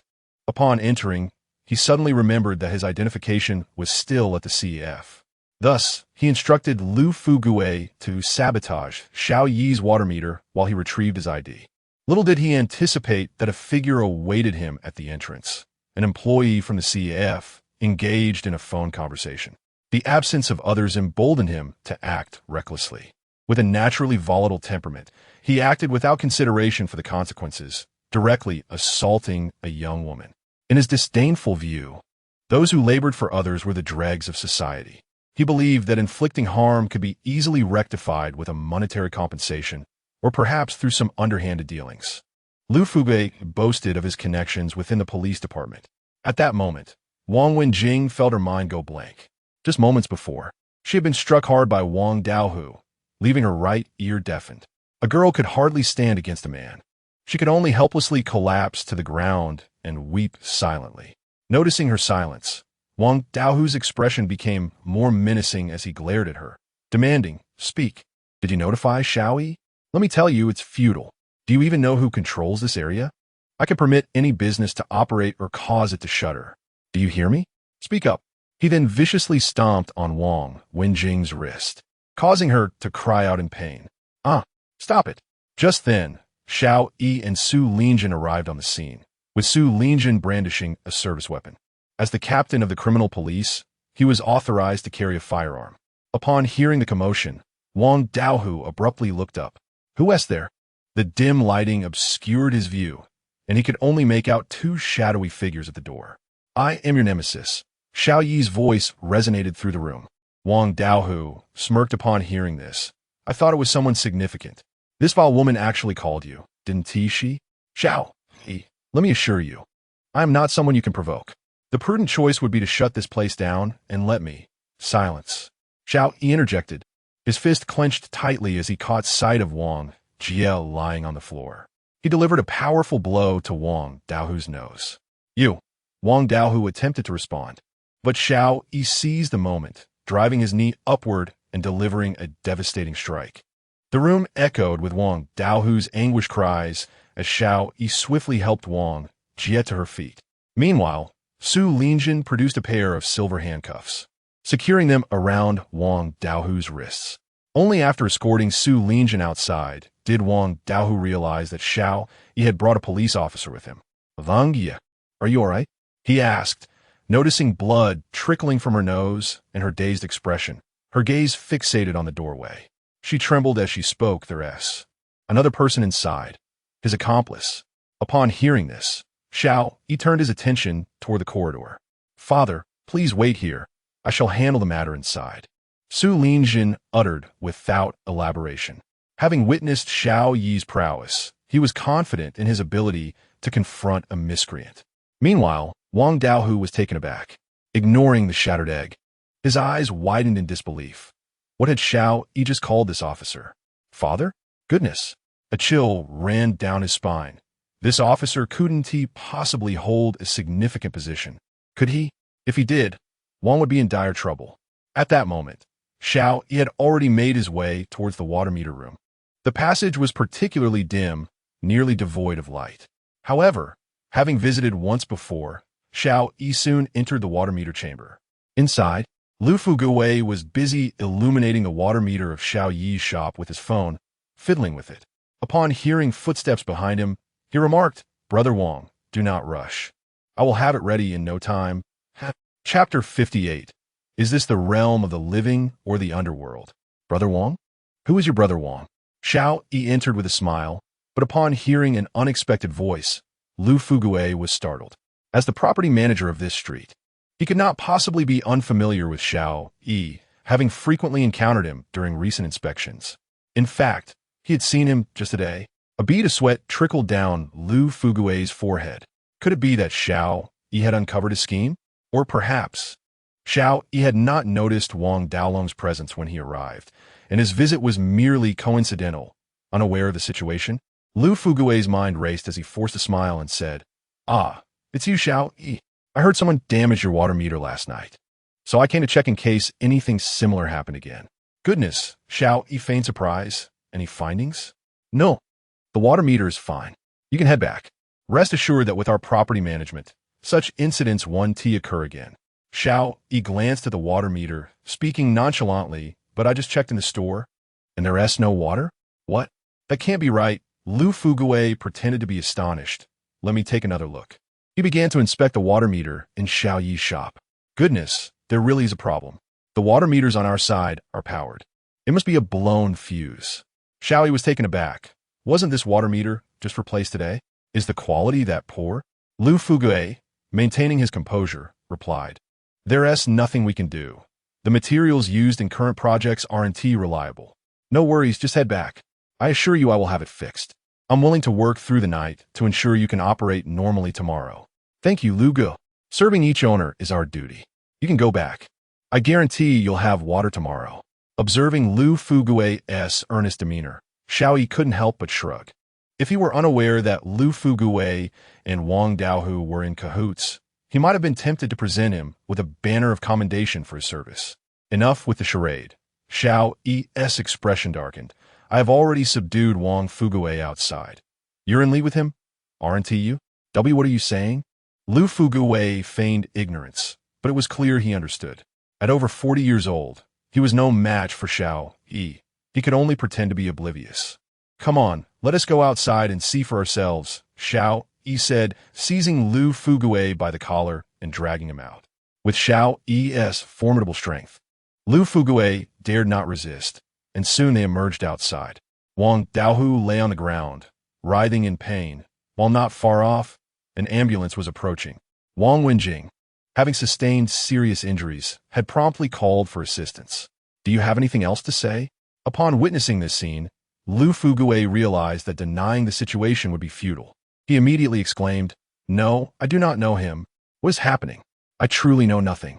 Unaware or not, you must accompany me," Su Linjin asserted, producing a pair of silver handcuffs and promptly securing them around Lu Fugue's wrists. "But officer, why are you handcuffing me? I have done nothing wrong. I genuinely do not recognize him," Lu Fugue protested. Su Linjin shot him a disdainful glance before turning to interrogate the two individuals separately. In the meantime, Wang Daohu, whose situation had deteriorated, was far too preoccupied to pay Lu Fugue any mind or engage in dialogue. Shortly thereafter, the medical personnel arrived to lift Wang Wenjing onto a stretcher and transfer her to the ambulance. Lying on the ground, Wang Daohu seethed, "Hey, I am injured too. Help me." "Enough of your cries. An ambulance is on the way," Su Linjin retorted, unable to suppress a glance at Xiao Yi. Thinking how ruthless the son-in-law was to target the man's most vulnerable spot. The implications for Wang Daohu's future were concerning, and upon this realization, Su Linjin inhaled sharply. Fortunately, he was present at the scene. Xiao Yi had merely acted in self-defense. "Father, please handle Wang Daohu and Lu Fugue. Wang Jie is seriously injured, and I will accompany the ambulance to check on her condition." "Very well, go ahead." Wang Wenjing was, after all, one of his employees, given the circumstances. Xiao Yi would undoubtedly take full responsibility for the incident. Before long, he joined the doctors and nurses in the ambulance, where Wang Wenjing lay with her eyes closed, oblivious to whether she had fallen asleep or lost consciousness. Observing her frail figure, Xiao Yi let out a deep sigh. At precisely 1:10 a.m., Wang Wenjing was successfully admitted to the Third People's Hospital of Kyoto, where she underwent a series of examinations. Xiao Yi paid 000 yuan for her medical expenses and remained occupied until 4 in the morning, at which point Wang Wenjing was transferred to a hospital room. Holding her examination results, Xiao Yi entered the consultation room. The doctor examined the findings and frowned. "Has she been assaulted?" Xiao Yi silently nodded. "She has a perforated right eardrum, a fracture in the right rib cage, a hairline fracture in her left arm, and several external injuries, quite serious indeed." The doctor nodded in understanding and continued. "If a disability assessment is required, based on my experience, what level of injury do you estimate?" The doctor replied, "I can only provide a rough estimate, as there may be complications later, such as concussions or other latent conditions. Based solely on the current severity of her injuries, it would likely be classified as a level 2 minor injury." "Understood. Thank you, doctor," Xiao Yi acknowledged with a slight nod. The doctor waved dismissively, "No need for thanks. After the morning rounds at 8, we will formulate a treatment plan. If it turns out to be an assault, you can pursue a disability assessment and subsequently file a lawsuit against the assailant." "Very well." Sighing, Xiao Yi collected some medication from the window before returning to the hospital room. He gazed at Wang Wenjing, who lay in the bed, his expression a mixture of emotions. He could not comprehend why she was so dedicated, still choosing to wait for an opportunity so late into the night, and it appeared that fate had indeed intervened. Upon recalling Wang Daohu, Xiao Yi clenched his fists tightly. At that moment, Wang Wenjing's hand suddenly moved, and gradually, she opened her eyes. As her vision began to clarify, and she beheld Xiao Yi attending to her, a look of panic flickered across her face. She attempted to shift her body, prompting Xiao Yi to urgently interject, "Sister Wang, please do not move." "Boss." Wang Wenjing glanced around, bewildered. "Am I in the world of the living or the dead?" Xiao Yi, utterly perplexed, replied, "Sister Wang, what are you saying? We are currently in a hospital. Rest assured, you are safe now. However, please refrain from moving.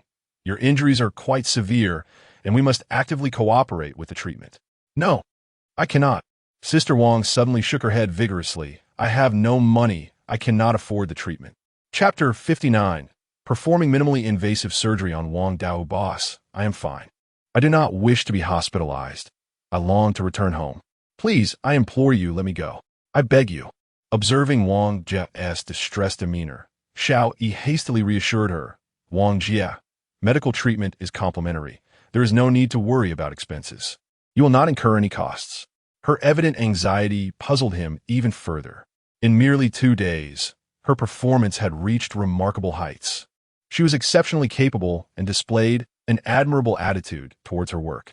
Could it be that her exceptional diligence stemmed from some underlying difficulties? As his thought crossed his mind, Xiao Yi felt his initial assumptions were indeed valid. Noticing Wang Wenjing's expression of grievance, Xiao Yi continued to comfort her. Wang Jie, you are aware that my father is the captain of the criminal police team. Rest assured, I will ensure that there is an explanation regarding Wang Daohu's situation. Are you experiencing any discomfort? No. Boss, I am fine. Of course, this statement was a mere fade that Wang Wenjing had to suppress at that moment. Her right ear had gone completely deaf. She was experiencing varying degrees of pain in her chest and arm. The thought of her child still in the hospital compelled her to speak up. Boss, Wang Jie wore a countenance burdened with concerns, prompting Xiao Yi to inquire. What is it? Feel free to share your troubles with me. Wang Jie hesitated, her indecisiveness leaving Xiao Yi bewildered. What could possibly be the matter? How long until I can be discharged? My chest hurts so much. Could be fractured? It is indeed fractured, but fret not. I will cover the medical expenses. Furthermore, your salary will be disbursed as usual, and any compensation for lost work will also be provided by Wang Daohu. You need only focus on your recovery. No, that cannot be. Wang Jie vigorously shook her head, then softly confessed, Boss, in truth, I deceived you. Excuse me? Xiao Yi immediately fixed his gaze upon her. At that moment, Wang Jie resembled a child caught in wrongdoing, her head bowed. Actually, I was married. Xiao Yi was taken aback. Her resume had indicated she was unmarried during the interview. Considering she was already 26, marriage seemed rather ordinary. Then, why not call your husband? It is quite late. You should inform him. My husband passed away 5 years ago. Upon hearing this, Xiao Yi's expression morphed into one of disbelief. Wang Jie continued. He was a long-distance truck driver and met with an accident while on the road. My husband and I have a child together. He is 5 years old now. Boss, I implore you to help me. My child was diagnosed with leukemia when he was 3, and I am at my wit's end. He is still in the hospital, and if he cannot see me, he will cry. Wang Wenjing's heartfelt revelation utterly shattered Xiao Yi's understanding of her reality. What on earth? Diagnosed with leukemia at the tender age of 3? Tears streamed down Sister Wang's cheeks as she spoke. My husband died in a rear-end collision, and I received less than $1 million in compensation. Yet, in the past 2 years, our savings have nearly been depleted due to our child's illness. I am at a loss for what to do next. My child is so young. I cannot bear to see him suffer. He is my son, dear boss. I lack the capability and education, and I can only turn to you. Could you possibly save my son? If you do, I would be willing to serve you in the next life. Sister Wang abandoned her pride and earnestly implored Xiao Yi. However, a sense of regret lingered within her. Xiao Yi, an ordinary person himself, could only offer limited assistance. Furthermore, would this intrusion disrupt his life? As she wept sorrowfully, just as Xiao Yi was about to speak, a voice emanated from the system. The system will treat every kind person well. Please assist your employee, and the expenses will be reimbursed. Upon hearing this, Xiao Yi couldn't help but smile. Even without the system's intervention, he would have extended his help. To him, spending a little money to save a family was a worthy endeavor. Rest assured, Sister Wang, I will find a way. Thank you, boss. Thank you. Sister Wang continued to express her gratitude, disregarding her own pain. At that moment, Xiao Yi felt as if a heavy stone lodged in his chest was blocking him. He reassured her, Sister Wang, which hospital is your son in? He is in the inpatient department of Changhong Hospital in Kyoto, on the 13th floor, room 23. Understood. Xiao Yi nodded. I will arrange for him to be brought here for treatment. Boss, I don't want my child to see me in my current state. He is very understanding. Even though I work 2 jobs, he does not cry or complain. The other patients in the ward help take care of him. If you could occasionally visit him, I will be content. Also, just tell Bebe that Mommy is at work. He will understand. Rest assured, it will be done, Xiao Yi said with a slight nod. Thank you, boss. You're welcome. Now, please rest, he replied. Through this incident, Xiao Yi learned the reason behind Sister Wang's relentless work. It was all for her child. Perhaps due to exhaustion, she soon closed her eyes and fell into a deep sleep. Xiao Yi then left the ward and took out his phone to call his father. Before long, Su Lingjun answered the call. Dad, how are things on your end? Su Lingjun replied. Wang Daohu has been taken to the hospital, and my colleagues are watching over him. Lu Fugui has also been apprehended. We will interrogate him after dawn. Son-in-law, what about your employee's condition? She has 2 fractures and a ruptured eardrum. She just regained consciousness and is able to communicate without issues. She is relatively alert. We should conduct an injury assessment tomorrow. Wang Daohu is responsible, and he will need to provide compensation. The tone of Su Lin's voice over the phone was evidently troubled. He said then, Father, I shall not disturb you any longer. Please go and rest. I suspect I will not be able to return today. I will be sleeping at the hospital later. Very well. If anything arises, do not hesitate to call me. Meanwhile, in the operating room of the Third People's Hospital in Kyoto, Wang Daohu lay upon the surgical table, crying out, What are you doing? I am perfectly fine. The doctor, preparing the anesthetic, replied, Your 2 precious treasures have been shattered. They must be removed without delay. Fear not. The procedure is quite simple and will be over shortly. Ah, no, please no. Wang Daohu struggled desperately, realizing that without his testicles, he would be unable to father children in the future. He might even be incapacitated. No, I am fine. Please do not. The doctor disregarded his pleas and swiftly inserted the needle. The operating room echoed with Wang Daohu's anguished cries. Chapter 60. Wang Daohu's immediate confession. Half an hour later, Wang Daohu's 2 testicles lay within the metallic tray of the surgical table. The surgeon sighed. As a precious source of sperm, it was likely that Wang Daohu would never again know the joy of fatherhood. However, he had also heard that Wang Daohu was a suspect in a crime. Such individuals deserve their fate. The surgeon instructed his subordinate, after suturing the incision, ensure proper bandaging. He is to be taken to the police station for questioning, and we must guarantee that the wound remains free from infection by tomorrow. And what about the day after? The following morning, at 8 o'clock, within the Shilitan Criminal Police Unit of Kyoto, Su Lingjun and his colleagues escorted Lu Fugui into the interrogation room. After securing Lu Fugui to the chair, Su Lingjun and Zhang Song took their seats opposite him. Given that this case involved his son-in-law, it was only fitting that the 2 seasoned officers personally conducted the interrogation. A nearby camera began recording as Su Lingjun placed his hands on the table, gazing at Lu Fugui with a calm demeanor. You would do well not to play tricks. Answer my questions truthfully. Officer, I have always cooperated with your inquiries. Ask away, and I shall respond honestly, Lu Fugui replied. Su Lingjun's tone turned icy. What is your relationship with Wang Daohu? Without a moment's hesitation, Lu Fugui responded, He operates a CAF on Jiangxia Road, right next to the Little Deer CAF. I work in property management, so we inevitably had contact and became friends. What were you doing with Wang Daohu so late last night? We went out for barbecue. He mentioned that someone had been vandalizing, damaging the water meter at Xiao Yi's shop. We intended to check it out, just to prevent further incidents, he explained. At this, Su Lingjun couldn't help but smirk. What a noble excuse. It was evident that Lu Fugui's words were untrustworthy. Then why did Wang Daohu resort to violence? I cannot say. Lu Fugui shook his head vigorously. Officer, I am a model citizen, committing no wrongdoings. I have an elderly mother at home, aged 80, who depends on my care. If there are no more questions, may I be released? Rest assured, you shall be free soon. We will be interrogating Wang Daohu shortly. Lu Fugui began. Actually, officer, I have a good friend who is a police officer in Chine District. You're colleagues of a sort, so... Upon hearing this, Su Lingjun was momentarily taken aback before replying, so you are one of us. Why didn't you mention it sooner? Zhang Song, puzzled, interjected. What's going on? Seeing Su Lingjun's change in demeanor, Lu Fugui grew bolder. He is Yang Wu from the 3rd Bureau. You must know him, right? Haha. Of course we know him. What is your relationship with him? Su Lingjun inquired. He is my uncle's son. We are quite close. Haha. I'll treat you both to drinks sometime. Absolutely. We look forward to it. Beside him, Zhang Song let out a chuckle as he began to comprehend why Su Linjin had made such a remark. He was essentially digging a pit for Lu Fuguei. To his surprise, Lu Fuguei quickly mentioned Yang Wu's name. They were currently in the midst of law enforcement.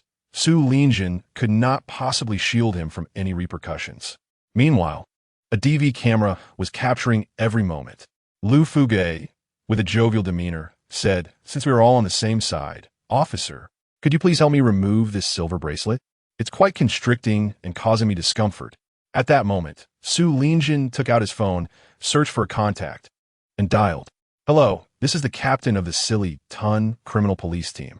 Officer Yang Wu from your department is suspected of harboring a criminal. Please conduct an investigation. I require the results within 15 days. I will send you the evidence shortly." A voice responded from the other end. "Understood, Captain Su." Upon hearing this, Lu Fuguei felt a chill run down his spine. What was happening? The captain of the criminal police? He had never anticipated that the one interrogating him would be the captain rather than a mere junior officer. A sense of dread washed over Lu Fuguei. Su Linjin offered a slight smile, refraining from further discussion, and promptly exited the interrogation room. Half an hour later, a police vehicle arrived at the entrance of the criminal police station. Wang Daohu, adorned with the silver bracelet, was escorted inside by 2 officers. "Ouch! It hurts. My wounds are still stinging. Could you be a bit gentler? No more chatter. Hurry up and come with us." Shortly thereafter, one of the officers knocked on Su Linjin's office door. "Captain, Wang Daohu has been returned and is currently in the interrogation room." Su Linjin set down his teacup. "Inform Captain Zhang. We shall interrogate him together." "Yes, sir." A few minutes later, Su Linjin and Zhang Song entered another interrogation room. This chamber lacked windows, shrouded in darkness, illuminated only by a solitary yellow tungsten lamp casting a faint glow. The atmosphere was palpably oppressive. Wang Daohu sat in the interrogation chair, his legs trembling. The excruciating pain felt as though it might render him unconscious when the door to the interrogation room swung open. With a click, Su Linjin and Zhang Song entered, setting up the DV camera on a tripod before taking their seats. "Wang Daohu, how is your condition?" Wang Daohu, his arm quivering, huffed, "Xiao Yi kicked me, and it was quite severe. You should have apprehended him. I shouldn't be the one sitting here. It should be him." He was visibly agitated, and deep down, Wang Daohu silently vowed to take Xiao Yi's life once he was free. "Do you not have any understanding of why he kicked you? Now let me ask you, why were you on Jiangxia Road last night?" This inquiry was a procedural necessity. The more detailed, the better. Wang Daohu responded with a scoff. "That's my coffee shop. I'm the water meter there. Am I not allowed to check on it? Are the police being a bit overzealous? They interfere in everything. Yet they fail to apprehend any wrongdoers, correct?" Su Linjin's expression remained utterly unperturbed as he continued. "Then tell me, why did you resort to violence yesterday?" "Xiao Yi's water meter had been damaged, and fearing that I might be targeted too, I went to investigate.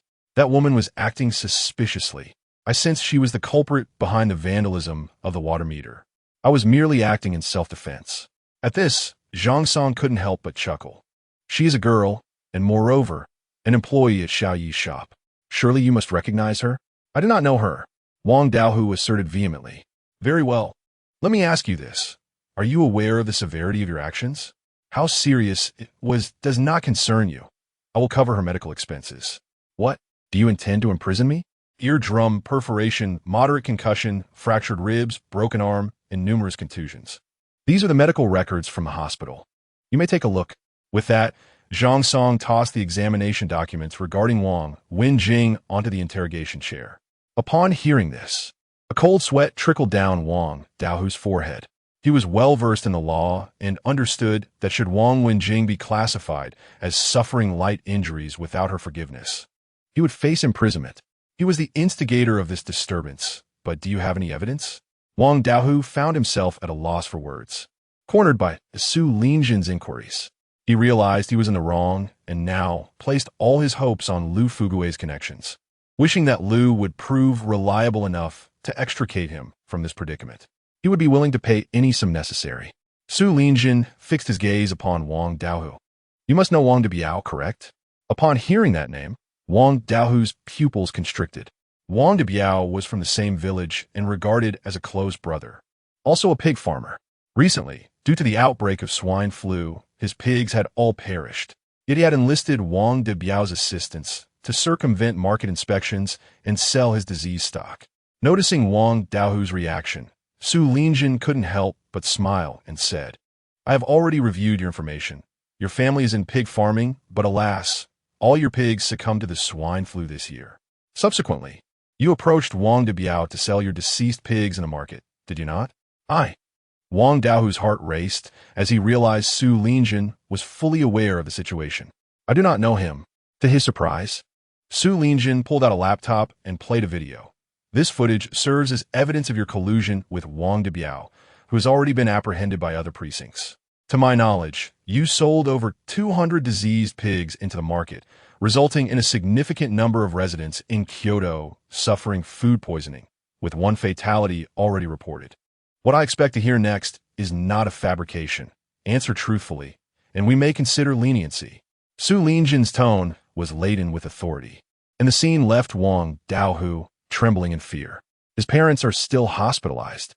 If they were to learn of his sentencing, what would they think? Su Linjin wasted no time. "Xiao Yi is my son. I shall ask you once more.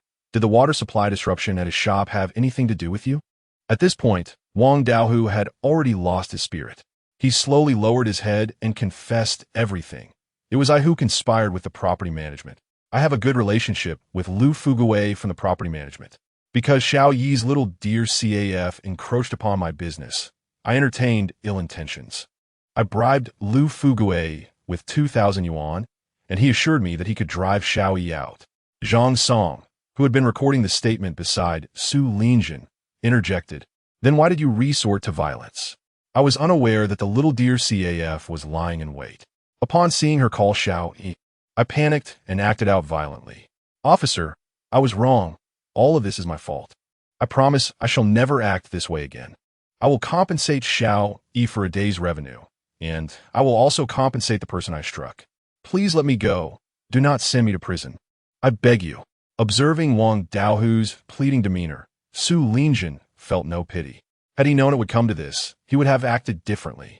While investigating Wang Daohu's background, he discovered that this individual had a criminal record, having served time 5 years prior. Do you think this is possible? What awaits you is the stern hand of the law. Meanwhile, Xiao Yi had completed the injury assessment with Wang Wenjing. He pushed the wheelchair with the nurse's assistance to help Wang Wenjing onto the hospital bed. "Sister Wang, please rest well. I will call my father to inquire how this matter is being handled." Wang Wenjing nodded slightly. She was unconcerned about her injuries. Her primary worry was for the child in the hospital. Although the child was obedient, he would likely cry upon awakening and not seeing her. "Sister Wang, please take good care of yourself and heal in peace. I will visit your baby at the hospital shortly and arrange for his subsequent treatment." "All right, thank you, boss." "No need to thank me, Sister Wang. It is the least I can do." Xiao Yi left the ward and made his way to the end of the hospital corridor, where he dialed his father Su Linjin's number. The call was quickly answered, and Su Linjin's voice came through. "Hello, how is it going, son-in-law? Has the injury assessment for your employee been concluded?" "Yes, Dad. Due to a mild concussion, the result is classified as a second-degree minor injury." A second-degree minor injury means that without Wang Wenjing's forgiveness, Wang Daohu could face a prison term of less than 3 years. Of course, given his criminal history, coupled with the illegal sale of sick livestock and the underhanded competition against the CAF, it would not be surprising for Wang Daohu to receive a sentence of 4 to 5 years. In any case, it would be some time before Xiao Yi could see Wang Daohu again. Upon hearing Xiao Yi's words, Su Linjin was not surprised. He had encountered numerous similar situations. "All right, if you have time, please deliver the documents to me, and we will proceed to sue Wang Daohu. According to the laws of Huaxia, let Wang Daohu make reparations." "All right, Dad. This afternoon, I shall deliver it to you. By the way, have Wang Daohu and Lu Fuguwei been apprehended?" "Yes, Wang Daohu has already been taken in, and Lu Fuguwei is nearly there as well. The evidence on our end is quite substantial. However, Lu Fuguwei will likely be detained only for a few days, as he has not committed a serious offense and will not face imprisonment." Nevertheless, his job in property management is certainly lost, so rest assured, my son. Upon hearing this, Xiao Yi could not help but smile. Very well, I will bring it to you this afternoon and await your updates thereafter. After exchanging a few more words with his father-in-law, he ended the call.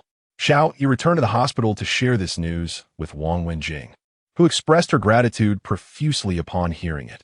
After conversing with her for a few more minutes, he departed the hospital, as he needed to visit Wang Jie's son. Her son, Feng Beibei, was receiving treatment at the Kyoto Changhong Hospital. Xiao Yi's purpose for visiting was simple, to inform him of his mother's situation, not about her injury, but rather that she was working hard to earn money to buy him many toys. Additionally, he wished to inquire about his medical condition, hoping to find a suitable bone marrow donor, specifically hematopoietic stem cells. Half an hour later, Xiao Yi parked his car in the hospital parking lot and made his way toward the inpatient department. Chapter 61. Uncle takes Beibei out for a meal. Wang Wenjing had previously provided Xiao Yi with her son's hospital room number. Following the address given by Wang Wenjing, Xiao Yi arrived at room 23 on the 13th floor of the inpatient department. This ward was exclusively designated for leukemia patients, housing children afflicted by this grave illness. Wang Wenjing had already coordinated with Feng Beibei and the clinical staff in the ward, so entering posed no difficulties.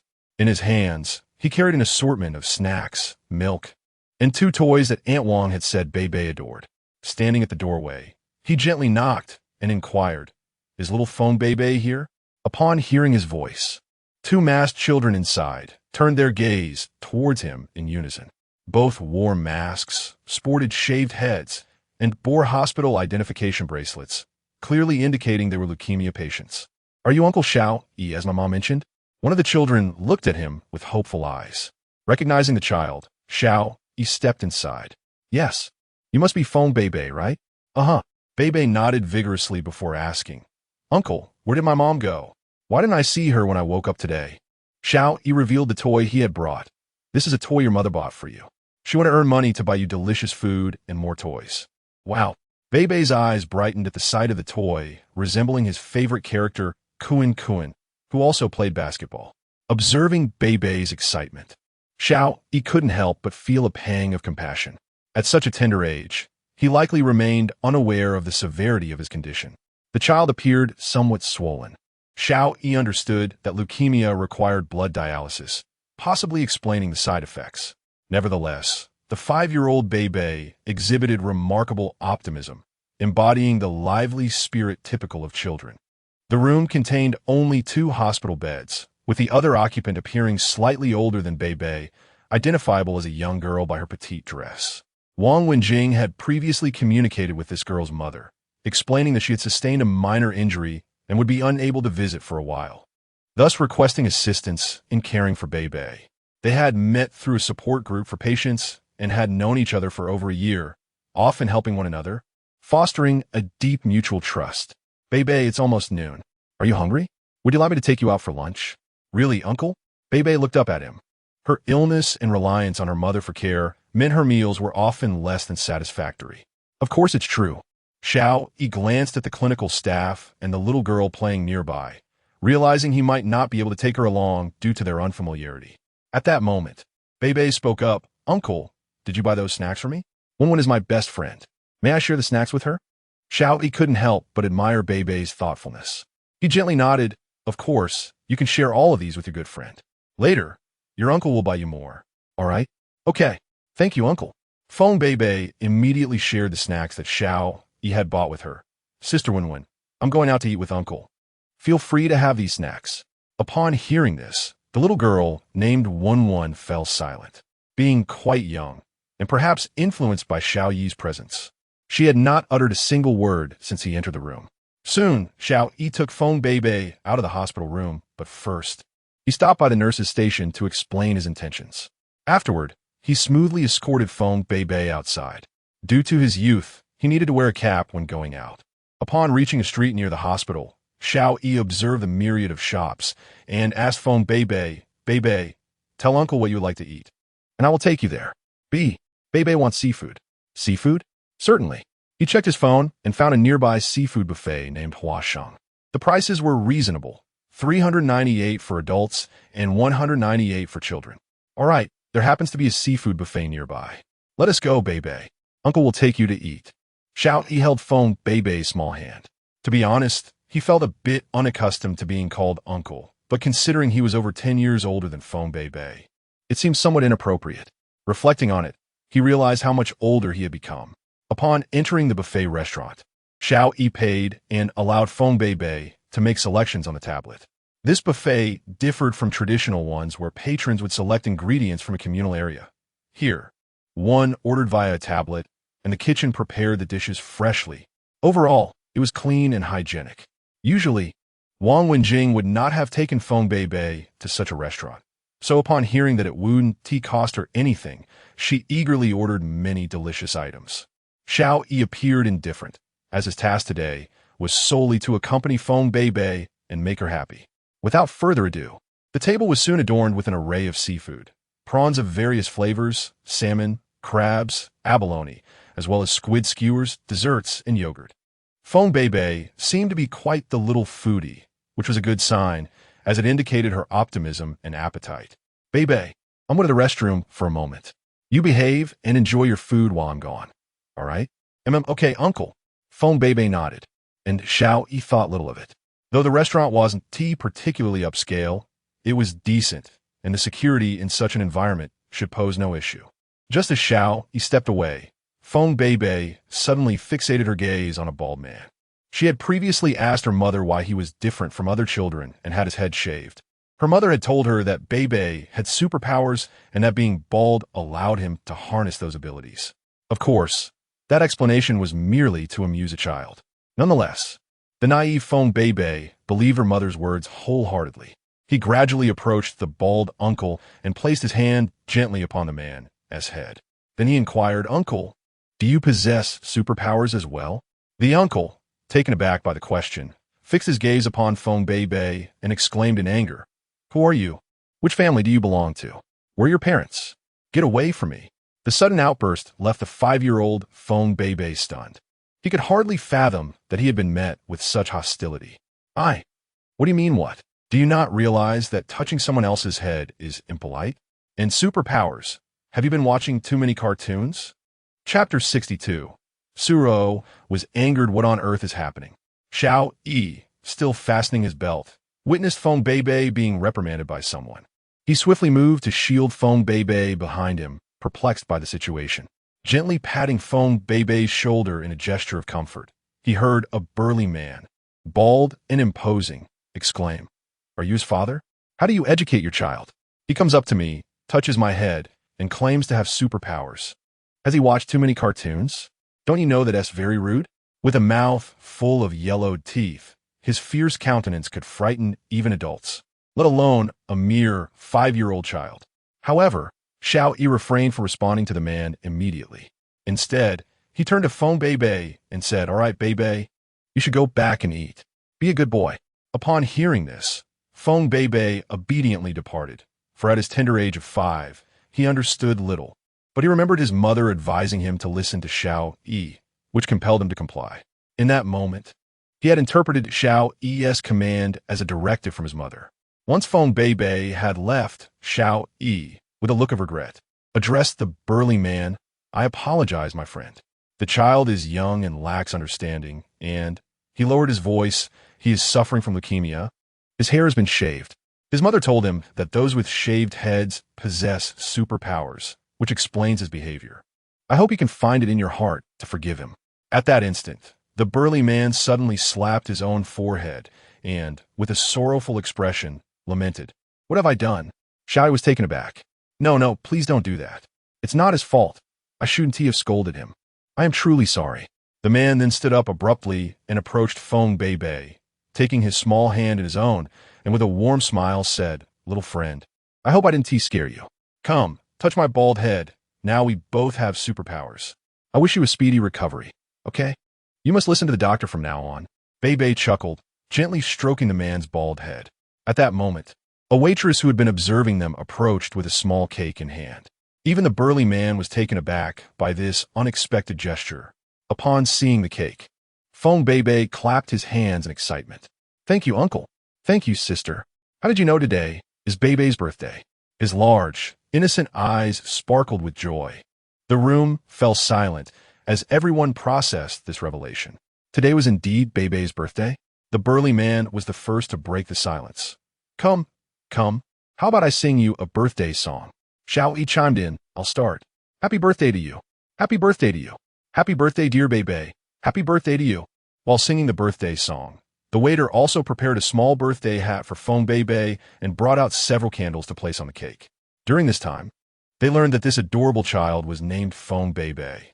The waiter said, "Come on, Bebe, make a wish." Upon hearing the heartfelt blessings from everyone, Bebe was particularly excited. In the next moment, he clasped his hands together before his chin and made a wish. Soon, the crowd dispersed. Xiao Yi cut a piece of cake for Bebe. Feeling somewhat puzzled as to why Wang Wenjing hadn't informed him that today was Bebe's birthday. Could it be that she was concerned about him spending money? He dismissed the thought. As the child of an employee at his store, it was only right to take him out for a meal and even help treat Bebe's illness. Now that he had the means, he should do more good deeds and contribute to society. Happy birthday, Bebe. Thank you, Uncle. Bebe quickly devoured the small cake. Meanwhile, Xiao Yi felt as though a sword had pierced his heart. Uncle? At merely 22 years old, soon to be 23, how had he become uncle? Just a moment ago, she had affectionately called him uncle. And now this? Bebe, it's fine to call me uncle, but must you add old? Playfully, Bebe tugged at her lower eyelid. Relishing his joy, and Xiao Yi chose not to comment further. After finishing their meal, Xiao Yi took Bebe to the trampoline park and the supermarket, where he bought her numerous snacks and toys. It was only at 3 in the afternoon that he returned her to the hospital. After learning about Bebe's condition and covering part of her treatment expenses, he prepared to leave the hospital. Before he departed, Bebe tugged at him, asking when he would come back to play with her. This little child was quite innocent. If someone showed her even a hint of kindness, she would remember it forever. He returned to the Third People's Hospital of Kyoto, found Wang Wenjing, and recounted the events of the day. He then showed her some photographs he had taken, and Wang Wenjing expressed her gratitude profusely. Subsequently, Xiao Yi took Wang Wenjing's injury assessment report to the police station. Captain, your son-in-law has arrived. Believing that the police had escorted Xiao Yi to Su Linjin's office, he saw Su Linjin make a gesture to enter through the glass door. Xiao Yi pushed the door open and placed Wang Wenjing's injury assessment report on the desk. He looked at Su Linjin, who was dressed in a police uniform and sipping tea, and couldn't he help but say, "Dad, your life is too good. I send tea, it's so lavish. Lavish my foot. You haven't seen me when I was shot." Su Linjin rolled his eyes. "I heard Ro say you haven't been home all day. It's already afternoon. What have you been up to? Don't you report anything to your wife?" Yu haven't responded to her messages, and she even called me. Upon hearing Su Linjin's words, Xiao Yi was utterly perplexed. What on earth was happening? He took out his phone and opened WeChat, only to find it still spinning. Receiving. After 5 or 6 seconds, a red suddenly appeared beside Suruo's profile picture, indicating there were 21 unread messages. Xiao Yi's expression darkened. It was definitely time to replace this fruit phone. "Dad, I didn't see the messages. It's fine. I've already explained it for you. Saying you helped me solve a case and that you've been busy. No witties. That's good. Xiao Yi took a deep breath. Since his marriage, his position in the family hierarchy had steadily diminished. Although Ro usually had a good temperament, he couldn't help but wonder how things would unfold in the future. He truly dared not provoke her wrath lightly. Su Linjin inquired, "You weren't at the hospital all day taking care of your employees, were you?" Chapter 63. What is this? Has the Bao learned to call daddy? Not quite. Sister Wang has another son who is 5 years old and is currently hospitalized due to certain circumstances. Given her physical limitations, I went to visit her. Oh, I see. Su Linjin nodded, refraining from delving deeper into the matter. As for Lu Fuqi, he has been apprehended as well, though he will likely only face a few days of detention. The more serious case is Wang Daohu, who is suspected of intentional injury, instigating trouble, unfair competition, and selling deceased pigs in the market. His case will soon proceed to court for trial. Upon hearing this, Xiao Yi was somewhat astonished. Goodness! While he understood the charges of intentional injury and instigating trouble, He was taken aback to learn that Wang Daohu had also sold deceased pigs in the market. How severe. Indeed. It seems Wang Daohu will be spending some time in custody. All right. Will Sister Wang need to testify in court? That won't be necessary. Su Linjin shook his head. Her immediate priority should be to recover from her injuries. By the way, has your CAF opened today? Yes, don't worry, Dad. This morning, Xiao Yi contacted the staff at the CAF and informed them that Sister Wang had some matters to attend to and that they could proceed with operations as usual. The employees are all professionally trained. Can the CAF not operate without a manager? That is simply not the case. As long as it's open, you could go ahead and take care of your matters. All right, Dad. I'll head home to check on the little ones. Go on. Xiao Yi understood that lingering at the police station would disturb Su Linjin's work, so he had no intention of staying longer. After leaving the criminal police team, he drove back to Kyoto No. 1 courtyard. At home, Suro was feeding the second baby, Xiao Ming, with a bottle. This time, it was not breast milk, but rather the reward provided by the system. Indeed, it was IQ formula. It was said to enhance a baby's intelligence. So Xiao Yi had specifically instructed Suro to feed them formula first to see if the IQ formula had any remarkable effects. Upon opening the door, Xiao Yi saw Suro and Qin Xueping each cradling a baby while feeding them. Wife, I'm back. Hearing his voice, Suro turned her gaze toward Xiao Yi. After a long day, she placed the second baby in the stroller and walked over to Xiao Yi. She proactively retrieved a pair of slippers from the shoe cabinet and placed them by his feet. Darling, I heard from Dad that you've been busy since midnight last night, even assisting in solving a case. You've worked hard. Xiao Yi grinned, thinking to himself how fortunate he was to have such a wonderful wife, as long as his father-in-law was on his side. It's no trouble at all, my dear. He happily slipped on the slippers when suddenly, the system's voice echoed in his mind. Host, your baby has consumed IQ formula. You can now check the status and vague data of the babies through the system. Upon hearing the system's voice, Xiao Yi was left in a state of bewilderment. Can one truly perceive the nebulous data concerning the baby? My dear wife, have you administered formula to the baby today? Indeed, Suro nodded affirmatively. Did you not instruct me to feed the baby formula? Hence, I have allowed them to partake today. However, the 3 cans are decidedly insufficient. I estimate they will not last even 10 days. I shall procure more when the time comes. It will be no trouble at all. System. Xiao Yi approached his second child, who was fervently sucking on the bottle, an expression of pure delight adorning his face.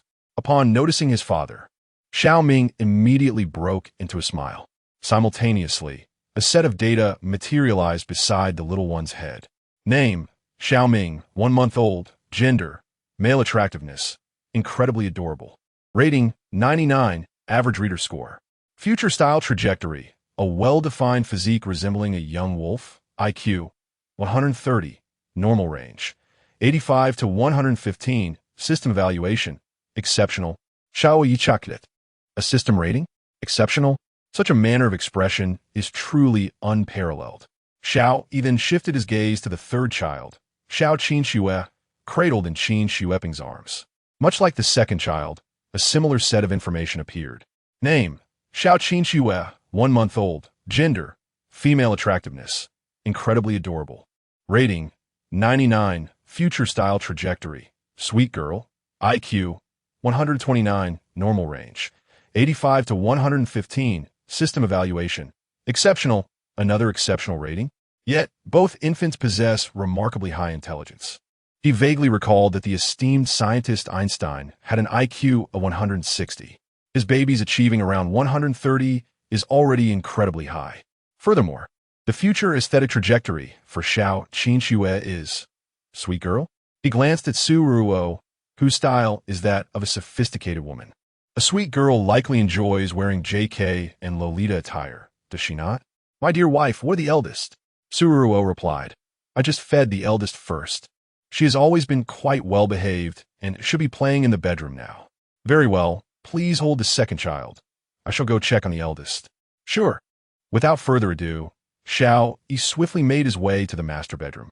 At that moment, the eldest, Xiao Monruo, was lying on the bed, reaching for the balloons adorning the ceiling.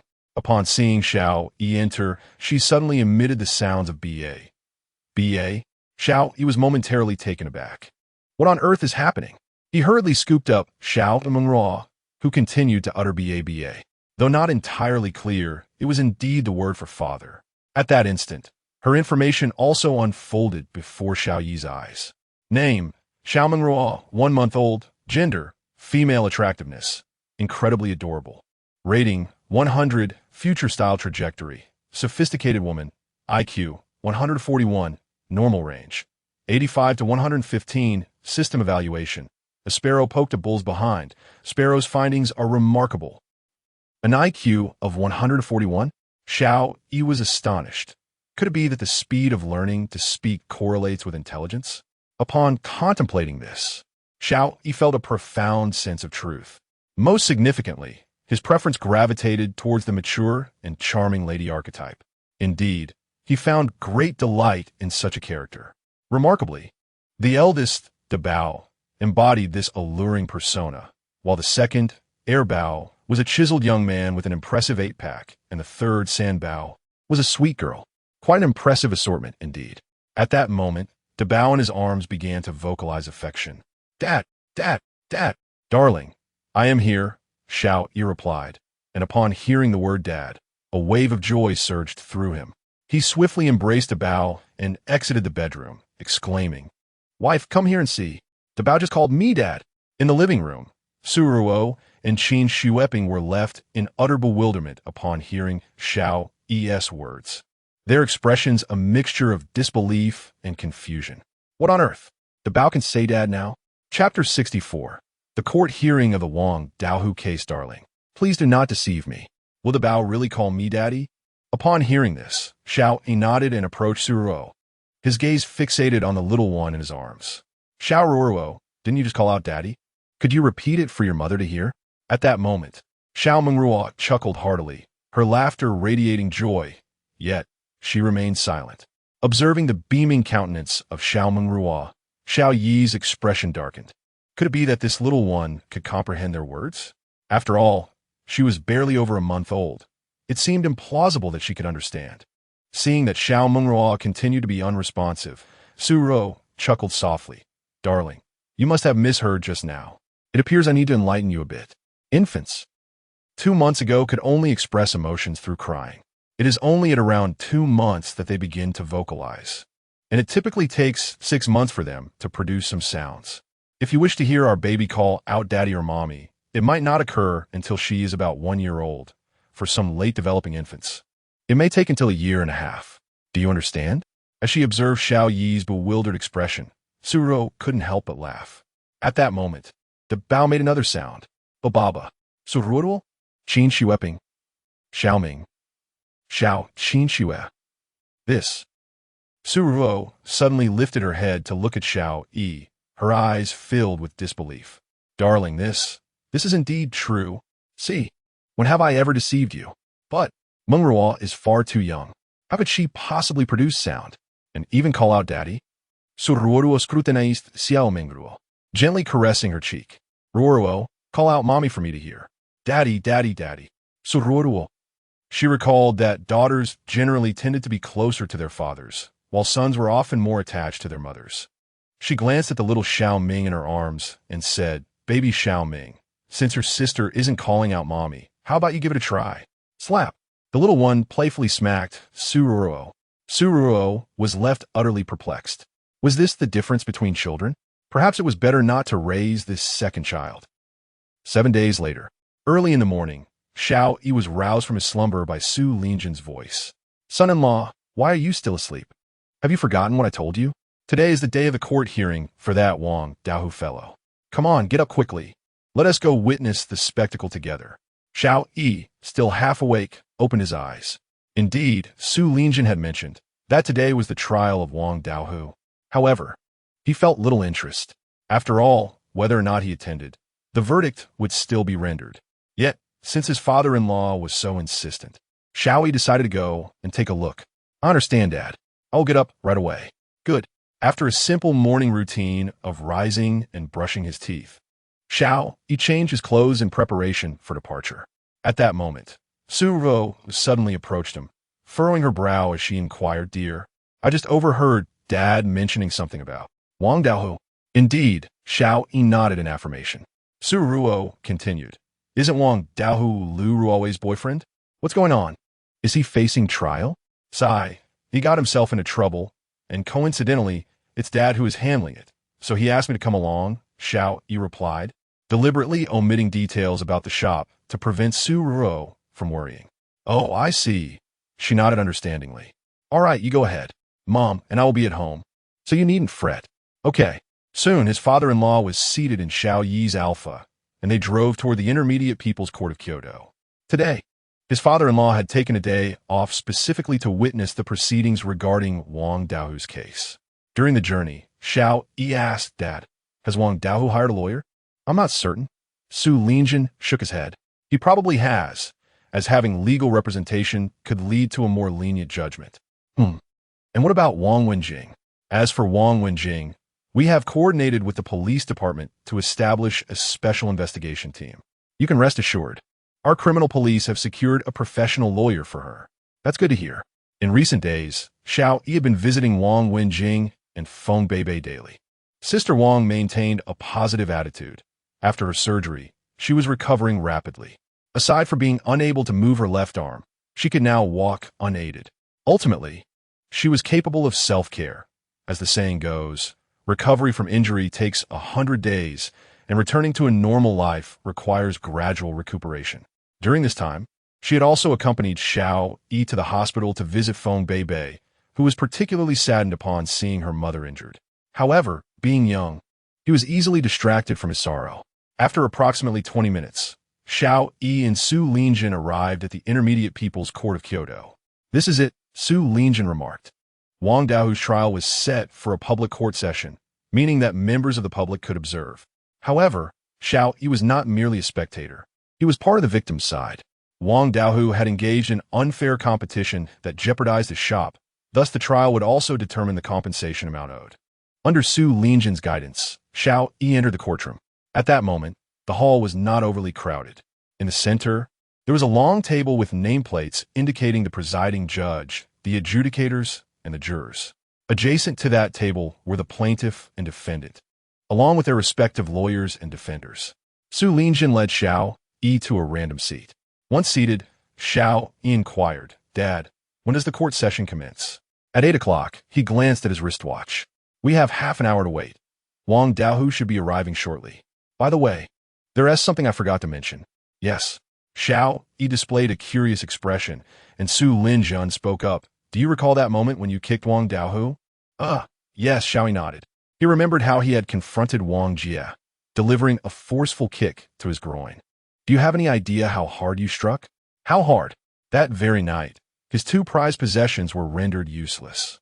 I tell you, one was utterly shattered. What? Upon hearing this, Xiao Yi felt a chill run down his spine. To be honest, he never anticipated that his blow could have such devastating consequences. Now, he nearly despises you, Su Linjin continued. In truth, a few years in prison is of little consequence. Look at him. He hasn't even married yet and can no longer stand. Xiao Yi was taken aback, Dad.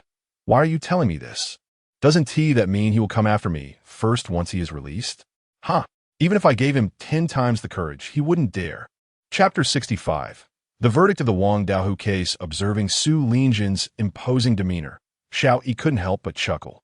I was merely jesting, Dad. We are Huaxia. What can he possibly do to me? At that moment, 2 court bailiffs escorted Wang Daohu into the courtroom. His hair had been shaved down to a buzz cut, and he wore an orange vest, adorned with a silver bracelet on his wrist and a chain around his ankle. The clinking sound of the chain echoed as he walked. Here he comes, Su Linjin announced, and Xiao Yi's gaze shifted to Wang Daohu. It had been a week since their last encounter, and he had lost considerable weight. His face lacked vitality, and his lips were cracked, resembling someone who had recently endured a severe illness. This transformation was hardly surprising, given that he had lost everything that made him a man and was now facing imprisonment. As Wang Daohu approached, he noticed Xiao Yi, and a surge of anger welled up within him.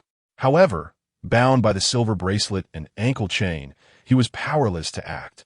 To make matters worse, just 6 days prior, he had suffered an infection in his injury below, necessitating a trip to the hospital. which nearly cost him his life.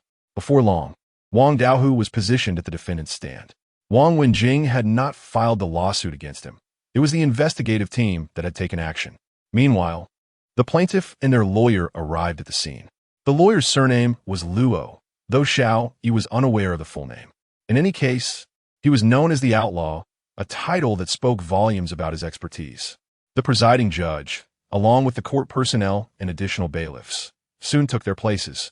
Naturally, Wang Daohu's family was also present, having been informed by the police of the significant events that had transpired. The crowd surrounding the courtroom swelled, and Xiao Yi observed everything quietly, feeling a genuine curiosity about the proceedings. As the clock struck 8 in the morning, the judge initiated the session, addressing the court. We will now proceed with the trials concerning Wang Daohu's charges of intentional injury, unfair competition, and the sale of diseased pork in the market. We will address these matters one by one, starting with the mediation phase. The judge turned his attention to Wang Daohu and the plaintiff's side. Do you wish to seek reconciliation regarding the charge of intentional injury? Yes. No. Conflicting responses echoed from both sides. Indeed, it was Wang Daohu who expressed a desire for reconciliation. He had no wish to languish in prison, and if money could resolve the issue, he was inclined to pursue that route. Conversely, Wang Lin, the investigator responsible for Wang Wenjing's case, opposed the idea of mediation. He had previously questioned Wang Wenjing about the possibility of resolving the matter through negotiation, knowing full well that she would never agree to such an arrangement. Accepting mediation would likely increase the compensation amount, while declining it meant that the requisite damages, medical expenses, emotional distress, lost wages, and so forth would still need to be paid. Sister Wang would not allow the opportunity to see Wang Daohu imprisoned slip by, even for the sake of compensation. Why not seek mediation? I have wealth. I wielded my influence rather heavily. Do you not desire a greater sum? Wang Lin chose to disregard him, sealing his lips in silence. Observing this, the judge spoke. Since neither party wishes to reconcile, we shall now commence the trial regarding Wang Daohu. Following this, the judge enumerated a series of courtroom protocols, such as maintaining decorum and announcing the case title. Upon hearing of the various crimes attributed to Wang Daohu, his parents were left breathless with indignation. Wang Daohu, do you object to the charges regarding your assault on Wang Wenjing in the early hours of August 2nd? The judge had already reviewed the materials, and the evidence was overwhelmingly sufficient. Today's proceedings were merely a formality before delivering a verdict. I have no objections. And what of Wang Daohu's counsel? The judge glanced at the seat beside Wang Daohu, only to be astonished to find that he was without legal representation. The sight caused Wang Daohu's face to twitch in dismay. In truth, he had entrusted his parents with the task of securing a lawyer, yet upon learning of his offenses, not a single attorney was willing to represent him. Even exorbitant fees proved futile in enticing one. Ultimately, he found himself without counsel. Xiao Yi sitiflet alaf. Does Wang Daohu even have a lawyer? Even the judge was taken aback. Why did Wang Daohu not bring a lawyer? Clearing his throat, he continued, since there is no attorney present, we shall proceed regardless. Are you aware of the extent of Wang Wenjing's physical injuries? Wang Daohu nodded, as the police had informed him of her secondary light injuries. Do you have any objections to the hospital's assessment of her injuries? Wang Daohu shook his head once more. At this point, he understood that any disagreement would be futile. What would be the purpose of contesting the assessment? Even if a re-evaluation were conducted, the outcome would remain unchanged. Witnessing Wang Daohu's obedience, even the judge was somewhat surprised. This man, who appeared so fearsome, now resembled a meek lamb, seemingly harmless. Very well. Since you have no objections, we shall continue with the further proceedings of the case. The judge then proceeded to articulate a lengthy discourse, continuing the examination of Wang Daohu's case.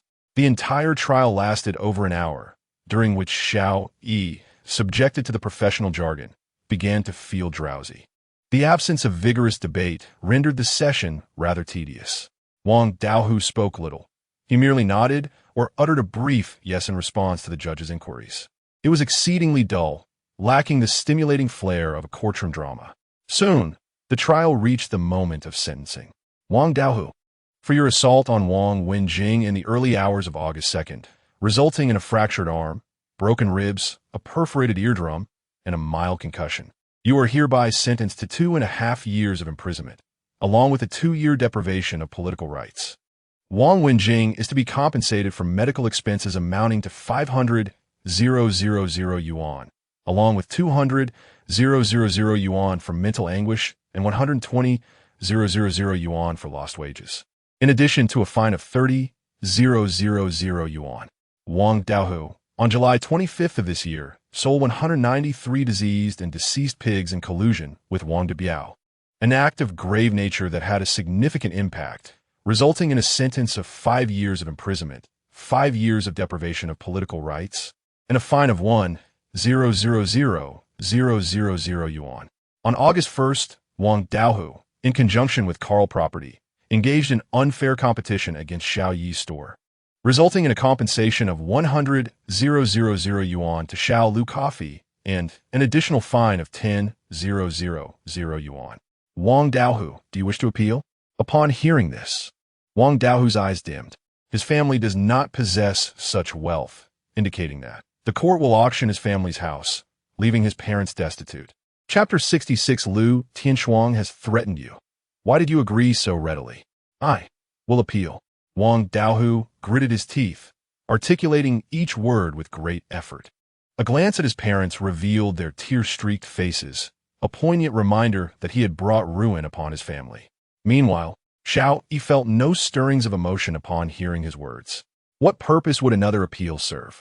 The evidence was irrefutable. Even if he were to appeal again, the outcome would likely remain unchanged.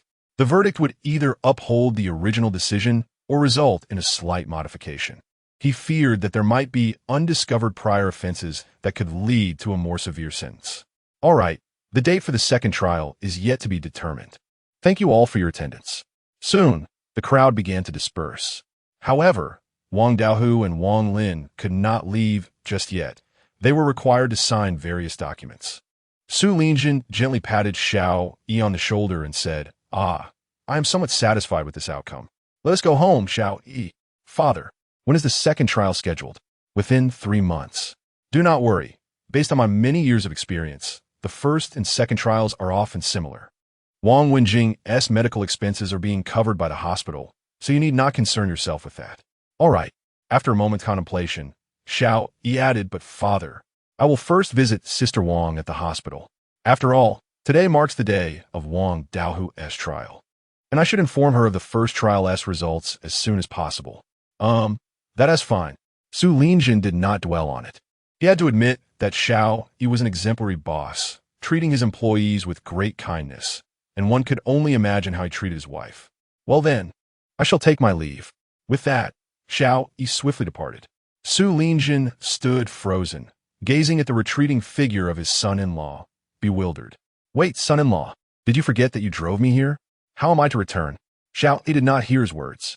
At that moment, a police officer from the criminal investigation team approached, patting Su Linjin on the shoulder with a grin.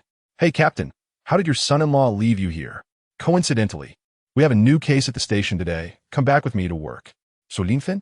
Meanwhile, at the Third People's Hospital of Kyoto, Sister Wang, please do not move. You see, you still have injuries. It takes 100 days for bones to heal. If you move too much, the wounds will take longer to mend. Upon entering the room, Xiao Yi saw Sister Wang attempting to rise to greet him. Being alone in the hospital room was quite dull, and she had even contemplated returning to work at the Little Deer CAF. Naturally, given her condition, Xiao Yi would not permit her to do so. She needed to rest and recuperate. Once she was well, she could return to work. With such a valuable employee, Xiao Yi would certainly cherish her and might even consider her development in the future. Oh, boss, my injuries are not serious at all. Look, my ear has healed on its own. It's nothing to worry about. Nevertheless, you should refrain from excessive movement. Xiao Yi gently assisted her onto the bed, and then spoke, Sister Wang, I have just returned from the Intermediate People's Court. The verdict regarding Wang Daohua has been announced. Her tone grew more serious as she replied. What was the outcome? Xiao Yi softly continued. He has been sentenced to a total of 7.5 years and is required to pay you 820,000 yuan. Upon hearing this, Wang Wenjing's expression shifted dramatically. She had recently researched online and discovered that for a level 2 minor injury, the sentence would not exceed 3 years. Why was he sentenced to 7.5 years? How can that be? Xiao Yi explained, what you may not know is that in addition to assaulting you, he also sold sick and dead pigs in the market, which severely aggravates the situation, hence the lengthy sentence. That's wonderful. Wang Wenjing inhaled deeply. Such a person deserves punishment. It's well-deserved. Indeed, the law will not let a villain escape. Rest assured, Sister Wang, such incidents will not occur again. After chatting with Wang Wenjing for a while, Xiao Yi took his leave and returned home. Upon arriving, he found that Su Linjin was not present. This puzzled him. Hadn't his father-in-law taken leave? Where could he be? Was he perhaps engaged in cricket fighting or playing golf? Surely he wasn't working overtime again? Humming softly, Xiao Yi pushed open the bedroom door, and at that moment, Su Ro was on the phone. What? Shuang, you're in a relationship? Is that for real? Really? That is fantastic. What is the boy's name? Is he handsome? Super handsome? Wow, I'm so envious of you. Su Ruo, holding the baby, was on a call with Lu Tianxuan. Upon noticing Xiao Yi's entrance, she promptly switched to speakerphone and placed the phone on the bed. Lu Tianxuan's voice came through. Ruo, what are you envious of? Look at your Xiao Yi, so accomplished and a fantastic cook. By the way, when are you free? I'm longing for a meal prepared by your husband. So Ruo? Xiao Yi. What's going on? Lu Tianxuan had just been sharing about her relationship. How did it suddenly involve Xiao Yi? Su Ruo paused. You can come over anytime. But my mother is living with me right now. Wouldn't that be a bit awkward? No problem. Lu Tianxuan suddenly replied. There are many public kitchens here in Kyoto. Just let your husband know to cook, and I'll cover the cost of the ingredients. Besides, I'll bring my boyfriend along to introduce you. Hearing this, Su Ruo looked up at Xiao Yi. What could Xiao Yi do but silently nod in agreement? One had to admit, Lu Tianxuan was quite shrewd. Noticing Su Ruo's prolonged silence, Lu Tianxuan began to plead, Please, Ruo, I beg you. Your husband's cooking is simply heavenly. How about you let him teach my boyfriend a thing or two? At that moment, Xiao Yi approached with a smile, picked up the phone, and said, Instructor, you. Who are you? A voice emanated from the receiver, startling Xiao Yi. Who else could I be? I am, of course, Ruo's husband. But, didn't you go out? Just a moment ago, Ruo mentioned you had left, she replied. Indeed, I have just returned. This. Lu Tianxuan suddenly felt an overwhelming sense of social embarrassment. She continued, All right, I must confess that I am craving your culinary skills. By the way, I've entered a relationship and intend for you to meet my boyfriend. I advise you not to take this lightly, or else I might ensure your graduation becomes quite troublesome. This. Xiao Yi stared wide-eyed at the phone screen, incredulous. His instructor was once again using graduation as a threat against him. At that time, I will certainly make you suffer from an upset stomach. He retorted cheekily. How about tomorrow evening?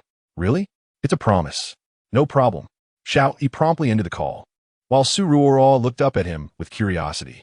Darling, even with Lu Tianxuan threatening you, how could you agree so readily? Chapter 67. Su Ruo was approached. I do not intend to stoop to her level. And besides, the meals I prepare are indeed quite delectable, are they not? Upon hearing this, Su Ruo nodded. Xiao Yi's statement was undeniably accurate. The flavors he conjured in the kitchen were unmatched. Well then, shall we proceed tomorrow? Very well. Xiao Yi nodded. I will call the public kitchen to reserve a spot. It truly isn't suitable to host at our home. Let us have mother look after the children. Haha, splendid. I shall inform mother. Off you go. Su Ruo rose and departed from the bedroom, while Xiao Yi retrieved his phone to make a reservation at the public kitchen, then lifted the eldest child from the bed. He gazed tenderly at Xiao Menruo, gently pinching her cheek. Little Ruo called Daddy. Baba, she babbled, eliciting a chuckle from Xiao Yi. So well-behaved. How is it that you can call Daddy at such a tender age? Truly, you are my daughter. I wonder whose son you will grace in the future. System. The next day, at 4:30 in the afternoon. Darling, do you think I look nice in this outfit? Su Ruo hopped out of the wardrobe.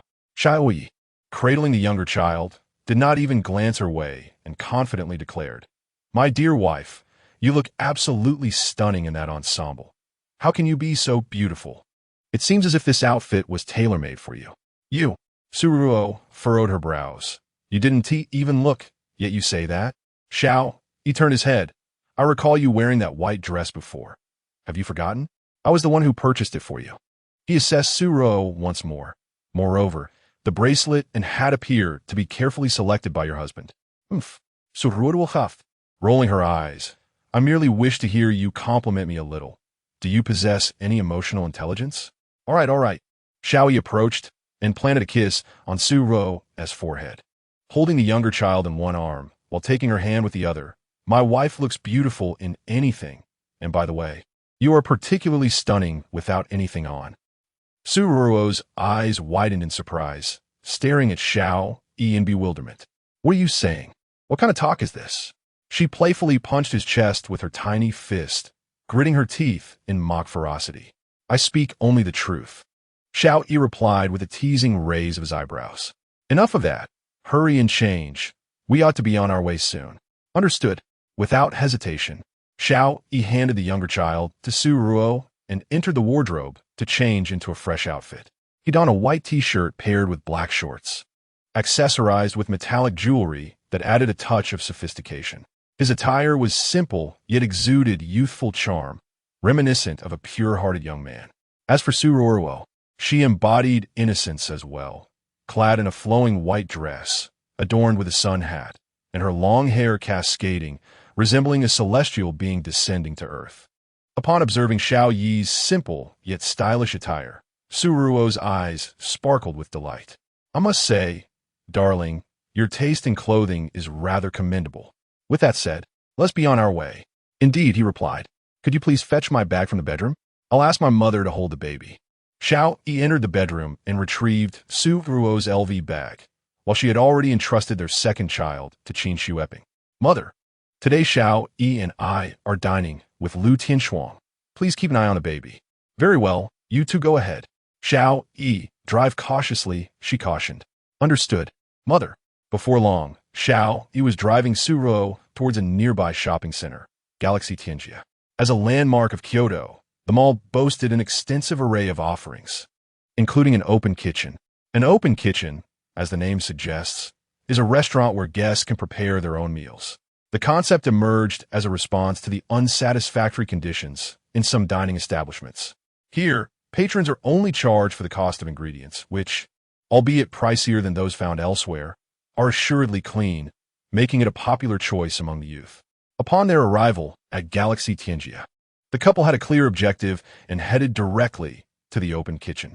Each seat was partitioned, ensuring a tranquil atmosphere.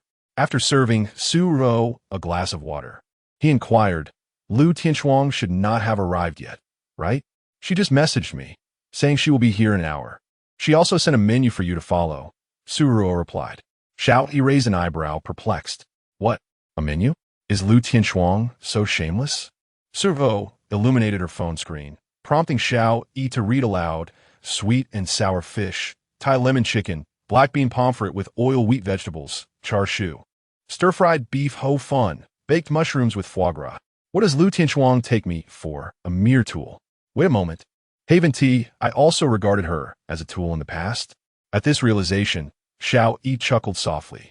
Very well, I shall get to it. Darling, do you need my assistance? She offered. No need. You are well aware of my skills. Feel free to play on your phone, indulge in some games, or catch up on your shows, he assured her before getting to work. The open kitchen was well equipped with an assortment of meats and vegetables, allowing him to prepare most dishes with ease. Soon, he was busy at a cooking station, drawing the attention of several onlookers. Some admired his culinary prowess, while others were captivated by his handsome visage. In a matter of minutes, Xiao Yi had completed a dish. Meanwhile, a young man with dyed blonde hair, quite handsome, approached Suruo as she sat engrossed in her phone. Excuse me, miss, may I add you on WeChat? I would love to get to know you. Suruo looked up, frowning at the young man. I'm sorry, but I do not use WeChat. Just one addition, he pressed, brandishing a Ferrari key.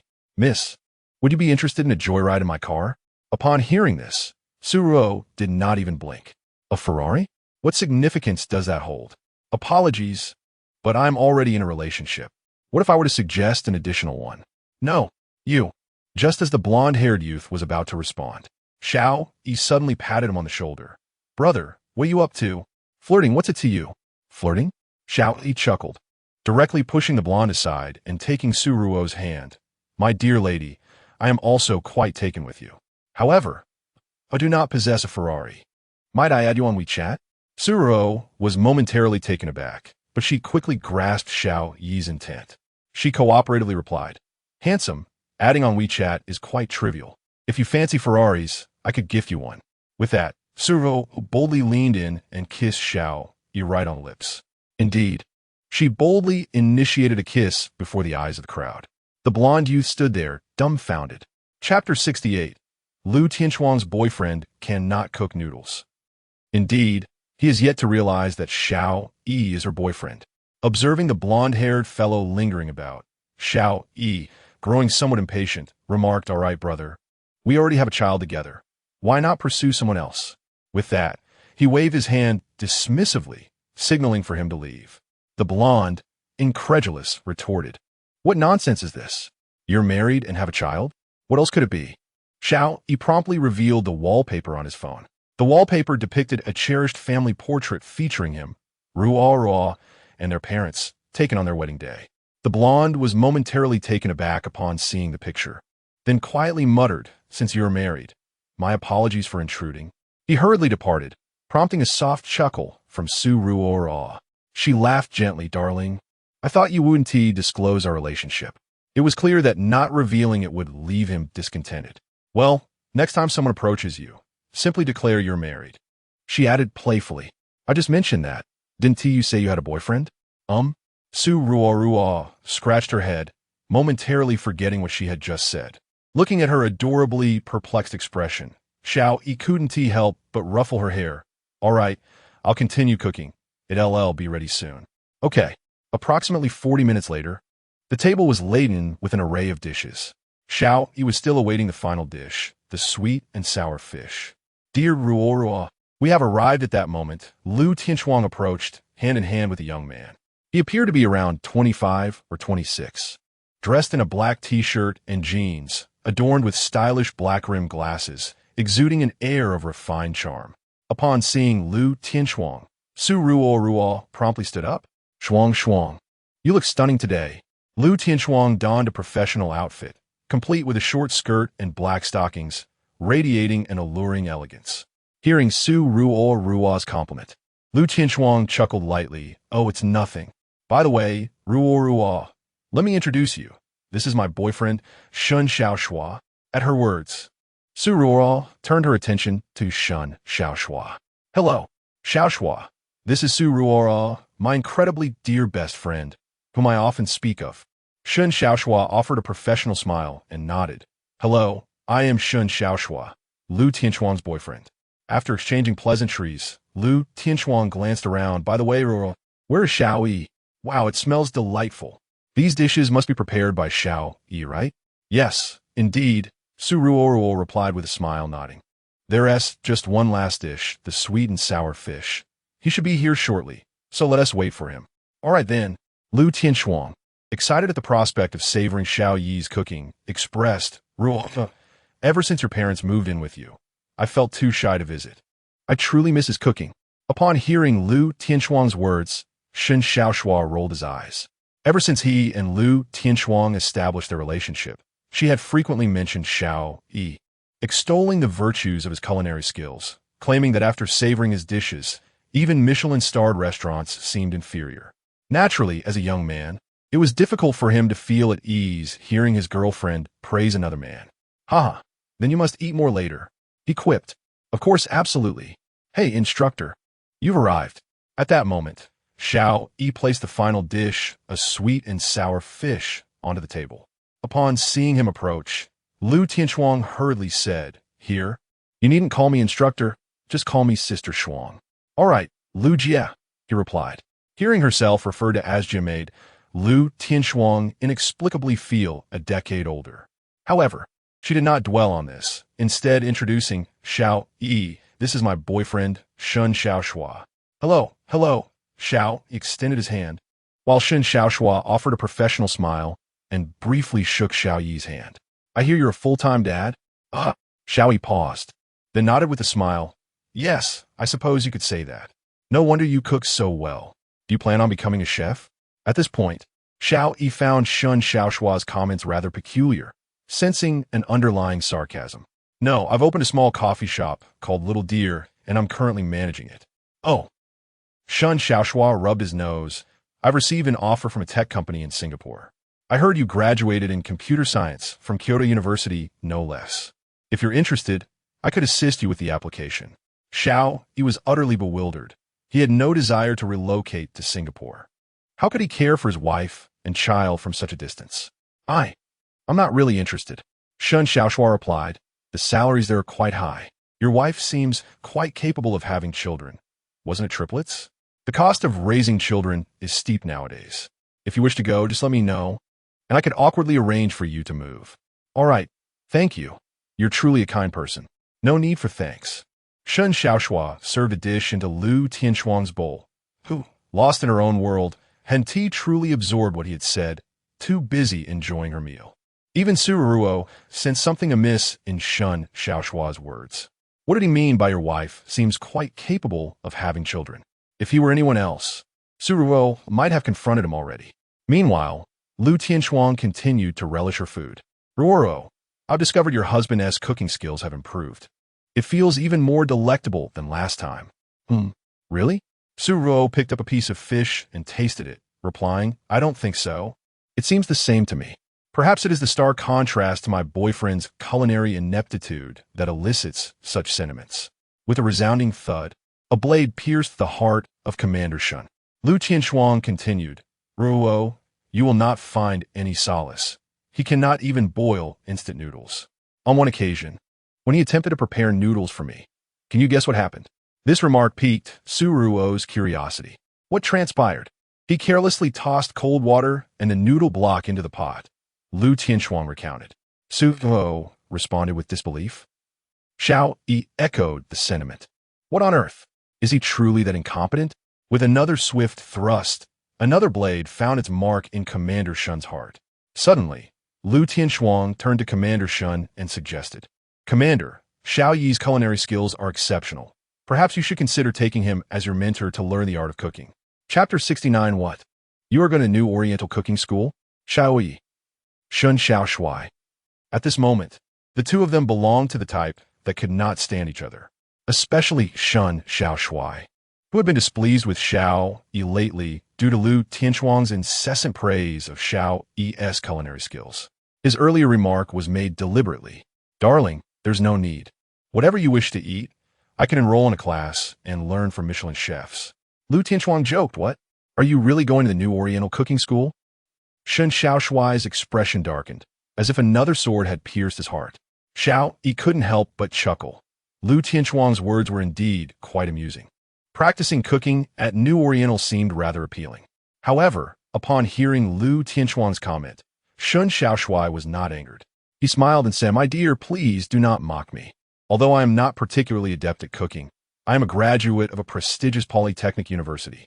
Furthermore, having received an offer from such a large company, I am certain I shall earn a substantial income in the future.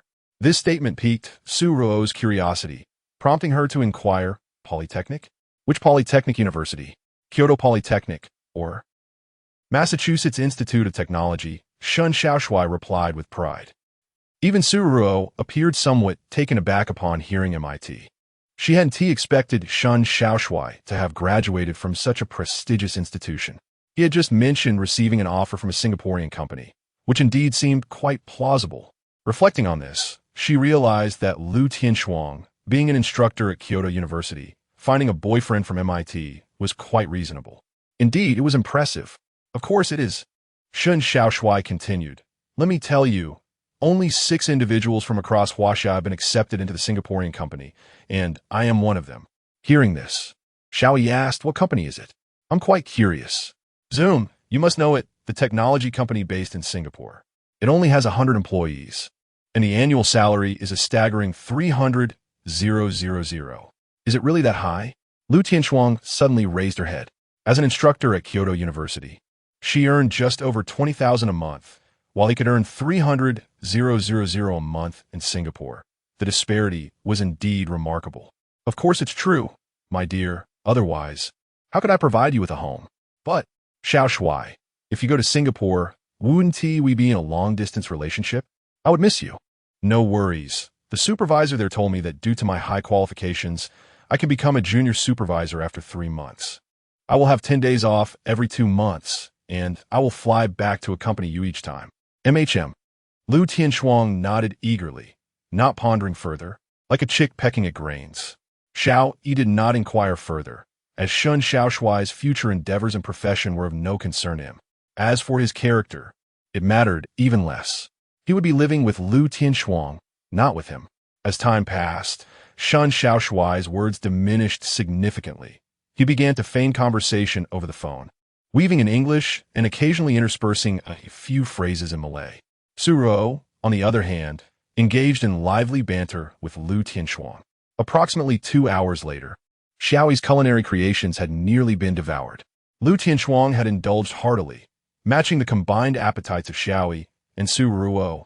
As for Shun Xiaoshui, he initially ate sparingly, but soon succumbed to the allure of the feast, ultimately not escaping the irresistible allure of deliciousness. At 8:30 in the evening, they departed the mall together. Shun Xiaoshui re-emerged, inquiring, Xiao Yi, how did you all arrive? Would you like a lift? As he spoke, he twirled the key to his Mercedes E-Class. Xiao Yi, in response, produced the key to his Porsche and shook his head. No need. I drove here as well. Just take it easy on your way back. Oh, all right. Shun Xiaoshui had intended to show off, but was taken aback by the caliber of Xiao Yi's vehicle. Soon after, he and Lu Tianshuang left the scene. Xiao Yi held Suruo's hand as they strolled through the square, at which point Suruo remarked, Darling, have you noticed how peculiar Shun Xiaoshui is? He seems rather fond of boasting and lacks emotional intelligence, doesn't he? Indeed, Xiao Yi replied, and Suruo nodded emphatically. Xiao Yi then inquired, do you feel he is unworthy of Lu Tianshuang? Absolutely. While he may have a slightly higher education, his tendency to flaunt is off-putting, and I sensed an underlying competitiveness in him. I have no affection for him whatsoever. He doesn't need your approval. You might want to mention this to Lu Tianshuang, albeit subtly, so as not to jeopardize your friendship. I won't say anything. Suruo shook her head. I would never disrupt someone else's relationship. I merely wanted to vent to you. Well, it's getting late. We should head home. I wonder how Mom is managing with the baby. Yes, let us go. They lingered no longer and soon departed from Galaxy Sky Street, returning to their home. Time flew by swiftly. In the blink of an eye, August was nearing its end, and Xiao Yi's baby had reached the age of 2 months. Meanwhile, Kyoto University welcomed a new cohort of students. However, at this moment, Lu Tianshuang was not occupied at school. Instead, she was driving to Kyoto Daxing Airport, accompanied by her boyfriend, Shun Xiaoshui, in the passenger seat. My dear, remember to message me once you arrive in Singapore. And send me some photos when you reach the office, all right? Rest assured, my love, Shun Xiaoshui nodded. It's a legitimate company, and there are 6 of us traveling together. You could be completely at ease. I'm a grown man and a high-achieving student. How could anything possibly go wrong? But still, I can't help but worry a little. All right, it's nothing to fret about. Shun Xiaoshui spoke again. By the way, the University of Kyoto has commenced its academic year. As an advisor, you must be preparing to guide a new class, correct? During my absence, please take good care of yourself. Do not endure unnecessary hardships. If there is anything you desire, feel free to purchase it. I shall transfer my salary to you as well. Oh no, that's not necessary. Lu Tianshuang shook her head. The expenses in Singapore are likely to be considerable, certainly higher than here in our homeland. Just focus on taking care of yourself. Rest assured, my dear, I shall. Before long, Lu Tianshuang escorted Shun Xiaoshui to the Beijing Daxing International Airport. After disembarking, Shun Xiaoshui retrieved his luggage and proceeded to dial the contact's number. Hello, is this Cookie? This is Shun Xiaoshui. We spoke previously on the phone. Yes, indeed. I am an exceptional student heading to Singapore for work. I have arrived. Where are you? Chapter 70. What will happen when Shun Xiaoshui goes abroad? Darling, are you really going to work? If you don't go, will you support me? I support you? All right. My dear, the baby has a mother to care for, and I won't be gone for long. Staying at home all day would bore me as well. So, it's better to go to work. There are only 2 classes a day, as you know. At Xiao Yi's home, Suro was diligently organizing her lesson plans. Today marked the day of enrollment for new students at Kyoto University. Although she was not a counselor, her work was about to commence. After the military training for the newcomers, classes would begin, so she needed to prepare accordingly. She would return to school today and attend several meetings. The baby had grown to 2 months old and was becoming increasingly obedient. After a month of care, Qin Shueping had gained a wealth of experience. She had no issues managing 3 babies at once. Even the second child, who had a tendency to hit, had become much more well-behaved and rarely struck anymore. Except for Su Linjin. After hearing Su Ruo's words, Xiao Yi contemplated and realized the truth. His major had relatively few specialized courses, requiring only 4 days of classes each week. Moreover, on 2 of those days, he only had classes in the morning, while the other 2 days consisted of merely a couple of hours. There were no restrictions on when classes ended. All right then, I'll drive you back to school later. Okay, dear. Today, Qin Shueping took the 3 golden baby strollers and went out for a stroll with the babies, leaving the house empty. Xiao Yi looked at the alluringly dressed Su Ruo and flashed a mischievous smile. Ruo, yes. Su Ruo turned her head in curiosity. Since the house is empty, why not? Before you go to work, we could. Upon hearing Xiao Yi's words, Su Ruo appeared bewildered. She understood his implication, but pretended to be oblivious. What are you planning to do? He guessed. In the next moment, Xiao Yi intertwined his fingers with Su Ruo's small hand, and they slowly moved to the bed. He then showered her with kisses. Meanwhile, at Daxing Airport, Haishan Xiaoshui waited for a while until Tsuchi approached. She fixed her gaze on him and inquired, "Hello, I am Tsuchi. Are you the new employee from Zoom in Singapore?" "Indeed, that's me." Shen Xiaoshui radiated a bright smile as he stepped forward to shake her hand. "This is..." Tsuchi's attention shifted to Lu Tianshuang. Hearing this, Shen Xiaoshui spoke. "Oh, this is my girlfriend. Dear, this is Tsuchi, the representative from Zoom who is here to greet me." "Hello." Lu Tianshuang offered a mild smile and waved at her. "Quite lovely," Tsuchi remarked, surveying Lu Tianshuang before returning her focus to Shen Xiaoshui. "It's getting late. We should head out. Your other 5 colleagues have already arrived." She glanced at her phone. "The flight departs in 20 minutes. We must hurry." "What?" Upon hearing this, Shen Xiaoshui appeared visibly perplexed. "Isn't the flight scheduled for 10 o'clock? It's barely past 8. Did you forget to mention that the company arranged the tickets? Plans have changed. The company has prepared a private jet for all 6 of you, and it's set to take off in 20 minutes. Hurry up." At this revelation, Shen Xiaoshui felt a profound shock within. After all, it seemed that the headquarters of Zoom placed significant importance on them. A private jet indeed. Without hesitation, he quickly grasped the handle of his suitcase, saying, "Well, dear, I must take my leave now." This scene left Lu Tianshuang somewhat astonished. She replied, "Oh, all right. Remember to send me a message when you arrive in Singapore and take some videos." "Sure, my dear, I'm off now. Bye, darling." Goodbye. Lu Tianshuang gazed at Shen Xiaoshui's retreating figure, feeling quite reluctant. However, there was nothing she could do. It was only after he vanished from her sight that she reluctantly departed. Meanwhile, Shen Xiaoshui found that Tsuchi had not lied. He was led aboard a private jet. It was a small aircraft with only a handful of seats, and everyone on board had been contacted previously. Yet, Shen Xiaoshui did not recognize them. He was proud and held them in disdain, thus refraining from conversation. Once all 6 individuals were present, Tsuchi smiled and announced, "Well, I want to introduce myself. I'm Tsuchi, here to escort you to the Zoom office in Singapore. You are all elites among elites, and on behalf of Zoom, I welcome you to our team." "All right, woohoo." The 6 individuals erupted in unison with cheers. At that moment, a flight attendant clad in black stockings approached, pushing a cart laden with snacks and beverages.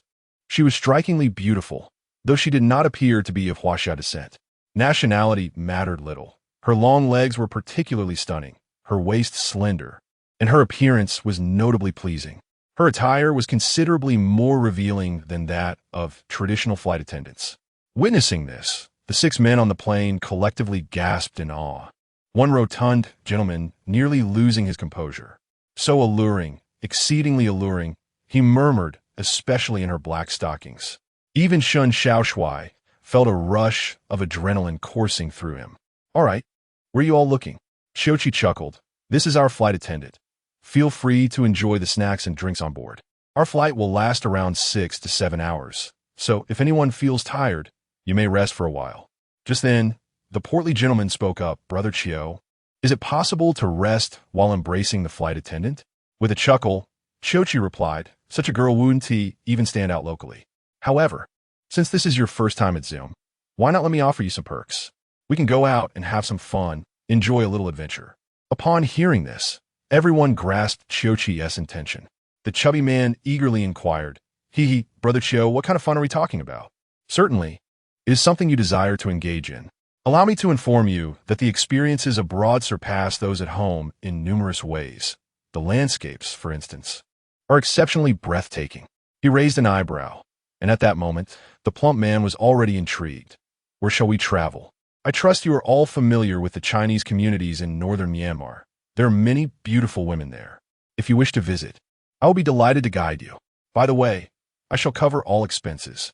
Upon hearing this, everyone present gasped in astonishment. This is truly irresistible. The plump man was the first to raise his hand. Count me in. Cookie smiled slightly. It cannot be just you. You must consider the opinions of everyone else. Chapter 71. A team-building trip to northern Myanmar.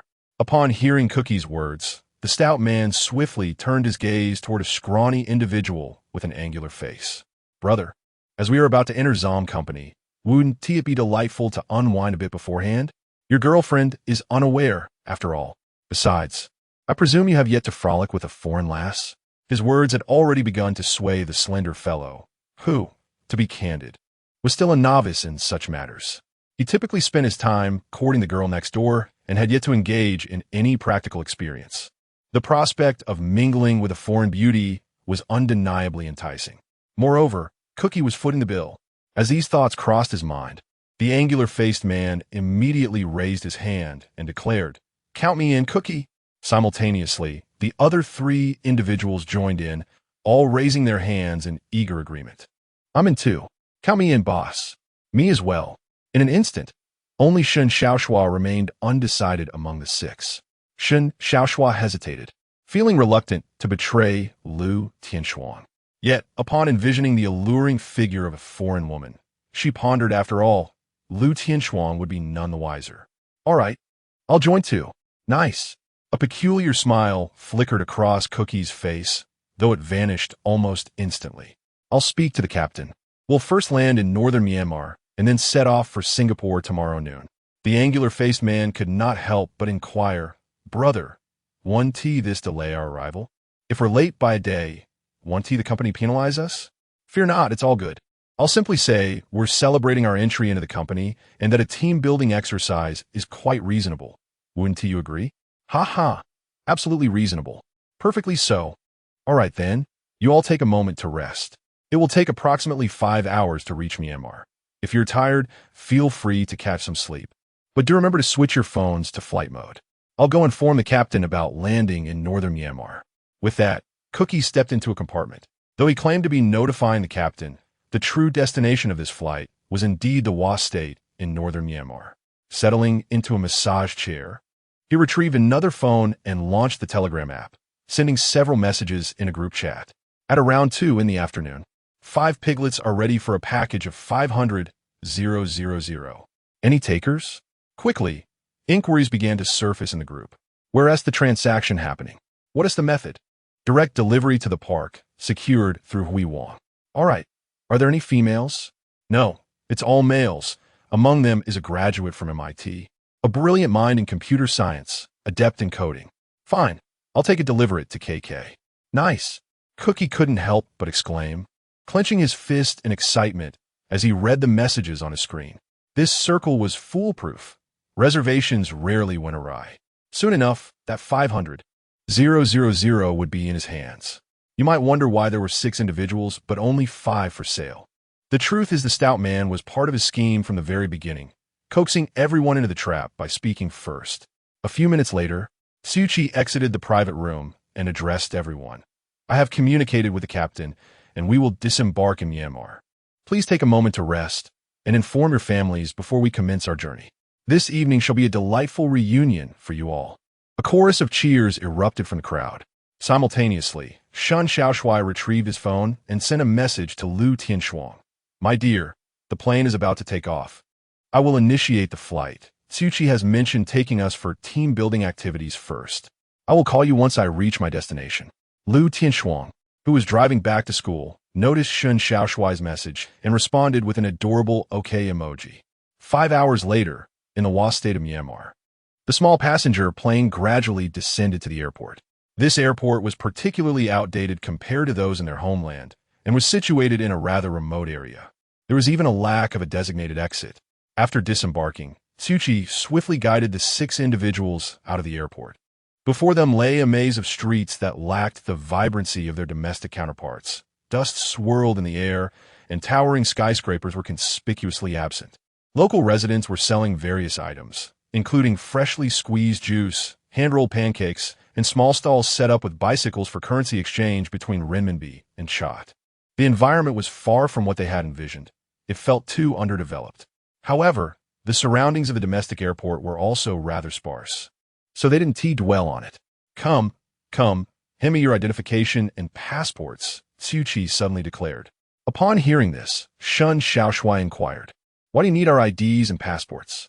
Tsuchi replied with a grin, "Of course, to purchase your plane tickets for tomorrow."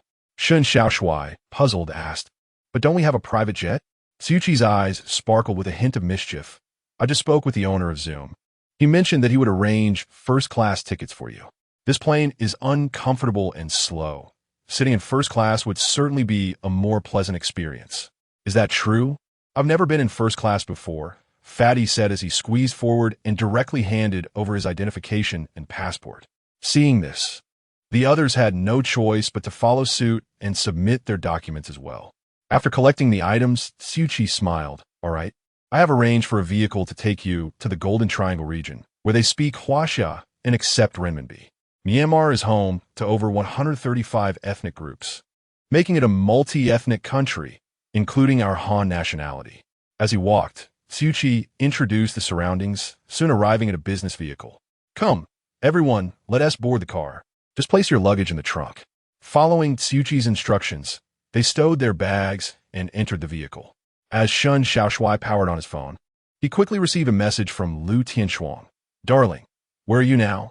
Seeing this, he smiled slightly and replied, "The boss is taking us to northern Myanmar for team building, and tomorrow at noon, we will fly to Singapore." Lu Tianshuang promptly responded, "Northern Myanmar? Why are we going there? Have you not yet seen the latest film? It is a veritable hell on earth, rife with deceit. Where are you now? Are you safe?" Upon hearing the news about General Shun, Lu Tianshuang felt a vague sense of unease. General Shun replied, "Do not worry. We are en route to the Golden Triangle region, and it is exceedingly safe. However, very well. You must keep in touch with me and remember the number 221281. In case of danger, contact the Chinese embassy in Myanmar." Just as General Shun was about to call Lu Tianshuang, a cold handgun suddenly pressed against his head. "Do not move. Hand over your phone." Chapter 72, Ruruo. It seems my boyfriend has fallen victim to a scam.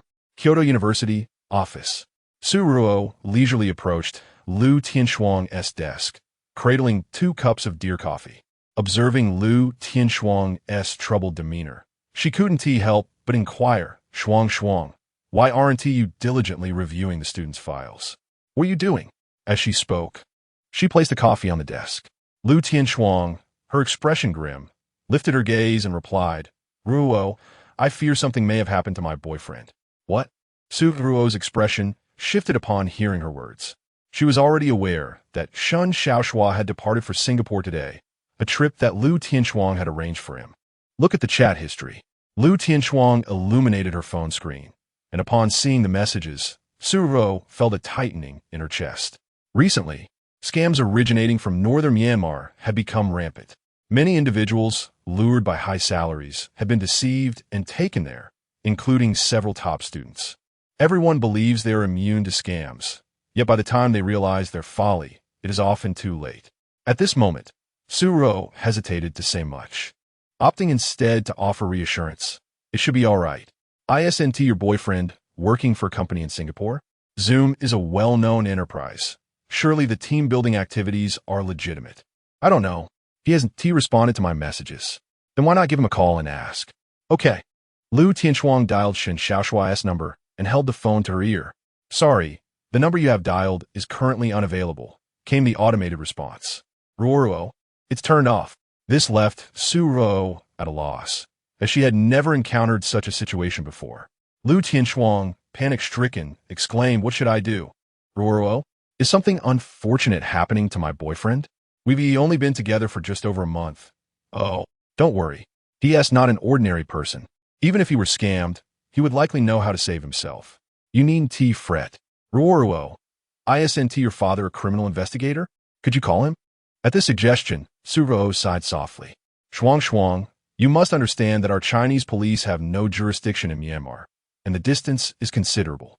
There are many armed factions there, and even the official authorities struggle to maintain control. What then? Lu Tianshuang's anxiety intensified upon hearing this. Yet, she felt powerless to act. We don't yet know what has happened to Shen Xiaoshua. Perhaps you should wait for news from him. He might contact you shortly. Yes. Lu Tianshuang sighed, lowering her head. Glancing at the information from the freshman, her interest in work had completely waned. Myanmar, KK Park. This place is a nightmare for the Chinese. As the largest industrial park in Myanmar, it is infamously notorious. Within the park, there are areas designated for live burials and corpse disposal, instilling terror in all who hear of it. The park spans a desolate 10 kilometers, surrounded solely by farmland. Moreover, it is encircled by towering walls standing 5 to 6 meters high, with armed guards stationed every 100 meters, making escape nearly impossible. It was 2:30 in the afternoon.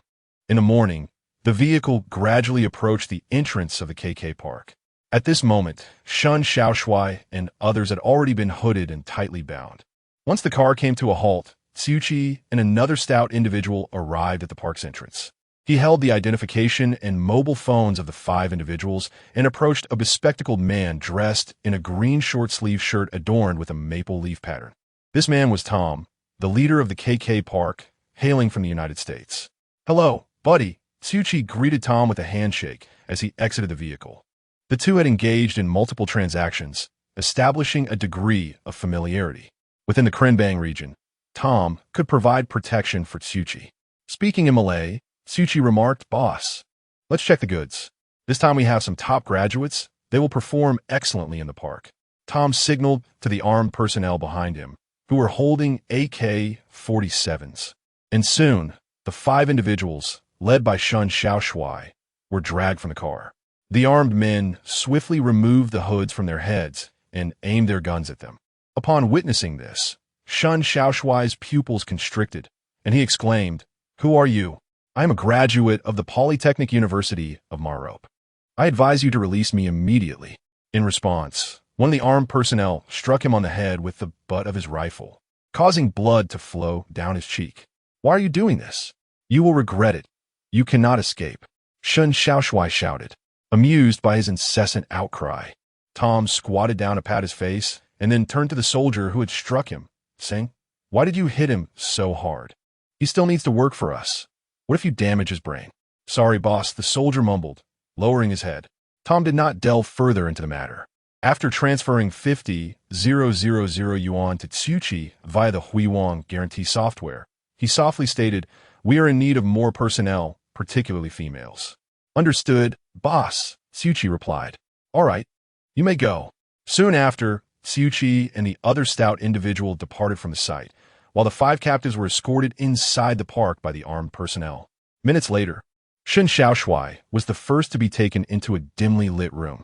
His resistance resulted in a brutal beating. Approaching a table, a man clad in green, presumably from Myanmar, produced a contract and calmly stated, "First, sign this contract. Shortly, we will give you a tour of the park. You will officially start tomorrow." Upon hearing this, Shen Xiaoshuai focused his gaze on the contract before him. It was a fee agreement for the park, listing 3 chargeable items. 1. Air breathing fee, 1,000 renminbi per day. 2. Floorware fee, 1,000 renminbi per day. 3. Fee for admiring beautiful female colleagues, 5,000 renminbi per day. In addition to these charges, there were also accommodation and meal fees. Accommodation fee, 50,000 RMB per month. Meal fee, 50,000 RMB per month. Upon gazing at the contract, Shun Xiaoshui felt a wave of despair wash over him. "You are in violation of the law," he exclaimed, just as his words faded. A gunshot rang out. A failed escapee, now rendered useless, collapsed lifelessly to the ground. Tom, wielding a Desert Eagle pistol, exhaled a plume of smoke from the muzzle before sauntering over to Shun Xiaoshui and gently patting him on the shoulder. "Here, the law holds no sway. Murder carries no consequence. Now, cease your hesitation and promptly sign the contract, for I intend to give you a tour of the premises shortly. I urge you to comply, lest you share the same fate as that unfortunate soul." Chapter 73. Becoming the chairman of Tianxing Technology Company. The image of a fellow compatriot sprawled on the ground, reflected in Shun Xiaoshui's eyes. He was not yet lifeless, writhing on the floor, blood oozing from his mouth. Shun Xiaoshui was engulfed in profound regret. How could he have failed to discern this was a conspiracy? How could he have been so naive as to not realize he was being deceived? At this moment, his situation was precariously dire, particularly in the infamous KK Park. I will sign. Trembling hands, filled with despair, inscribed his name on the contract, thus burdening him with an immense debt. Soon, the other 4 individuals followed suit, adding their signatures. Tom expressed his satisfaction with their compliance and said, "Excellent. Everyone has performed admirably. Now, let me take you on a tour of our park and the projects we manage." Under Tom's guidance, they soon arrived at a dilapidated building. The atmosphere was dark and humid, permeated by the musty scent of decay. Occasionally, a rat scurried across the floor. Shun Xiaoshui covered his nose as an AK-47 was pressed against his head, forcing him to move forward. Before long, Tom led them to the workspace of Dog Push. The area spanned several hundred square meters, yet the working conditions were abysmal. Computers and mobile phones were haphazardly arranged, and the space was filled with hundreds of individuals. Some missing arms, others fingers, and even a few without legs, smiling from their wheelchairs as they worked. The air was thick with a foul odor, and guards wielding AK-47s patrolled the perimeter. This was the hub for those engaged in scams across various social media platforms. Here, they crafted personas of affluent and attractive individuals, engaging in online romances, gradually escalating relationships to perpetrate fraud. It was entirely possible that the charming JK sister you met on a social app was, in reality, a bald man behind the scenes. Think he could send voice messages? Modern voice changers rival authentic sound, and coupled with AI face-swapping technology, it is nearly impossible to uncover any flaws.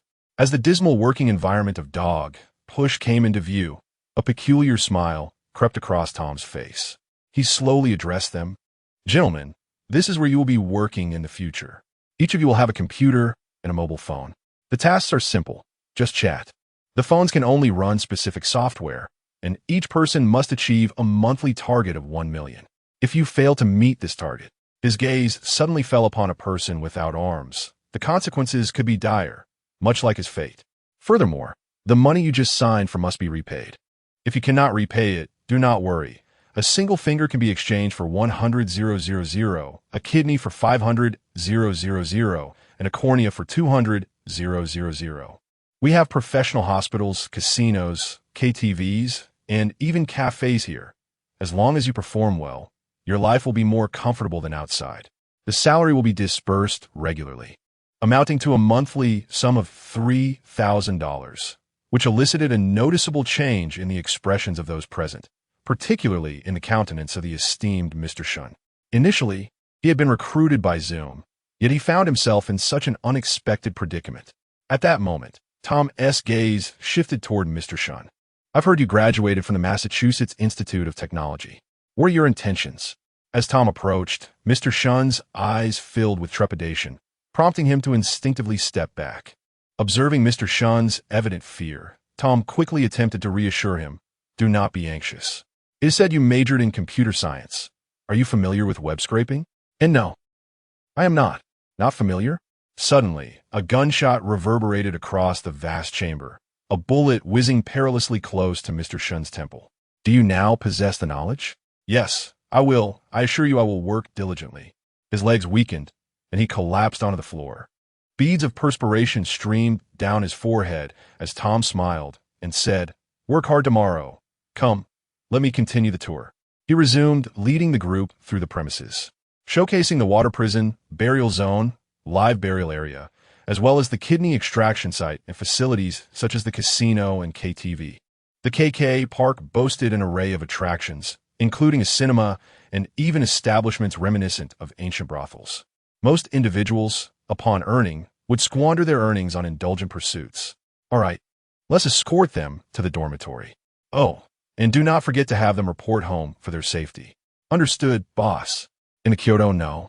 1 courtyard, option 1 was to remove the baby's clothing from Mother Chin's shoe-upping to wash, rewarding 51 shares in a technology company. Option 2 entailed tossing the baby along with the soiled clothing into the washing machine, granting the titles of murder and a 10-year prison experience card. Wait, the baby merely soiled his pants, and you wish for me to harm him? Xiao Yi was bewildered by these two choices. The younger sibling had made quite a mess. So when such an option appeared, he was at a loss. Staring at the screen, Xiao Yi slowly removed the filthy clothing from the younger sibling before exclaiming, "Mother, the little one has soiled himself. Please hurry and wash his clothes." Qin Shueping, who was sweeping the floor, responded with confusion. "What is going on? Why does Xiao Yi summon me for such matters?"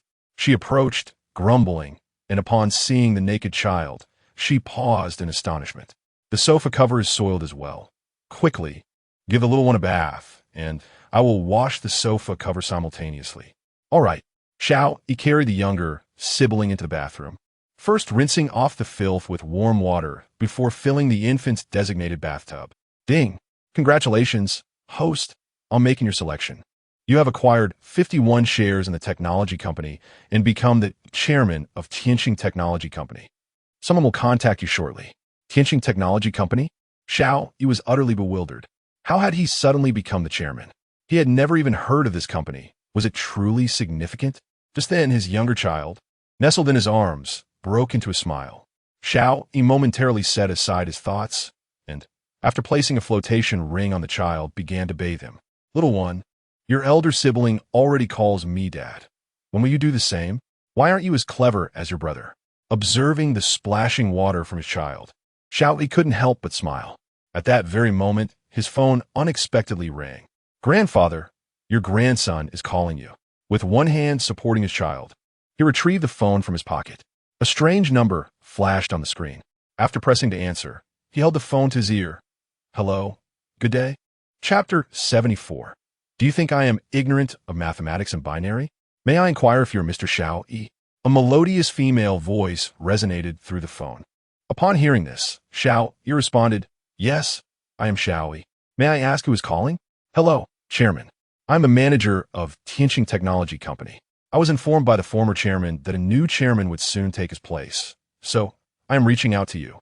At this moment, Xiao Yi was taken aback. "Goodness, I didn't expect this to happen so swiftly. Well, I have matters to attend to now. We could discuss this tomorrow." "Understood, Chairman. Please feel free to leave me your contact number. You can reach out any time.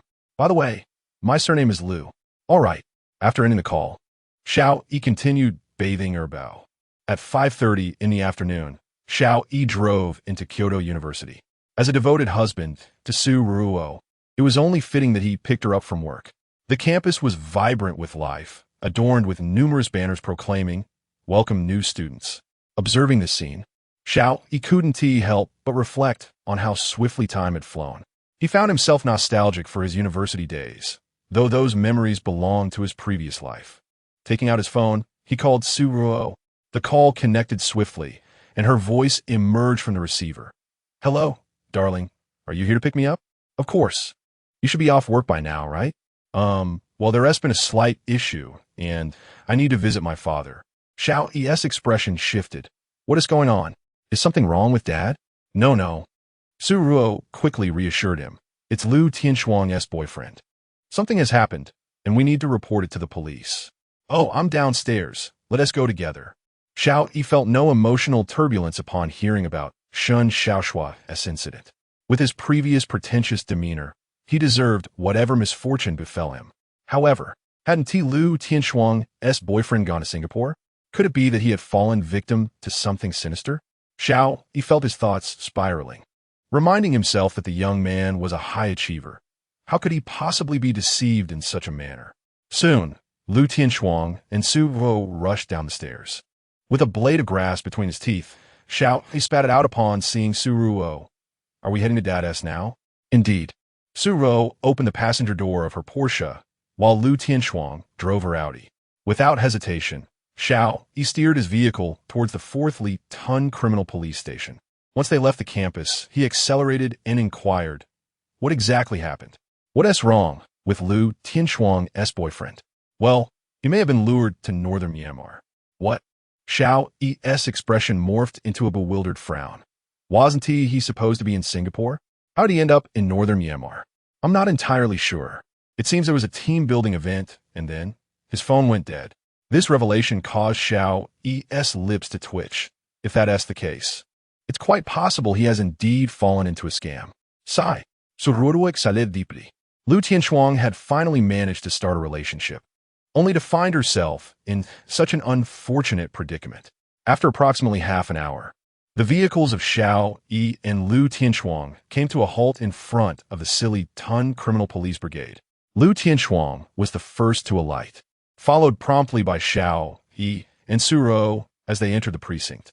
Prior to this, Su Ruo had already been in contact with Su Linjin, who had summoned them to assist with an ongoing case. Father, we have arrived, Su Ruo announced. At that moment, Su Linjin was in the lobby. Upon seeing Su Ruo, his expression turned notably more serious. Let us discuss this in the office, he instructed. Understood. The three entered the office. Given the nature of the criminal police brigade, Su Linjin disregarded Xiao Yi and Su Ruo, focusing his attention on Lu Tianxuang instead. Please explain what transpired, he requested. Being acquainted with Su Linjin, Lu Tianxuang did not beat around the bush. Uncle Su, it's like this. She recounted the entire sequence of events in remarkable detail. After listening attentively, Su Linjin pondered for a moment before opening his laptop. I can trace the location where his signal disappeared. Let us take a look. Please provide me with your boyfriend's mobile number. Lu Tianxuang promptly relayed Shun Xiaoshua's phone number. After conducting a search, Su Linjin's pupils constricted. Currently, his phone is online. Upon hearing this, Lu Tianxuang leaned in eagerly. Where is he now? Su Linjin quickly accessed the map and, through the service provider, pinpointed Shun Xiaoshua's location. He is at the KK Industrial Park. At that moment, Lu Tianxuang's phone chimed, indicating a new message from WeChat. Wife, I'm currently in northern Myanmar, enjoying myself. The team-building event has taken us to many wonderful places. All is well, so you need not worry. Lu Tianxuang immediately illuminated her phone screen for Su Linjin to see. Upon reading the message, Su Linjin's expression darkened. He is likely being held captive by individuals at the KK Industrial Park, coerced into sending this message. Moreover, the number 6 in binary corresponds to 110, which serves as a distress signal. As he spoke, both Su Ruo and Lu Tianxuang grasped the implications. Indeed, 6 in binary signifies 110. Lu Tianxuang remarked. Shun Xiaoshua is a graduate of the Institute of Technology. It is entirely reasonable for him to seek help in such a manner. In a state of urgency, Lu Tianxuang implored, Uncle Su, now that you are aware my boyfriend has been abducted for fraudulent purposes, shouldn't we act immediately to rescue him? He could be suffering greatly in there. Sighing, Su Linjin shook his head in resignation. It is exceedingly difficult. The KK Industrial Park is the largest of its kind in Myanmar, with walls towering 5 to 6 meters high, and it is said that the armed personnel within are equipped with real firearms and ammunition. Even the Myanmar government has been unable to contend with them. Lu Tianxuang fell silent, murmuring softly, Are we to abandon him to his fate? Su Linjung lowered his head, saying, It is not that I am indifferent to suffering. Dismantling the fraudulent enclave is exceptionally challenging. I am merely the captain of the criminal police team. Rest assured, Tianxuang, I will certainly report to my superiors and provide you with an explanation. I understand, she sighed. Within the KK enclave, there was a series of sharp sounds. Crack. Crack. A soldier was ruthlessly striking Shun Xiaoshui with the butt of his gun. Blood streamed down Shun Xiaoshui's forehead, his face bruised and battered, presenting a truly harrowing sight. Do you think I'm ignorant of mathematics, oblivious to binary code? You still dare to boast, instructing your parents to call 110?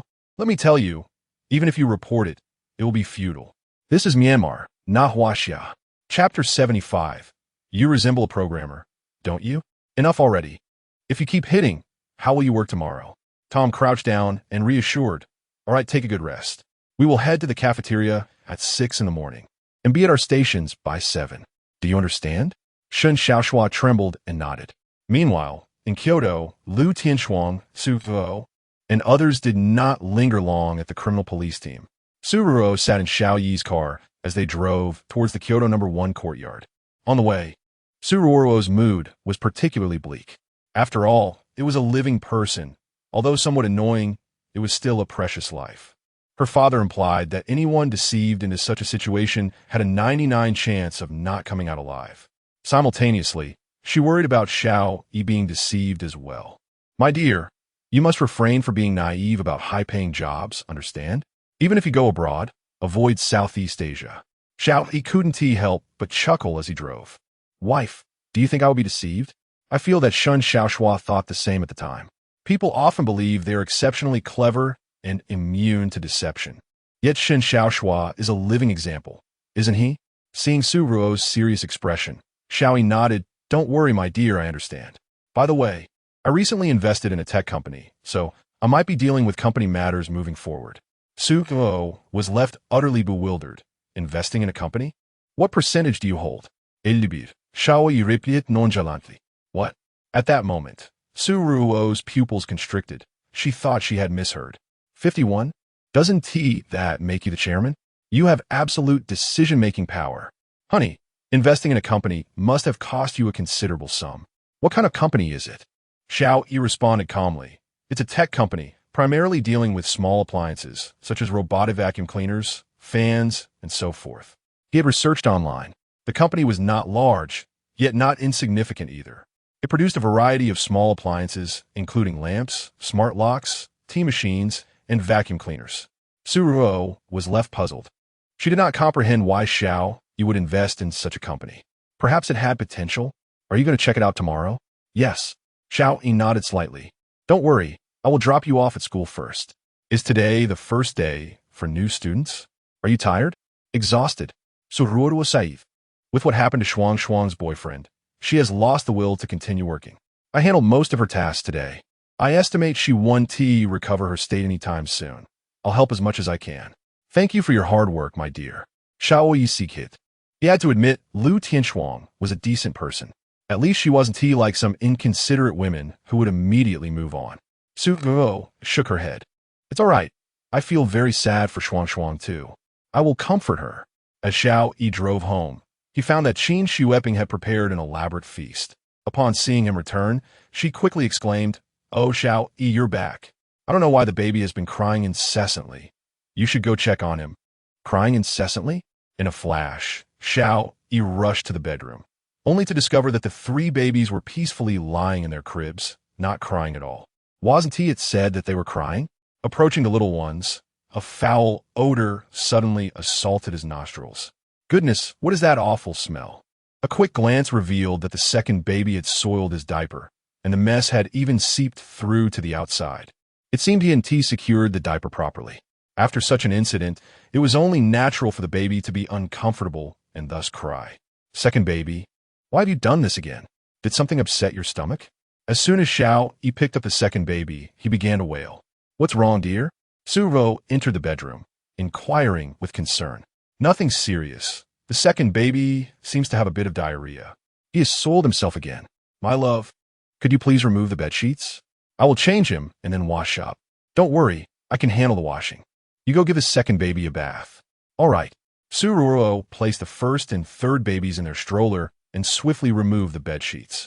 Qin Shueping soon arrived to lift the first and third babies. After bathing the second baby, the family gathered at the dining table to enjoy their meal. Su Linjin often worked overtime and returned home at unpredictable hours, so they typically did not wait for him. Qin Shueping would leave some food for him in the pot. The next day, as the weather gradually turned cooler, it was overcast. Xiao Yi donned a white shirt and a checkered blazer for a visit to the company. His attire somewhat resembled that of a programmer, especially with a briefcase tucked under his arm, enhancing the resemblance. Puffed. Suruo couldn't help but chuckle upon seeing his appearance. Darling, what else with this outfit? While the checkered blazer isn't unattractive, it just doesn't seem quite right on you. Really? Xiao Yi examined his attire. I think it looks fine. You're ready to go, right?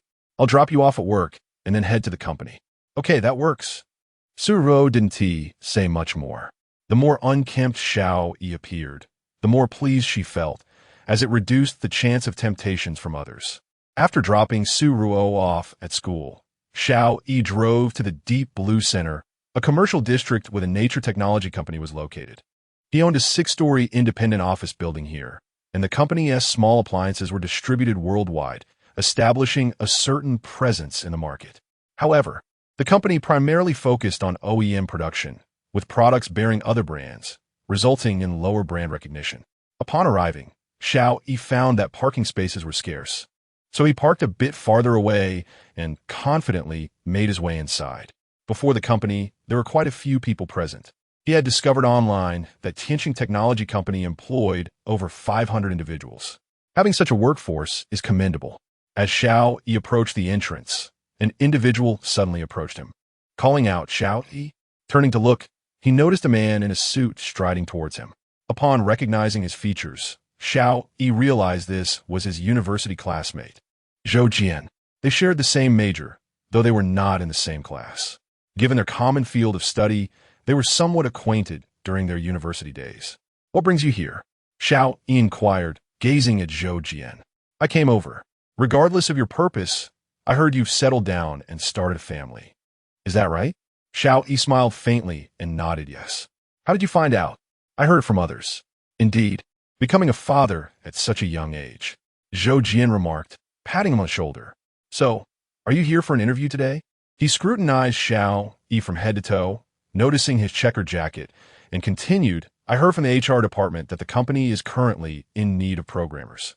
Are you here to interview for a programming position?" Chapter 76.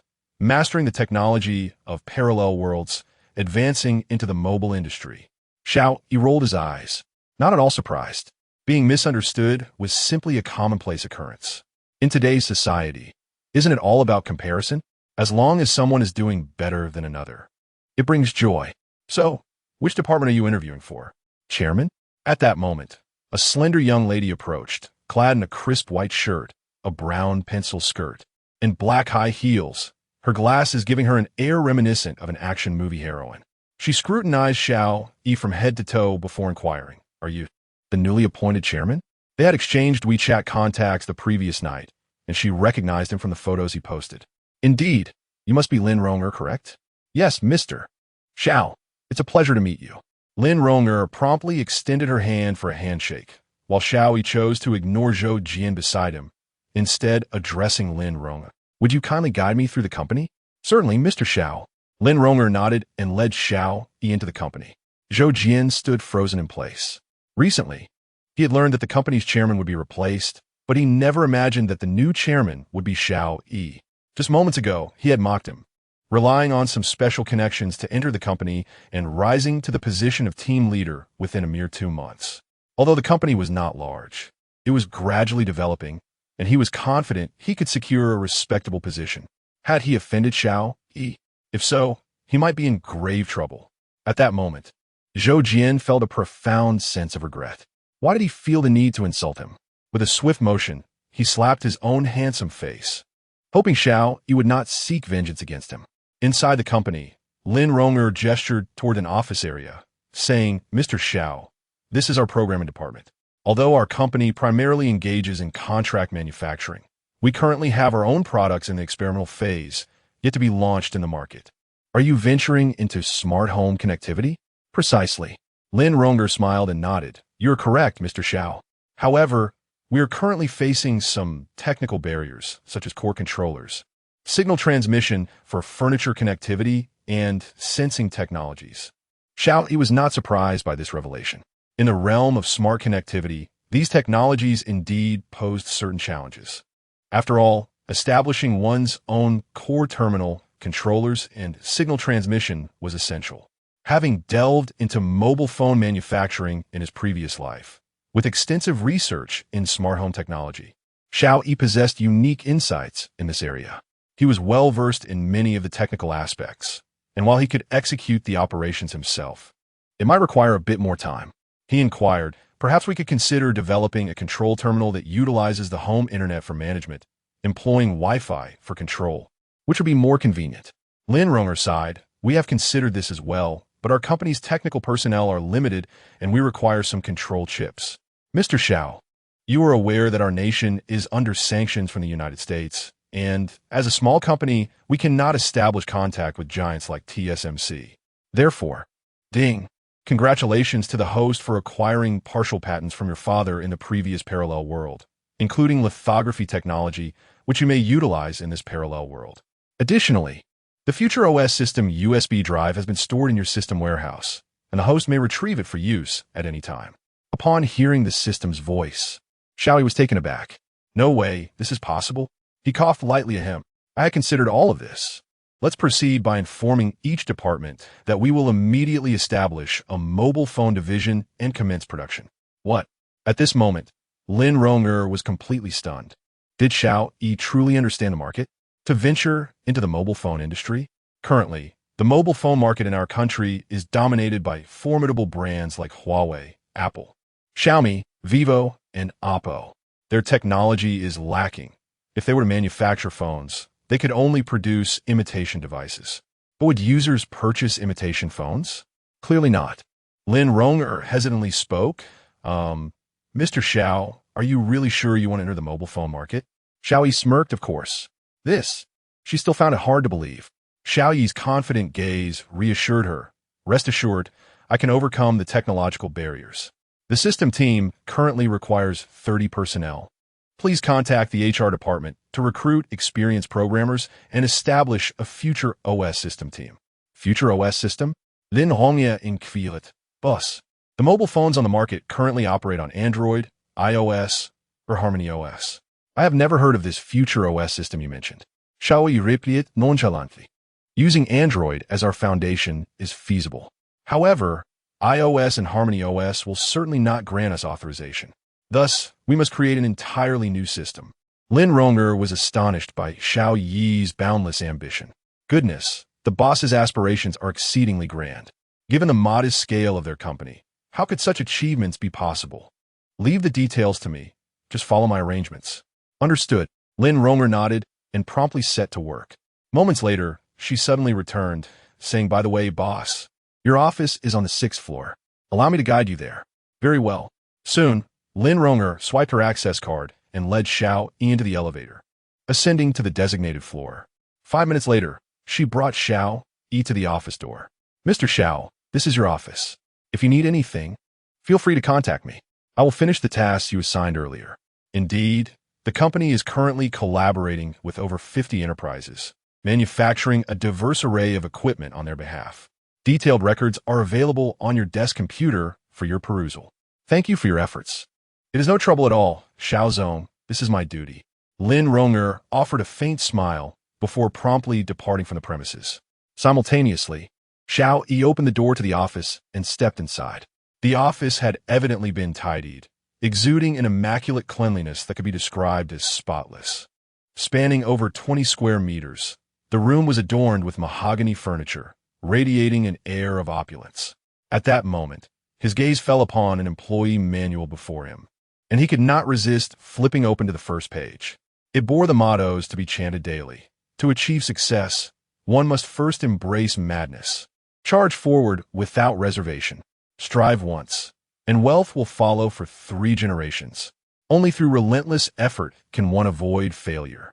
Today, sleep on the floor. Tomorrow, sleep with the boss. Wait, sleep with the boss? Chapter 77. We shall venture into the mobile industry.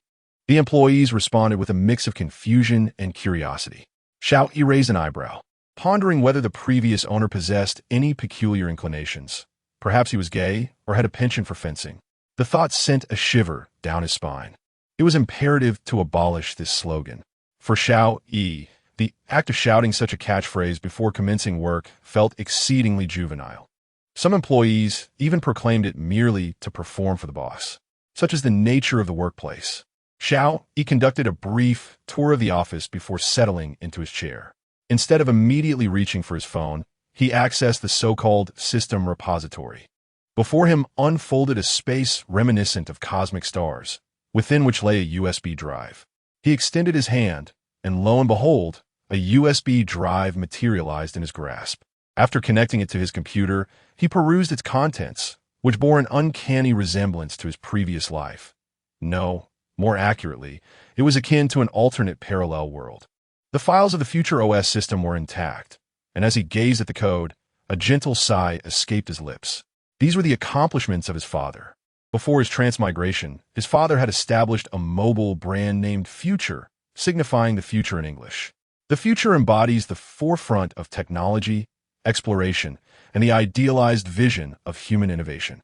Indeed, his father's system had achieved remarkable success. Just moments ago, the system had indicated that this was a parallel world. Did that mean he existed as a soul traversing a parallel universe? Had the other version of himself vanished, or... As these thoughts swirled in his mind, Xiao Yi shook his head, redirecting his focus to the computer screen. Shortly thereafter, his phone buzzed. "Buzz, Grandpa, your grandson is calling." A glance revealed it was a call from Lin Ronger. He answered and switched to speaker mode, her voice resonating through the line. "Hello, President Xiao. I have completed the task you assigned me. A new department is expected to be established in 3 days. According to our company's tradition, on the first day of a new chairman's tenure, a meeting is required to introduce him to all employees, while also allowing the heads of various departments to meet you. When will you be available?" Xiao Yi was not surprised by her message. He replied softly, "Please give me 20 minutes to prepare." "Understood, President Xiao. I will arrive in 20 minutes to escort you to our large conference room." "All right." After ending the call, Xiao Yi briefly considered what he would say, then resumed his exploration of the patents mentioned by the system. 20 minutes passed swiftly, and Lin Ronger, adorned in modest heels, appeared at the office door. She lightly knocked on the glass, stating, "President Xiao, are you ready? I will take you to our conference room now." "Yes." Grasping his phone, Xiao Yi followed Lin Ronger downstairs. At that moment, the office spaces were devoid of employees. Even the cleaning staff had been summoned elsewhere. In the third-floor conference hall, over 500 employees were seated, engaging in hushed whispers. "Have you heard? The new chairman has arrived today. I heard someone mention he appears to be a young man in his early 20s. "What? Early 20s? You're joking, aren't you? If he's in his early 20s, he must not have graduated from university yet. Perhaps, but it's quite absurd." At this point, the crowd was visibly astonished. Shortly after, the door to the large conference room swung open. A young man named Xiao Yi, clad in a plaid shirt, walked in. Though his attire was not particularly appealing, his handsome features captivated the room. As he entered, many female employees in the front row could not help but cover their mouths in awe. Some even gasped, "Wow, I didn't expect the new chairman to be such a striking young man." Just as the rumor suggested, he is indeed in his early 20s. "So young. He must be unmarried, right?" "Lingling, you're so beautiful. I feel you could make an impression on him. He might just fancy you." "Shoo, the chairman is here." Everyone immediately fell silent. After all, Xiao Yi was the chairman, and there's a saying that new officials bring 3 fires with them. So they dared not provoke him. Upon seeing the congregation of over 500 employees, Xiao Yi was surprisingly composed. Before his journey through time, he had represented his father at a press conference to unveil a new mobile phone, so he was certainly not intimidated by such a setting. He approached the center of the large screen, microphone in hand, and introduced himself. "Hello, everyone. I am the newly appointed chairman, Xiao Yi, age 22. What? 22? The room erupted in astonishment. "What is this? 22? ISNT, he's still in university? How can he possibly be chairman before graduating? Observing the astonished expressions of the crowd, Xiao Yi calmly remarked, "There's no need for surprise. I hail from the computer science department of Kyoto University. I have familiarized myself with the company's operations. To put it plainly, my objective in joining the company is to venture into the smart home industry and to initiate competition in the mobile phone market." The audience was even more bewildered by Xiao Yi's words. They could grasp the concept of smart homes, but the mobile phone market was a puzzling notion. Xiao Yi continued, "Moreover, this will be the most seamless and longest-lasting phone to date, with hardware entirely sourced from domestic manufacturers." The crowd collectively swallowed hard. This was madness. Truly madness. TSMC was planning to establish factories in the United States, rebranding itself as TSMC. Was he suggesting they would employ outdated chips? What kind of seamless experience could that possibly yield? At this juncture, the company's executives began to feel a sense of trepidation. They feared that Xiao Yi's arrival might herald disaster for the company. Despite his graduation from Kyoto University, he was far too young and appeared to have little understanding of the mobile phone market. The CPU required advanced lithography machines to etch designs as small as a fingernail. Surely, he must be aware of these complexities, or was he oblivious to them? In summary, at this moment, the majority of people harbored skepticism toward Xiao Yi. Meanwhile, Xiao Yi proceeded to announce that the mobile operating system department will be fully prepared within 3 days. To begin, he introduced the Future OS system. Upon his arrival, he had presented a USB drive to Lin Ronger containing numerous PowerPoint presentations, which were utilized by his father in a previous life for the launch of mobile devices. Considering the technological standards of this world, he did not intend to employ the latest model of SoC, as even the newest versions would lead to an excess of performance. He opened the PowerPoint. "Our processor will utilize the cutting-edge 3nm process, boasting a 6G internet speed." Chapter 78. Is this massage legitimate? Xiao Yi spoke only a few key points. After all, confidentiality measures must still be adhered to. Although his peers would not pose significant trouble, it was imperative not to disclose too much before the advent of the mobile phone. The meeting lasted approximately half an hour, after which various departments returned to their respective posts. Currently, the company's primary revenue source is OEM services, which cannot be abandoned at this stage. However, over time, the number of sales personnel will gradually diminish. After Xiao Yi joined the company, a profound transformation in its operations was imminent. The foremost task now was to develop the core terminal, which could also evolve using the future system. At 5 o'clock, Xiao Yi departed from the company punctually and headed to Kyoto University to pick up Suruo after her shift. Suruo possessed a driver's license, and Xiao Yi contemplated purchasing a car for her, allowing her to commute to work independently. It was not that Xiao Yi was unwilling to fetch her, but he feared it might interfere with company matters in the future. Upon collecting Suruo, he noticed her visibly fatigued state. Sitting in the passenger seat, she appeared almost lifeless, showing no inclination to move, her hair disheveled. She rubbed her neck and sighed, "Ugh, I am utterly exhausted." "Did you spend the day assisting Lu Tianchuang again?" "Indeed," Suruo replied, casting a glance at Xiao Yi with a soft sigh. "I had no idea the pressure on counselors was so immense. With new students enrolling, there are countless forms and documents to manage. It's truly overwhelming." Xiao Yi had already started the car. "What about Lu Tianchuang? How is she?" "She didn't come to work today. I have no idea where she went." Suruo responded. Xiao Yi was taken aback by her revelation, but chose not to dwell on it further, recognizing the significant impact it had on her. He reassured her, "No worries. Remember, I can give you a massage later to help you unwind after such a taxing day." Suruo looked at Xiao Yi, recalling how he occasionally gave massages to his grandfather, and she couldn't help but be curious about his skills. "By the way, how was your day at the company? Everything going well?" "Yes, quite well," Xiao Yi replied, intentionally withholding details. "It's primarily focused on OEM production. I plan to reorganize the company's operations and explore new industries." "Haha, sounds good," Suruo remarked, observing Xiao Yi's prowess in the business realm. She was not well-versed in corporate management, so she placed her trust in him, especially considering his successful investment that had once yielded over 100 million. Shortly thereafter, Xiao Yi returned home with Suruo. Today, Su Linjin was also at home, playfully engaging with Dabao and Sanbao. Meanwhile, Qin Shueping was holding Air Bao in her arms, playfully lifting him high while cooing. Upon hearing Xiao Yi and Su Ruo's return, their attention immediately shifted towards them. "Oh, you're back." Sigh. Su Ruo let out a deep breath, placing her bag at the entrance before wearily making her way inside. Observing her demeanor, Su Linjin exclaimed, "Oh dear, what has happened?" "Dad, Lu Tianchuang didn't go to work today, so I took over her responsibilities. With the influx of new students, I am utterly exhausted." With that, she plopped down on the sofa, devoid of any desire to move. At this, Su Linjun wore an expression of helplessness.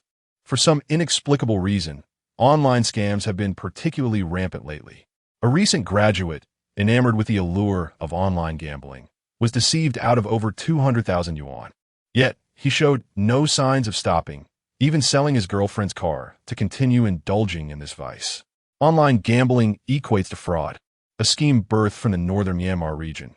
Yet some individuals remain obstinately fixated on the notion that their misfortunes are merely bad luck.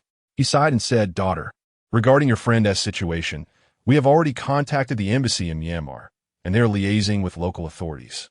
It requires multinational negotiations. You are aware that many areas in Myanmar are currently dominated by warlords, and unless certain business associations intervene, they are unlikely to release anyone."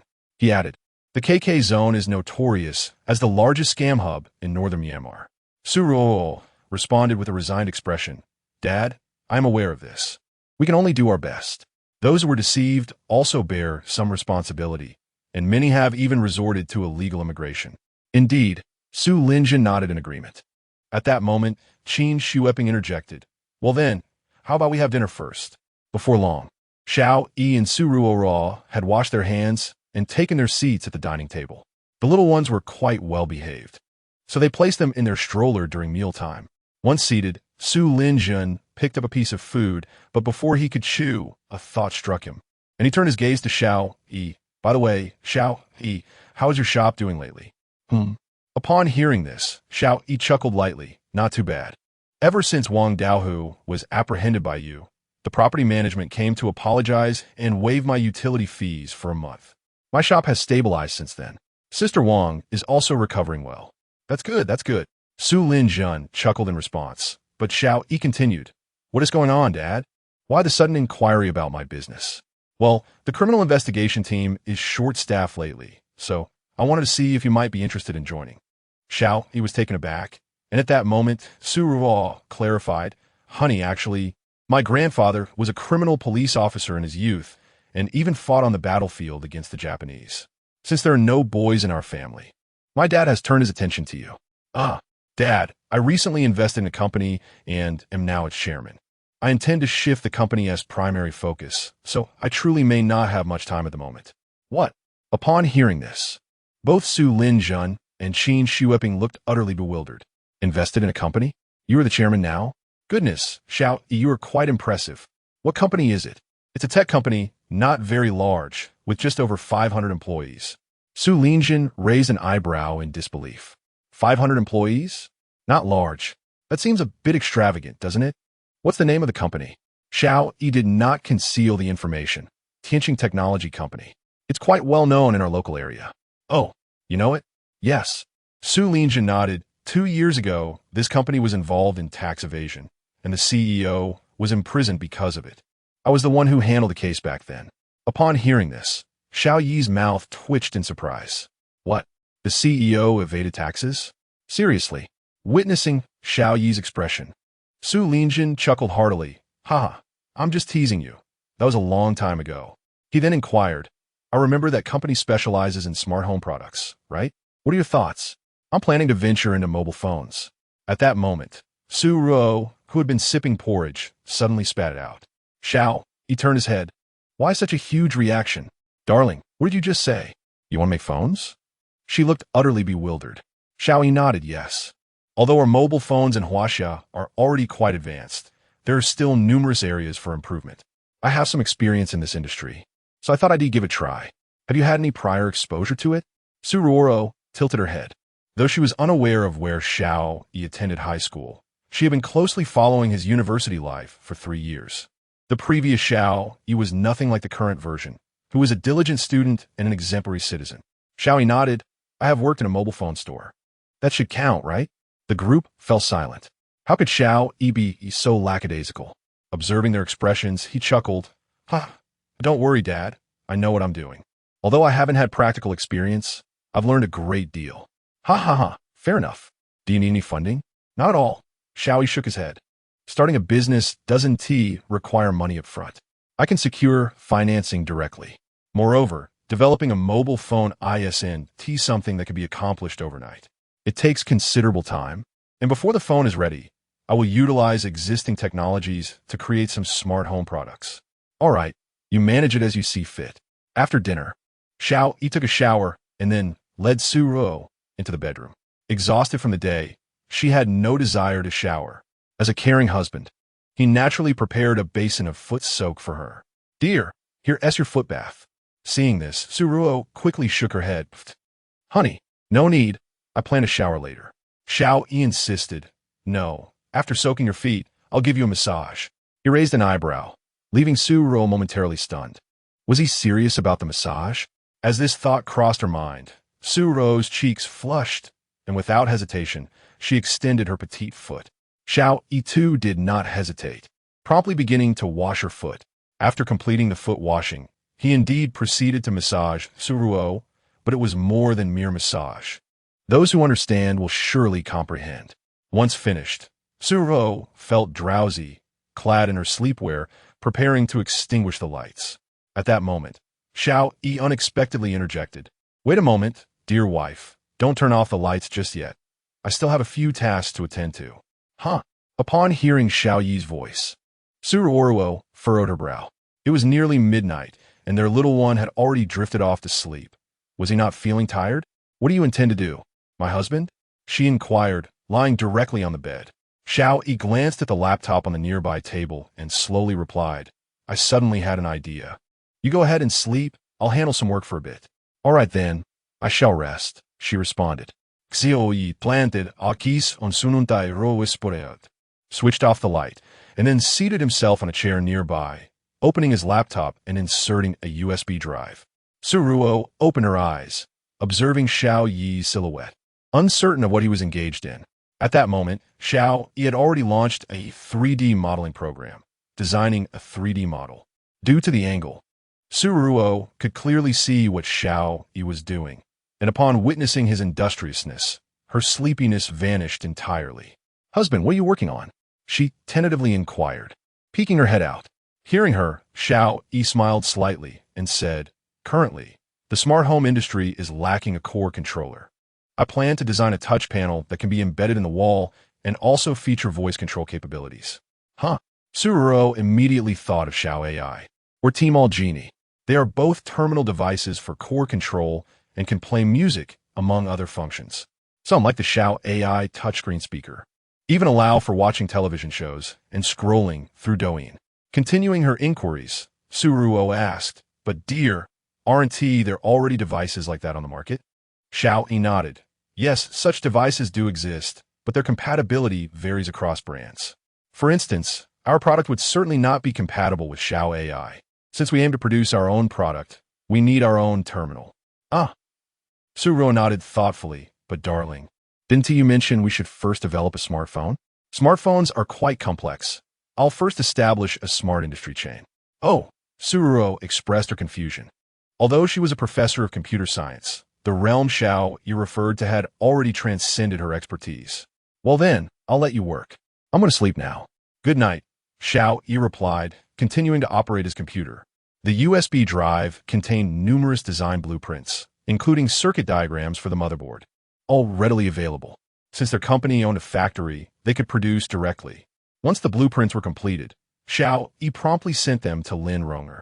According to the provided blueprint, produce several motherboards, ensuring adherence to the specified data and the proper placement of chip positions. Moments later, Lin Ronger replied with an acknowledgement. Xiao Yi was somewhat astonished. He hadn't expected that Lin Ronger would still be awake at such a late hour. One must commend her dedication. It would be wise for her to rest early. After sending the message, Xiao Yi reclined on his bed, closed his eyes, and gradually drifted into slumber. The following day, he resumed his daily routine of commuting to work. With the establishment of the company, he had indeed become busier, yet life had become far more fulfilling. During the weekend, Xiao Yi purchased a modest electric car for Su Ruo, as her driving skills were not particularly proficient. He chose the Aura Parade Cat, a favored choice among young women.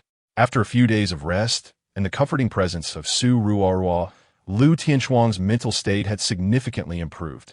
Her parents, upon learning of her situation, arranged several blind dates for her. However, she did not engage romantically with any of the suitors. Instead, she swiftly redirected her focus towards her work. Nonetheless, her smiling face had become a rare sight. Time passed swiftly, and in the blink of an eye, 6 months had elapsed. Wang Wenjing had fully recovered, while Wang Daohu's second trial upheld the original verdict. Sister Wang received the compensation she rightfully deserved. Feng Beibei was actively undergoing treatment and was gradually recuperating. Simultaneously, the triplets, De Bao, Air Bao, and Sand Bao, were considerably more intelligent than their peers. At just under 8 months old, they were already running, while other children their age were merely beginning to walk. Meanwhile, Xiao Yi's company, after 6 months of development, was poised to launch a series of products into the market. Chapter 79. Xiao Mengruo is truly astute. Daddy, Daddy, Daddy. In Kyoto, as Xiao Yi returned home, Xiao Mengruo, Xiao Ming, and Xiao Qinxue hurriedly approached him. It is indeed remarkable how an 8-month-old child can articulate simple words and scamper about with such energy. Observing the 3 little ones rushing towards him, Xiao Yi gathered them all into his arms. The eldest, Xiao Mengruo, playfully pinched Xiao Yi's cheek, exclaiming, "Daddy berries." Her meaning was clear. She longed for strawberries. Prior to their outing, Xiao Yi had promised her he would buy some, and thus, this little darling had been eagerly anticipating the treat. At that moment, Su Ruo entered right behind Xiao Yi, holding a bag of strawberries, the very ones that had captured the eldest's fancy. "Ruo, the strawberries are with Mommy," Xiao Yi informed. Upon hearing this, the little one began to squirm in his embrace, calling out, "Mommy, Mommy."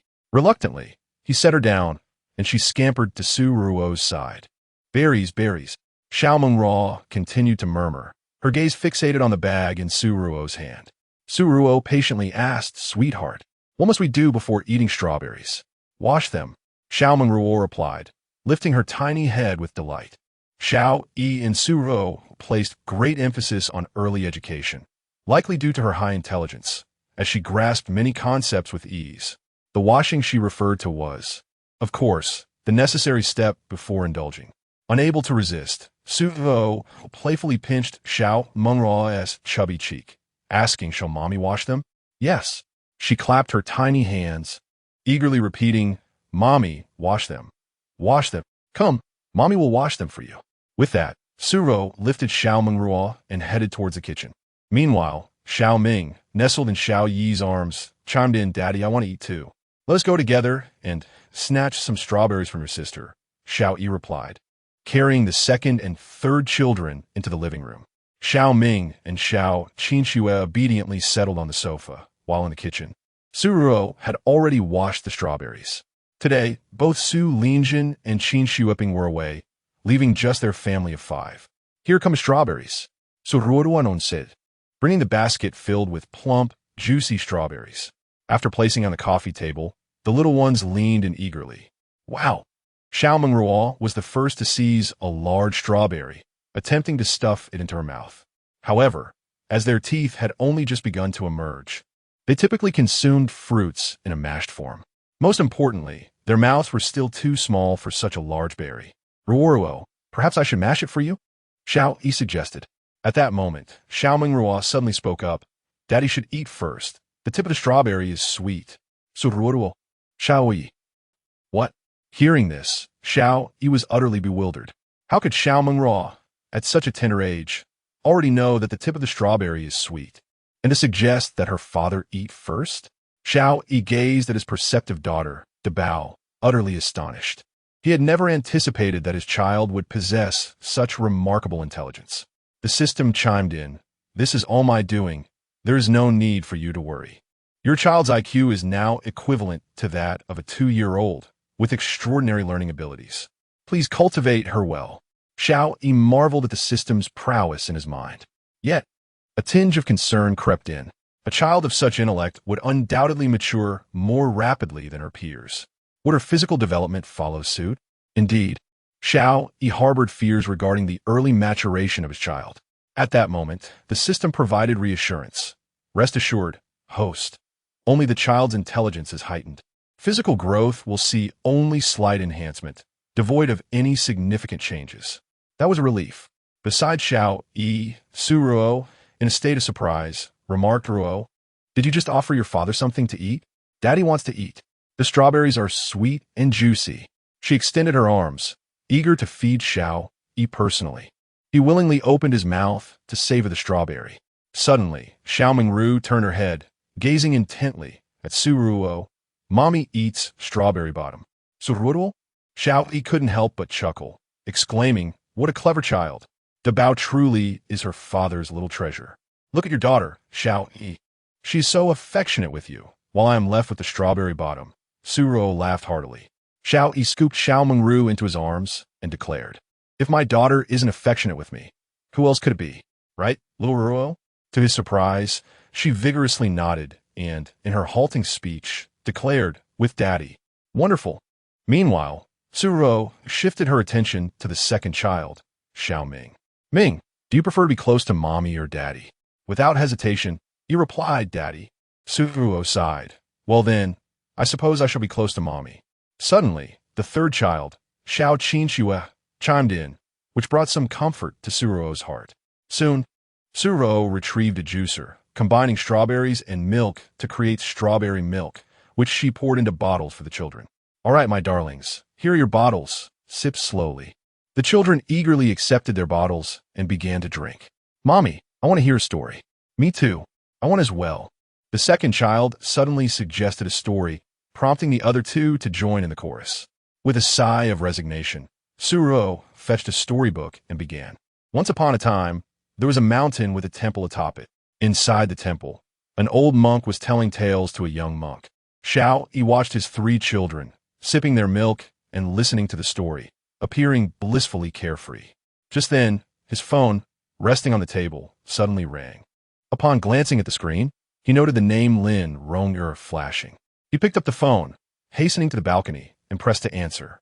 On the phone, Lin Rong'er's voice resonated. "Mr. Xiao, our model room has been fine-tuned. When might you come a visit? Has it truly been completed?" Xiao Yi responded with a hint of surprise. For the past 6 months, he had been engrossed in the affairs of the company. Under his leadership, a diverse array of products had been developed, encompassing both large and small appliances. These included smart switches, routers, air conditioners, and robotic vacuum cleaners, with even refrigerators now in production. However, in comparison to established brands like Haier, they still fell significantly short. The recently unveiled model room was intended to test the stability among the various devices. He intended to collaborate with several renovation companies to create a fully automated home environment. Yet, it was important to note that this was merely the nascent stage of the endeavor. To achieve perfection, an extensive amount of time would still be required. Chapter 80. The Palladium Element-Controlled Nuclear Fusion Technology this afternoon. I am available, and I shall come over. Very well, Mr. Xiao. I shall not disturb you further. We shall meet in the afternoon. Just as he hung up the phone, 2 options suddenly appeared before him. Option 1. Visit the model room with my wife and child this afternoon, providing a detailed introduction to my wife. Reward: Palladium Element-Controlled Nuclear Fusion Technology. Option 2. Go alone this afternoon. Reward: 14 nanometers lithography machine. Xiao Yi stared blankly at the 2 options. A 14 nanometers lithography machine? How enticing. Yet, what could possibly surpass the advancement of controlled nuclear fusion? He distinctly recalled that palladium was the very energy source for Iron Man's arc reactor. Although this substance is highly toxic, when properly sealed and applied within the power industry, it would undoubtedly incite a considerable wave of innovation. Surely, it would earn him a Nobel Prize. Xiao Yi strode back to the living room with a carefree gait. Upon seeing his exuberant demeanor, Suruo inquired, "What is it? My husband? You seem so happy." Did you win the lottery? Mommy, what is a lottery? The eldest child, Xiao Mengruo, suddenly asked. Hearing this, Xiao Yi replied, Ruo, you are still young. You will understand in due time. Oh. She nodded thoughtfully. Xiao Yi continued, Darling, you have yet to visit my company. This afternoon, the model room we prepared is ready. Why not accompany me to take a look? This statement piqued Su Ruo's curiosity, prompting her to ask, What kind of model room? You know, I've been working on some smart home technology lately. It is a model room for smart home devices. All the appliances are produced by our company, primarily to test their stability. Upon hearing this, Su Ruo hesitated not for a moment and nodded vigorously. That sounds great. Let us take the kids along. They can walk now anyway. Indeed, he replied. Su Linjin was currently burdened with heavy cases and had been working overtime. Qin Shueping had gone shopping with her friends and would not return until the evening. Having just bought strawberries for the children, Xiao Yi left them at home, confident in their understanding and good behavior, never causing trouble and requiring no worry about their safety. That has settled then. Continue telling them stories. What do you wish to eat for lunch? I shall prepare it. The latter shook her head. Anything is fine, as long as it is made by you. Ha ha. Very well. I shall prepare something simple. At that moment, the third child, Xiao Qinxue, suggested, Daddy, I would like steamed egg custard. The second child echoed, Me too.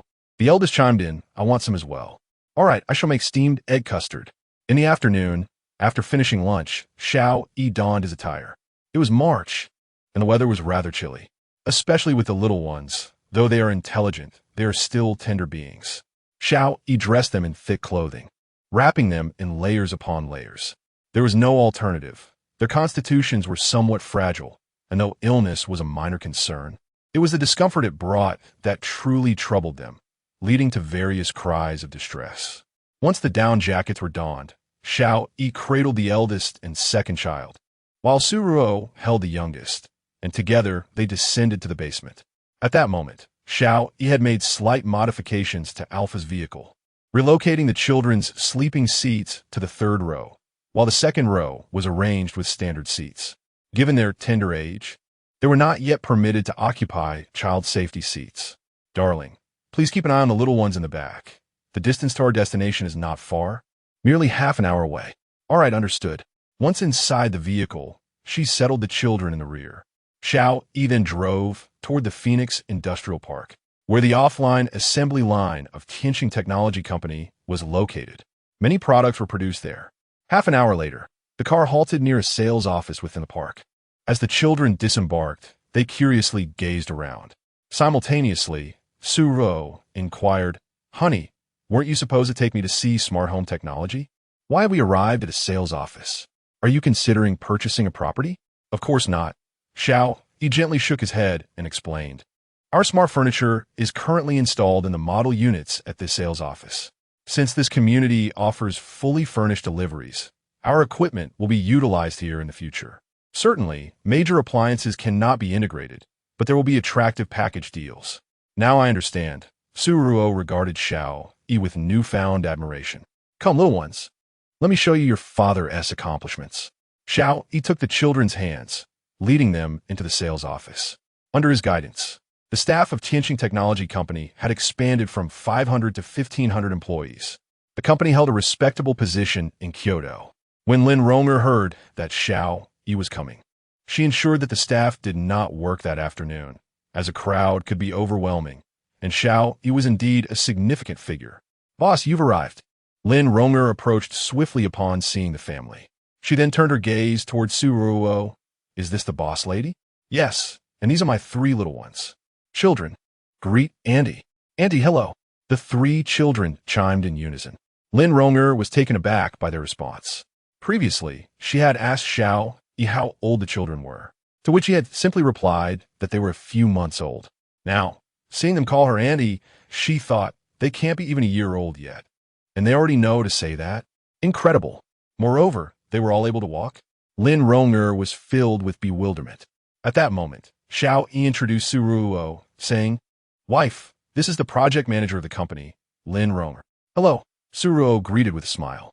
As for Lin Ronger's attire today, it exudes a certain chill. She donned a pair of sheer black stockings that accentuated her bare legs, complemented by imposing black leather boots and a fur coat adorning her upper body. The overall impression was somewhat provocative. Consequently, upon her first glance, Su-ro felt a lack of fondness towards her. The primary reason was that Xiao Yi rarely mentioned Lin Rong'er. Of course, it was not that she doubted Xiao Yi's character. Lin Rong'er hastily remarked, Mr. Xiao. It's rather cold outside. Let's hasten indoors. Very well. Upon entering, Lin Rong'er guided everyone into the sample room. Simultaneously, she called out classmate Xiao Ming. Xiao Ming, perplexed, responded. At that moment, Airbao was holding Xiao Yi's hand. Unable to restrain his curiosity, he looked up at Xiao Yi and asked, Dad, why did the auntie call my name? Chapter 81. Airbao, I want to chow chow to good wife. Ha ha, baby, the aunt isn't calling you, but rather the robot. Typically, Airbao is quite fond of watching the animated series Luo's Adventures. Thus, in his mind, a robot is akin to a transformer. Airbao inquired, is the robot? Hodu. Xiao Yi lifted Airbao into his arms. The term Huahua refers to his most beloved character, Puohuo. No, it's a product of your father, a virtual robot, not one from the cartoons. A myriad of questions filled Airbau's little mind, yet Xiao Yi chose not to elaborate further. The reason for setting the robot's voice to classmate Xiao Ming was, of course, for Airbau's sake. This feature is customizable by users and merely serves as a wake word. Then Lin Rong'er chimed in, classmate Xiao Ming, turn on the lights. Click. The lights illuminated. This experience bore no distinction from that with Xiao AI. One could even claim it to be identical. Seeing this, Su-ro remarked, Dear, your settings are quite similar to Xiao AI's. Does our product lack any unique features? Xiao Yi pondered. What if I told you that in the future, we could operate all household appliances without electricity? Upon hearing Xiao Yi's words, Su-ro immediately placed her hand on his forehead. Normal temperature, no fever. Indeed, Xiao Yi plans to apply palladium across various industries. He spoke lightly. You'll understand in due time. By the way, unlike Xiao AI, our smart home system integrates the latest GPT technology. You might want to ask it a few questions. Since Su-ro hadn't been surfing the internet for quite a while and paid little attention to the realm of artificial intelligence, she was entirely unaware of what GPT was. She murmured, Can I directly ask questions? Of course. Overhearing their conversation, Lin Rong'er felt a bit perplexed. Ever since Xiao Yi joined the company, the business's performance had been soaring. Did the boss lady remain oblivious to this? Meanwhile, Su-ro tentatively initiated, classmate Xiao Ming. I am here, the system responded. Su-ro continued, What is 1-1? 2. Xiao Yi thought to himself. One pregnancy can make one dull for 3 years. Su-ro has been dim-witted for just a year, which is quite normal.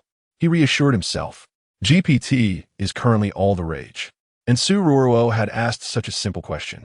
Wife, your question is too elementary. Try a more challenging one. Is it permissible to inquire about more difficult matters? Of course.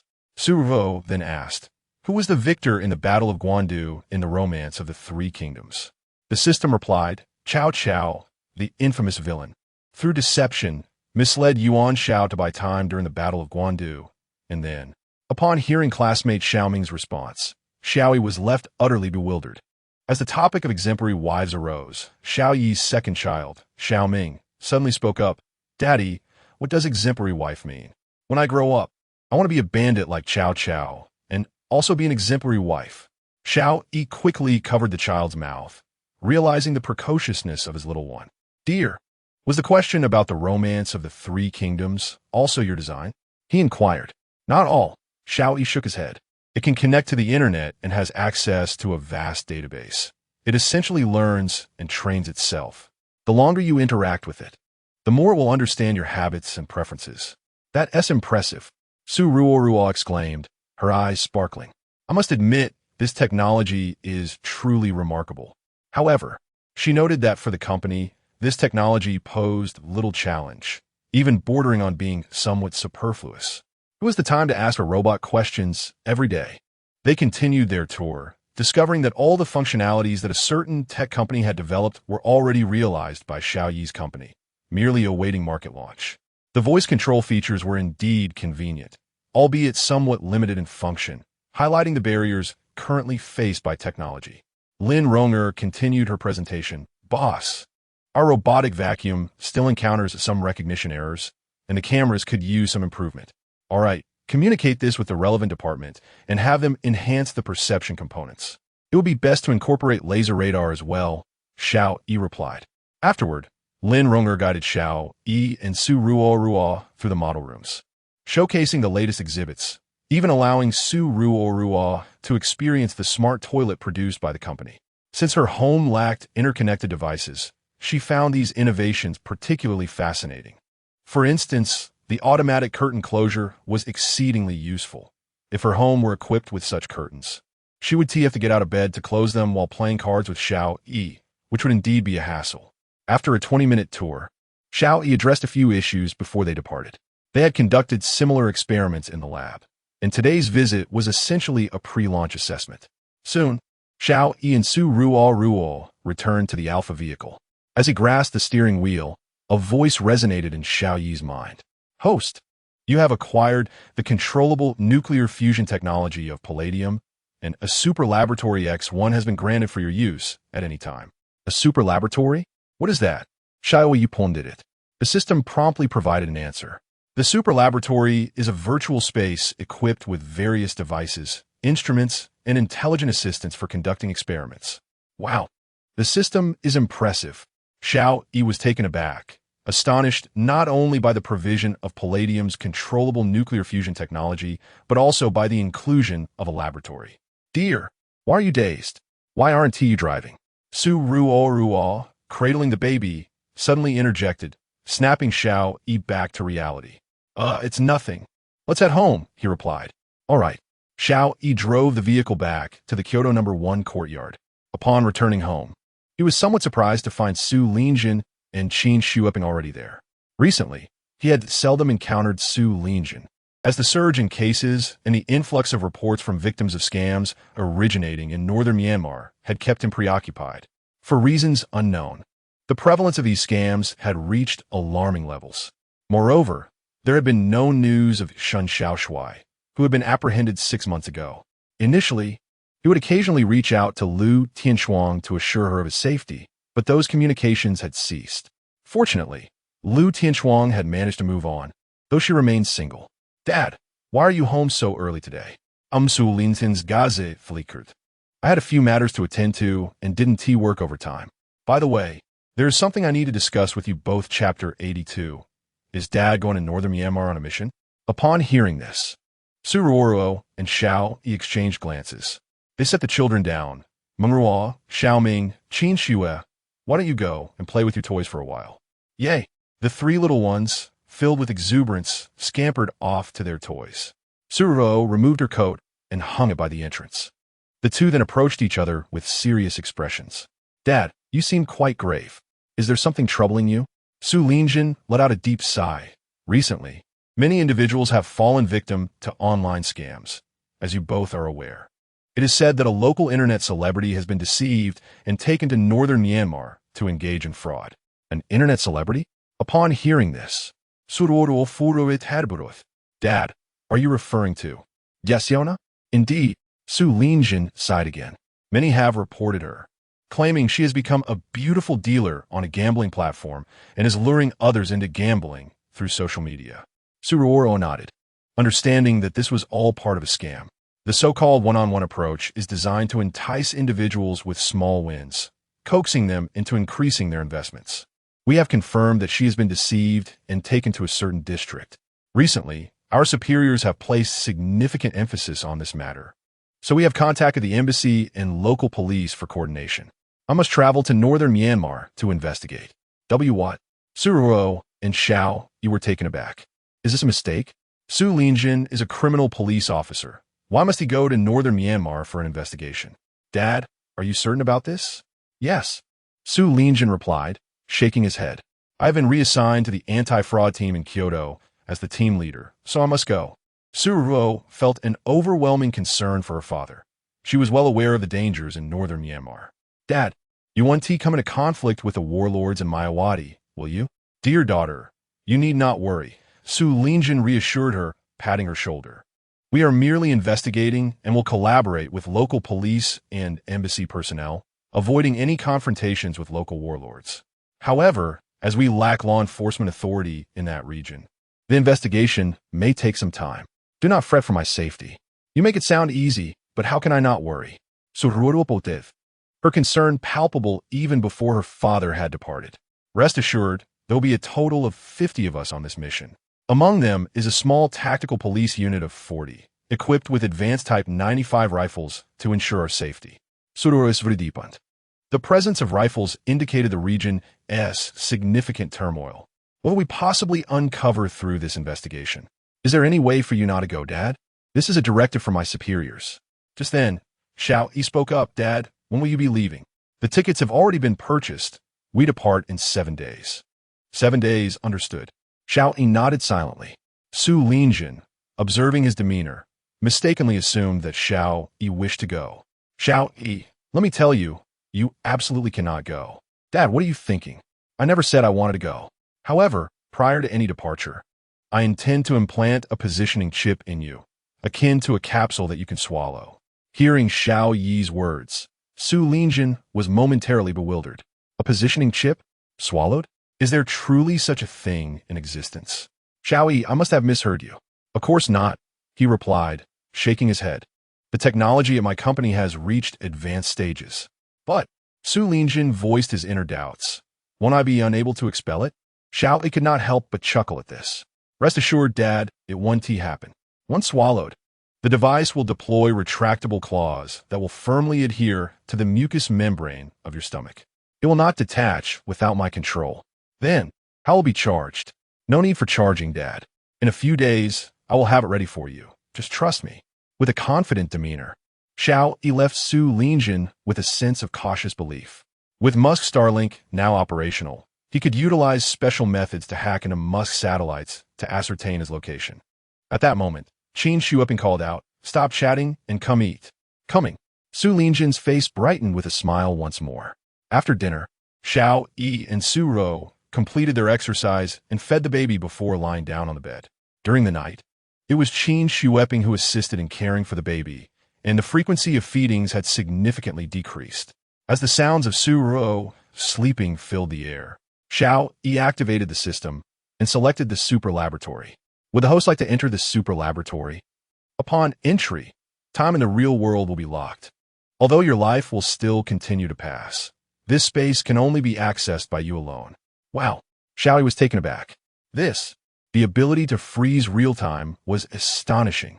If he were tricked into northern Myanmar, he could directly enter the super laboratory, create a bomb, and emerge to blow them up. As for the notion of life passing, that was inconsequential. He certainly wouldn't remain in the laboratory for eternity. Confirmed. Just then, a beam of white light enveloped him, drawing him in, and a laboratory scene materialized before Xiao Yi's eyes. Inside were numerous high-tech devices beyond his comprehension. There were objects resembling computers, yet not quite, and many robotic arms. The area was extraordinarily vast, likely spanning several hundred square meters, reminiscent of scenes from a science fiction movie. At that moment, the system's voice echoed.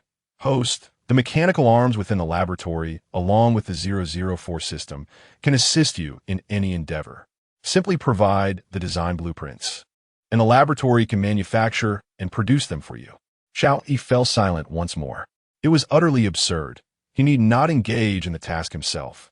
He retrieved a USB drive. Yet at that moment, a mechanical arm unexpectedly approached and seized the device from his grasp, subsequently inserting it into a USB port. Dear host, do you wish to create controllable nuclear fusion energy using palladium? This process will require 8 hours. Xiao Yi was taken aback. Couldn't he undertake this manually? The system responded. Host, your probability of successful manual creation stands at a mere 20. The risk of palladium poisoning is 99. Xiao Yi grimajit, resignedly murmuring. Then I shall leave it to you. Understood. Commencing production. You have been removed from the laboratory. Chapter 83. Is the company that has always cooperated about to default? Upon hearing the voice of the system, a flash of white light enveloped Xiao Yi, and with a thud, he found himself back in bed, bewildered. What on earth is happening? What was the purpose of his visit to the laboratory? He glanced at Su Ruo beside him, relieved that his wife had not been disturbed.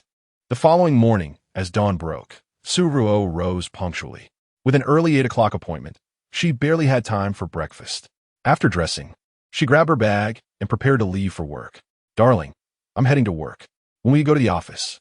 Xiao Yi remained fast asleep, but upon hearing Su Ruo's voice, he groggily replied, "You go ahead. I'll sleep a bit longer before heading to the company." "All right, be careful on the road," she cautioned. "You too." With a click, the sound of the door closing echoed in the room. Xiao Yi, still cocooned in the blanket, continued to slumber until suddenly the door swung open, and Bao, his little one, scampered into the bedroom. "Daddy, Daddy!" Clambering onto the bed, he inadvertently stepped on Xiao Yi's face. "Ouch!" Jolted awake by the unexpected assault, Xiao Yi exclaimed, "What are you doing, Bao?" He gazed at the giggling child, utterly perplexed. "Milk! Milk!" Upon hearing Bao's plea, Xiao Yi understood. The little one was hungry, likely because his mother had not yet risen. Gently pinching Bao's cheek, he said, "Wait outside for Daddy. I'll prepare your milk right away." Okay. The child nodded vigorously. Xiao Yi chuckled at the sight, glancing at his watch. It was 7 in the morning. It must be said, the little one rises quite early. Perhaps he was awakened by hunger. However, the palladium energy battery had likely not yet been produced. Dismissing thoughts of the system, Xiao Yi dressed and made his way to the living room. Qin Shueping was still asleep, and Su Lingjin had presumably left for work. Meanwhile, Bao sat on the floor, engrossed in the television. He had become quite adept at operating the remote and was currently captivated by bears out of control. "Where are your sisters?" Xiao Yi inquired as he emerged. Bao, fixated on the screen, answered, sleeping. "Ah, I see. It seems Bao and San Bao are still in slumber." He opened the thermos and retrieved the milk powder he had obtained from the system, pouring it into a bottle. "Bao, go call your sisters for their milk." "Got it, Daddy." Bao bounced into one of the bedrooms. "Moment lato, Zhao Bao and San Bao tumbled out, each clutching a bottle and sucking eagerly. Without further ado, Qin Shueping joined them, momentarily taken aback at the sight of the 3 little ones. "Oh dear, when did the babies wake up? I had no idea." "Don't worry, Mom. They've grown up. Now." Xiao Yi has successfully taught his 3 little ones to sleep independently. Although they are not yet a year old, their demeanor truly resembles that of a 2-year-old. Aside from the 3rd child, who appears somewhat dazed, her reactions are consistently delayed by half a second. Of course, this half second is negligible. Xiao Yi busied himself with his belongings, saying, "Mom, I'm heading to the office now. You just take care of the kids at home." "Are you going to eat?" "No, I'll grab something on the way." With that, he had already retrieved his coat. "All right, be careful on the road." "I know, Mom," he responded briefly. And at that moment, the 2nd child suddenly scampered over, positioning herself beside Xiao Yi. "Daddy, please buy me a pineapple when you come back." "Of course, my dear. I'll bring you a whole cart of pineapples." "Thank you, Daddy." "You're welcome." Xiao Ming obediently stepped aside to let him pass. After exiting, he entered the elevator, and just as he stepped out, the system's voice suddenly echoed. "Host, in the super laboratory, the controllable nuclear fusion energy from palladium has been completed. You may enter the laboratory at any time to inspect it." "Is it ready already?" Xiao Yi murmured, not hesitating to choose to enter. In a flash of white light, he found himself in a laboratory. Not far away, on a workbench, there lay a reactor emitting a blue glow. As he approached, the system's introduction reached his ears. Palladium's controllable nuclear fusion possesses immense power. 5 square millimeters of controllable nuclear fusion can produce 10,000 joules of energy per second, sufficient to power electronic devices for 100,000 years. 100,000 years. 5 square millimeters. How terrifying. Xiao Yi took a deep breath, gazing at the nuclear fusion product before him, his heart filled with excitement. With this, the energy crisis in the world could be resolved. However, palladium is highly toxic. It cannot be utilized just yet. Host, you need not worry about toxicity. The system will package it according to the size you use, creating a model similar to common batteries for safe application. For many devices, nanotechnology will be employed. Xiao Yi was utterly bewildered. The nanotechnology system can manage that too? After swallowing hard, he promptly exited the laboratory. His objective for the day at the office was clear: to finalize the design for the positioning capsule. Once that was accomplished, he would return to the laboratory to sort out the power supply issue. Given the existence of such a super laboratory, there should be no need for him to do it personally, right? He quickly drove back to the office and, upon entering, made his way directly to his office. "Hello, President Xiao." "Good day, President Xiao." The employees inside greeted him one after another, to which Xiao Yi responded simply. Once in his office, he turned on his computer and began his work. Before long, Lin Ronger approached gracefully in her petite high heels. She gently tapped on the door of Xiao Yi's office and softly said, "Mr. Xiao, I have something to report to you." "Please come in," he replied. Lin Ronger opened the door and noticed Xiao Yi was quite busy. Her expression shifted. "Boss, are you occupied? I hope I'm not interrupting you." "Not at all." Xiao Yi shook his head. "Feel free to share what's on your mind." "Unfortunately, it's bad news. The Lianxin Group, with whom we have been collaborating, has suddenly informed us that they will no longer provide us with chip engraving services. Boss, we will be without chips moving forward." Upon hearing this, Xiao Yi was taken aback, his expression a mix of confusion and disbelief. How could this happen? Was our contract set to expire in 2.5 years? Chapter 84. Acquiring the lithography machine? Indeed, it seems our competitor has successfully influenced the other party, preventing them from supplying us with chips. Upon hearing this, Xiao Yi nodded expressionlessly. Due to technological constraints, he found it necessary to collaborate with certain domestic chip manufacturing companies. While the chip technology in Huaxia continues to face oppression, the production of chips for ordinary household appliances remains feasible. What he could not fathom at this moment was that a competitor would go so far as to undermine him due to this oppression. How outrageous! Just then, the system's voice echoed in his mind. Option 1. Immediately call and berate the Lianxin Group, terminate the contract, receive compensation, and unlock the lithography machine function. Requires laboratory access. Option 2. Plead with the Lianxin Group to continue their assistance for an additional fee, earning the title of unambitious. Upon seeing these two options, Xiao Yi was momentarily taken aback. Goodness, only a fool would choose the first option. One must admit, the laboratory is truly remarkable. They can even produce a lithography machine. Thus, Xiao Yi retrieved his phone and dialed the Lianxin Group. The call was quickly connected. "Hello? Damn it. Why are you terminating our contract when we still have 2.5 years left?" Upon hearing Xiao Yi's voice, the Lianxin Group employee chuckled lightly. "Mr. Xiao, no need to be so agitated. This is beyond my control, mainly because Tiango has offered too much." Xiao Yi was taken aback. Tiango has a product called Tiango Spirit, which also manages smart home devices. They have recently been working on various interconnected devices. Xiao Yi's company, with only 500 employees, had previously been unable to encroach on their market share. However, now that Xiao Yi has devoted all his energy to the smart home industry, he has begun to infringe upon their territory.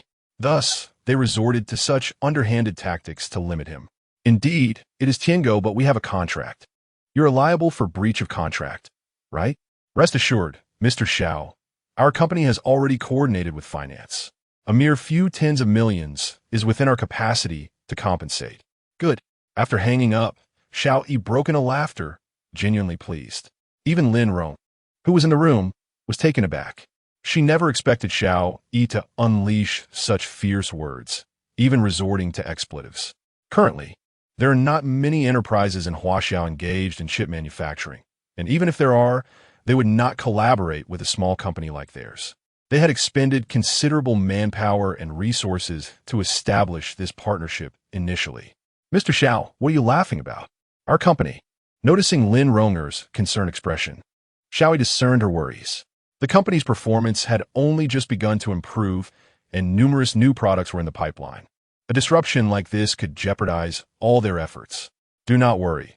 Our company is not lacking in these chips, and I've already contacted more advanced chip manufacturing companies." "What?" Upon hearing this, Lin Ronger was utterly astonished.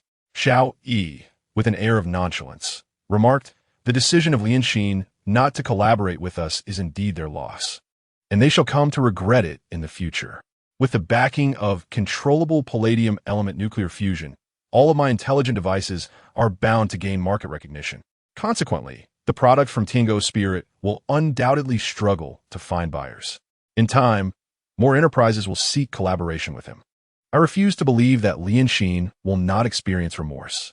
Unable to contain her curiosity, Lin Ronger inquired, "Very well, Mr. Xiao. When will the chip supply be restored?" "The first batch of products has already passed market scrutiny, and once we convene the launch conference, we shall be poised to enter the market. It should be ready in about 7 days," he replied. "Excellent.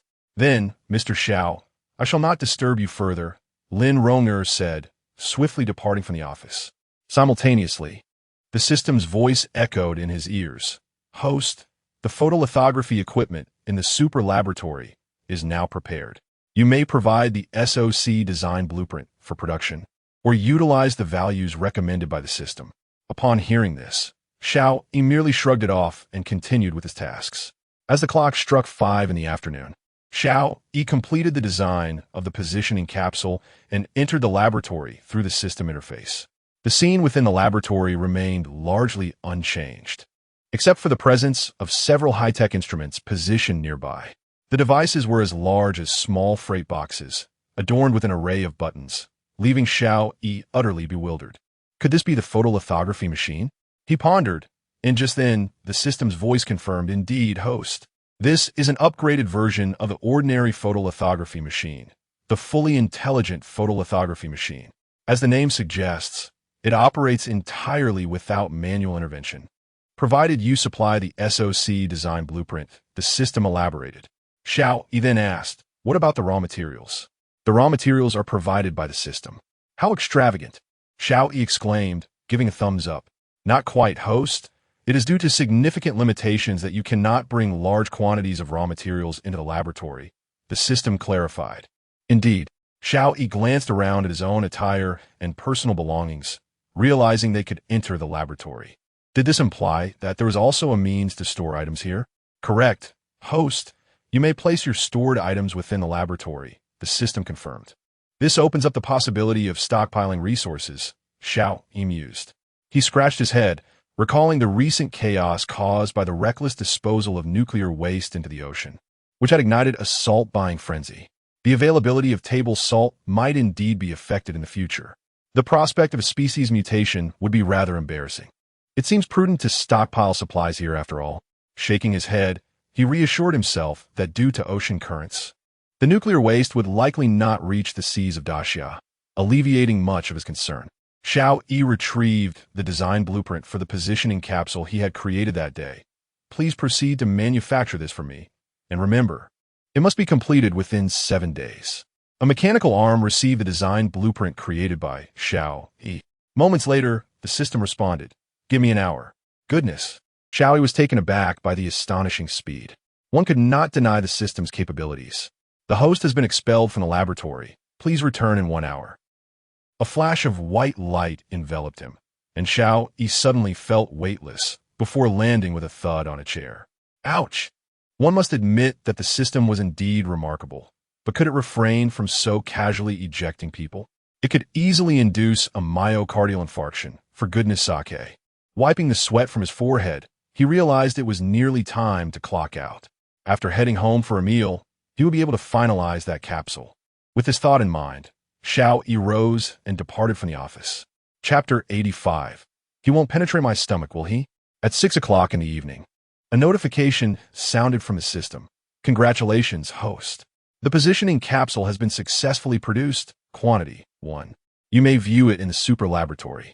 Xiao Yi was lifting his second child high into the air when the message arrived. Without hesitation, he entered the super laboratory while the curious little one asked him, "Daddy, where are we? Where are the mothers, sisters, and younger siblings?" Xiao Ming, the second child, gazed around in wonder, causing Xiao Yi to be startled. "Wait, how did the little one come in as well?" "System. Host, you were holding the child just now. Did you not say that only I could enter? Since the second child is your offspring, he is permitted entry as well." Xiao Yi was at a loss for words. This was quite absurd. "Be good, little one. This is Daddy's laboratory. Promise you won't tell Mommy once we go out, all right?" He looked at the obedient child and couldn't help but feel a sense of pride. "I understand, Daddy. I won't say anything to Mommy when we return." so well behaved. At that moment, a robotic arm suddenly presented a bottle of AD calcium milk. Handing it to the little one, Xiao Yi was taken aback. There was actually AD calcium milk in the laboratory? This must be a joke. System, quickly give me the positioning capsule. Understood. A mechanical arm extended, placing a capsule-sized device into Xiao Yi's palm. Indeed, this was what he desired. As for its usage, Xiao Yi had already prepared the code using the future system, allowing for immediate application when the time came. Come, little one, finish your AD calcium milk quickly, and then we shall return. Okay. The second child began to explore the laboratory, and Xiao Yi, watching his small silhouette, felt a surge of contentment. Soon, the little one finished the bottle of AD calcium milk and returned to his father's embrace. Daddy, can we come back to play again next time? Yes. The little one waved goodbye to the robotic arm, saying, Goodbye, Uncle Robot. System, goodbye, Xiao Mingming. How do you know my name, Uncle Robot? The child asked innocently. Xiao, he was momentarily taken aback, then chuckled. Daddy told him, dear. All right, let us go. Xiao, he exited the super laboratory using the system, this time without the sensation of weightlessness. Upon returning, he caught the little one, who had been floating in the air. Excitedly, the little one rushed to Suruo's side, exclaiming, Mommy, Mommy, Daddy just took me to the laboratory. Suruo, who was snacking on sunflower seeds, looked utterly bewildered. What on earth? Xiao, he was just playing with him. How could he have taken him to a laboratory? How strange. Wait, how does the little one even know the term laboratory so well? His progress is astonishing. Suruo directly lifted the second treasure. Is it true? Then, dear treasure, please tell Mommy what is in a laboratory? Their robotic arms, AD calcium milk, and Uncle Robot. He endeavored to recall everything he had just experienced. Upon hearing the child's words, Suruo let out a soft laugh. How could there possibly be AD calcium milk in a laboratory? That seems utterly implausible. Surely, the child is merely indulging in fanciful tales. Suruo did not dwell on the matter. At that moment, Su Lingjin suddenly opened the door. He sighed lightly, and Xiao Yi, noticing his demeanor, inquired, What is the matter? Dad? Why the long face? After changing his shoes, Su Lingjin approached with a furrowed brow. Alas, there has been a situation. Today, a young man was swindled out of 15 million yuan by scammers in the Myanmar North Industrial Park. How much? Upon hearing the figure of 15 million, Xiao Yi was taken aback. 15 million? That's an astronomical sum, something an ordinary person might never earn in a lifetime. Su Lingjin responded with a sense of helplessness. Yes, 15 million. This young man sold the wedding house his parents purchased for him, and the entire amount was siphoned off by the scam group. Surely, that money must have been stopped, right? Well, Su Lingjin nodded. It was intercepted, but not entirely. After the scammers succeeded, they had approximately 10 minutes to withdraw the money. They would transfer it into various bank accounts, layering it upon itself, about 4 or 5 layers before dispatching individuals to withdraw it, effectively spreading across every corner of Huaxia. Xiao Yi silently nodded. These individuals were utterly despicable. Dad, by the way, at this juncture, Xiao Yi produced a positioning capsule. I have successfully developed a positioning capsule. Once you swallow it, you can ascertain your location. Rest assured, it maintains signal even when abroad, and will not lose power in the short term. The outer shell is made of a new composite material that poses no harm to your body. So soon, Su Lingjin gazed at the device, slightly larger than a capsule, and was taken aback. Just last night, Xiao Yi mentioned creating a positioning capsule, and now, in less than 24 hours, he had accomplished it. Remarkably swift progress. However, it was a testament to the rapid advancement of Xiao Yi's company. After receiving the capsule, Su Lingjin asked, should I swallow it now? Feel free to try it, Dad. Once you do, I can monitor it through my phone to check for any issues. Xiao Yi then turned his attention to Su Ruo. Ruo, could you please fetch a glass of water for Dad? Sure. Su Ruo promptly responded, hurrying to the tea bar to fill a glass with pure water, and then returned to Xiao Yi's side. Here, the water, Dad. Oh, she nodded blankly, handing the water to Su Lingjin. Without hesitation, Su Lingjin placed the capsule in his mouth, took a sip of water, and swallowed it. The positioning capsule traversed through Su Lingjin's esophagus and into his stomach. Suddenly, The capsule unfurled 8 small appendages, which then directly penetrated Su Linjin's stomach. A sharp gasp escaped his lips as he felt a slight discomfort in his abdomen. It was minor, akin to the sting of an ant bite. Xiao Yi elucidated that brief pain was merely the capsule's claws inserting into your stomach. There is no cause for alarm. What? Su Linjin was taken aback. It won't perforate my stomach. Will it? No, absolutely not. He shook his head vigorously. Rest assured, Dad. The stomach wall is not so delicate. It cannot harm you. That is a relief. Su Linjin finally felt at ease. Meanwhile, Xiao Yi activated the capsule using his mobile device. Chapter 86. Su Linjin is about to head to northern Myanmar. Soon, the status of the capsule appeared on his phone. Remaining battery, 100. Current location, Huaxia, Kyoto number 1 courtyard. Xiao Yi illuminated the phone screen and said, Dad, it's all set now. You'll have no privacy from now on. I will know where you go. Su Linjin took the phone, and upon seeing the location information, he couldn't help but marvel at the rapid advancement of technology. Many of his comrades had suffered varying degrees of injuries during operations, with some even going missing. If such devices had been available, the likelihood of locating them would have increased significantly. Su Ruo teased, Dad, you better not sneak off to play without telling Mom. She can see your location. Come on, am I really that kind of person? Su Linjin rolled his eyes, thinking that Su Ruo had truly picked up some bad habits. By the way, Xiao Yi, will this affect your meals? Don't worry, Dad, it won't affect anything. If food does happen to fall, I can control it, and when you return for northern Myanmar, it can be expelled naturally. Su Linjin dismissed the matter entirely, and soon the family joyfully gathered around the dining table. 6 days passed in the blink of an eye, and it was time for Su Linjin to depart for northern Myanmar. At the 4th Ring Criminal Police Brigade, Su Linjin was intently gazing at the large screen. He spoke gravely. After our recent investigations, we have approximately identified the intermediary responsible for trafficking our citizens to northern Myanmar for scams. At that moment, a photo of a man named Xiao Yi appeared on the screen. His real name was Xiao Yi with the English name icon.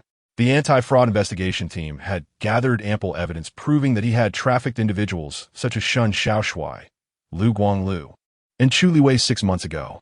However, he was currently outside the country. Based on his pattern, he typically commits 2 to 3 crimes every 2 months, each in a different location. 6 months prior, he had operated in Kyoto, deceiving Shun Xiaoshui and 3 others into going to northern Myanmar, where they were subsequently sent to the KK district. Upon hearing this, the officers present wore serious expressions. Su Linjin continued. His phone last lost signal in the Mayawati region of Myanmar just a month ago. I suspect he is hiding there now. This time, we have added a task to our mission to capture Xiao Yi. We will also contact the embassy and local police to rescue our compatriots who are imprisoned. Understood? Yes, Captain. The officers, though tense, responded loudly. All right, everyone prepare yourselves. We will depart for Daxing Airport in 1 hour. After the meeting, Su Linjin took out his phone and called Su Ruo. Due to the sensitivity of his identity, he couldn't have family members see him off. Still, he was concerned about his daughter. Meanwhile, Su Ruo was in the midst of teaching her sophomore classmates. When her phone rang on the podium, she instinctively thought of hanging up to avoid interrupting the class. Upon noticing the voice call from Su Linjin, she hesitated for a moment before saying, Classmates, please take a look at the presentation. I need to take a call. With that, she picked up her phone and exited the classroom. Once the call connected, Su Ruo quickly placed the phone in her ear and said, Hello, Dad. Are you leaving? Yes, I am leaving. There was a moment of silence between Su Ruo and Su Linjin. The sentiment felt rather peculiar. Well, take care on your journey. At that moment, Su Ruo found herself at a loss for words. She wished her father would not go to Myanmar. But what could she do? He never listened to her. All right. Su Linjin continued. During my absence, please take good care of the baby. Your mother has a hard time managing alone, so help her as much as you can. Yes. You too, Dad. Please ensure your safety over there. Don't worry, there won't be any issues. After exchanging a few more words, they ended the call. Su Linjin then dialed Xiao Yi. At that moment, Xiao Yi was in the super laboratory retrieving a chip where the signal would not be interrupted. Upon answering, he placed the phone to his ear. Hello, Dad. Have you left? Su Lingjin felt an overwhelming sense of speechlessness. It was one thing for Su Ruo to say that, but now Xiao Yi was saying it too. Moreover, both were asking if he had departed. The more he listened, the more uncomfortable he felt. Not yet. I'm leaving in an hour. Where are you? Oh, Dad, I'm in the office. Upon hearing this, Su Lingjin's expression changed slightly. He couldn't help but admire Xiao Yi. The young man was indeed thriving, working in an office every day as a boss. But why was Su Ruo still working?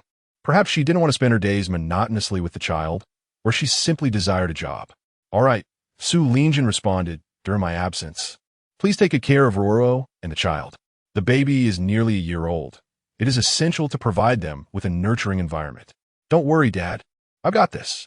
After a moment of contemplation, Xiao Yi added, the situation in Myanmar is precarious. Rest assured, after you leave, I will synchronize your real-time location with the criminal police team to ensure they monitor your safety. Upon hearing this, Su Lingjin immediately declined. No need for that. This operation requires a degree of confidentiality. We have plenty of spies in Huaxia. If our whereabouts are exposed, it could indeed pose a danger. Xiao Yi was taken aback by this revelation. He had not considered that possibility. However, Su Lingjin's reasoning was sound. Precaution was indeed necessary. Otherwise, if such a scenario arose, it could indeed be perilous. All right, Dad, I understand. I will keep track of your location. Good. If I do not return or enter the compound, please relay my location to Captain Xing of the Ocean Criminal Police Team. He and I are longtime friends. Ugh, ugh, ugh. Father, what are you saying? Enough with the ominous words. Ha ha ha. That's not the case. I am merely speaking the truth. Su Lingjin is well aware that there are indeed certain dangers in northern Myanmar. However, there are matters he must attend to regardless. All right, Father, I will certainly heed your advice. Remember, I must ensure my safety above all. Rest assured. Soon after, Xiao Yi and Su Lingjin ended their call. Su Lin flipped through Qin Shueping's contact list and, after a moment's hesitation, opened WeChat to send her a video. Once connected, the face of Sambao Qin Shue appeared on the phone screen as she exclaimed, "Grandfather, grandfather." Chapter 87. The chaotic crowd in northern Myanmar upon seeing Sambao. Su Lingjin's expression shifted momentarily. At the same time, Qin Shueping turned the camera towards him, inquiring, "What is the matter? Are you planning to leave?" Su Lingjin felt a profound sense of speechlessness within. What was being said? Why would he be leaving? Meanwhile, Sambao Xiaoqing chimed in, "Safe travels, Grandpa. Baby will be waiting for you at home." Hearing this, Su Lingjin smiled gently, reassuring her, "Rest assured, baby, Grandpa will certainly return safely." He then asked, "By the way, where are Dabo and Erbao?" "They're playing with toys on the floor," she replied. Qin Shueping adjusted her phone, directing the camera towards Xiamengruo and Xiaoming, who were seated and engaged with their toys. She then called out, "Babies, your grandpa is going on a trip. What do you want to say to him?" "Safe travels, Grandpa." The two babies chorused in unison. Hearing their voices filled Su Lingjin with immense joy. Though the children were young, they exhibited remarkable understanding. "All right, I understand," he said. After conversing a bit longer with Qin Shueping, she repeatedly urged him to take care. An hour swiftly passed, and Zhang Song approached, pulling along a black suitcase. Fully prepared for the journey. "This is the radio," he stated, tossing it to Su Lingjin. Su Lingjin's gaze fell upon the suitcase that Su Ruo had packed for him that morning, and he slowly asked, "So, have you already called home?" "Huh?" Zhang Song chuckled, noticing Su Lingjin's serious demeanor. He gently patted him on the shoulder, saying, "Old Su, are you too anxious? It's not a big deal. Nothing will happen, so relax." No, Su Lingjin did not concede. In reality, Zhang Song hadn't mentioned to his family that he was heading to northern Myanmar to spare them from worry. He was well aware of the dangers that lurked in that region. Su Lingjin gathered his thoughts and declared, "Inform the others. We shall depart now. I will relay the message to headquarters immediately." Understood. Soon, several police vehicles, along with a SWAT car, made their way to Daxing Airport. That evening, in the master bedroom, Su Ruo leaned against Xiao Yi's shoulder. She murmured, "Darling, what do you think my dad is doing at this time?" Earlier that day, Su Lingjin had called them, announcing that he had successfully arrived in the Kachin state of Myanmar and was already gathering information about Xiao Yi. He had also established contact with the embassy and local police, who were providing some rudimentary assistance. However, due to the language barrier, handling the case proved to be somewhat challenging. Xiao Yi embraced Sururo and opened his phone. "You just want to check your dad's location, right? Here, take a look." After launching the application, both Xiao Yi and Sururo focused their attention on the phone screen. At this moment, the mobile screen displayed Su Linjin in a hotel located in the urban area of Caranbang. "Look, Dad is in the hotel, resting, so there's no need for concern," she reassured softly. Suvo nodded gently, then inquired, "I can relax now, but dear, why has Dad's position changed?" Suddenly, she noticed that Su Linjin's location had indeed shifted, and quite significantly. Within mere seconds, he had moved from the hotel to outside, appearing to rush out with urgency. Meanwhile, outside a lodging in Caranbang, a large crowd of locals had gathered. The hotel where Su Linjin and other police officers were staying had erupted into flames. The onlookers held weapons and Molotov cocktails in their hands. Su Linjin's expression was grave as he surveyed the scene before him. As he had anticipated, on only the first day, there were already individuals attempting to thwart their investigation. The local warlords had evidently bribed the populace, and whenever a fugitive escaped from the plantations seeking help, the residents would unhesitatingly escort them to the police station. However, this was not meant to set them free, but rather to send them back to the plantations through the police.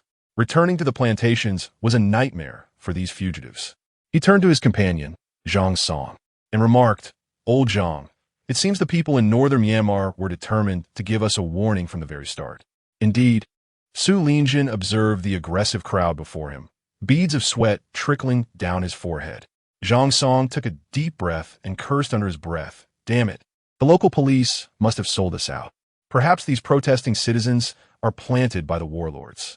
The crowd around them chattered incessantly in an incomprehensible dialect. At that moment, Su Linjin unsheathed his firearm and fired a shot into the air. The scene fell silent for approximately a second before the crowd surged forward. What is happening? Other officers rushed to maintain order, while several special police arrived with riot shields. Su Linjin had not anticipated that the gunshot would fail to quell their fervor. These individuals surged forward like rabid dogs. Zhang Song hastily exclaimed, "Captain Su, they're demanding we leave and not disrupt their business. Have you contacted the local police?" "I've reached out, and they assured me they would arrive as quickly as possible.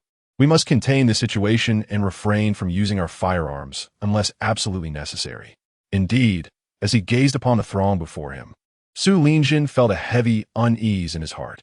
He could never have imagined that local residents would cause such disruptions at this moment, nor that their movements would be so thoroughly known. Just outside his window, flames had erupted, and their current strength in northern Myanmar was, regrettably, far too feeble. The primary issue lies with the local government's control. The team leader announced the arrival of the Myanmar police. At that moment, a multitude of officers clad in yellow uniforms arrived at the scene. Su Linjin's face turned ashen. The police station was adjacent to the hotel, and they had responded in nearly 10 minutes, an impressively swift response. Fortunately, upon their arrival, the local police quickly managed to subdue the unruly crowd.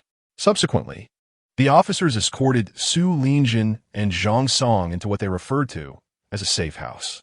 Inside, Su Linjin, in a fit of exasperation, exclaimed, "If you choose not to assist in this matter, is it too much to expect you to address the local security issues?" In response, one of the officers shook his head, stating, "The populace has allied with the gangs. Our intervention would yield little effect." Chapter 88 New Clues. Upon hearing the words, Su Linjin lowered his head in silence. The conditions in Myanmar were far worse than they had anticipated. Without law enforcement authority, the populace was unwilling to cooperate. Had it not been for the arrival of local police, he could hardly fathom the consequences. After a brief moment, Su Linjin returned to the hotel. Though the exterior walls were engulfed in flames, the interior had not suffered substantial damage. However, experiencing such an incident on the very first day in Myanmar left him feeling quite unsettled. The aspirations of acquiring leads, breaching the compound, and even rescuing those who had been trafficked here now seemed utterly unrealistic. At that moment, a knock echoed at his door. Knock, knock, knock. Who could it be? Su Lingjin placed his hand on the gun at his waist, and outside he heard the voice of Zhang Song. Captain, it's me. Please, don't be alarmed. Recognizing Zhang Song's voice, he relaxed his guard. Rising to open the door, he was met with a somewhat fatigued Zhang Song, prompting a sigh from Su Lingjin. Come in and have a seat. After Zhang Song settled onto the bed, Su Lingjin poured him a glass of water. Accepting the cup, Zhang Song looked at Su Lingjin and said, Captain, you've seen the situation here.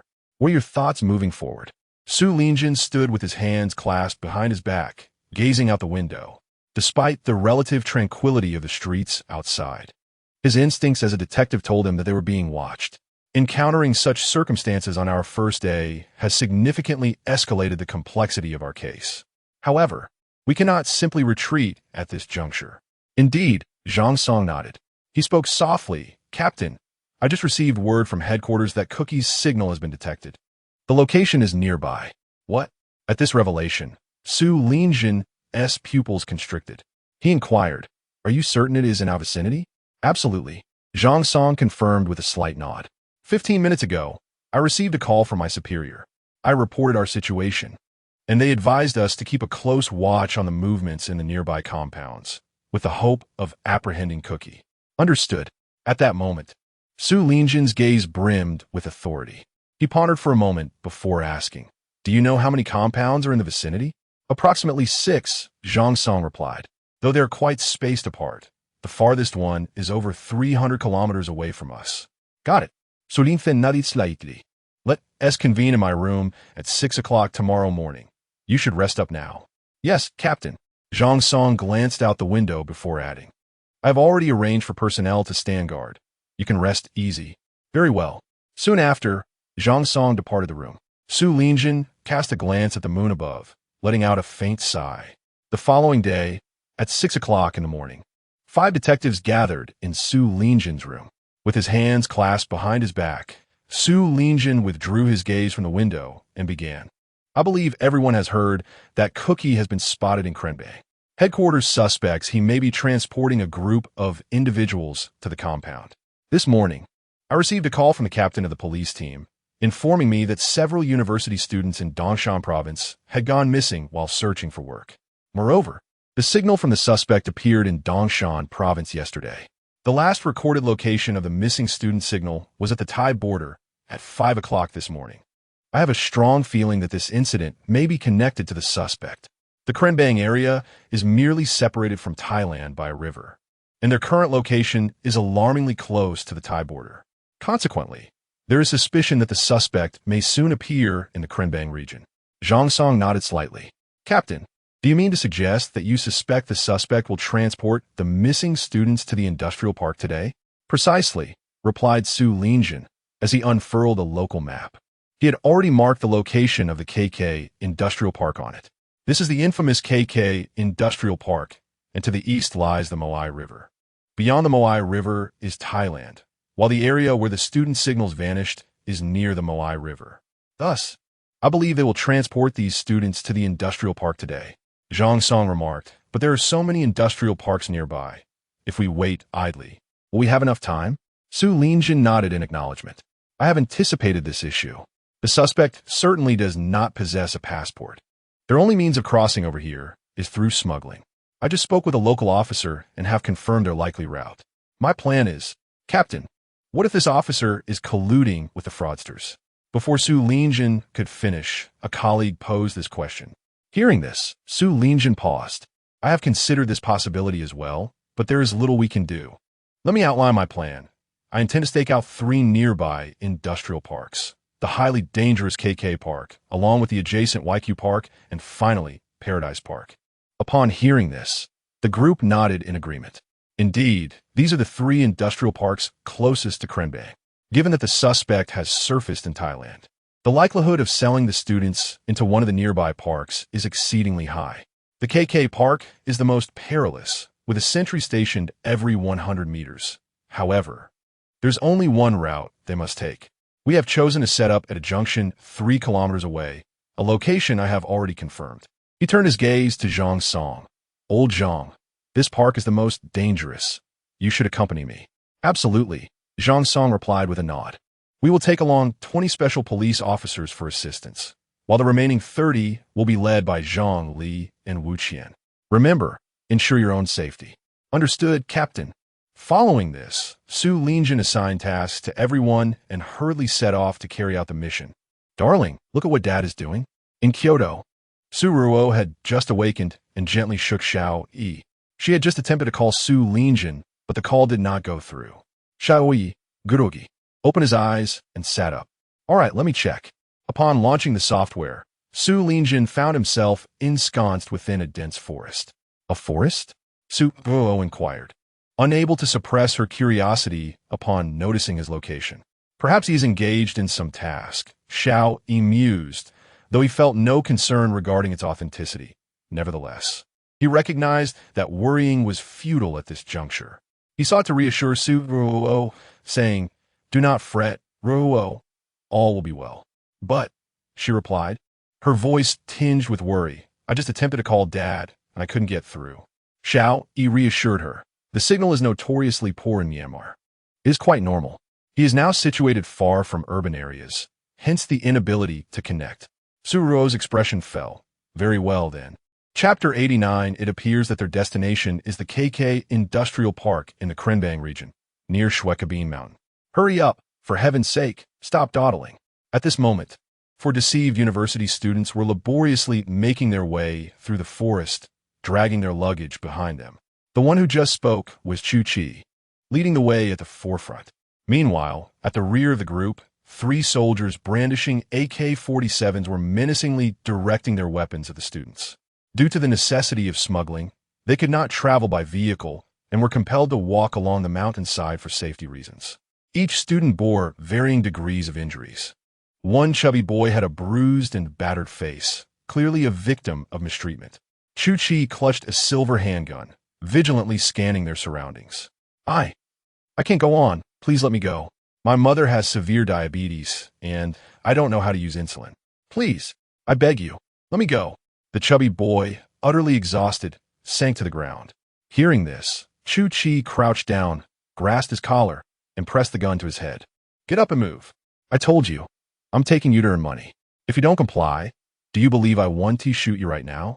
Chu Chi's words dripped with menace, and the chubby boy, gazing up at him with teary eyes, felt the weight of despair. He was a senior intern, and his mother had lost a leg in a car accident during his childhood. Now older, she suffered from severe diabetes. He had stumbled upon a high-paying job in Thailand online and eagerly applied, enticed by the prospect of being a translator with a monthly salary of 20 to 30,000. However, he had unwittingly been lured into this predicament. They had flown directly from Dongshan province to Thailand and were smuggled into Myanmar. He now understood his fate was to be ensnared in a scam operation. His thoughts were consumed with worry for his mother, who could not even administer insulin.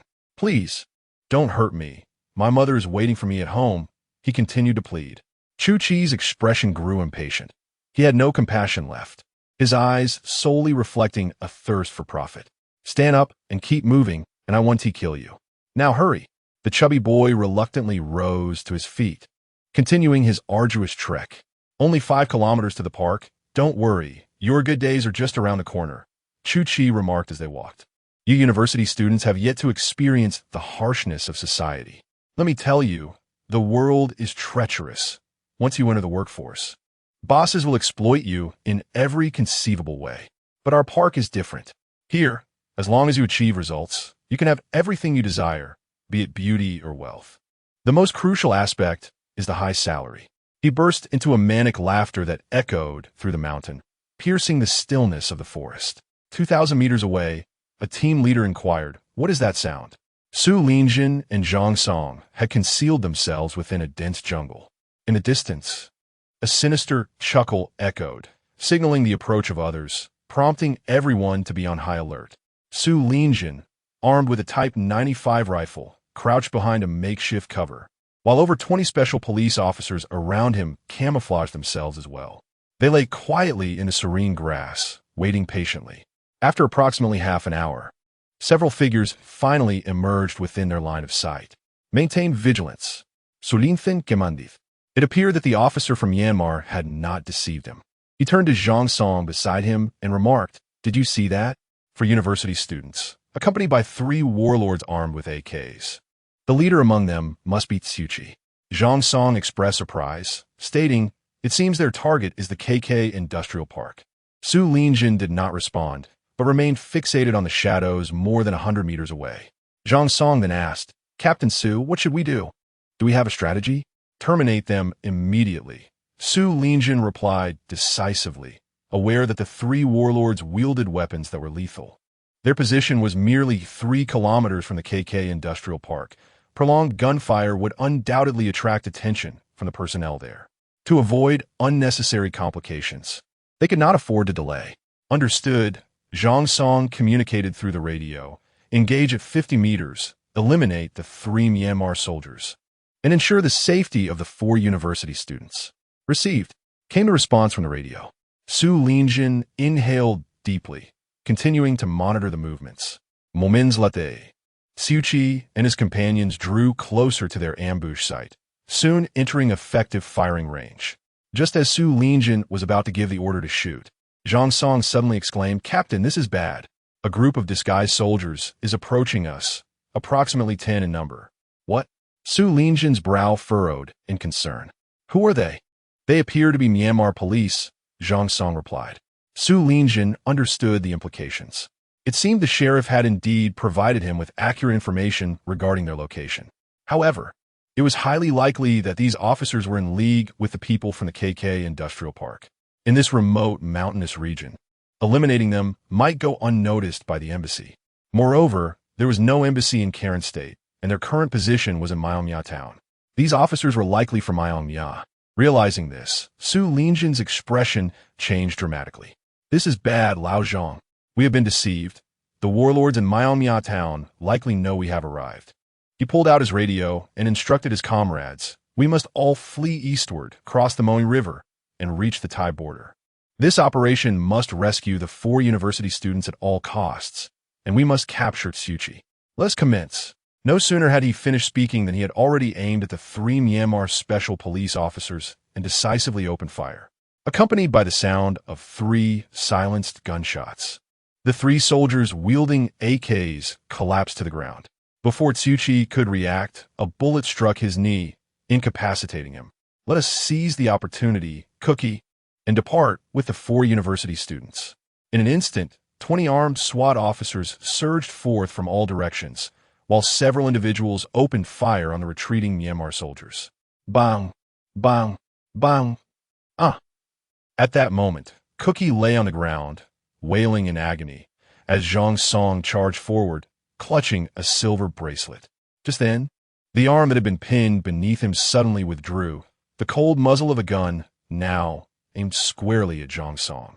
"Be careful," Sulin, who stood behind Zhang Song, felt his pupils contract in alarm and hurriedly rushed towards him. Bang!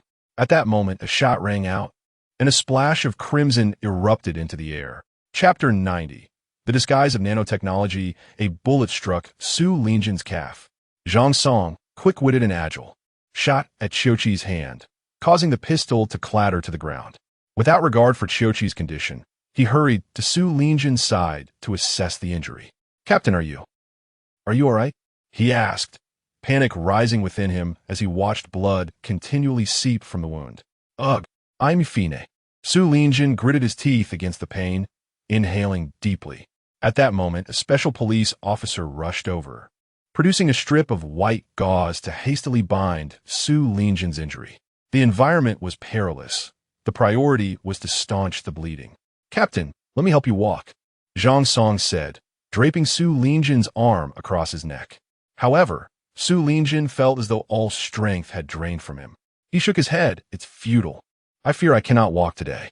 You must take these 4 university students and leave this place immediately." "No, Captain, I cannot abandon you," Zhang Song insisted vehemently, shaking his head. Had it not been for him, Su Linjin would not have been shot. Just then, another special police officer approached, urgency etched on his face. "Captain, it's bad. A large number of Yuan troops are approaching, dressed in green uniforms, likely the warlords of Mayawati." "How many?" "What?" Zhang Song stood frozen in disbelief, while Su Linjin struggled to assert himself, addressing Zhang Song sternly. I command you, as your captain, to take the 4 university students and Xiao Yi away from here at once. No, Captain, I cannot follow your orders. Zhang Song resolutely resisted Su Linjin's directive, insisting on aiding him, glancing at the special police officers safeguarding them. Su Linjin exclaimed in frustration, Zhang Song, do you wish to endanger these officers because of me? Listen, our mission here is to protect the university students and apprehend criminals. If you take me with you, I will undoubtedly hinder your escape. You must ensure their safety. Even if you leave me behind, I may still be all right. Trust me. No. Zhang Song shook his head in tears. Captain, you were injured while trying to save me. I will never leave you. Please. Su Linjin addressed the surrounding special police officers. Get Captain Zhang out of here immediately. That is an order. Hurry. Yes, Captain. Meanwhile, several individuals had already lifted the fallen Xiao Yi from the ground. He had sustained gunshot wounds, making an escape across the river exceedingly arduous. Adding Su Linjin to the burden would make it even more challenging. The special police swiftly and methodically escorted the university students and Xiao Yi away. Regardless of Zhang Song's desperate cries, struggles, and attempts to return, all in vain. Before long, a group of warlord soldiers stood before Su Linjin. At the forefront was Tom, who scrutinized Su Linjin with curiosity before signaling to his subordinates. Take him away. Yes. 3 days later, at the Silly Tun criminal investigation team. At this moment, the conference room was enveloped in profound silence. Aside from the uncertain fate of Su Linjin, all 50 special police officers and several other officers returned safely. Of course, some were injured, but their wounds were not severe. Xiao Yi had already learned of Su Linjin's predicament and rushed to the police station in a state of urgency. A few nights ago, he had observed Su Linjin's presence in the KK Park. Yet he had maintained a facade of calm and refrained from informing Su Ruo and Qin Xueping about the matter.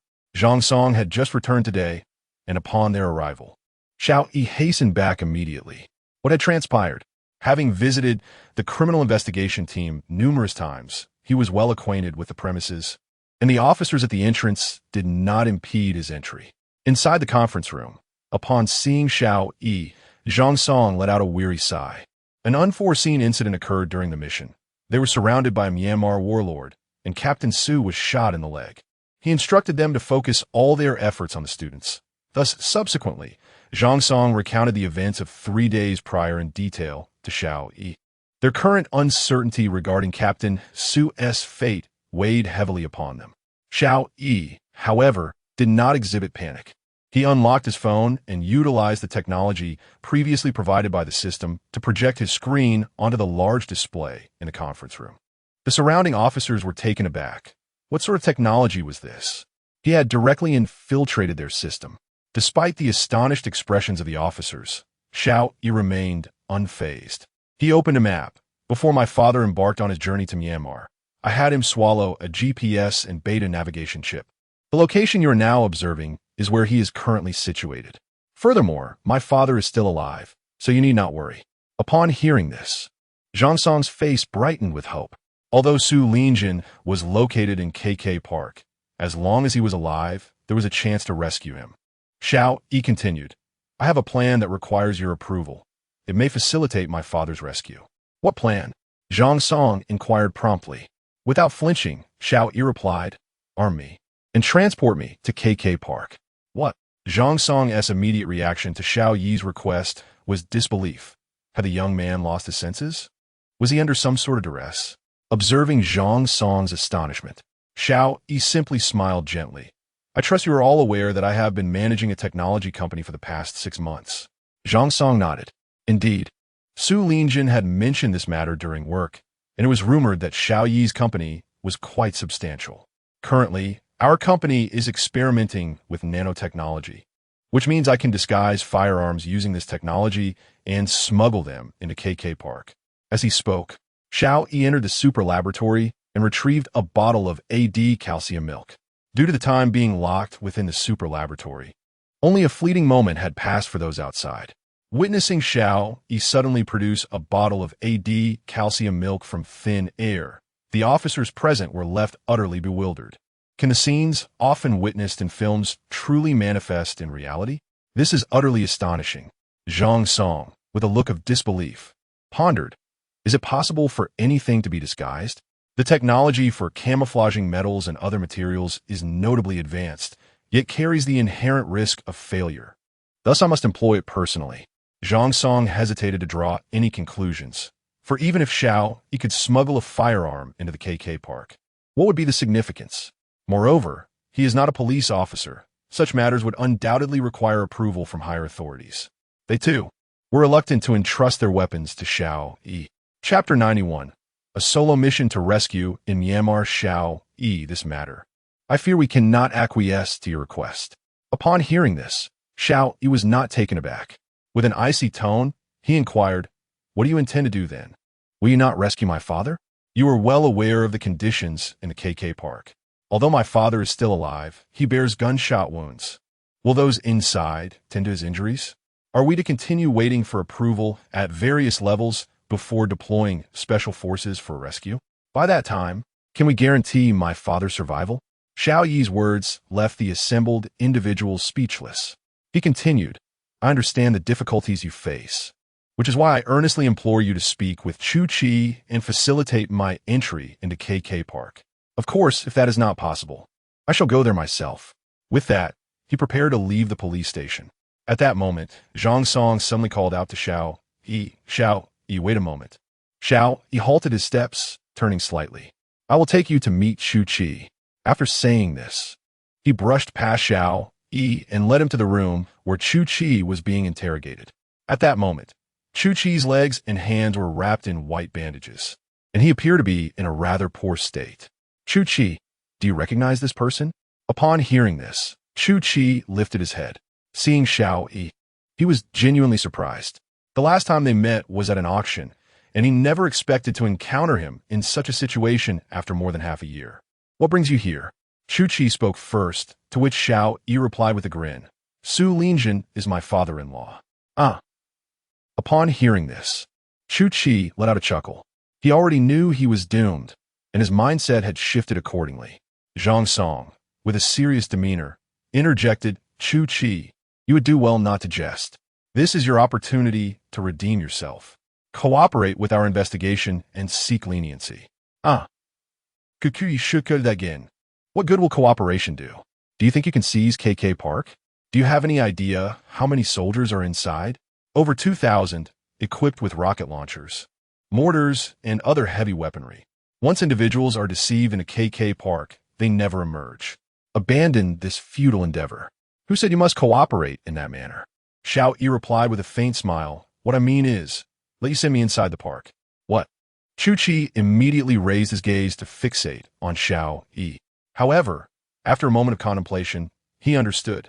You intend to comply with the scams within, to live alongside your father-in-law. I must inform you that is pure folly.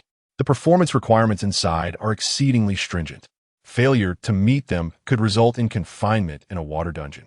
However, if one does achieve their targets, the conditions are not entirely unpleasant. There are casinos, cinemas, golf courses, and indeed brothels. One might say it resembles a small community. Of course, indulging in illicit substances is also not impossible. What are you saying? Zhang Song's expression turned fierce, while Xiao Yi waved his hand dismissively. Just tell me if you can facilitate my entry. Yes. Chu Chi casually remarked that it would be quite simple to infiltrate. All one needed to do was disguise oneself as a piglet. However, he cautioned that once inside, one would likely endure a beating. Could you withstand that? No problem, came the reply. Chu Chi's demeanor shifted to one of grave seriousness, as he bore responsibilities above and below. He sought leniency. Hand me my phone. I need to make a call. Upon hearing this, Zhang Song retrieved his phone, prepared to hand it to Chu Chi. However, Chu Chi looked at him with disdain. Are you serious? I want my own phone, not yours. What's the difference? My boss is particularly vigilant. Do you think your phone would allow me to reach him? Zhang Song rolled his eyes. A few days prior, while crossing a river, Chu Chi's phone had sustained some water damage, yet it remained functional. After retrieving his phone from the safe, he handed it to Chu Qi, who promptly dialed a number. The conversation was conducted in English, which Xiao Yi could easily comprehend. The essence of the exchange was that he was unharmed, having escaped to the Thai border, and that he had business to attend to, thus requesting the delivery of a university student. He embellished his words, boasting of Xiao Yi's proficiency in various codes. The call concluded swiftly. Zhang Song, unable to contain his curiosity, inquired, Is that it? Of course, Chu Qi replied nonchalantly. In our line of work, there are numerous intermediaries and human traffickers. Personally delivering someone commands a higher price. I will transfer Xiao Yi to one of these intermediaries, who will then escort him to the KK district. Of course, you must play along, claiming to be recruiting for a Singaporean company. It's quite simple. Xiao Yi nodded slightly, recalling that his university advisor's boyfriend, Shun Xiaoshui, had been deceived by this very individual. Let us expedite the passport and visa process. Both are necessary, though not strictly required. Our network is extensive, allowing for covert passage across the southern border. We can transport you to the KK district, though the journey may be arduous. And if you do not cooperate, you might suffer a severe beating. Xiao Yi silently acquiesced. He suddenly remembered that those who illegally crossed into Myanmar for scamming purposes seemingly required no intermediaries. At this moment, Xiao Yi had little time for further contemplation. The immediate priority was to meet with Su Linjin and ensure his safety. Zhang Song then interjected, Xiao Yi, I can assist with the passport and visa. However, the fastest turnaround will still take 3 days. That one do. Time is of the essence, Xiao Yi replied, shaking his head. In fact, the passport and visa are of little use. Once I rescue Su Linjin, I will need to escape to Thailand, where I will contact the embassy for assistance. Are you planning to depart today? Zhang Song was taken aback, particularly considering that Xiao Yi was unarmed and possessed no means to confront the challenges within the KK district. Today, Xiao Yi affirmed resolutely. At that moment, Cookie proactively remarked, the security within the park is exceedingly stringent, especially in light of recent events, and vigilance is at an all-time high. Once you enter, your only course of action is to comply. Adherence to the requirements will afford you a degree of protection from punishment. However, I have never been inside, so I cannot ascertain the conditions therein. KK Park is the most formidable facility in Myanmar, and no one has ever managed to emerge from it, so you must exercise utmost caution. Indeed, Xiao Yi nodded slightly. In fact, he had already devised a method to rescue Su Linjin. Provide me with paper and a pen, Cookie instructed, and Zhang Song promptly brought forth an A4 sheet and a pen. Shortly thereafter, Cookie inscribed a telephone number upon the paper. Dial this number and simply state that Manager Cookie has instructed you to contact him regarding employment at the Singapore-based Flyco company. Chapter 92. Private Jet to Northern Myanmar? Upon receiving the call, Xiao Yi was preparing to depart when Zhang Song suddenly grasped his arm. Hey, wait a moment, Xiao Yi. Where are you headed? To Myanmar, Xiao Yi replied. What? Zhang Song scrutinized him from head to toe, his eyes brimming with astonishment. Are you truly going to Myanmar just like that? How do you plan to extract Su Linjin? That's not something you need to concern yourself with. Xiao Yi responded with a confident smile. I have my methods, and no assistance is required. Rest assured that technological advancements in Daxia are remarkably swift. I will employ technology to rescue my father. With that, Xiao Yi departed without a backward glance. Zhang Song watched his retreating figure, sighing helplessly. Truth be told, he wished to assist Xiao Yi, yet felt his own capabilities were woefully inadequate. Were it not for Su Linjin, he might well have been the one left behind in Myanmar. Xiao Yi sped home in his car, promptly searching for information online and sketching a design for a firearm. Yes, a firearm. This information was readily available on the internet, though it required circumventing firewalls and infiltrating the dark web. After extensive testing, he discovered that the mechanical arms within the super laboratory were nearly omnipotent. As long as he could provide a design, there was virtually nothing they could not produce. In fact, his phone had already initiated preliminary production through the super laboratory's capabilities. However, should the quantity become substantial, extraction would prove quite challenging. Therefore, he could not rely solely on the super laboratory. Yet, manufacturing a few items for personal use posed no difficulty. Upon entering the laboratory, the mechanical arm accepted his design and, as anticipated, swiftly expelled him from the facility. He then retrieved his phone from his bedroom and dialed Suruo. Fortunately, it was just after class, and Suruo answered promptly. "Hello, darling. Why are you calling me out of the blue? Has Dad returned?" "Not yet," Xiao Yi replied nonchalantly. "Lately, there have been numerous matters at the company. The domestic market has been monopolized by various enterprises, so I must travel abroad to assess the market and see if we can shift our focus overseas." "What? So suddenly? Which country are you going to?" "The United States." "When are you leaving? Do you want to see you off?" "No need. I've already purchased my ticket. I'll be departing shortly." Suruo was taken aback by the abruptness of it all. "Call me when you arrive." "Don't worry, my dear. I'm not going to engage in fraud or venture into Myanmar. I'll be fine. This trip will last approximately 15 days, and you can reach me anytime. Rest assured." "All right." After exchanging a few more pleasantries, Xiao Yi ended the call. As for the luggage, a simple tidying up sufficed. Xiao Yi tossed his suitcase and backpack into the laboratory before making his way to the living room. At that moment, the three little ones were seated on the carpet, engrossed in their toys. Xiao Yi approached and gently caressed their faces, saying, "Babies, Daddy is going out. You must listen to Grandma at home. Understand?" Suddenly, one of them piped up, "Daddy, will you bring me durian when you come back?" At this, Xiao Yi chuckled softly, "Of course. I promise to bring you durian when I return." "Xiao Yi, where are you headed?" Qin Shueping emerged from the kitchen. Xiao Yi had no intention of revealing the truth. So he replied, "Mom, there's a matter at the company. I need to make a trip to the United States." "Ah." Qin Shueping reacted similarly to Su Ruoro. "Why so sudden? Have you prepared your visa and flight tickets?" "Don't worry. Everything is ready and at the company. Since it's urgent, I need to set off shortly." "All right. Remember to message me when you arrive in the United States." "Sure, Mom. You can rest easy." Just as Xiao Yi was about to leave, the second child scampered over to him, arms wide open, exclaiming, "Daddy, be careful on the road. I want to eat American durian." "Okay, I promise to bring you American durian when I get back." "Mom, this trip will take about half a month, though it might not take that long. I'll leave the children in your care. I've already spoken to Ruo. Sieg, Fine. Well then, take care." Once downstairs, Xiao Yi promptly dialed the number that Chu Chi had given him. The call connected swiftly. "Hello." A deep, hoarse voice answered. "Hi, I'm the one Chu manager referred to. Heading to work in Singapore." "Oh, understood. You must be Xiao Yi, the graduate from Kyoto University that Chu Chi mentioned. Allow me to introduce myself. My name is Su Lin Lei, but you can call me Lao Su or Su Gu." "Hello, Su Gu," Xiao Yi replied respectfully. "I am a senior employment service personnel authorized by Huaxia International. Chu manager has informed you that you have been accepted by the Singapore Feed Company, correct?" Hearing this, Xiao Yi couldn't help but smirk inwardly. Senior employment service personnel authorized by Huaxia International? Such a prestigious title. It was indeed impressive. He shook his head, quickly responding, "Yes. Yes, Chu manager mentioned it. He said I could depart today.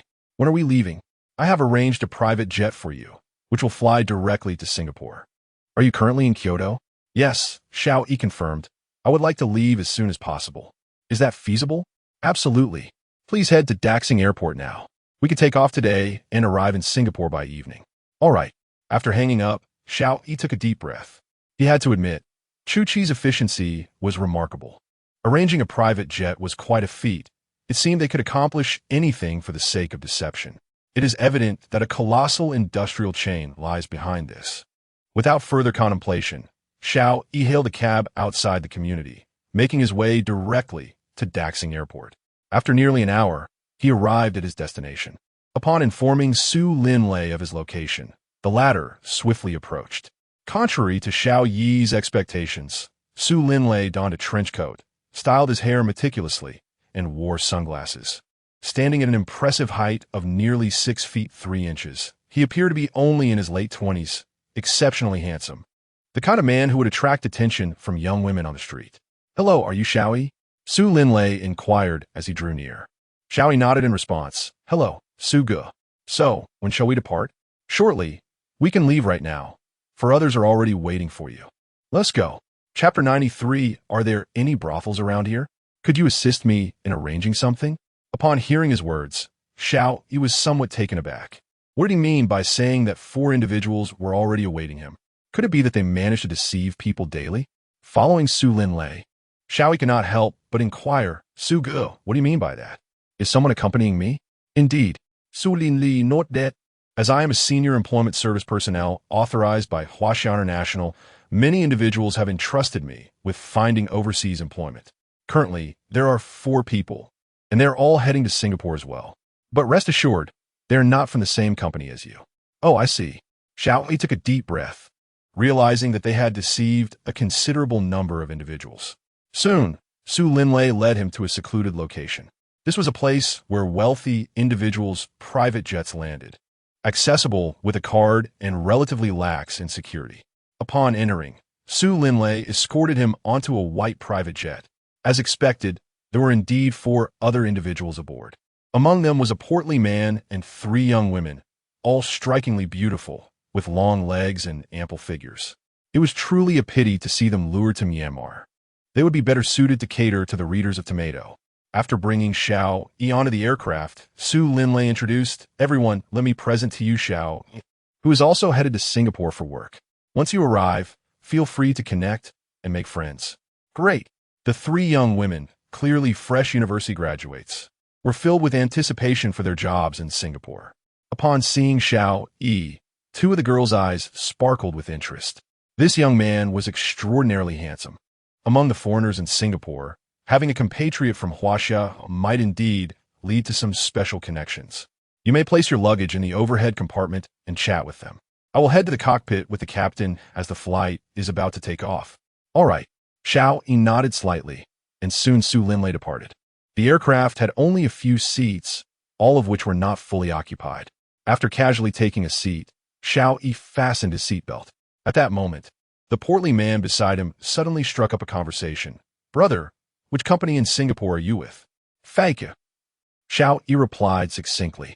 Fake in Singapore was a technology company, seemingly unrelated to razors. Oh, Fake. Impressive.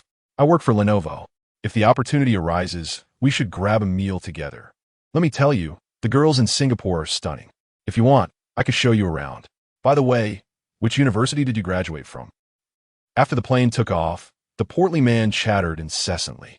Xiao Yi, lacking patience, simply closed his eyes and chose to ignore him. Time passed swiftly, and after approximately 5 or 6 hours, the airplane began its descent. Su Linlei suddenly approached from the front cabin and said, There has been an unforeseen situation. The plane has run out of fuel, and we must make an emergency landing in the Karen state of Myanmar. Would it be possible for everyone to stay in Karen for a night? I shall arrange accommodations and treat you to dinner. Tomorrow morning, I will purchase first-class tickets for you, and then we will fly to Singapore. Upon hearing this, Xiao Yi felt no surprise. It was indeed a ploy to linger in Myanmar. The 3 young women on the plane did not hesitate. They nodded in agreement, saying, Sure, but we would like to stay in a 5-star hotel. Is that possible, Brother Su? Of course, absolutely, Su Linlei replied, his gaze lingering on one of the young woman's figures, swallowing hard. The chubby guy chimed in. All right, by the way, Brother Su, are there any brothels around here? Could you arrange something for me? No problem. I'll first take you to your rooms, and then set you up. Ha ha, excellent. The chubby guy was in high spirits, thrilled at the prospect of enjoying company without spending his own money. Su Linlei raised an eyebrow at Xiao Yi and asked, What about you, young man? Do you need anything? Oh, no. Thank you, Xiao Yi replied. A lady dressed in stockings was observing Xiao Yi, captivated by his striking appearance, already harboring thoughts about him. She hoped they would end up in the same hotel and that she could seek him out later for a game of cards when the night was quiet. Xiao Yi turned slightly, caught sight of her, and offered a faint smile, remaining silent. Su Linlei could undoubtedly perceive the woman's intentions. She nodded with a smile and suggested, How about I arrange for this handsome fellow to stay next door to you? Oh, Brother Su, what are you saying? The young woman's cheeks flushed, and she nodded shyly. Then, she stole a glance at Xiao Yi, seemingly contemplating his thoughts. All right, see? This handsome guy doesn't seem to have any objections, right? Ha ha! Xiao Yi continued to remain silent. Soon, the plane began its descent, and Su Linlei once again approached from the front cabin, stating, Please hand me your passports and visas. I will use these to arrange your accommodations and also purchase tomorrow's tickets. At this, everyone promptly retrieved their passports, Xiao Yi included. Naturally, his passport was genuine, while his visa was fabricated. Once he collected the items, Su Linlei grinned. All right, everyone, you may disembark. There's a currency exchange for chat outside. If you wish to buy something here, you can exchange a little. No need for much, just 200 yuan will suffice. I'll handle the hotel arrangements. Before long, under Su Linlei's guidance, everyone disembarked from the plane, exited the airport, and entered Karen's state. Xiao Yi checked his phone briefly and noted that they were only a few kilometers away from the KK area. It was indeed quite close. Karen was not as brightly lit or dazzling as Kyoto. What lay before them resembled a remote town, notably underdeveloped. However, its proximity to the airport was quite reasonable.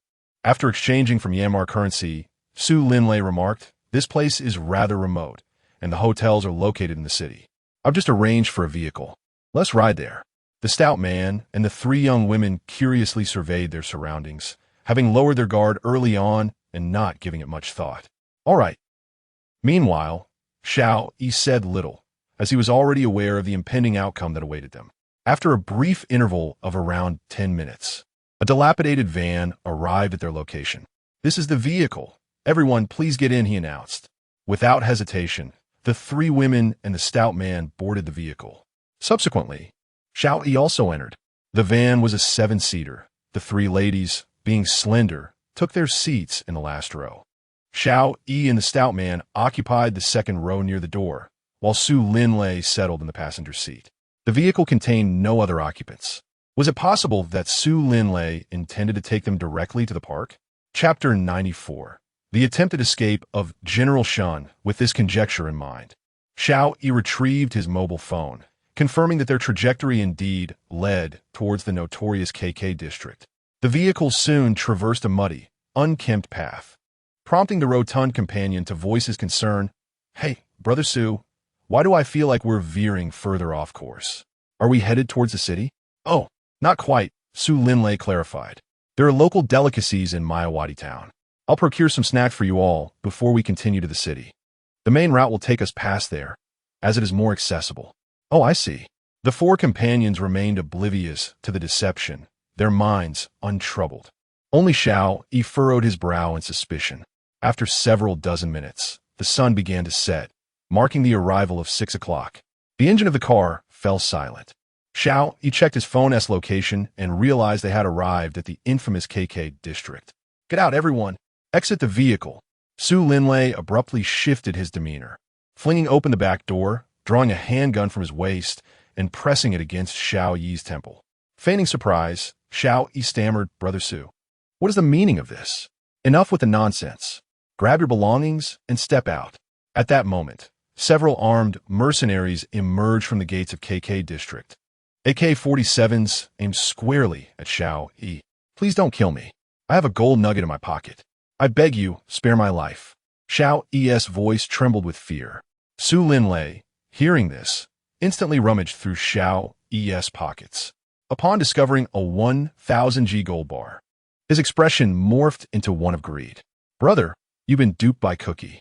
Enter quietly, and you may avoid further torment." With that, he gave Xiao Yi a light pat on the shoulder before unceremoniously tossing him out of the vehicle. The dark muzzle of the gun loomed over him, leaving Xiao Yi paralyzed with fear. Before long, the rotund companion and the other three young women were similarly ejected. "Let me see who has arrived." At that moment, an American gentleman emerged from the compound. Spotting Xiao Yi sprawled on the ground, he offered a faint smile. Turning his gaze towards Su Linlei, he inquired, "Is this Xiao Yi, the talented student Cookie mentioned?" "Indeed, boss," Su Linlei nodded eagerly, like a dutiful subordinate. "This is he, the exceptional graduate from Kyoto University. Once inside, he will undoubtedly prove invaluable." The American man nodded in satisfaction before shifting his attention to the three young women. Their striking beauty particularly pleased him. "Xiao Su, well done. These three are quite appealing. I've already transferred 1 million to you. With the police presence heightened lately, exercise utmost caution. Do you understand?" "Understood, understood." Su Linlei soon departed from the scene. Xiao Yi decisively accessed the super laboratory. Upon entering, he leisurely approached an operations console and activated his phone. After dialing Zhang Song's number, the call connected, leaving Zhang Song momentarily bewildered. He had just checked Xiao Yi's location and was astonished that Xiao Yi had arrived in Myanmar so swiftly. "Xiao Yi, where are you now?" he inquired, unable to see Xiao Yi's current position. Xiao Yi replied, "I am currently at the entrance of the KK Industrial Park. I have utilized a form of quantum technology to establish contact with you. I will send a software application to the Public Security Bureau, which should be installed on your mobile devices. This software will allow you to track Su Lin Lei, also known as Tsuchi's accomplice. He possesses a piece of gold, and given the significant price discrepancy between gold recovery in Myanmar and domestically, I suspect he intends to bring the gold back to the country. The gold contains a tracking device, so please apprehend him promptly. I will be in touch again." With that, he ended the call. After disconnecting, Xiao Yi placed his phone on the table, at which point a mechanical arm extended towards him, presenting an M4 assault rifle. The system announced, "Host, your weapon has been upgraded." However, the laboratory lacks the means to manufacture ammunition. This weapon employs nuclear fusion light energy pulses, and the trigger mechanism is equipped with a vein recognition feature, ensuring that only you can wield it. Light energy pulses? Impressive, Xiao Yi mused, unable to resist grasping the rifle. Despite his lack of experience with firearms, this one felt extraordinarily light in his hands. This weapon is crafted from vibrating metal, ensuring both lightness and enhanced lethality, the system elaborated. At that moment, a target suddenly appeared nearby. The host may test this weapon, the system encouraged. Remarkable. Xiao Yi mimicked the aiming stance from a popular shooting game, targeting the bullseye before pulling the trigger. Boom! A muffled sound erupted as a crimson energy pulse shot forth, striking the bullseye with precision and leaving a smoldering red hole. The power was astounding. Xiao Yi was profoundly astonished. Surely, the firearm in his grasp could be considered a product of groundbreaking innovation. However, he knew he could not recklessly charge in with the weapon. He needed to ascertain Su Linjin's whereabouts and ensure his safety before devising a plan to rescue him. Setting the weapon aside, he exited the laboratory. A flash of white light enveloped him, and he found himself back in reality, where only a second had elapsed. Tom scrutinized the five of them and instructed the soldiers behind him search their luggage, confiscate their phones, and then escort them inside. "Understood, boss." The luggage of the five individuals was forcibly inspected. The portly man's bag contained a novelty item and several pairs of sheer stockings, along with other items. The woman's luggage appeared more mundane, but they discovered a buzzing device hidden within one of the bags. Well, you understand. At that moment, Tom kicked those peculiar objects in front of the hefty fellow and inquired, "Is this cup yours?" The hefty man, rendered speechless by fear, could only nod in affirmation yes. "It is mine. I no longer need it." Without hesitation, Tom sent the cup flying and smiled.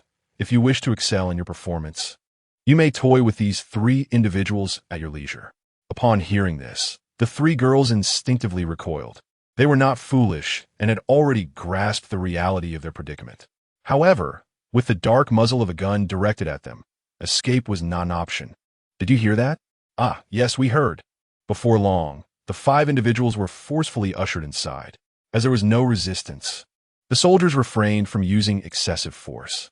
As long as they complied with the soldiers' demands, they could avoid considerable physical suffering. At that moment, a soldier approached Tom and reported, "Boss, we have apprehended the fleeing Xiao Shui." Upon hearing this, Xiao Yi turned sharply. Not far away, Xiao Shui was being escorted toward Tom by two soldiers. Compared to 6 months prior, Xiao Shui's appearance had undergone a horrifying transformation. His right arm had vanished, his ear was missing, one eye was blind, and his body was covered in scars, with most of his hair lost. Although he still resembled a man, he looked more like a deranged individual that had escaped from a mental institution. Were it not for the soldiers identifying him as Xiao Shui, Xiao Yi might not have recognized him at all. It was truly terrifying. At this moment, Xiao Shui did not fixate on Xiao Yi, but instead gazed at Tom with palpable terror. In a panicked tone, he pleaded, "Boss, I dare not run again. Please do not harm me. I truly will not flee again." Despite Xiao Shui's frantic entreaties, Tom exhibited no compassion. He addressed the soldier, break his legs. Yes, boss. Soon enough, a soldier approached, wielding an iron rod. Tom showed no intention of allowing Xiao Yi and the others to leave, seemingly intending to demonstrate his authority. Please, boss, do not strike me. I swear I will not escape again. I beg you, do not hit me. As Xiao Yi continued his desperate pleas, one soldier kicked him to the ground and swung at his left leg. The sound of the iron rod slicing through the air was unmistakable, and upon striking Xiao Yi's leg, he immediately let out a horrific scream. I will never run away again. Please do not strike me.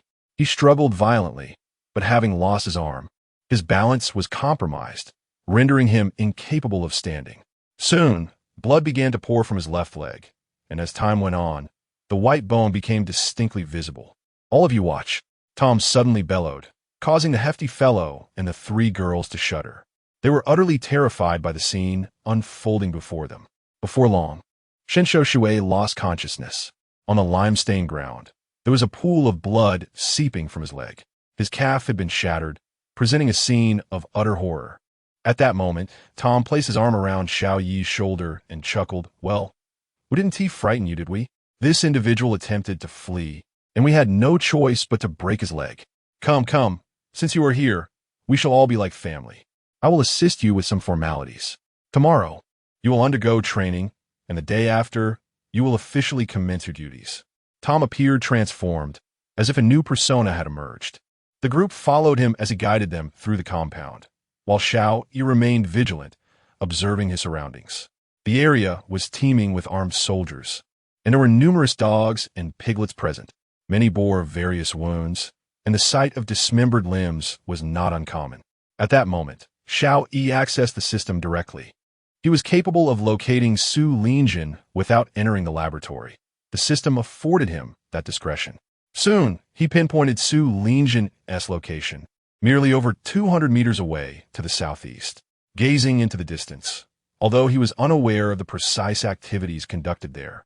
He recalled from a map that it appeared to be an expansive factory. Perhaps it was a hub for fraudulent enterprises. Before long, Tom led Xiao Yi and the others into a room. "This is the contract," he said. "To reside in the compound, you must sign this. Take a look."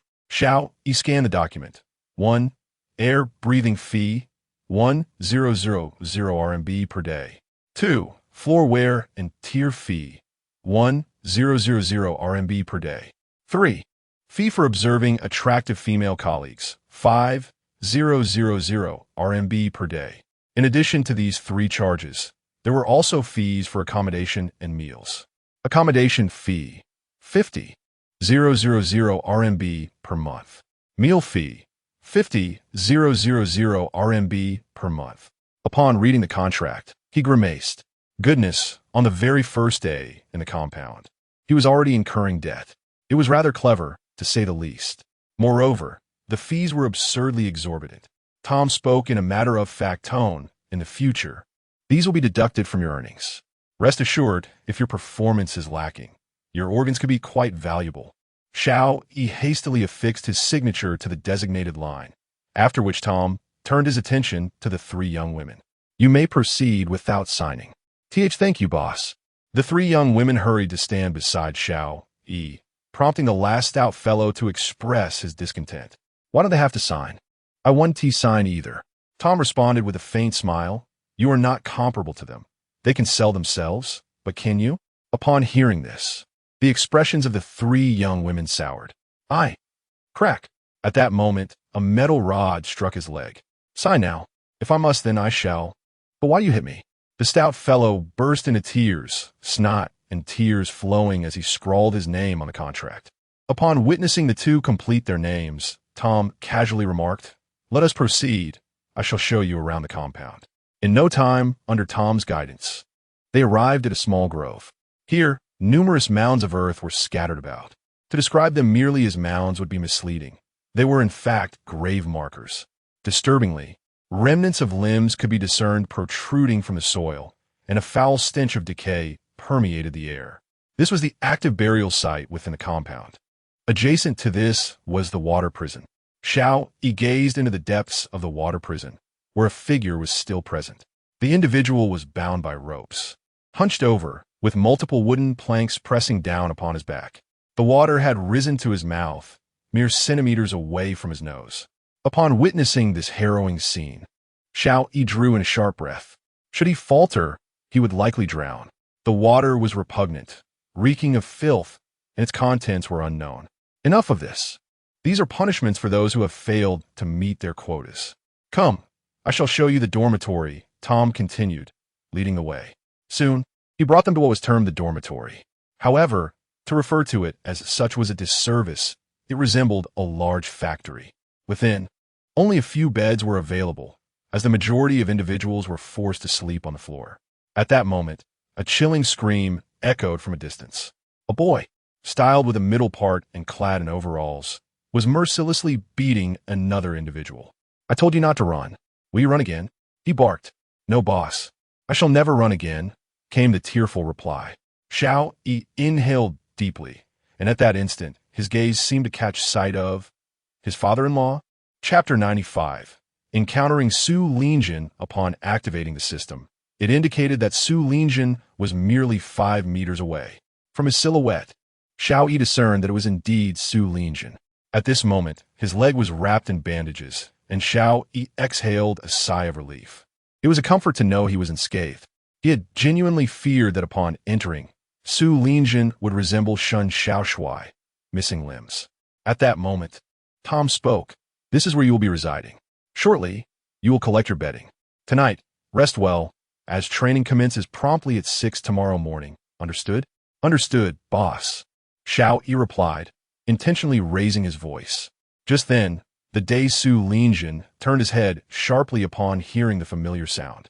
Upon recognizing Xiao Yi, his composure faltered, his gaze intensely fixed on him, seemingly questioning, "What brings you here?"